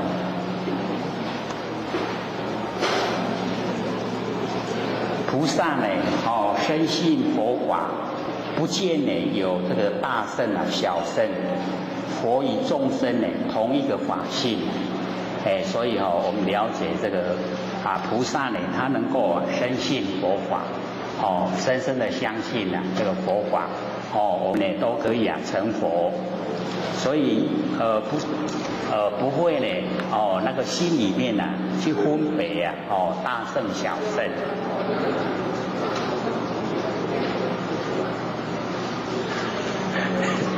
怎么看大家都安尼前面后面都一直翻呢？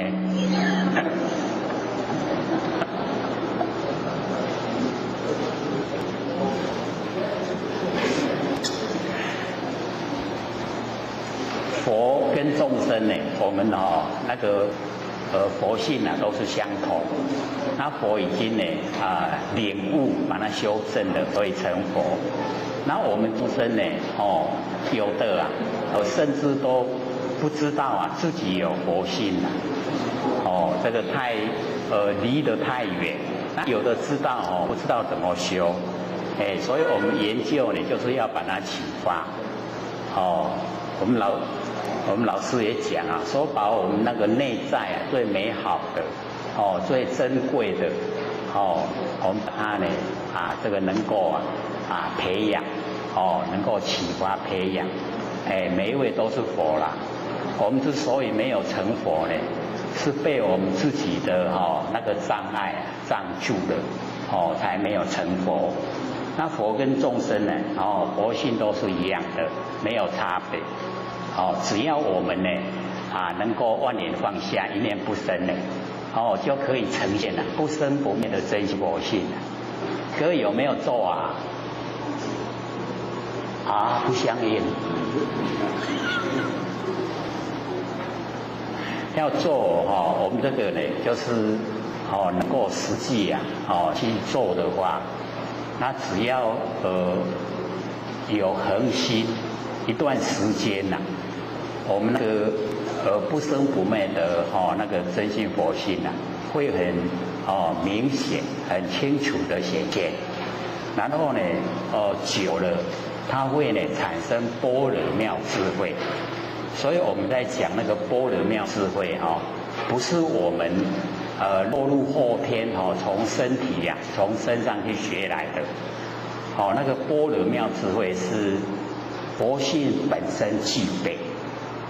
我们呢不肯放下凡尘的所学的那般若一定出不来，没有般若，一定要把凡尘的全部放下。我们所学、所知道、所看到的，全部都放下。放下了以后，般若才会成型。那般若是始于佛性本体呈现的智慧。那所以我们只要有启发般若妙智慧来应对凡尘的万事万物，就不会造业。没有业我们就不用受苦，就已经可以解脱了。所以我们努力这个方向，就是在日常生活之中呢，只要有风险我们就做，万念放下，然后一念不生。这个时候就会很理想的整个我们那个佛性本体都呈现出来。在那个张卓修财悟告记里面呢就讲说一念不生全体现。各位有看吗？有听吗？看那个书面资料，然后听了 CD，从呢那个光明急躁啊，遍而杀，然后呢还圣寒灵呢共一家。只要我们一念不生呢，前提都呈现了，都呈现了真心佛性，那个是我们要追求，我们呢成佛啊就是这个，这个呢一念不生的本体啊，在成佛的，所以我们要努力，这个呢只要肯做了，一段时间都有功夫。那么乃位置啊，善根忏体，所以呢有那个一忏体啊，一忏体呢就是它都不具备啊这个那个善，起心动念呢都是要害人的，那一种呢就是一忏体，所以我们了解这个罪没有药可以救，就是一忏体。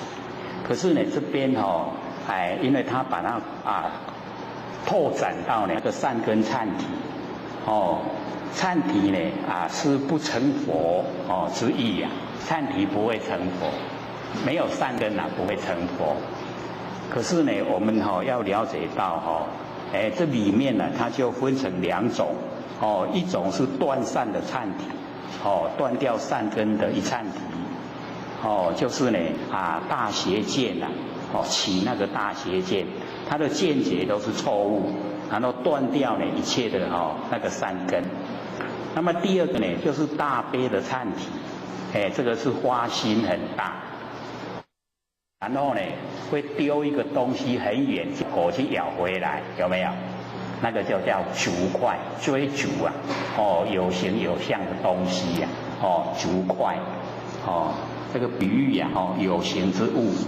然后呢，忘以本心，把我们的本心忘了，所以我们一般呢，可以说都没有认识真心啦。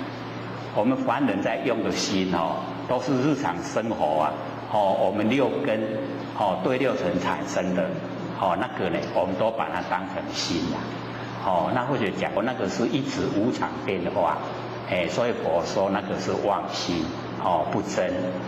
所以我们一定要认识我们那个不生不灭的常住真心。故呢，但弃本心不用求法，心即法也。我们的心就是无上的正等正觉，所以我们的心就已经是法，是最高的法。那么凡人我们凡间的人呢，都为见爱心就是景象。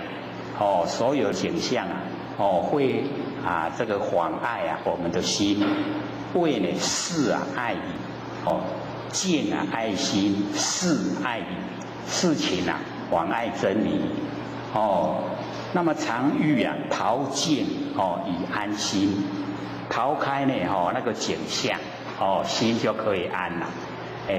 所以我们有时候也会讲说呢这个不看见景象的时候我们心就不会乱，都是会被那个见影响。那我们修道最重要就是一定要笃定，对自己那个佛性本体要很笃定。那我们自己呢，对自己的佛性有信心的时候外境的影响就可以减到最低，所以不会被见这个偷着转。我们现在都是被境转，不是心在转境。那我们修道就是要修心转境，境随心转。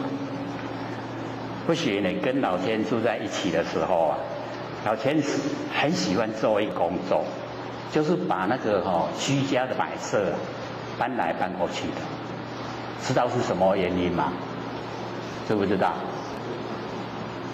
我们不是刚才讲吗？境随心转老天都在做这个工作嘞。他心说摆这样不理想，我怎么摆？是不是境就随心在转的？然后我们大部分都摆的都咱人就想来想去心随境转，这样懂意思吗？这个境我们可以去转变它啦。境随心转的话，我们就掌握到我们那个主权那个佛性它有那个前臂，劲啊可以随着我们心转，所以我们修道呢就是要努力这个方向，不要心随劲转，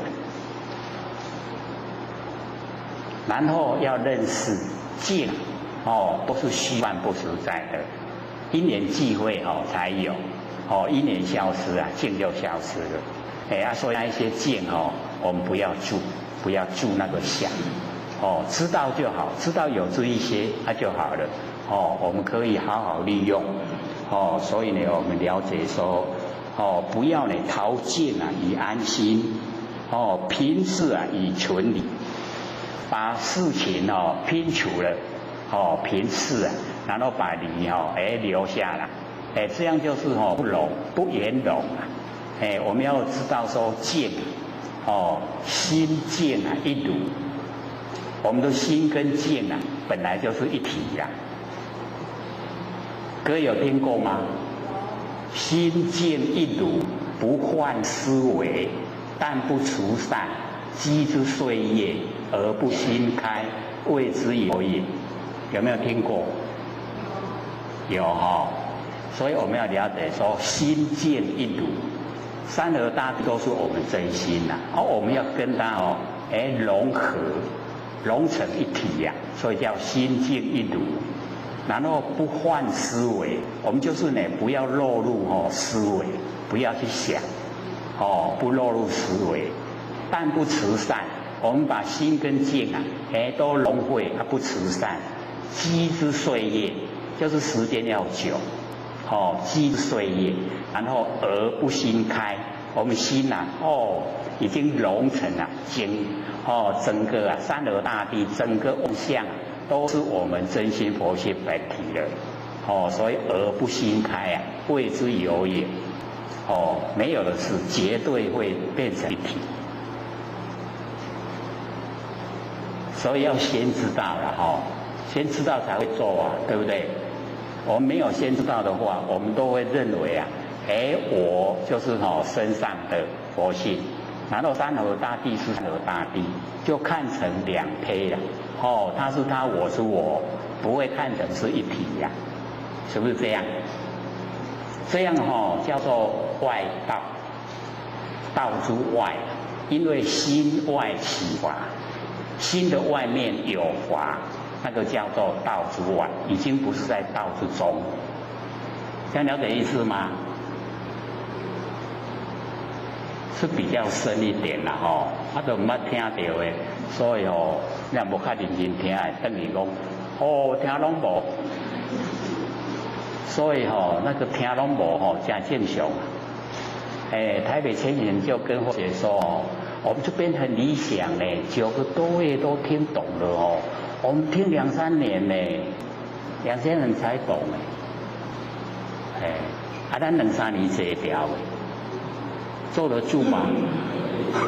可以有信心的那很理想所以这个只要我们肯用心只要你进入了真正的我们那个法性那个深入法性你就会很高兴或许都常会讲那个冬天的时候盖棉被盖在棉被里面都已经在睡了，都偷笑。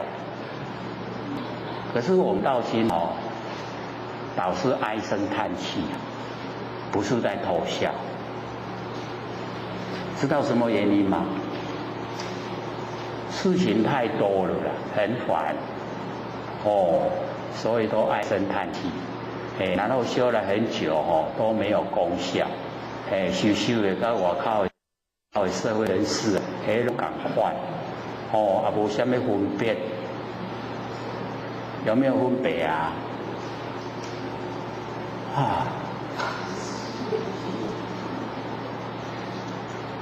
所以我们研究了那个心理心法，明心见性以后，就绝对是不一样而且很大的不同所以一定要努力，一定呢不会很深或者都讲人一能知几十知，你听一盖就会响，我听10摆这样一定会只要你一直听哦，伊本来就深就比较浅的，拢会响的啊，会响就真浅了对无？啊，咱若无心，听一届就无爱听，要哪会响？所以有较小深色一点，可是值得我们追求，可以让我们从内心深处产生，可以成佛，有信心了没？不错，这个有力道这个从里面心里面产生有信心不是希望的，是自己有信心可以成佛的这个很重要因为我们已经找到不生不灭的真心，就是那个在成佛的只要我们保守只要我们去启发，只要我们培养，让它茁壮长大只要我们肯用心，时时刻刻呢都跟真心在一起我们般若妙智慧就有般若妙智慧认识真理，真理认识定力就有，定慧又均等然后使我们成就，处理凡尘事都很理想轻重缓急我们都能够分辨得很清楚，不会手忙脚乱所以研究真理真的就是能够呢使我们呢脱胎换骨，超凡入圣。所以我们了解说，不用呢这个陶建安心，不用呢评述成理这个境里面它都有我们真心在，那个事情的呈现里面也都有真理在所圆融在一起的离事无碍都是一样，然后呢性相它是一体。那么不知乃是呢心爱境理爱事，但令呢心空境自空。只要我们的那个心不住相，心呢了解说凡尘的所有万象都是因缘际会才呈现，呈现的当下那个相的本身都没有现，所以相没有主宰被没有主宰那个相的人没有所以是因缘际会的它当下是空。那我们只要呢我们了解到这个理，我们的心空了，知道呢境也是空就已经融会了。有没有融会的？又不相应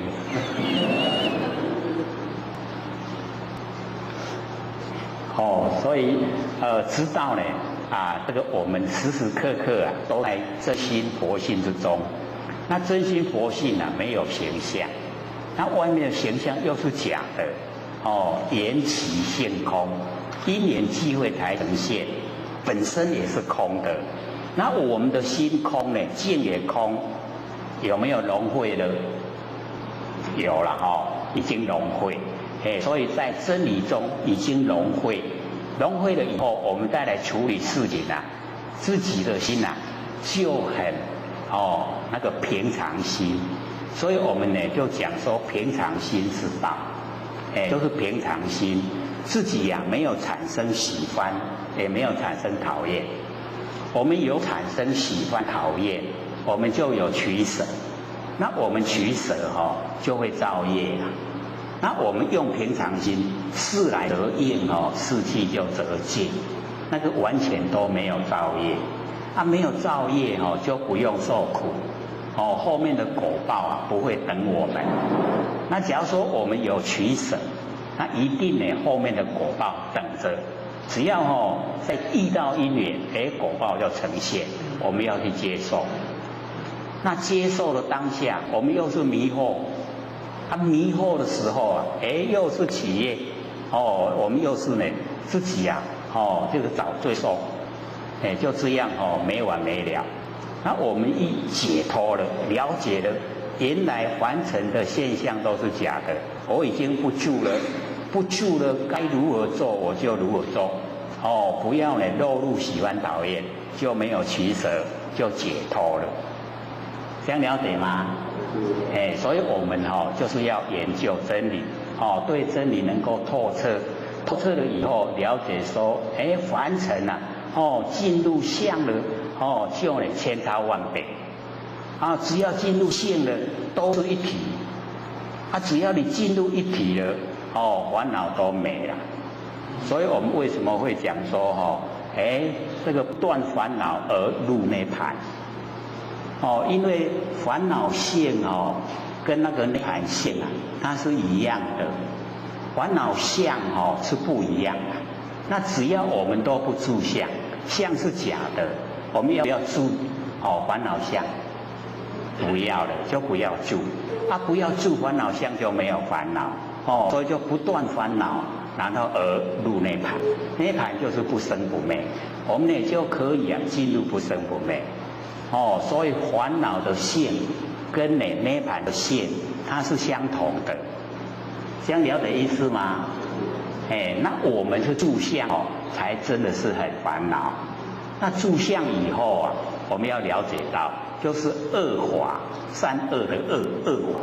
因为我们住了烦恼相，然后一定会有行为，那行为一定不理想，不跟真相合，那一定是造业，造了业就要受苦，所以就不要住相，不住相的重要。所以只要我们呢，心空了，境呢自空，但令啊，那个理即呀，是自己，我们让那个理呀，进入如不动，我们的这里进入呢如不动，那个事情啊，就整个消失了，事情就消失了，事情的来源也是因缘际会。那我们呢体会啊，如不动的那个本体，那个事情啊就没了，所以要时时刻刻呢告诉自己呀，没事没事。各位有事吗？对，没事。真理没事，就是没事，所以呢有事啊，就是住相有烦恼。没事啊，就是已经了解透彻，它都是呢假的，无常变化的，所以我们就可以知道说，我们住相相都已经在变得很多了，可是我们住的那个景象啊，是还没有变之前的景象，相都一直在变了，我们竟然住在旧的景象，那有够戆有没有？可是我们都不承认啊，咱都讲很跳的，所以那孔老师讲，说众生都讲家己真牛，甲赶去迄个古井内底要跋落去，还佫唔知影通撇，是不是这样？那个孔老夫子讲的啦，跟我们这边不相应。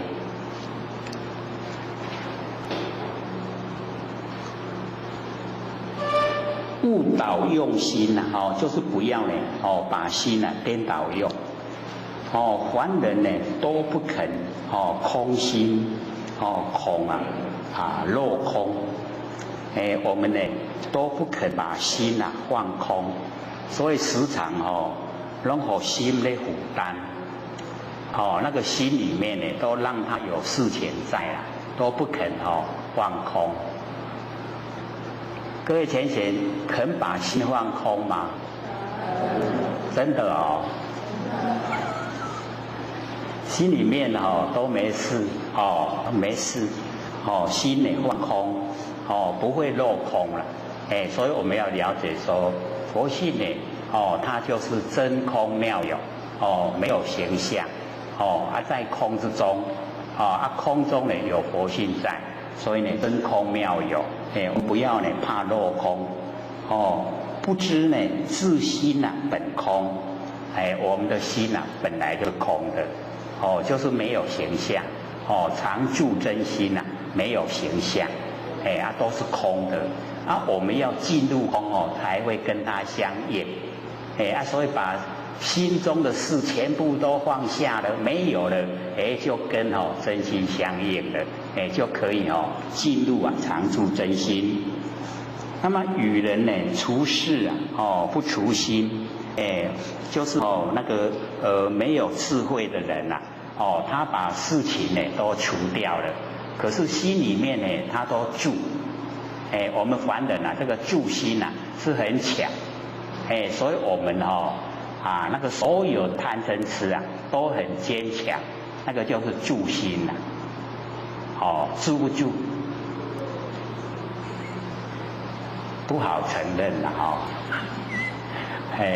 承认自己贪嗔痴的话，好像没有面子。可是我们都实际啊，真的都是贪嗔痴，都住心。那肯放空的话，把贪嗔痴啊全部都放空，不贪不嗔不痴，这样的话呢，就走路挡住真心啦。所以我们了解说，凡尘啊，我们时时刻刻都住心，心都有所住了。那释迦牟尼佛讲，心若有所住啊，即为非住，唔对啊，都要唔对啊。所以来放空。放空呢才正确。那么智者慈心啊不除事，有智慧呢，就是把我们心那个住相的心啊，都除掉，然后事情啊不用，事情啊可以处理得很圆满，我们就把它处理。那么菩萨心如虚空，菩萨的心啊，我们都是菩萨，菩提萨埵，简称叫做菩萨。菩提是觉，萨埵就是有情，有情事的众生啊，那个叫做萨埵。觉有情事的众生都觉悟了，就叫菩萨。我们都是菩萨，我们都觉悟了，我们这个有情的众生都觉悟了，所以都是菩萨。尤其呢，我们都会开法会的时候啊，到祠堂去啊，给那一些老菩萨们给他们鼓励啊，说老菩萨辛苦了，有没有啊？我们都会用得很自然所以我们所有的众生呢都是佛，都是菩萨。我们不要自己这个推高圣境自居卑棋。我们都是佛，都是菩萨。只要肯发挥呢，我们常住真心的功能作用，全部都可以到达。菩萨呢心如虚空，一切俱舍。菩萨呢全部都可以舍。那我们也要学，那个舍就是布施啦，舍。我们把那个所有一切都布施。所以我们了解到我们最坚固不肯布施的就是我们那个习性所以肯把那个我们的习性都布施掉吗？因为佛曾经呢跟那个阿难在街道行走的时候遇到一个老太婆她很贫穷那个佛呢就这个走进了那个老太婆，跟她讲说你要布施，布施才会越过贫穷。老太婆说我很贫穷，没有东西可以布施。释迦牟尼佛说你把贫穷布施给我，你就不会贫穷了。各位浅浅肯不肯把那个贫穷都布施掉？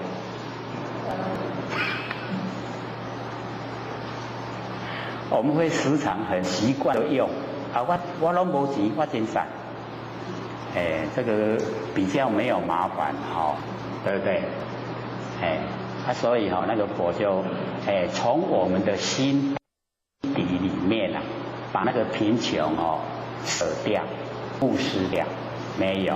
所以就会时时刻刻觉得都很富有。我们本来都很富有很有钱的，只是我们自己都固守那个贫穷，所以真的变得很穷。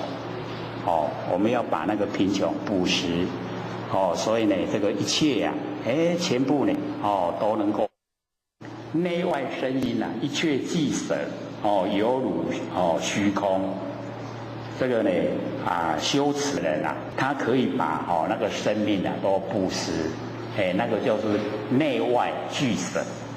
我们一般都是外身外的东西啊来布施啊。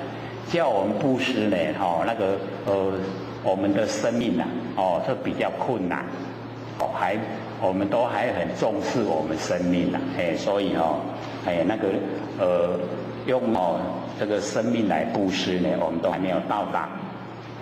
那么这边呢，就讲那个舍啊，内外身心一切俱舍，犹如虚空，全部呢都可以舍，这样呢就是最高的、最理想的，无所起着，然后呢随方应物啊，能所皆忘。所以那个能所皆忘我们在日常生活呢，就是要去努力就是要不要落入那个能所，因为能所就是四相，有四相的分别心然后呢就要六道轮回，所以能所呢皆忘，是为大舍那个呢是最理想。若一边呢行道不得，一边呢寻舍无希望心是为呢中舍这个也不错了一边可以行道布施，一边呢还在布施行舍然后呢没有那个期待果报无希望心呢就是期待果报，是为呢中舍。那么若广修众善有所希望这个稳华之空睡乃不着，是为呢小舍。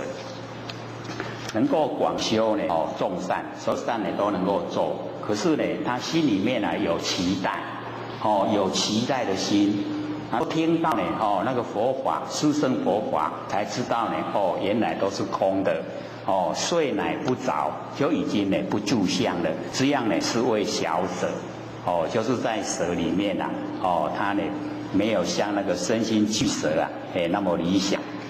那么大舍呢，如火烛在前那个大舍好像呢这个黑暗之中，我们拿的那个火烛，然后呢拿在前面更无这个迷雾，它已经没有迷雾了。那么中舍如火烛在旁拿在旁边，后明后暗有时候很明，有时候暗然后小舍呢如火烛在后，那个坑在后边，都要坑在头前，唔叫看路行好行，你坑在后边就看不清楚了不见呢坑井无看到头前看撇撇。故呢菩萨心如虚空，一切呢俱舍这个菩萨心就好像虚空一样，全部呢都可以布施。过去心不可得，是过去舍；现在心不可得，是现在舍；未来心不可得，是未来舍。所以我们要了解，我们呢在生活之中就不要有三心，不要有三心我们不会被三世摄受，三世把咱吸不掉三世摄受我们不住就不用六道轮回我们假如说有三心被三世摄受，我们有过去有未来有现在一定在六道轮回之中都在受苦啦所以我们就不要有三心，在生活之中就不要有过去，就让它过去，不要去想未来，也不用策划我们佛性里面不用现在不住，三心都没有，这样最理想要做不然我们时常尤其年岁越来越大的时候那个过去心越来越浓厚所以各位假如说有去陪那个老人家的话他讲给你听的话都是倒带下一次你再去陪他，他讲的还是那一些话，再下一次去他还是那一些话，都是一样的话都是在倒带给你听，那个叫过去心所以我们要知道因为有过去心都呢一直在脑海呈现我们要知道说起心动念就是业本来呢以往我们六道轮回所做的一些不会拉来，可是因为起心动念就把那一些因全部都拉来，因缘汇合，我们就遇到现象，现象一定是坎坷啊，不如意啊，所以他遇到后来会很多的时候啊，就会埋怨啊，说我又没有杀人放火，怎么我的遭遇这么坎坷？毛病出在哪里？出在头脑胡思乱想，所以各位浅显，这个贼蒙贼生命爱情，知道意思吗？你去坐在那个算命摊的前面啊，你在那边走，他不开口讲话，你不用附会啊。贼蒙贼生命爱情。你点仔个坐咧伊开始讲话你等下要离开就要6钱。所以我们做着不要起心动念，不要付出代价。我们做着起心动念，各位浅显要付出代价，这样了解意思吗？所以咱都要做赢先先，不要起心动念，不是赢先先吗？咱读到声无用，敢无？唔好可是我们人就是这样有道听讲说读到都生来还无用浪费。另外，我们真的是性理心法，他在那边动作我们整个70%-80%都有用，有没有？有没有在研究性理心法？很明显有没有？你看心理心法很重要，对不对？依然主人拢给咱诱他也没有说你打拢看我在做啥，有没有？我们很自然就被他拉走了。然后我在讲话，有啦，你以为讲我唔知讲啥？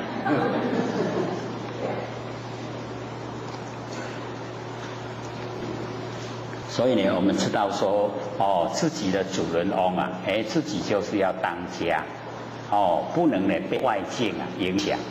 所以念那个毛笔字啊，念毛笔字的时候，这个旁边纵然天塌下来，你都还不知道，那个才真的是在念毛笔字。不能你还一边念一边还跟人家讲话，那个就没用了所以或许因为看三仔在念你在旁边叽咕咕叽咕咕，伊哪里在讲讲？那个才真的是定学习那个定我们呢主人翁当家就是要有定，天塌下来都不要管它，跟我没关，主人翁有没有出来啊？出来了，对不对？然后我们像刚才那样我们主人跑去哪里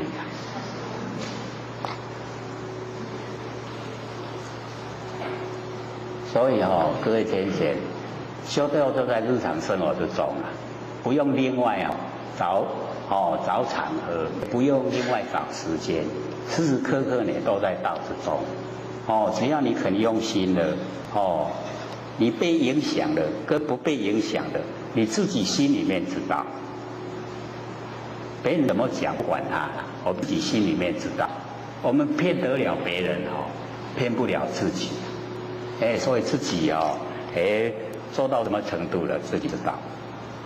要启发主人当家，重不重要？很重要我们一口气不来的时候我们现在佛性的主人当家，你就不怕没有路走了所有的虚空都是我的道路我要走东往西非常自由自在。那假如说我们主人没有当家是我们的六根在当家，一口气不来的时候我们就没办法自由自在要讲去得拢无咯很重要所以我们研究呢就是要了解，要启发佛性当家，常住真心当家，这样知道吗？有没有学到了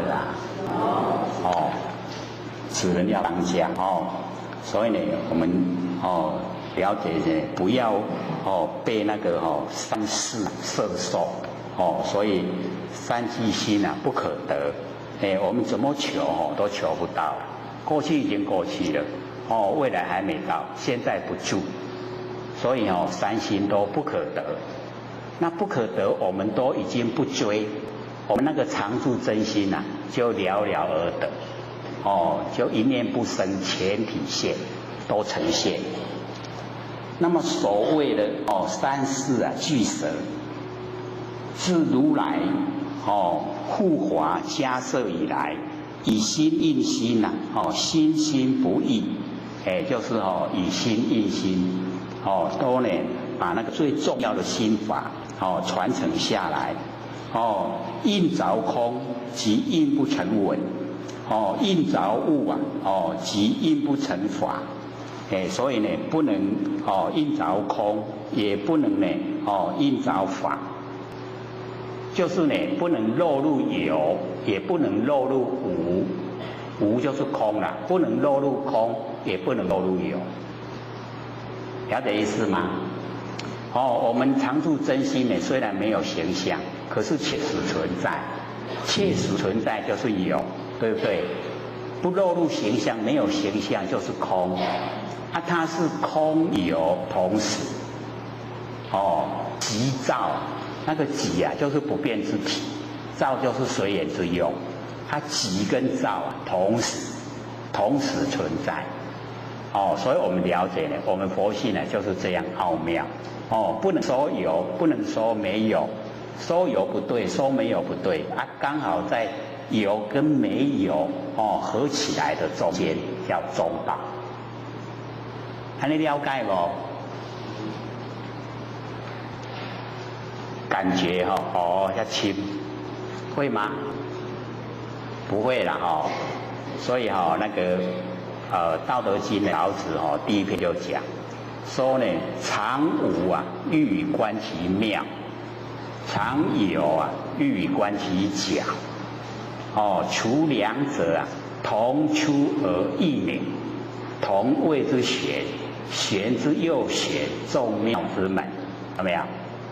所以那个常有各位浅显，我们那个古诗，因为它没有那个句点逗点，所以有一些人他解说就把那个常无欲以观其妙，常有欲以观其假，那样意思就完全整个不同就不是那个老子的意思了。所以那个常无，常住的无跟常住的有此两者啊，有跟无啊，我们要把有跟无合起来常有跟常无啊，就是我们不生不灭的真心佛性啊。所以此两者同时出来，可是呢而异名，不同名，一个无一个有，不同名称同谓之玄，有也玄，无也玄，玄之又玄，众妙之门，就是我们不生不灭的真心佛性所以我们就是要了解到我们佛性就是有跟无啊合在一起说有我们已经一边了，说没有又跑到一边了两边都不正确了。所以印着空那不成就，印着物也不成就，我们要把空跟有合起来中道。我们这边很会发明不合上也不合下，要合中很理想的嘞就是要合中中道，时时刻刻跟自己不生不灭的真心佛性那个中道合在一起就很理想一段时间以后你就有般若妙智慧般若妙智慧有认识真理，真理有定力有定慧平等就可以脱离这个苦海，又可以度化众生又可以回归本位，又可以千百亿化身理不理想？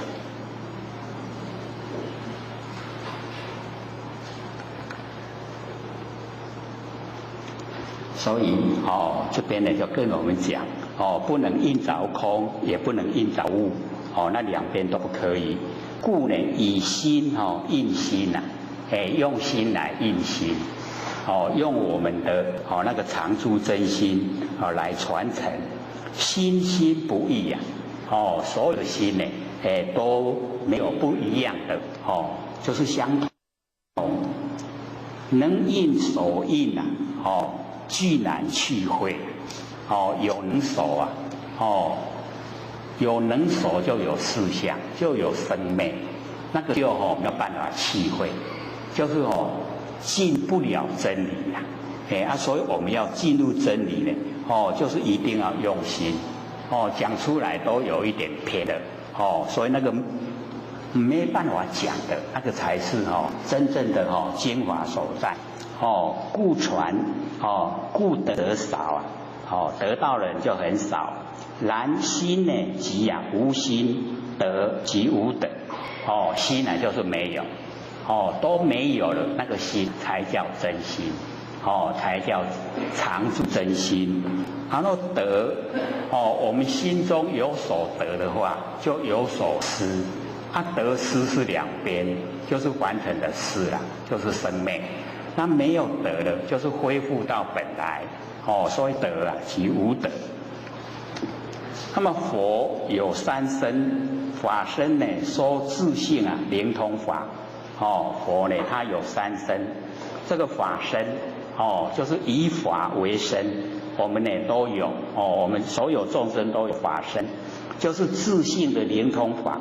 然后报身说一切的清净法，果报身我们现在呈现的身体叫做报身，果报身各位先生知道吗？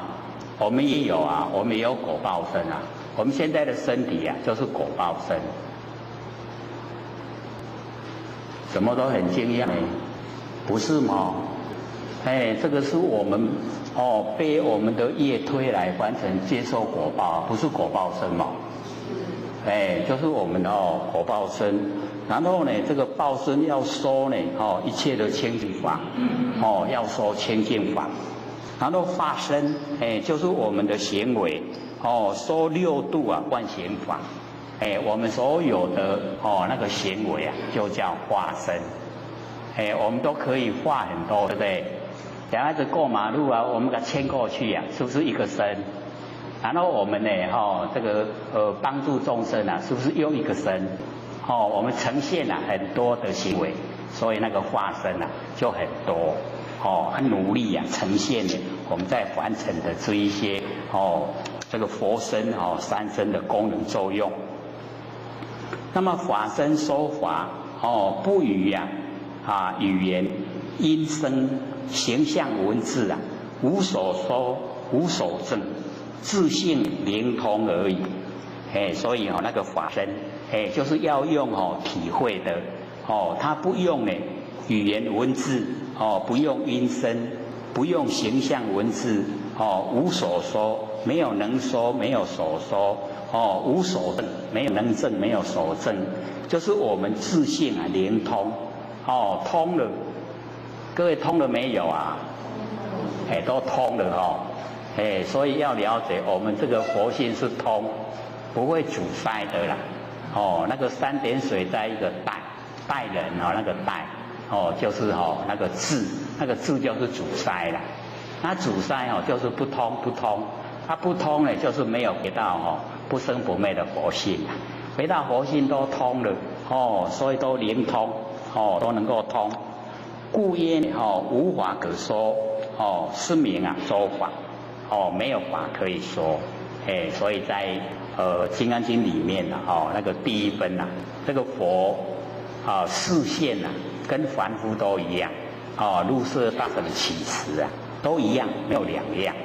那个就是法身说法，把那个最上乘的佛法在日常生活之中呈现。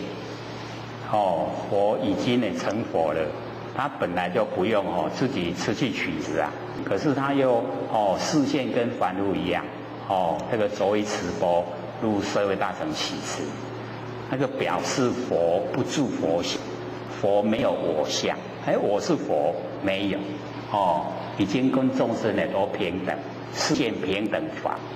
所以我们在凡尘那个平常心就是最高的佛法。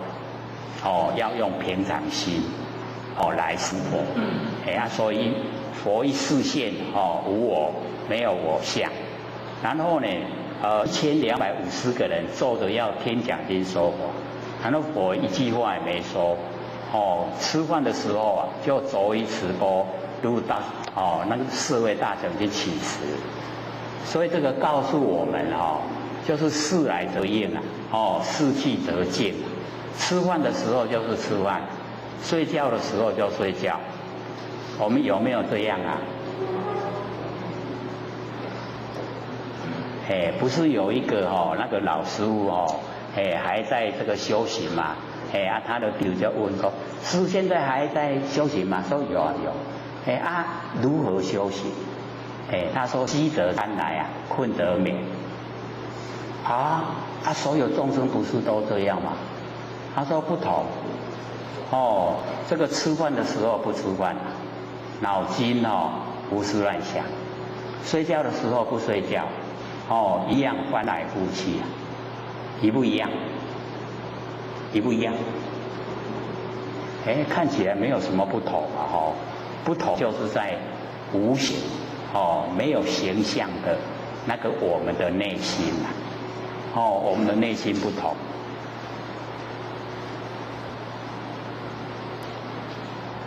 各位心被什么引走了？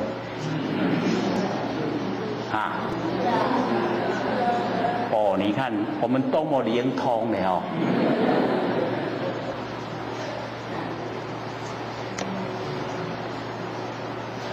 灵通我靠那惹火咱哪在真的很灵通。这个叫做法身说法我们都灵通了。所以我们了解就是呢，自性要灵通无法可说。那佛在日常生活里面表现没有我相，然后呢要讲经说法的他说呢，我们讲经说法就是要实行，要实践。实践就是一到吃饭的时候，就是要吃饭。各位有没有去体会到说？原来就是安尼讲一寡道理就是要爱去做对无？倒枵就是爱食饭。困暗时到就是爱去困。这个入痴而坐入肉而眠。这个日头落去咱就休困。日头出来就爱起来做安困。这个都是呢无言说法，不用语言说了。就是体会，爱体会。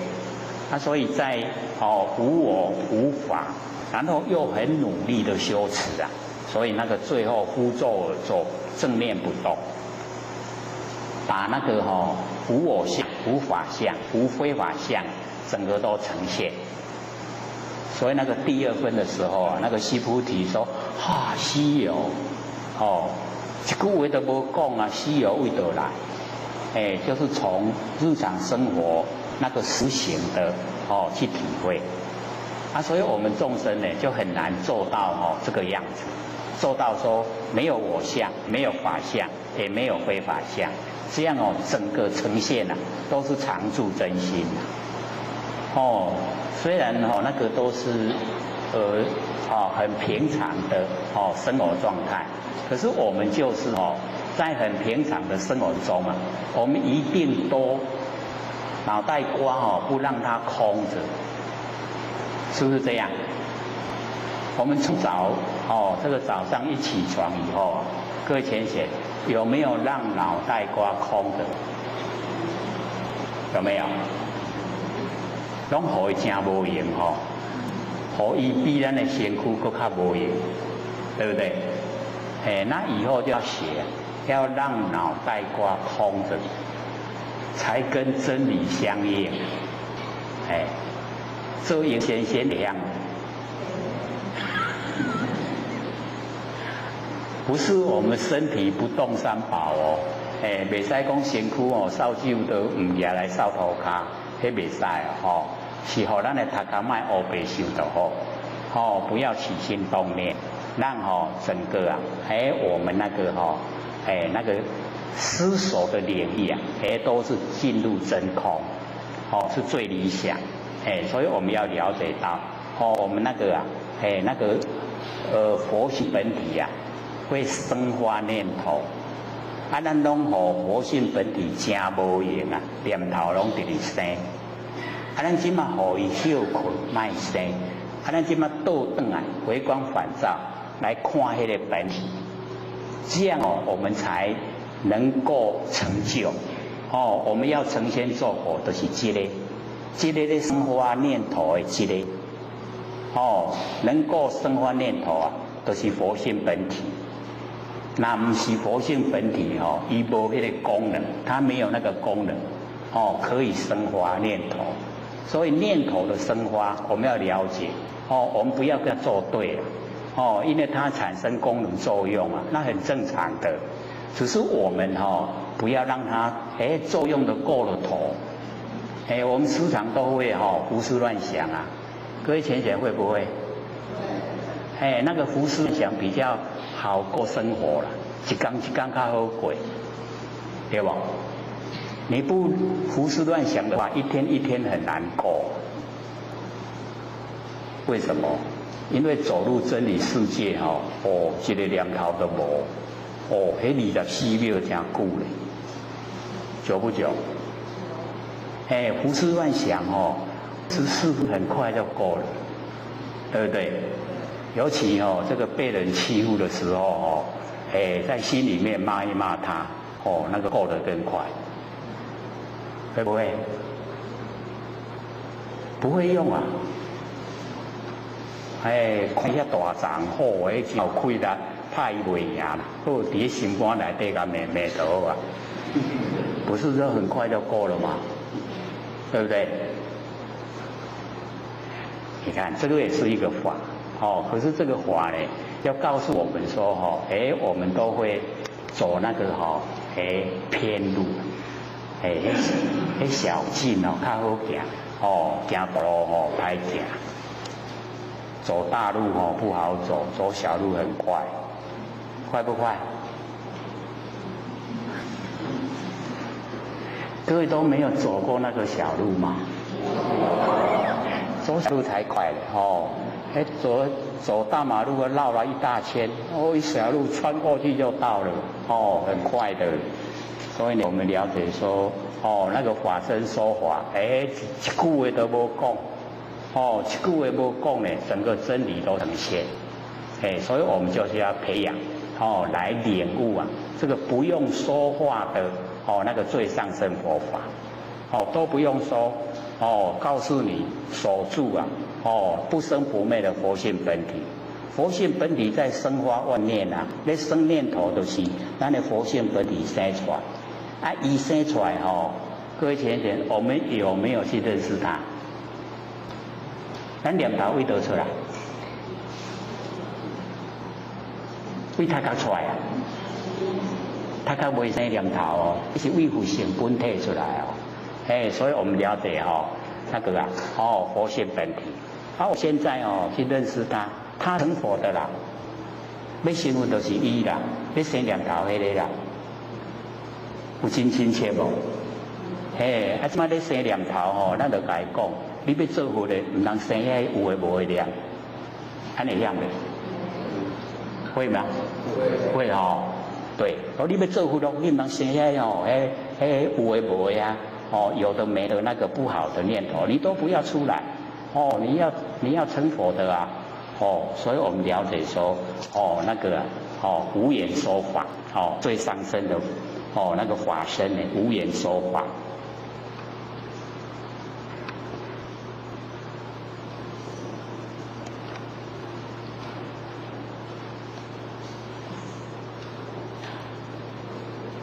报身化身呢皆随机感现那个报身跟化身呢就随着机缘，随着众生的机缘然后它呢呈现感受以后呈现。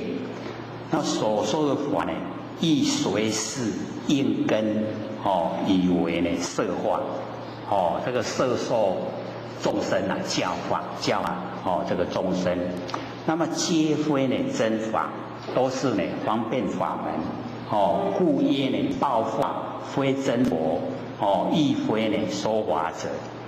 那个报身化身啊，不是真佛，真佛呢就是我们法身。那法身呢没有讲话，无言说法。那么所言同是啊一精明，分为六和合。一精明者呢就是一心，六和合者呢就是六根，各以成合。所以那个一精明就是我们一心，我们那个常住真心。六和合呢就是六根呢各以凡尘相合。眼以色合，我们眼睛呢跟形象那个六尘的第一个色。然后耳朵呢跟声音合，鼻子呢跟香臭合，舌头啊跟味道，我们吃东西那个味道，所以我们也可以从我们那个舌头来体会舌头就是不变之体。然后呢，我们吃东西就是随缘之用。另外甲摕土豆入来食土豆味对无？呈现土豆。你若摕甘蔗来煲甜的对无？甘蔗的味。若甘蔗甲土豆同齐食边啊？要吞落也要配出来。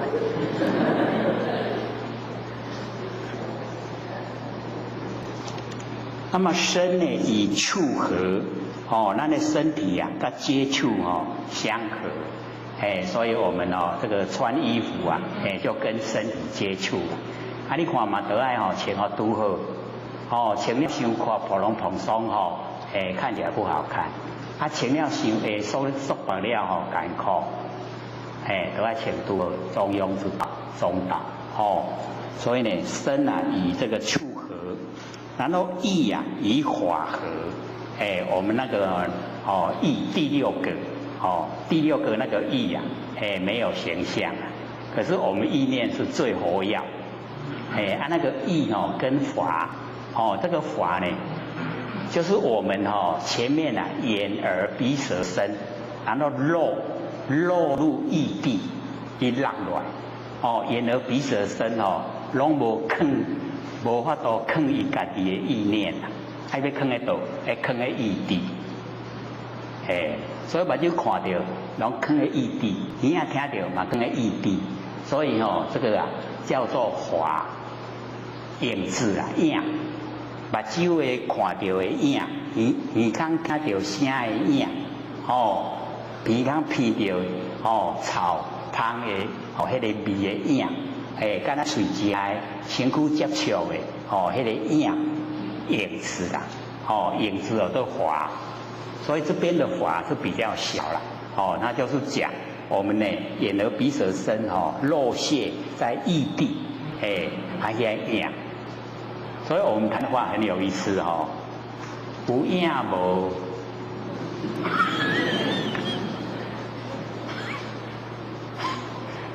有影无？很有意思就是要有形象才有影子嘛，所以有影就是要有事实，有实在叫有影，所以这个呢意啊以华合，那个华就是影，就是你有看到、听到有经过，你才知影讲，确实我会想起来，想得起来就是有影，那个呢华就是有影。那么中间呢生六识就是六根跟六尘相对产生六识为18界，六根六尘六识3、6、18，所以我们那个地狱有18层地狱就是根尘相对产生六识，然后做下来的业造的业，就要落去18站地狱。那我们不要去18层地狱就是不要被六根六尘六识左右，不要被它影响。看你样没？要不要去18层地狱不要去了去那里受苦所以我们在凡尘就不造因，不造因呢，就不用去凡尘去地受苦。漏了18界啊，空无所有。那我们知道呢，6根6尘6识啊，18界都是空都无所有。收束啊，6和合为一精明。我们现在呢，把6和合6根啊，收束啊，变成我们常住真心。一精明呢，就是我们常住真心。一精明者即心也。那么学道人啊，皆知啊，这个法门啊，拢知影这，知道此，就是讲知影这，但呢不能啊，免做呢一精明6和合解，就是还不能进入啊那个殊胜的那个状态之中，遂为法服啊，才呢被这个方法呢绑住了，不弃呀本心，没有弃入啊我们那个常住真心。那么如来示现呢凡事，欲说呢一圣真法，如来示现在凡尘，他呢要讲这个最上圣的真法，则众生呢不信啊，先谤，讲出来的话众生不相信啊，他就会毁谤。所以或许都讲说尤其我们在这个讲心理心法引述经典给亲朋好友听的时候啊，他假如说已经不耐烦，显现那一种不想听的那个态度啊，各位浅显就要马上 stop， 不要说了。你再说他在心里面会骂，然后你出去了以后，他会讲给人听，他这个叫做毁谤毁谤佛法罪过最大你耍嘴皮子啊，讲出来迄话啊，迄罪过足大要进入啊阿鼻地狱。所以那个佛法不能毁谤。你看到人家要已经要差不多起心动念要毁谤了你就赶快不要讲了，不要让他有讲下去的动力。他不讲我们就不会害他了。不然我不杀伯仁伯仁为我而死啊！我无甲抬啊，我讲我听了，还是家己爱死的。谁杀死他？讲的人，对不对？所以我们就是要了解到，一牵涉到佛法，他已经不耐烦，就绝对不要说，说了以后我们会造罪，所以这边呢，那个佛就讲，众生不信啊，先谤，所以毁谤佛法，那个绝对不可以的。那么，莫以啊，这个苦海，沉没呢在苦海，所以众生呢，这个很可怜。若都不说啊，则佛堕千令圣法，全部都不讲的话，佛就堕入啊，那个千令圣法，这么好的。可以让众生成就的这个佛法怎么都不说呢？不为众生呢普舍妙道，这个普遍的呢把那个妙道呢布施，遂方便说三圣，圣呢有大小，德呢有深浅，皆非本法，故呢云维持一圣道啊，于耳即非真。所以我们了解说，三圣佛法都是要众生成佛啦。因为程度还不够，所以循循善诱。先呢把下圣的引到中圣，中圣引到上圣，上圣呢引到最上佛圣，都是一佛圣啊。所以那个三圣是方便，方便法门，都是要众生成佛。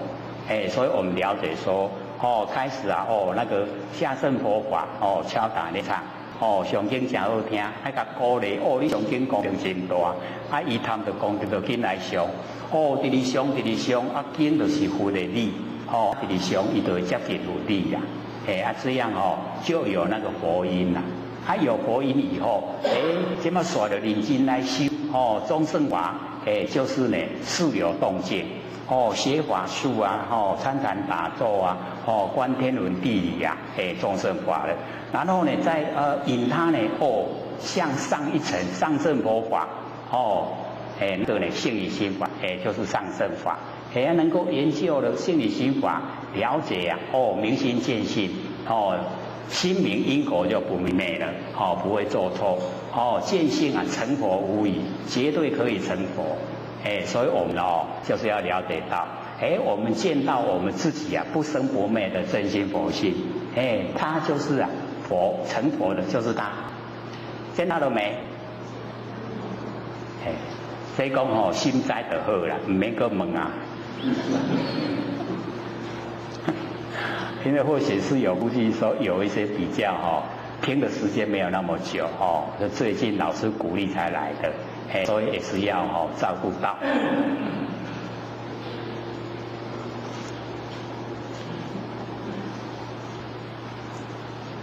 所以这边呢这个讲说呢维持一圣道，就是要众生成佛的这个佛法。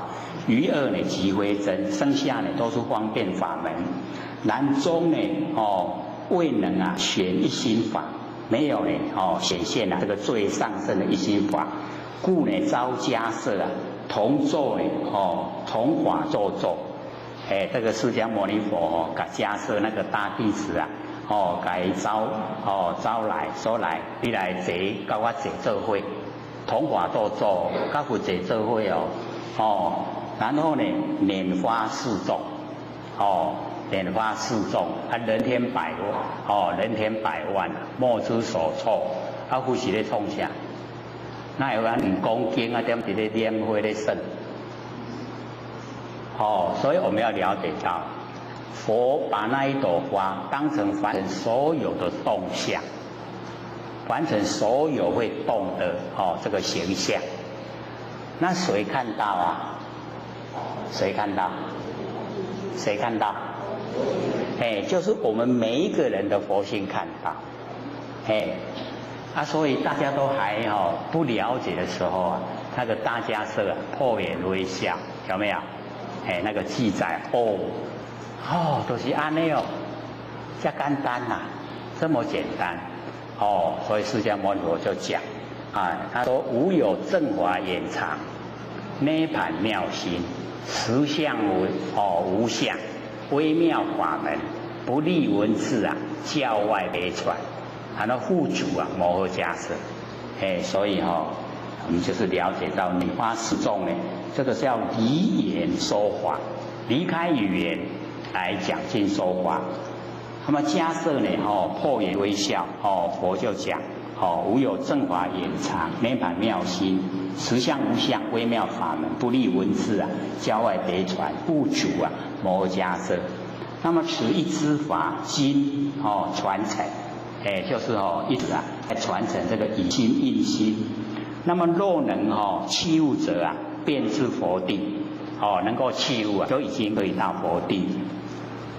那么培修祭祀到这里来做呢一传心具因为我们讲这个都是培修记载的培修呢是唐玄宗的那个宰相，这个一人之下万人之上他很好佛法所以很努力虚云禅师讲得很好他都把它呢这个记录下来。他本来不敢传，他后来想说这个不传那我这个一口气不来的拢料皮就拢唔知凡世间的拢唔知有这好的佛法，所以他就把它写下来。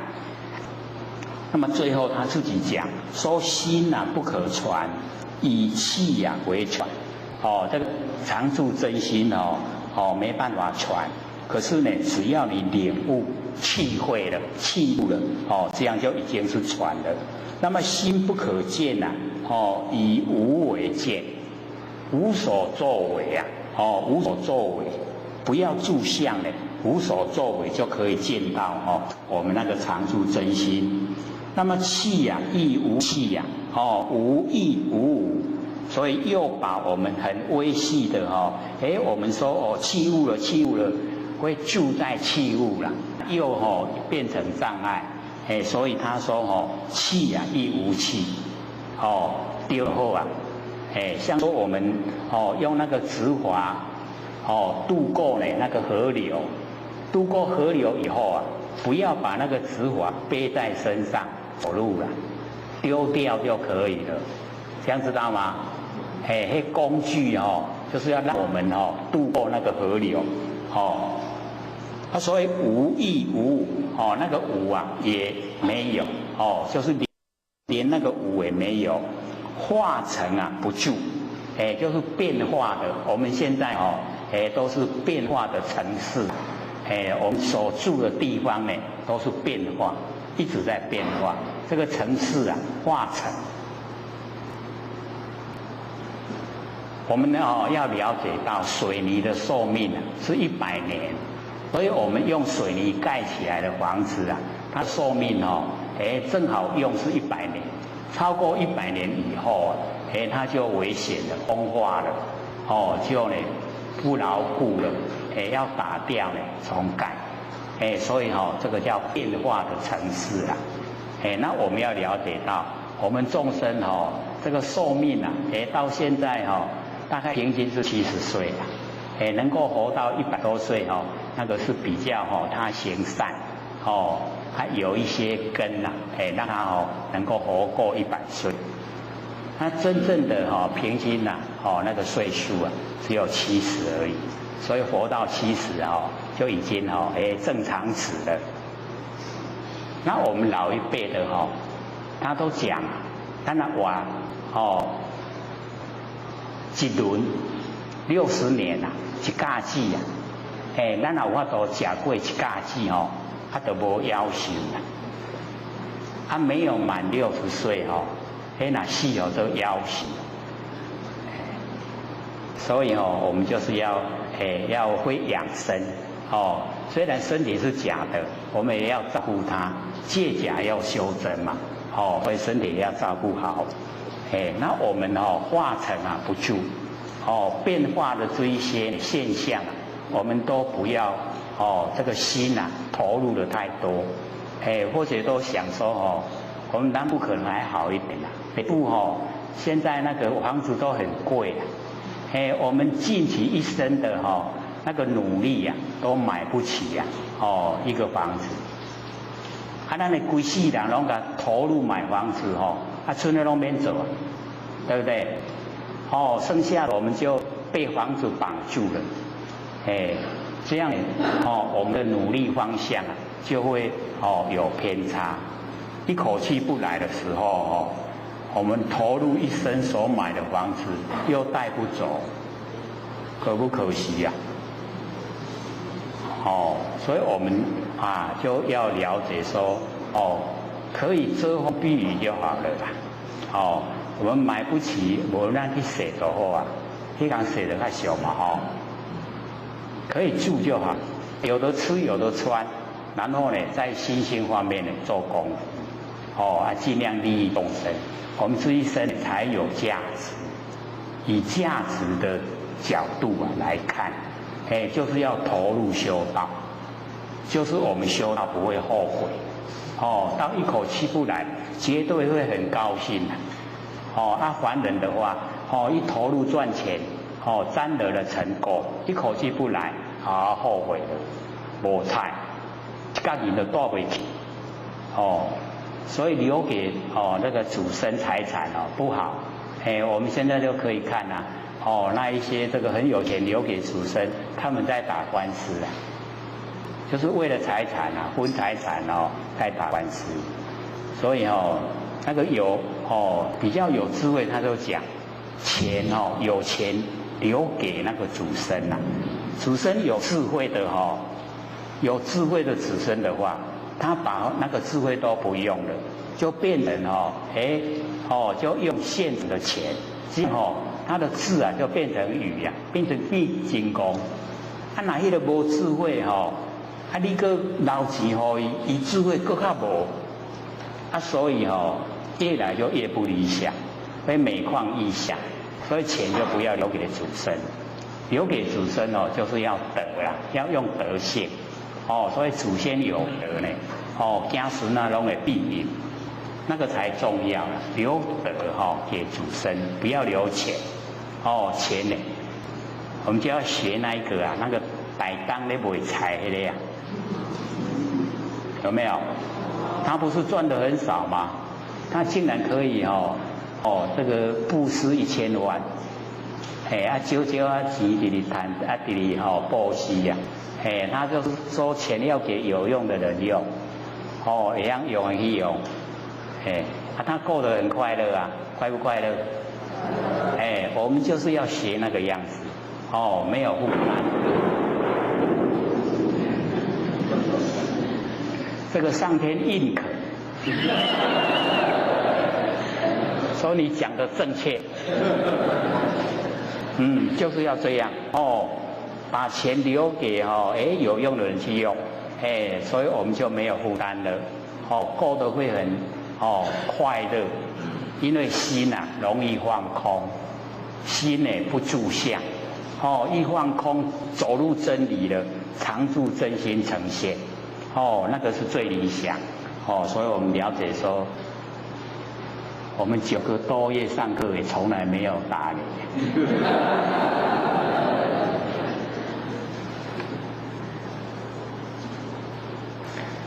所以那个迷而有诸啊，诸呢是强名，所以我们了解说，那个大力士啊，那个额头他都有那个练出来的那个珠宝，珠呢是前勉强的名称啊。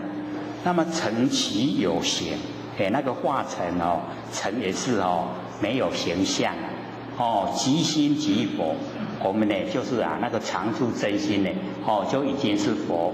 那么佛即无生呢，直下便是，务求务言啊，我们呢就是要当下，当下呢就是佛了，我们的一念不生啊，全体啊佛性都呈现，所以呢这个直下便是，那务求务言啊，使佛觅佛，我们本来就是佛了，然后我们又在找佛，就叫使佛觅佛了。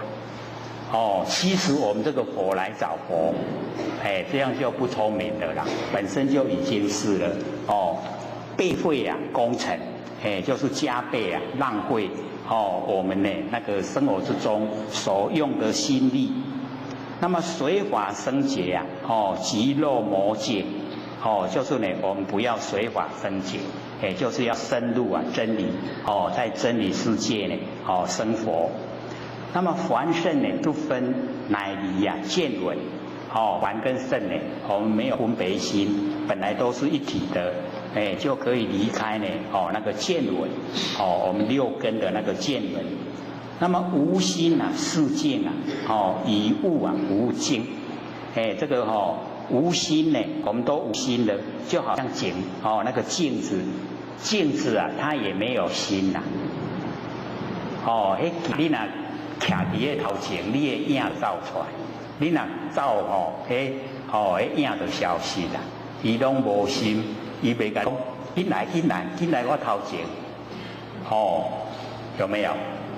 那个镜都没有心，我们要像镜子一样，物来都现物去不留，物物件来伊就甲伊呈现出来，物件去伊就无留啦。我们就是要这样，这样呢就不落入我们那个情绪啦。没有情绪就是我们修道人努力的那个方向。一落入情绪那个就没完没了的，都是在苦哈哈，都是在烦恼世界啦。没有情绪就很如意，很清爽，都很清净。那么以物无境，不要跟物来竞争。现在我们凡尘引导我们呢，都是要跟物来竞争啦。所以我们不要呢，跟物去竞争。那么无念是空无物不容。我们没有念头了，跟空一样。所以所有的东西我们都可以容纳。就是度量很大。而且都说我们老子师度大能容，就可以了却人间多少事我们人间很多事都是不能容纳，心里面很窄，说给等教多，度量很窄，所以才会产生很多事啦。那假如说我们度量都很大，好，让披嘛笑噶，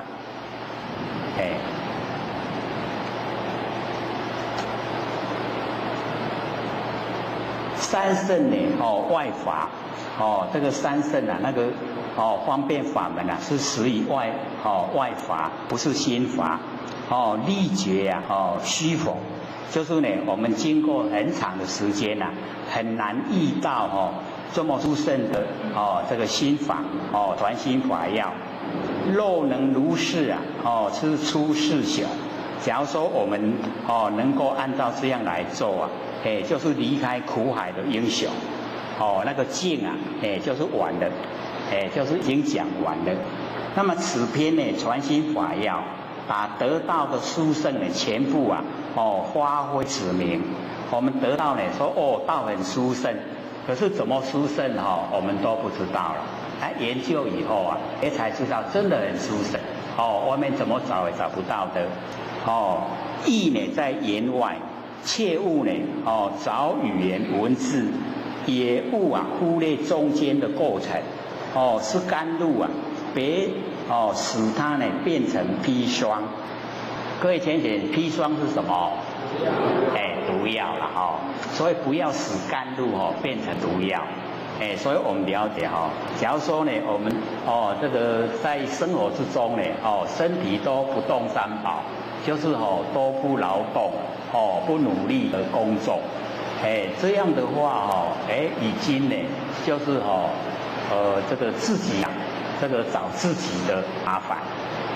能够工作就是快乐了，要在那个工作之中呢，寻找快乐，有工课通做这是上幸福的。你若拢无工课做规工拢营点啊济一定呢不久就忧郁症会出现。然后在这个没有钱用的那个躁郁症又来了，整个呢这个人生就完蛋了。那我们这个现在的这个社会大环境很多东西都借着那个农药然后呢这个养成所以我们都把那一些农药都吃进在肚子里面了，所以形成我们那个五脏六腑也都不是很健全很健康所以要利用呢很短暂的这个时间我们能够主宰很短暂的时间呢借假修真这个不一定是哪一天一口气不来，不会等到我们一甲子满了以后才召唤。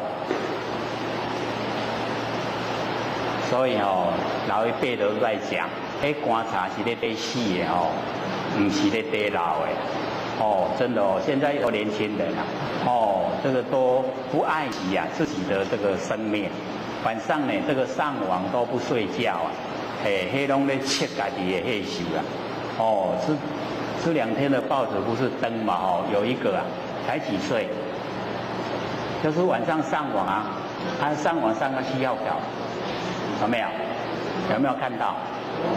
没几岁嘛对啊所以观察得死，我们不要这个找自己麻烦，要借假修真，把那个不生不灭的佛性修正出来或者是不碰那个那个电视电脑那个都全部不去碰它。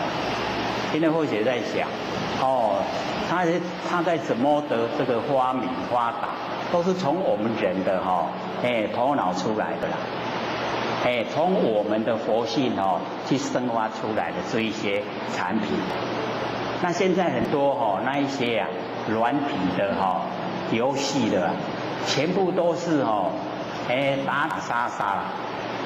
那对我们来讲形成那个残忍残暴的心态，那不很好所以只要你到那个那个电子那个全部卖场的地方去看，尤其现在有很多是用画的，不是真的人围出来围得叫水的然后呢我们就去看那一些，所以各位就要了解到，咱去看一天是咱个5嘛，伊较5明明跟你讲那个都是假的啊，你为什么要投入？哦，这个不用脑筋，所以就不要去投入，我们不要去伤那个脑筋呐，咱的佛性像你一样束，我们被那个束缚了，很没有价值，所以我们要把不变之体啊，要切实的去掌握、领悟，然后呢培养，让它茁壮长大。那往后那个功能作用，我们能够修正以后的功能作用，绝对比之一些还要来得理想。为什么？因为我们都不用借那个天地的物质，他们都还要嘞，那个所有那个厂啊，都要很多员工去组装，然后才完成一部机器啊。那我们佛性不用，可以超越这一些现象，可以千百亿发生。你叫那一些那个电脑它画得出来吗？它变化得出来吗？可不可以？我们做着看，你变千百亿发生给我看看，可不可以？不可能的事啦。它一定要有人去制作。制作以后才呈现嘛，制作还不是经过我们头脑，还是经过我们的佛性，所以我们了解说发明有很多呢，我们都还没有发明。那现在我们进入那个真正的在发明的本体，不变的本体你进入了，它就可以发明非常多的那个利益众生的事出来，所以呢，我们这个传心法要呢，就讲到这里。各位都有一张的信心铭嘛，有没有？我们呢，这个把这一章呢，这个信心铭跟心铭讲完了以后我们就回归到那个六祖坛经啦。那六祖坛经或许有讲过那个神会奉祀在六祖旁边，不是有6个问题嘛？问那个六祖，因为我们那个时候时间剩下不多，所以没有详细解说了。那我们在这一章讲完以后把6个问题我们再来详细解说。神会也是一方的领导者，他问的不会是很普通也是蛮深的。可是我们看那个问题那个本身不会是感觉很深不知道它含义是很深的所以我们在这一章讲完以后两面这一面的信心铭，一面的是心铭我们呢在这一章讲完以后再回归那个神会的6个问题。这个信心铭呢在我们中国来讲是一个很重要的一个修道的一个指标所以那个赵州和尚那个崇神那个禅师很推崇这个呢信心铭。各位有听过吗？赵州和尚没有？可能我们对这个修持方面的那个都比较没有接近所以我们知道说，在我们中国西元大概从0年到西元1000年，现在是2010就是在1000年之前。那我们那个时候的修道很兴盛，就是修那个禅宗，就是修我们的常住真心都很努力的在修。那么这个三祖那个呢僧璨呢大师因为我们要知道说那个朝代那个皇帝在破坏佛法，所以只要你是修道他就不欢迎然后那个神光二祖是被皇帝砍头，然后他知道他自己的那个灾难，他说江头临白刃啊，哦，犹如斩春风，有没有？有听过嘛？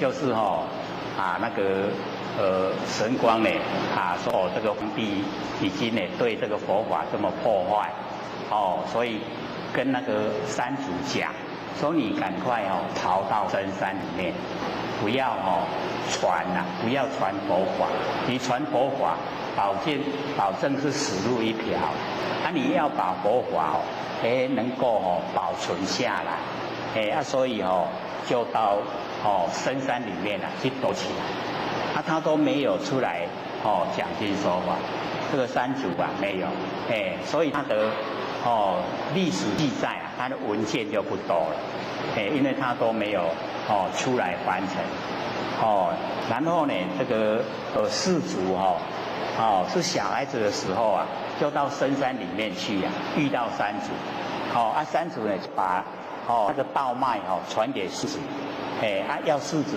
发挥，那个朝代已经改变，皇帝又换过很多人，所以后来皇帝就没有破坏佛法，所以士族以后开始又流传，可是山主他就是遇到那个皇帝破坏的时候，所以躲到深山里面，可能就是因为那个关系他就全心在这个思守真理要我们去发扬，所以就写那个信心铭，所以这个很重要了，这个信为道源功德母，长养一切知善根，所以我们要这个有信，可是我们一般对信的认知都是信外面的外物，不是呢相信自己不生灭的真心佛性，不是着重在这里，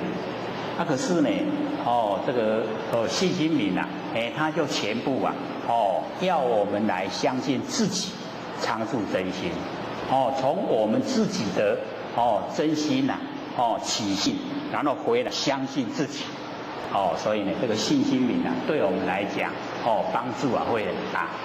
那么这个信心铭它也不是很长多了，文字也不多，只是不是白话就呢开始讲说自道无难那两个自道，就是究竟圆满的真理叫自道，究竟圆满真理就是自道，到达已经究竟圆满的那个叫自道，就是我们建筑，我们眷恋关顾那个终极它的终点极点顶点那个叫自道自道无难这个究竟圆满的真理不是很困难，是很容易的所以自道无难因为我们都会认为那个要成佛是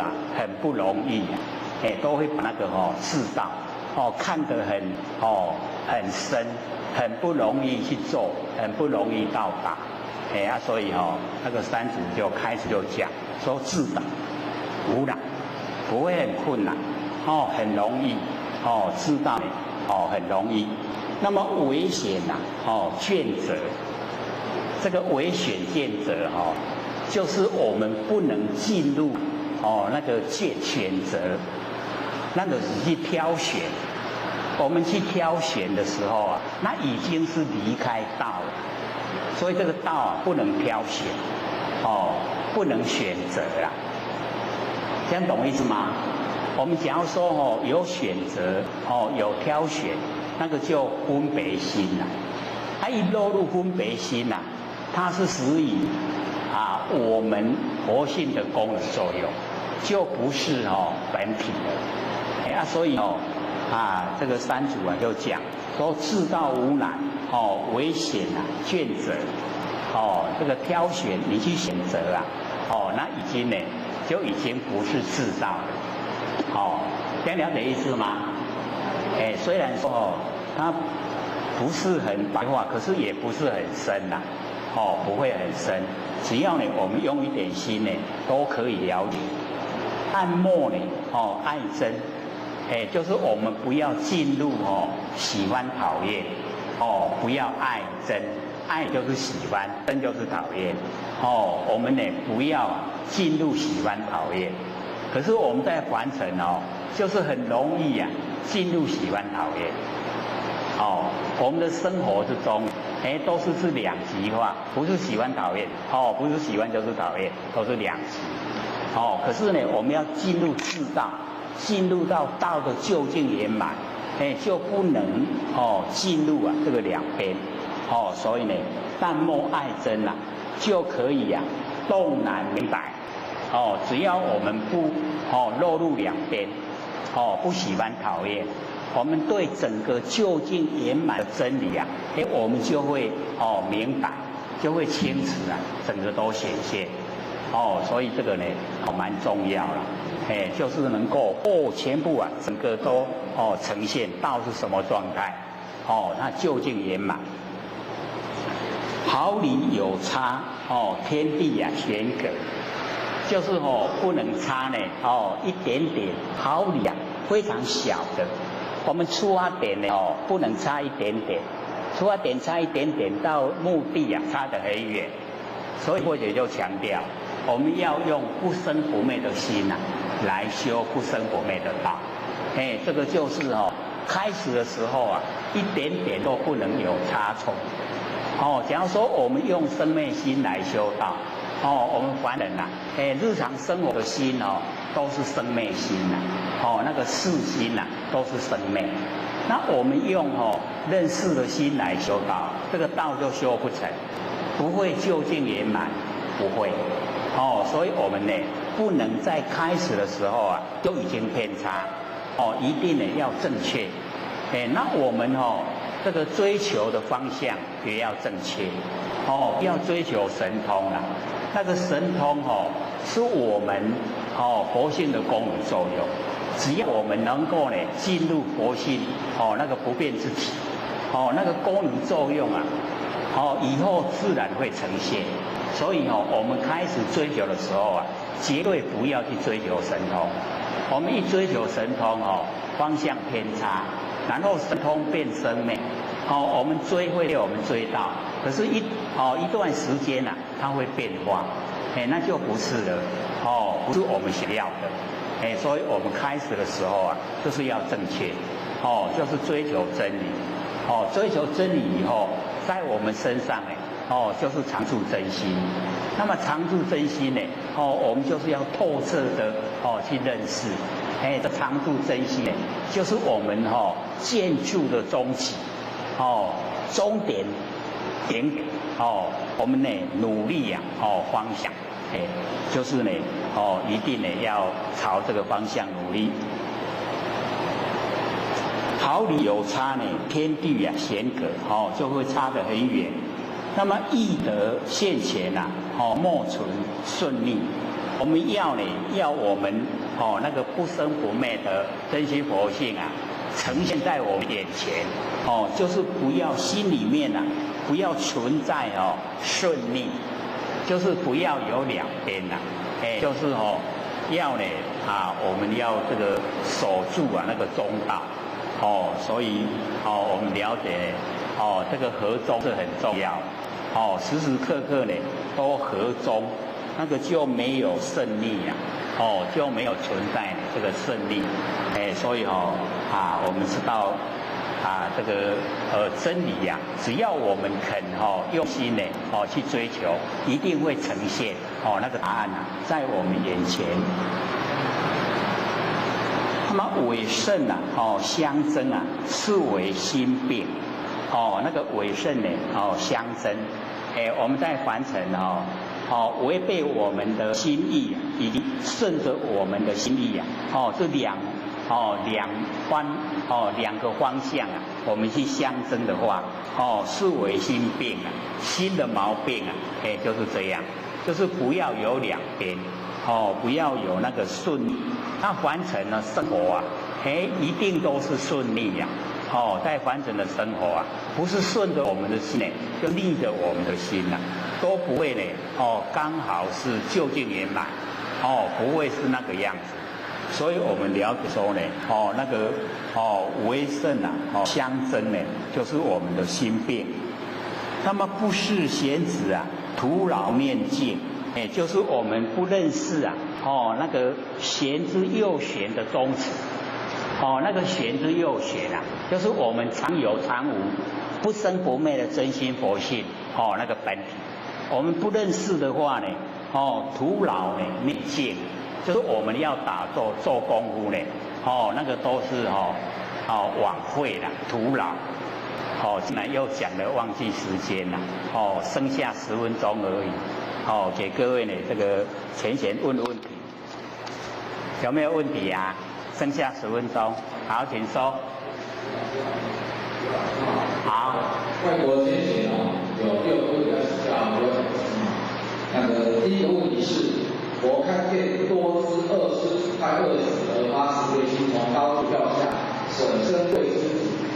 后觉不解的地方是：第一，我舍身和凡人自杀、异曲同工，都是舍身死亡，只是动机。我们不是一直强调不可以种下自杀的种子吗？第二，今天喂饱狮子，明天后天，往后长久岁月，狮子仍会饿肚子，所以并没有完全解决问题。由得佛身度化众生，不是更好吗？好，这个我们要了解到那个舍身喂福啊，那个出发点啊，就是慈悲心呐。因为那个老虎啊，肚子饿了以后啊，它会把它生下来那个小老虎呢，它也会把它吃掉了。它为了不使它吃掉它的小老虎，所以它呢就用它的身啊来喂饱那个老虎。所以我们就是要了解到，那个是一个当下。一个当下的那个慈悲心显现啊，他没有去想说往后会怎么样。假如说往后会怎么样，考虑太多啊，那个思虑变成我们凡尘用心意识啊。那我们凡尘用心意识的话，我们很多事情啊，都不会完成，也不会去做。所以佛那一种那个情形啊，是告诉我们行善要及时啊。等到这个乞丐向你这个化言说肚子很饿啊，你给他一点钱去吃饭。你说等到以后我赚大钱的时候，我再给你再给你钱。等到你赚大钱的时候，他已经饿了死掉了啦。所以那个没有及时行善。然后我们要了解到，我们考虑到非常多的问题的时候啊，那个叫智巧，智慧的巧妙了。那我们用那个机智啊，用智慧的巧妙来避开我们本身的那个那个损伤，本身的那个不利益的那个呢，是我们找借口了。那最难的就是我们要了解到。佛显现啊是平等观，平等的心啊，他没有说我是人，然后呢老虎啊是禽兽，他是显现平等观，看到那一个情形啊，他就是说不使这个老虎来吃他的那个那个虎子啊，不使他这样去做，所以他当下呢就这个舍身喂福，所以我们要了解到说。用呢我们凡尘的观点来看这个事啊，当然有很多我们都不苟同了，不赞同他的做法。可是他表现出来就是要我们凡人呢这个行善及时，能够及时行善。还有吗？有。再来是全年归功时，所有牙齿完好无缺，所以。牙齿有缺失是否和平时练习修持有关系？未免太抽象了吧？哦，当然我们养生呢，我们这个在凡尘啊，这个养生有道，就是对呢自己呀，虽然身体是假的，可是呢，我们也去照顾它，使它呢能够让我们的这个好好运用，不会呢这个一直啊出问题。他老天人他一直呢就是对这个养生呢还是蛮注重的，也经过那个小时候也经过比较那个困苦的生活，所以那个体悟啊都会比较深，然后呢也努力啊在那个打拳所以呢前有教的在台中呢有开一个国术馆，在教人打拳然后教呢那个三才练那个剑，都呢对这个生活方面身体方面呢都是这个很注重去这个使自己的身体能够健康，因为有健康的身体我们那个失手的念头才会比较健全，才会呢也比较宽广。那假如说我们身体时常都有病痛的话，它会影响到我们那个考虑问题的那个周全度啦，就不会呢就是顾及到很圆满的那个状态，所以我们了解说这个世现在凡尘你想说佛世现在凡尘到现在我们都还在争那个牙那个真牙可以供奉，那个又是另外一个角度了。然后我们了解说现在在我们来讲，重点都是在明心见性，那心性呢就在我们日常生活之中没有离开，所以一定呢要回光返照，注重呢来追求自己本身的那个心性，这个才是重点啦。那个另外的能够留下给凡人怎么样的那个又是另外一个角度了，那个不在我们现在呢推广的范围。还有吗？还有3个问题。然后他说，或许有2个牙齿被一位技术不好的美国医师敲坏裂了，且根管治疗还多了2条死的神经在，所以2个牙齿原本不需要拔掉，但是现在却不得不拔。美国保险规定5年内不受理这2个牙齿的费用，医师预估植牙约5000块美金。请问或许是应该接受新医师建议跟前位牙医要给保险费，还是他喜新该接受？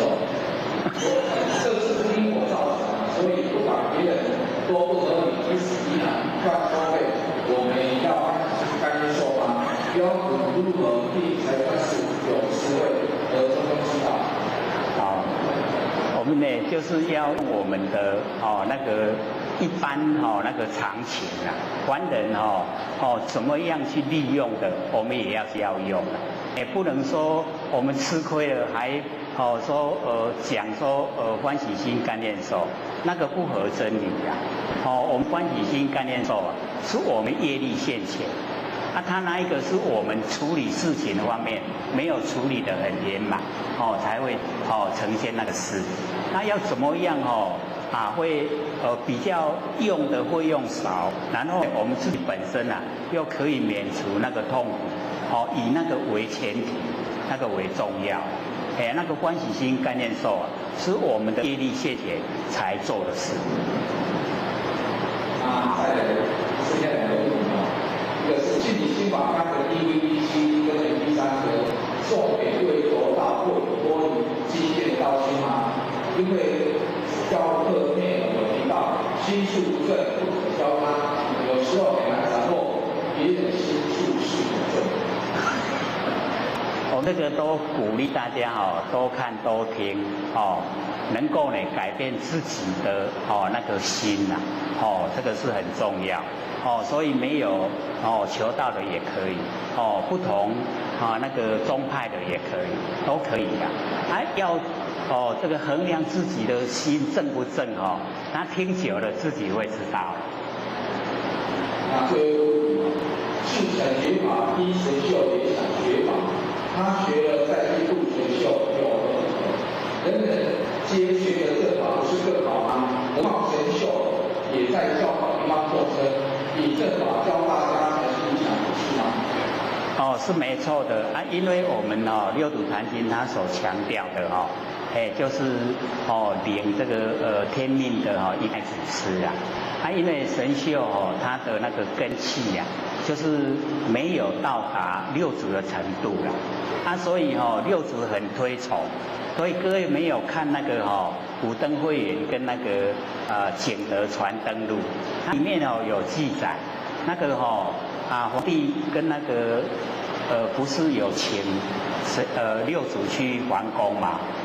他那个六祖就写信给神秀，说因为里面的文武百官呐，他们都比较会住相，那以六祖他本身的那个条件呐，就是长得比较不怎么样了然后又比较矮，所以六祖说我去的话会考倒很多人，所以他不适合去啊。他那个神秀他长得比较高，又比较英俊，所以鼓励神秀到皇宫去。神秀有就是听六祖的话有到皇宫去，就是接受那个皇帝的那个教导那个文武百官。所以我们看的是一个角度而已啊，它里面有很多角度我们都没有看到。所以在这方面那个神秀他自己也承认说他的悟性没有六祖的高了，可是他也很努力在学，还很努力在教导弟子他也都有成就不是都没有啦，只是我们在阐释的时候只能讲一面而已不能够讲到全部啦，讲全部变成混淆而是听拢唔知咧听啥，所以他就没有全部收。那假如说我们看那个史记它记载的更宽广的时候我们就会了解原来六祖他也一直鼓励神秀接受那个皇帝的那个召唤，到皇宫去有所以这方面呢我们是不知道而已啦。各位讲师、各位禅师、各位千贤，大家好。不学占道天师德，老千千大德，以及感谢各位千贤给佛学机会学讲。我们呢这个讲信心明。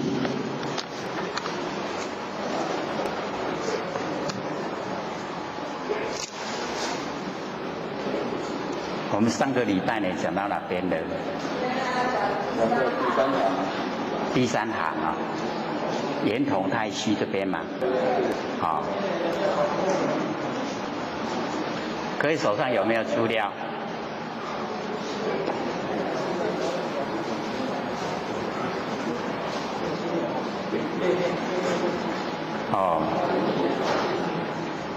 信心明，我们现在讲信心明心明呢，等到这个信心明讲完以后再讲。信心明，反面呢是心明，不一样两面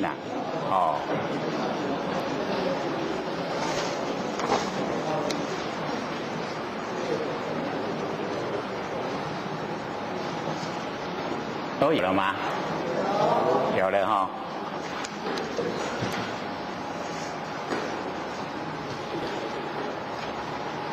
我们呢不生不灭的真心佛性呢圆通这个太虚非常圆满跟呢整个太虚空都一样所以我们要了解佛菩萨呢跟我们呢这个众生所有的不生不灭佛性呢全部呢都一样圆通太虚无欠无余。我们呢这个佛性本体没有缺欠，然后也没有剩余，刚刚好所以我们要了解说我们在呢这个生活之中只是我们的认知还不够不知道呢，我们这个佛性不生不灭的这个佛性本体跟知佛都是一样，圆通太虚，无欠无余。那么良有其舍所以不如，因为我们有这个取舍的心就是我们每一个人呢都有情绪只要我们落入情绪，那我们呢就有喜欢讨厌，那喜欢讨厌我们就落入行为，有行为就有取舍，那有取舍我们就是了解已经偏离我们不生不灭的那个真心佛性本体已经呢偏离了。所以因为我们有这个取舍，所以不如，这个如就是真如。我们呢这个不生不灭的真心佛性本体就是真如，就是呢一真法界。所以我们呢就是没有到达那个如，就是已经进入那个绝对体，绝对体就是真如。所以呢我们只要没有进入情绪，所以我们修道呢就是要透彻的了解我们自己本身的情绪，要能够把情绪都摒除，不要用情绪的话呢，那我们都会造业，造了业就会受苦。我们没有情绪用我们那个不生不灭佛性本体率性来应对凡尘的万事万物，事来则应事去则戒。那这样呢我们都不造业，那不造业呢没有业因就不用受苦。所以我们呢就可以当下就解脱了。所以不要取舍就到达真如。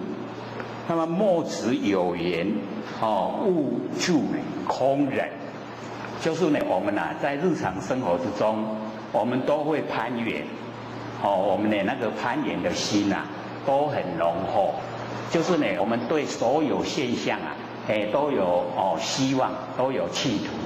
那只要呢我们呢自己有希望企图，那会进入我们的那个想象，那我们就会呢去攀。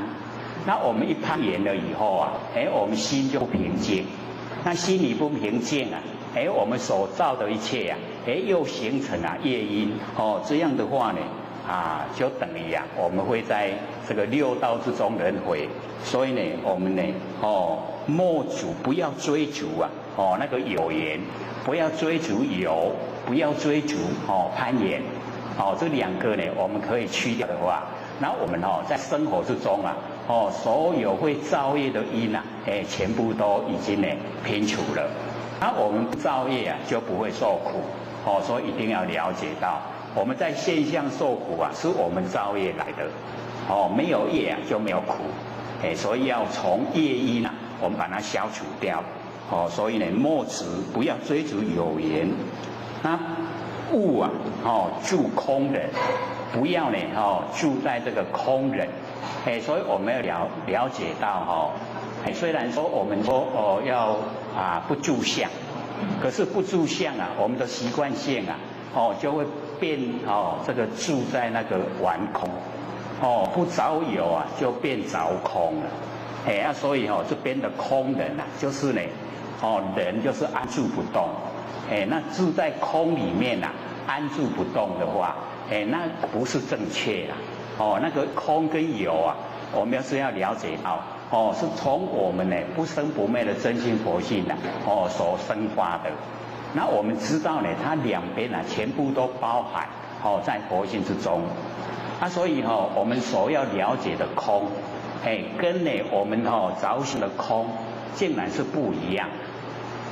所以呢我们这个先呢做这个万念放下，一念不生，启发呢不生不灭的佛性本体。启发之后培养一段时间让那个呢认识能够茁壮。然后呢之后我们就做耳根圆通又把佛性呢跟着虚空融汇。那么这个时候的空因为有融入我们佛性所以这个空叫真空，空中有佛性在。那个空我们就可以在这个空里面啊，这个按住了。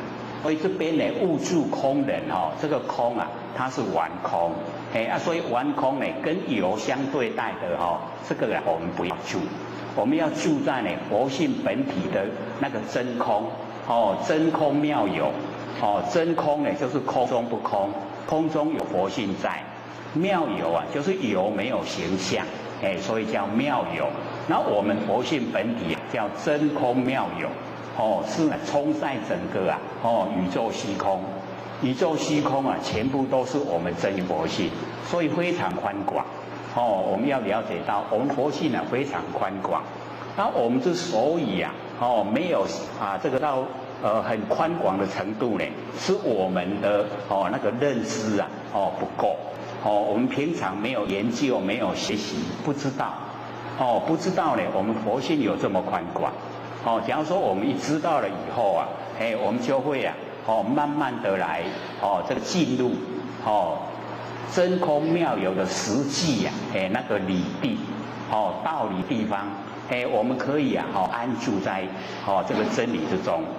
那么这个样子呢，对我们身体的这个生灭啊，身体的有没有啊，已经就不关紧要。那假如说我们还没有，没有启发佛性。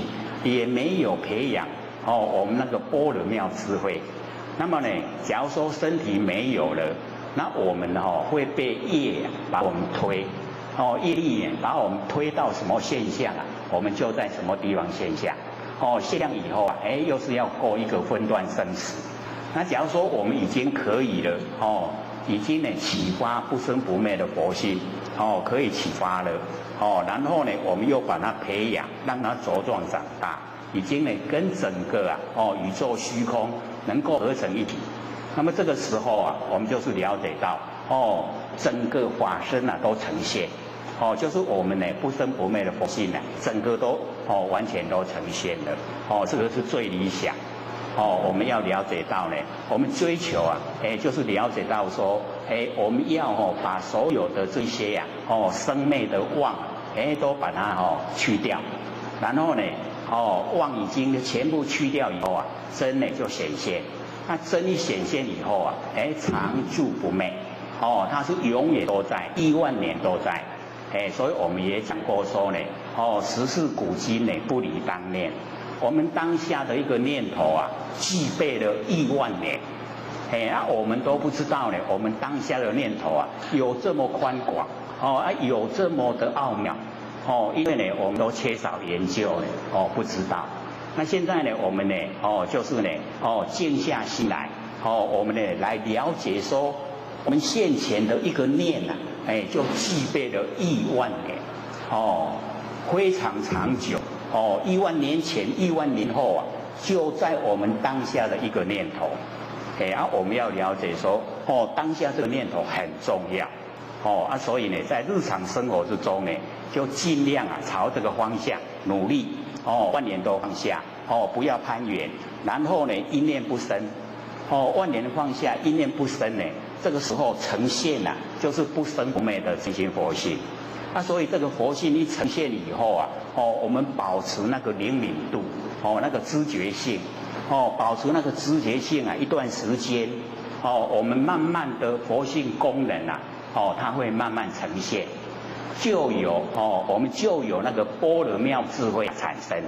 那般若妙智慧一产生各位就是要了解到。它之所以能够产生，就是我们完成的这个妄已经呢都放下，已经尽了。假如说完成我们放不下，般若妙智慧啊，绝对不会出现。所以一定呢要把完成的这一些妄不真的变化的生灭的全部呢都已经放下了。放下了以后啊，叫妄尽，真呢才显。真显的时候啊，般若妙智慧才会呈现，而且不是马上呈现啊，它有一段时间让它呢这个培养酝酿才会呢有那个般若妙智慧。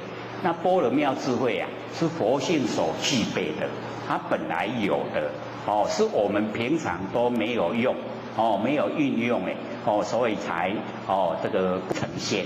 那我们一培养了一出现了以后啊有很多啊那个不可思议的现象啊就会产生很多都不用经过我们头脑的思索呢，它呈现的都是答案，整个都呈现出来那个是我们本性的般若妙智慧。然后我们有般若妙智慧啊自然对真理的认识就越能够透彻。那能够呢认识真理越透彻了以后啊，我们本身的佛性的定力也就越强定跟慧啊两个它一直啊互相帮助那定慧啊一直在呈现在增加。那么到达呢我们证悟本性的时候啊就叫做成佛了。所以我们要了解说，我们找到呢不生不灭的真心啊，成佛就已经呢在不久的当然一定很快就会到达，而且一定会到所以要对你这个不生不灭的真心啊一定要体会，要启发非常容易的，只要我们都万年放下，一念不生那个呢就是不生不灭的真心佛性或许呢开始讲到现在10个多月了还是这样讲。各位启发了没有啊？这个可能是有了没啥敢肯定不敢太肯定啦所以我们要了解到自己呀一定呢要体会这个别人帮不了忙的自己呀万念都放下，所有的缘啊都放下一念都不生。这个时候啊那个走出来的就是呢不生不灭的那个知觉性。那个知觉性呢就是我们佛性佛性很灵敏我们把这个很灵敏的这个知觉性啊让它呢这个持续的呈现一段时间呢这样呢让它都在这样的时候啊，般若妙智慧啊就会产生了。那我们呢启发般若妙智慧啊，我们会了解说我们第六感啊特别灵敏对未来的事，对呢这个所有一些我们都没有学过的事啊，它会呈现让我们知道这个呢都是我们本性中呢告诉我们，甚至于在生活之中呢还会指导我们怎么生活那个般若妙智慧啊很奥妙。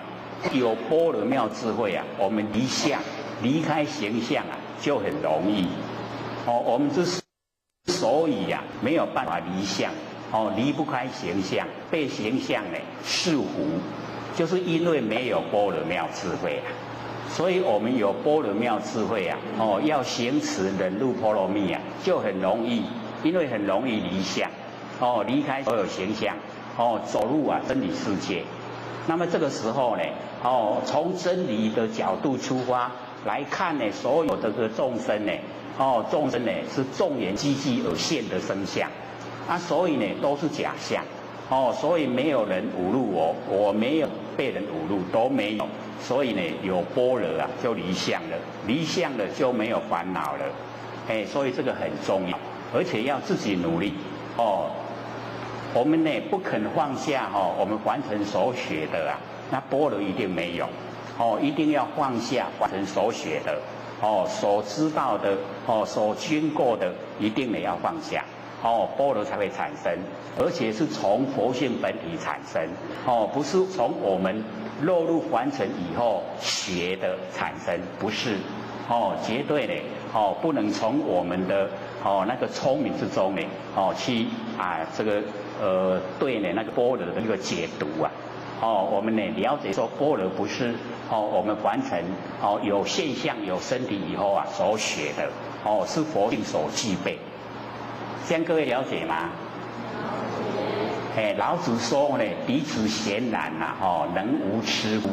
就是把我们凡尘所学的、所知道的、所经过的，都把它洗涤干净能到达没有瑕疵。这个时候般若才会呈现而且要一段时间培养不是说马上你万年放下一念不生就马上呈现了，不是这样要一段时间只要你肯在我们日常生活啊有空闲的时候啊，我们就做万年放下，然后一念不生。各位有没有做啊？要做这个要做才会知道这个不能光听光想象一定要实际去做做万年放下然后一念不生。假如说很快就睡着了，你就去睡了，因为那个肉体啊已经很疲累了已经时常在硬撑着了，所以万年一放下，一念不生马上就呼呼大睡。很快万年放下，一念不生啊，很快那个精神就恢复了。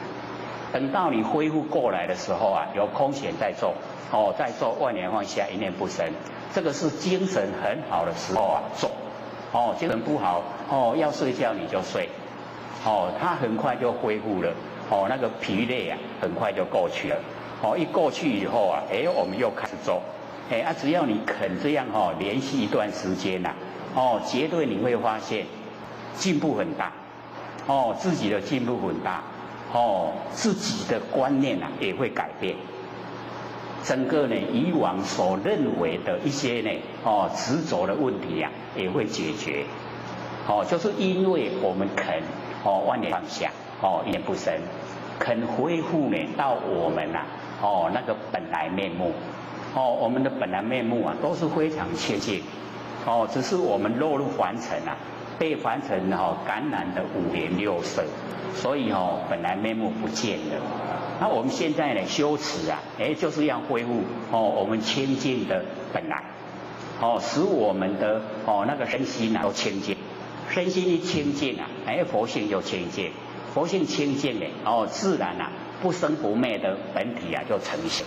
那只要呢我们佛性本体一呈现，就是这个在当佛的成佛就是这个，那我们已经呢找到啊，就叫见性，见性成佛。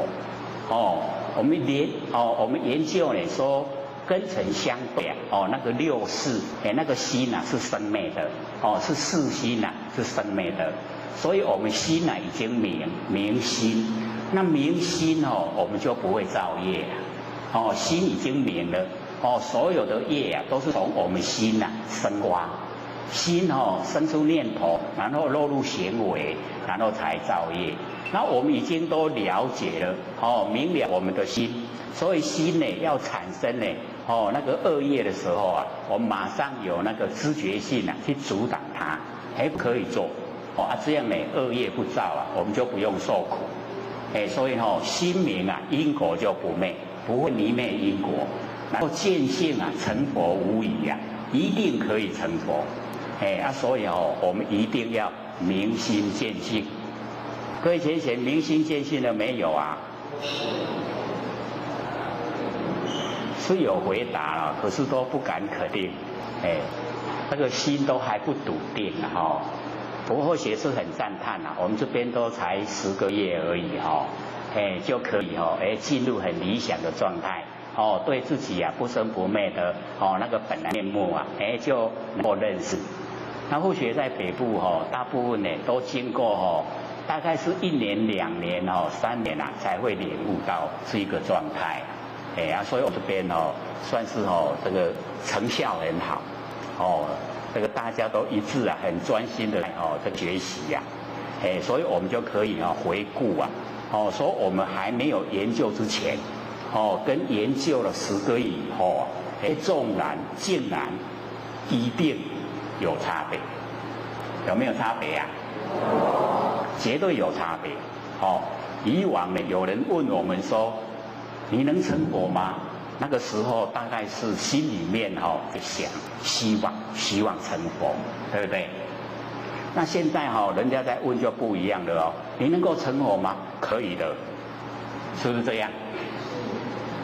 一定要有这个信心因为我们已经找到不生不灭的真心所以我们在凡尘我们要了解到身体是天地的物质，所有风土众缘际会借我们用的，我们都要还给天地早晚都要还给天地，所以身体是假的，我们要借假修真佛性不生不灭是真的，我们要注重啊，因为佛性没有形象，所以我们就看轻；身体有形象，我们看重。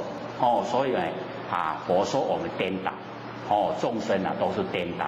应该看重的佛性，我们把它看轻了；应该看轻的身体，我们把它看重了。所以颠倒。因为我们颠倒呢，所以才造业，因为造业才受苦。现在呢，我们要了解到，天地的物质水有风土，它是没有知觉性的。那我们佛性它是没有形象的。现在两个合在一起，水有风土跟佛性合在一起，把没有形象的佛性让它有形象呈现，把水有风土没有知觉性让它有知觉性。所以我们在这一个状态之下，我们就是要选择来借假修真，借着天地的所有风土来修我们不生不灭的真心佛性，让它回归本位，回归到正位的时候我们都先做佛了，所以我们现在就是呢要注重，我们在凡尘呢，只要你注重一面一个就一定看清了。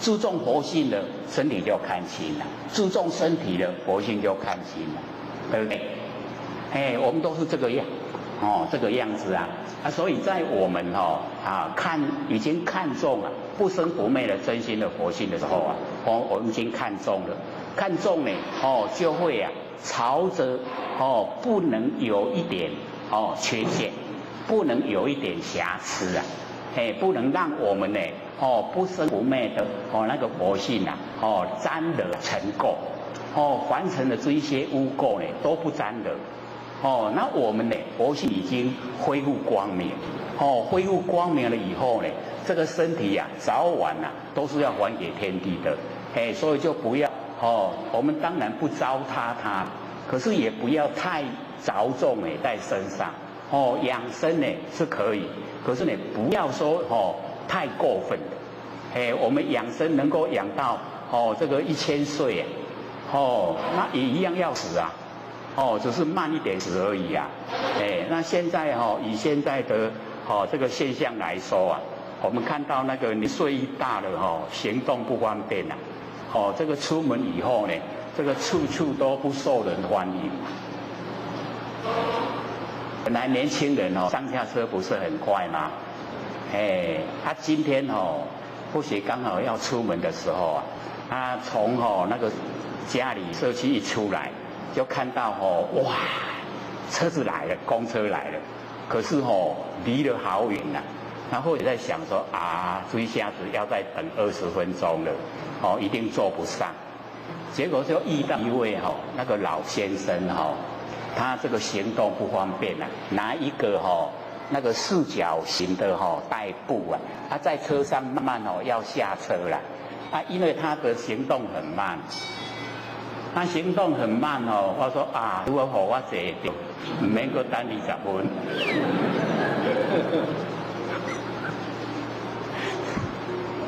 假如说以平常的事来说这个一个人下车下面只有3个人在等车这样一下子车就过去了我绝对要等的，还要再等20分钟。结果我一看说我已经赶快走到了，还在车子还在就真的赶得上就是要感谢那个老先生慢慢不过我在想那个车上的人一定也会有一些赶时间的就会不耐烦那停下久都不行所以这个吃老了这个真的是次次不方便这个呢是社会现象所以我们了解说我们也应该是要敬老因为每个人都会老我们要尊敬那是都会区生活是比较紧张所以听他们那个公车司机在聊天他们都会讲那些因为老年人坐车都不用钱都是那个敬老那个敬老票不用钱的他们会讲说今天都载一寡酒桃竟然把那一些老人家说成酒桃这样好不好？以后他也会变成酒桃嘛他也会老啊，所以应该要有那个尊敬的心。老是有一位司机哦，伊讲我载一寡西瓜。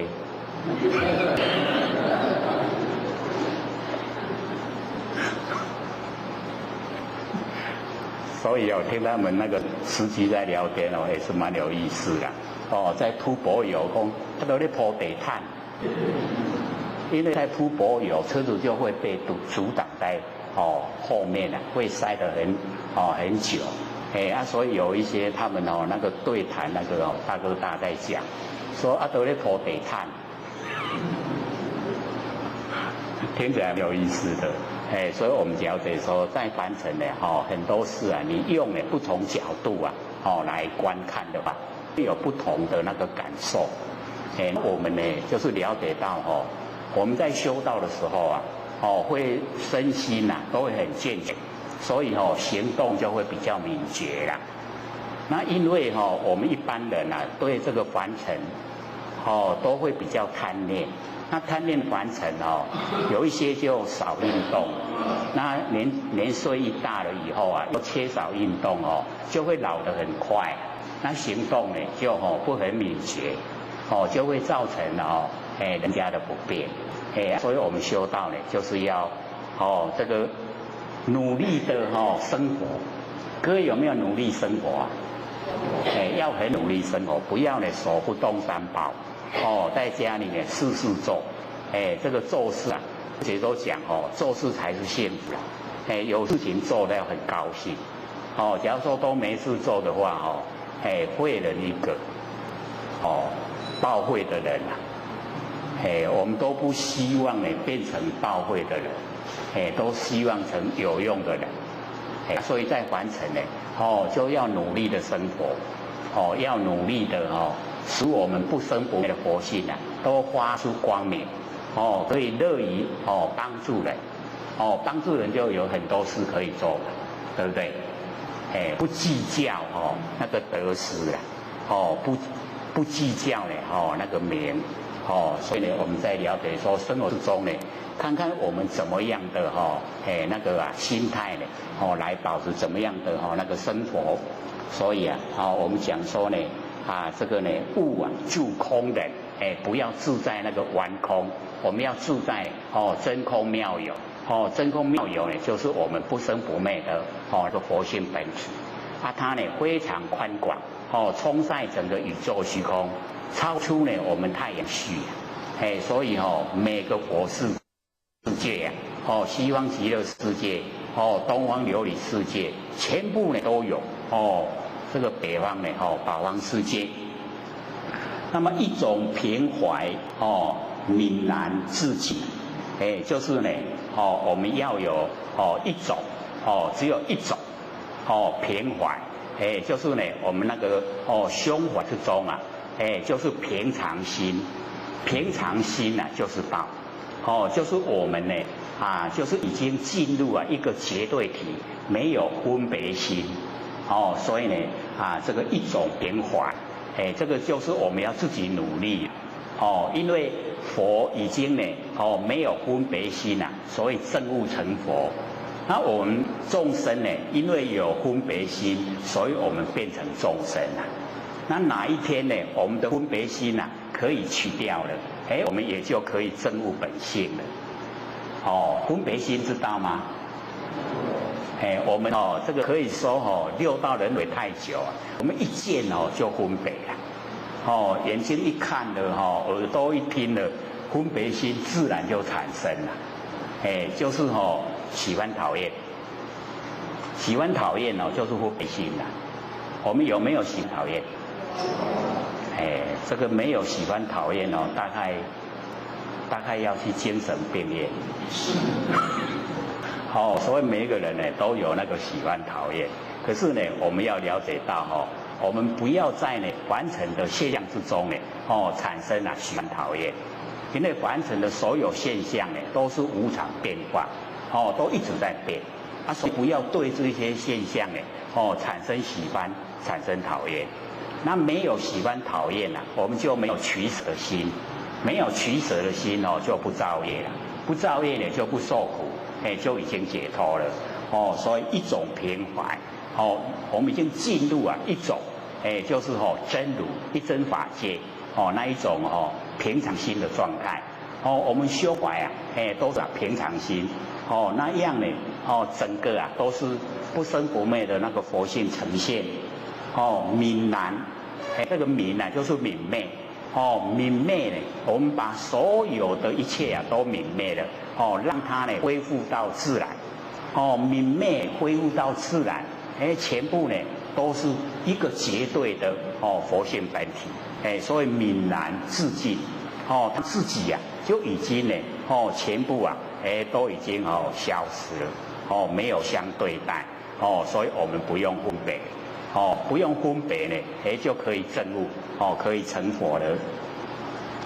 那么止动归止止更逆动，止动就是我们让动的那个停止，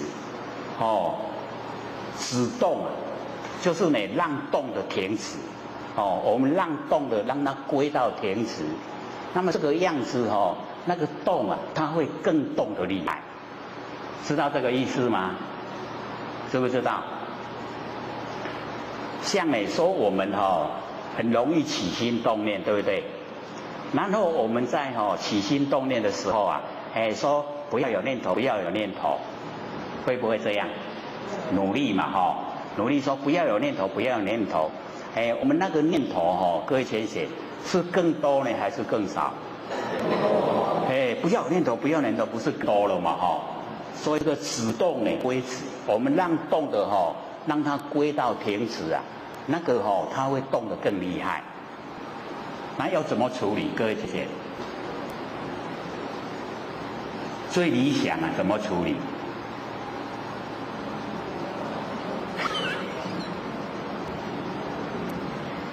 万念放下，不是这么想的嘛？他就不会不要起念头，不要起念头不会更多的念头出来万念都放下，全部呢都归到极然已经到极灭了那个呢就是最理想的状态所以呢这个止动归止呢止更密动，那么维持两边呢灵之一种维持我们众生呢大部分呢全部都是智呢就是阻塞啦两边就是对待，我们凡尘呢全部呢都是两边只要我们呢睁开眼睛就看到两边善恶，然后男女，然后白天黑夜大小，是不是都两边？那我们停留在两边各位先生这个呢信心明讲的就是呢我们停留在两边灵之一种，就呢不知道能够进入唯一的那个呢真如就是不能够知道唯一的真如就是呢我们呢都在两边所以我们心里面大部分呢都呢停留在呢这个两边一般都是这样的我们都喜欢呢这个善，然后呢讨厌恶，然后我们就住在善，有没有？所以这个叫做两边。那我们要了解到我们这样的话都停留在两边就修正不成了。为什么？咱拢要救好人歹人呢？歹人爱甲救要不要？也要一定呢全部要把它度化，让它呢也成仙做佛。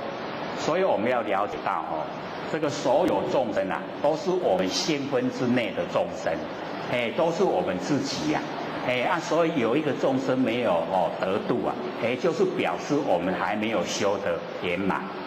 所以要所有的众生呢，他已经都得度了，我们修才圆满。大家在做耳根圆通，有没有啊？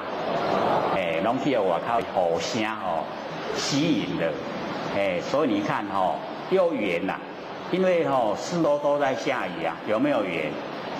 然后又隔着窗、隔着门、隔着墙壁啊，有没有通？然后它都不熄灭啊，有没有常？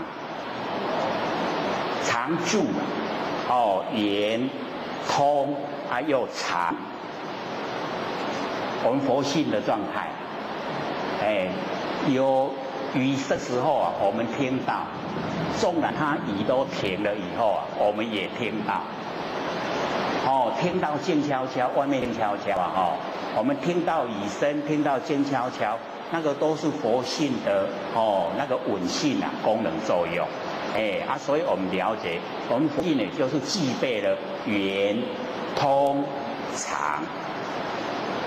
你有了解哦？无了解就听到了解这个很多前学都跟后学说，开始听是不懂了，知影都袂歹，都直直搁甲听，搁甲听，听到2、3年讲捌啦咧，听捌啦，搁摕较早迄开始听的录音带搁摕来听，较早就安尼讲咧，较早哪会拢听唔捌？所以各位就是了解这个心理心法就是要熏习你1次不懂2次，2次不懂3次，3次10次100次1000次到10000次北部很多人都很努力没事的时候整天都在客厅在听，一直反复的听就这样听最后都被他听懂了，了解了。懂了了解了，就可以运用，运用得出来，整个人生都改变，整个家里呀，那个人际关系也改变，都很和乐，所以我们就是要了解到，我们研究这个就是非常的殊胜，可以让我们成仙做佛，那底下的事情更是小事，小不小事？都很小事的，对不对？所以呢，我们就是要努力来了解说进入真如一真法界。所以呢，底下接着说一种不通两处施工。假如说我们一种不通，就是呢真如一真法界我们不了解，没有通达。然后呢，我们两处就是呢相对待的善恶那个两个相对待所以我们要了解到我们呢一定呢要自己努力用心，把所有的这个两边都能够融入我们现分，这样知道吗？是比较困难一点啦可是呢我们要了解到这个是非它是一体的，是跟非没有对待，它是一体的，是我们的见解不同我们见解不同以后才有是才有非。假如说我们已经进入到真理到真理里面它没有是非已经了解到没有是非有是非是我们住相以后才呈现，那相都是假的，无常变化所以不要住不要住那个是非就消失，那消失以后融入一体又到达平常心，又到达真如，到达一真法界全部呢都回来所以一种不通呢两处就施工，前有没有从空呢被空我们全呢就是遣除遣散，不要它把那个有跟没有把它遣散，有没有是不是两边？有无，有没有？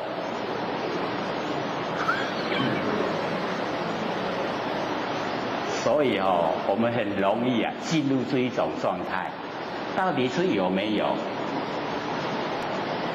各位想想这个答案到底是有没有？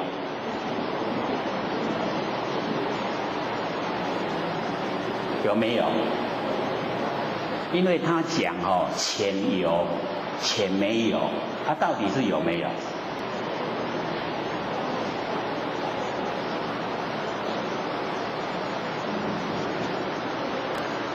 有也要遣除掉，没有也要遣除掉。我们把有没有都遣除了，那什么状态？又是万年放下，这样会了吗？这个万年内放不下的时候啊，我们用这个啦，遣有没有，有没有都全部把它遣除。你到底是有在想啊无啦？你念头有没有在起心动念啊？遣有，遣没有，全部把它遣除掉。这样了解意思了吗？会做了吗？很奥妙有没有都把它遣除掉。然后呢，底下从空背空，我们了解呢，我们把有没有啊，都已经呢遣除了，然后进入空，然后进入空以后啊，我们就违背空，因为进入的空是完空，违背我们真空。你来咧，甲咱怪，有去要怪去无？那个鸟叫声啊，来跟我们打招呼啦，说恁遮好，阮伫外口伫咧雨淋，你拢坐内底遐舒服，阁有冷气通好吹，所以在跟我们抗议啊。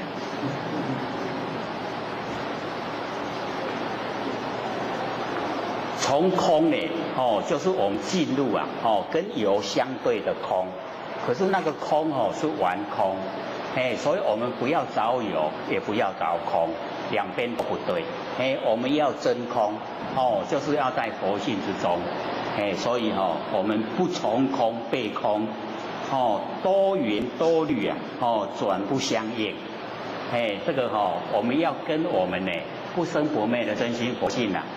这个相应啊，就是要呢，忘言忘虑，就是呢，这个言呐，语言呐，都没记得要讲啥，忘记他要讲什么了，忘了，语言都忘了，多言多虑就不相应，跟我们的不生不灭佛性本体啊不相应，那我们佛性本体啊，就是真理，就是道，我们呢要了解，我们要跟呢真理相应，所以呢，我们把语言也忘了，这个考虑啊，头脑的运用也忘了，这样呢就可以呢跟真理相应。绝缘绝力啊，无处不通，所以底下呢，这个生灿大师啊，三祖啊，他直接就讲，都绝言，不讲话了。然后绝虑也不考虑了，头脑呢都不用，这样呢无处啊，不通，就呢什么地方呢都通了，所以道呢就是通流，假如说有阻塞呢就不是道了，全部都通流了，就是道，所以呢只要呢我们都呢绝言绝虑，就是所有的妄都不要。那无处不通，真呢都整个显现，都是全部都是真。那么随照啊失踪，这个随照呢，归根呢得止，随照呢失踪，归根，归到我们的根本，我们呢得到呢，我们要追求的宗旨，归根啊得止。就是我们呢，万年放下，一念不生呢，就已经呢可以归根，归到我们的根本，然后得到呢我们想要追求的，成仙佛已经得到这个宗旨，归根呢得止，所以我们呢，努力的方向，就是呢归根得止。那么随照啊，失踪，我们随着。我们佛性的功能作用，那照就是佛性的功能作用，随照，随着佛性的功能作用呢，我们就会失掉呢，我们的宗旨。所以我们在凡尘应对凡尘的万事啊，那个呢，我们叫做随照，随着我们佛性的功能作用，然后呢去生活。这样呢，随着佛性的功能作用，我们不追求本体，那不追求本体的话，就会失掉宗旨。所以随照失踪，这样知道意思吗？刚好亲亲，不会啦加欠我们了解说还听不懂之前会觉得它很深可是你一直听听到懂的时候原来在欠像或许从13岁开始参禅打坐，然后一直到43岁才了解性理心法，然后了解的时候或许说怎么这么笨这么简单，怎么利用时间这么久30年，简不简单不是随缘那个万年放下一念不生就到了吗？那个是经过30年讲出来很快那个摸索真的很慢不知道就是不知道，我看他供的不知道，他给我滚来的全省到处去问到处去去访道，就是摸不出来，摸出来的时候怎么这么简单？所以开始我们第一堂课不是讲吗？你做的努力听2个小时就好，有没有？还很多人抗议，那我也2点钟，我听20点钟都也听不明白。不过后面也有说六祖他2个小时都不用做，不用坐在这边2个小时，他不用他都知道。所以我们有那个俚语在讲说自焚机无业，不管太阳偏，有没有？自愤自己的那个枝没有花叶，不要怨愤太阳偏了，太阳都不照到我，所以我那个枝叶都长不出来，有没有？太阳照得到的地方，枝叶很茂盛，对不对？照不到地方枯枝就会这样，所以我们要自己要想说，我怎么在这个地方太阳照不到，我一定要移到那个太阳照得到的地方去，对不对？所以我们在日常生活之中自己要累积那个善，累积善，我们心要一直心存善，行为行善，一直做善，然后呢，所有的善做了以后都把它抛开，这样累积善，那个善会生根，那有善根善根会成熟，那善根成熟我们就会遇到善知识引导我们修持。那只要说我们善都没有累积不够，我们想修道会有很多阻碍，很多的障碍像很多前贤跟后学说，平常精神很好，只经典一看这个眼睛都很涩，就要睡着了。只要把经典放下来精神都来了。我们有没有这样还有还有那要努力要把这个消失掉。为什么我们一研究真理呢，就会眼睛很涩，想睡觉，就是障碍。那个是我们自己产生的障碍我们自己要去解决所以我们要了解说这个真的就是业力现前，显现在我眼前，让我知道为什么我平常精神这么好，只要看经典就想睡觉那个叫业力呈现。那业力呈现的时候我们就重新改变心态呢，全部负面的都不去想，想都不想，然后呢想都是正面的，然后行为之中真的帮助人这样就会把那一些改变以后你再拿经典起来看，不会的，精神一样很好又引导你走入真理世界。这个呢就是要自己努力的所以我们要了解到说像那个阿耨利阿耨利他是靠谁我是佛的堂弟佛陀阮堂哥一定会给我这个保庇一定会给我看行。所以他每一次啊，释迦牟尼佛一讲经说啊，他就打瞌睡，一下课了精神就来了，他就是这样。然后有一次就被释迦牟尼佛骂，他说你是那个螺丝蚌壳啊，螺丝蚌壳就是那个海底的生物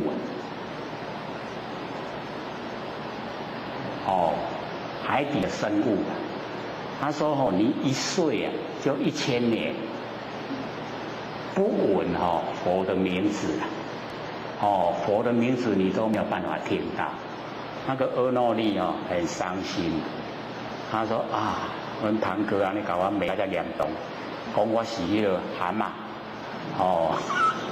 一岁就1000年他就7天7夜不睡觉，很努力结果我们眼睛是以睡啊为食啦，咱咧困目睭就是咧食饭啦，所以呢闭目得养神啦，所以眼睛不能7天7夜不让它闭。假如说你要让眼睛瞎了你7天拢卖困，目睭金金，目睭一定全青霉所以眼睛啊是以睡为食，睡觉就是眼睛在吃饭，眼睛有营养，它才能够看，所以我们要了解到，然后佛就是啊引领他那么精进，教他说呢用眼睛啊就可以看，所以教他那个金刚天眼。我们每一个人也都会这样我们都有不生不灭的佛性本体。那佛性本体它本身就具备这个能见能够看到呢完全的景象。不过我们呢就是有身体还是要照顾它戒甲才能够修真能够呢修到那个金刚天眼是很不容易的也要有那个佛事现在完成，我们才去请教说，怎么样来修？没有眼睛可以看，那个呢是另外一个角度。那么须臾缓照胜却全空，这个须臾就是很短的时间，很短的时间我们能够呢回光返照，能够呢回光返照的话。就能够胜却全空。所以我们在日常生活之中我们大部分呢都是精神外放。那精神外放我们就当众生了。那只要我们把精神都收回来，那个叫做回头是岸。各位有没有到那个后天寺庙去看那个匾额很大的4个字回头是岸，有没有看过？那看过的时候第一个印象以为他在说谁？在说谁？流氓或许也是这样想。第一次看到那个回头是岸或许也是想说那个寺庙在欠那个流氓说流氓不要做了一定要回头才能够到清净的彼岸结果后来研究性理心法，竟然是跟所有众生讲，说我们众生精神都外放，精神外放就当这个我们凡夫都当众生那我们要呢成仙做佛就是要转回来，把我们的那个注意力转回来，就是回头了回光返照。回光返照呢，就已经到达清净的彼岸。只要我们回光返照，就已经到达清净的彼岸。这4个字的意思就是这样。不是跟流氓讲的，是跟所有的众生讲的。说我们精神外放就当众生；我们精神一收回来就成仙做佛了。那我们可以想象各位浅显，我们整天24个小时除掉一半12个小时。那我们12小时之中啊，精神外放的多呢，还是收回来的多？那个大概有11个小时又59分都是精神外放，大概只有剩下1分钟是精神收回来，所以很少了。要我们回光返照很少。所以我们要修道就要学学呢回光返照，就是把外放的精神都全部收回来。这个呢也要练习他才会习惯。一直收回来，时时刻刻呢守住我们真心佛性。不是耳根圆通里面有讲说出流眼尘，入流照现，有没有？还记不记得？入流就是回光返照，回来了，精神回来了。那入流就照见我们不生不灭的本性。然后出流就是精神外放，精神外放就是眼尘跟凡尘攀岩。我们精神外放呢，都是跟凡尘攀岩有没有？我们都跟凡尘攀岩那跟凡尘攀岩好事还是坏事？都是坏事吗？都是坏事，我们怎么又一直在做？所以归根究底那个凡尘事真的就是美好事啦。可是我们为什么一直在做？都让身在凡尘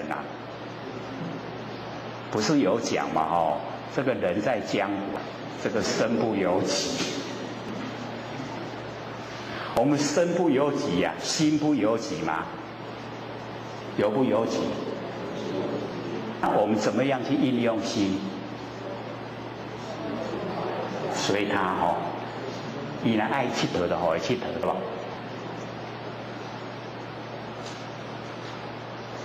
所以我们在凡尘那个外面的诱惑力量造化引诱我们，就是不要呢这个脱离这个苦海。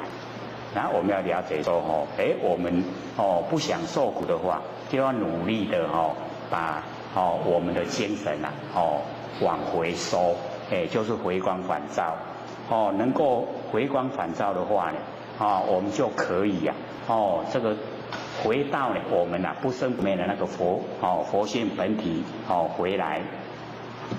所以呢，须臾返照胜却乾空。那么乾空转变皆有望见。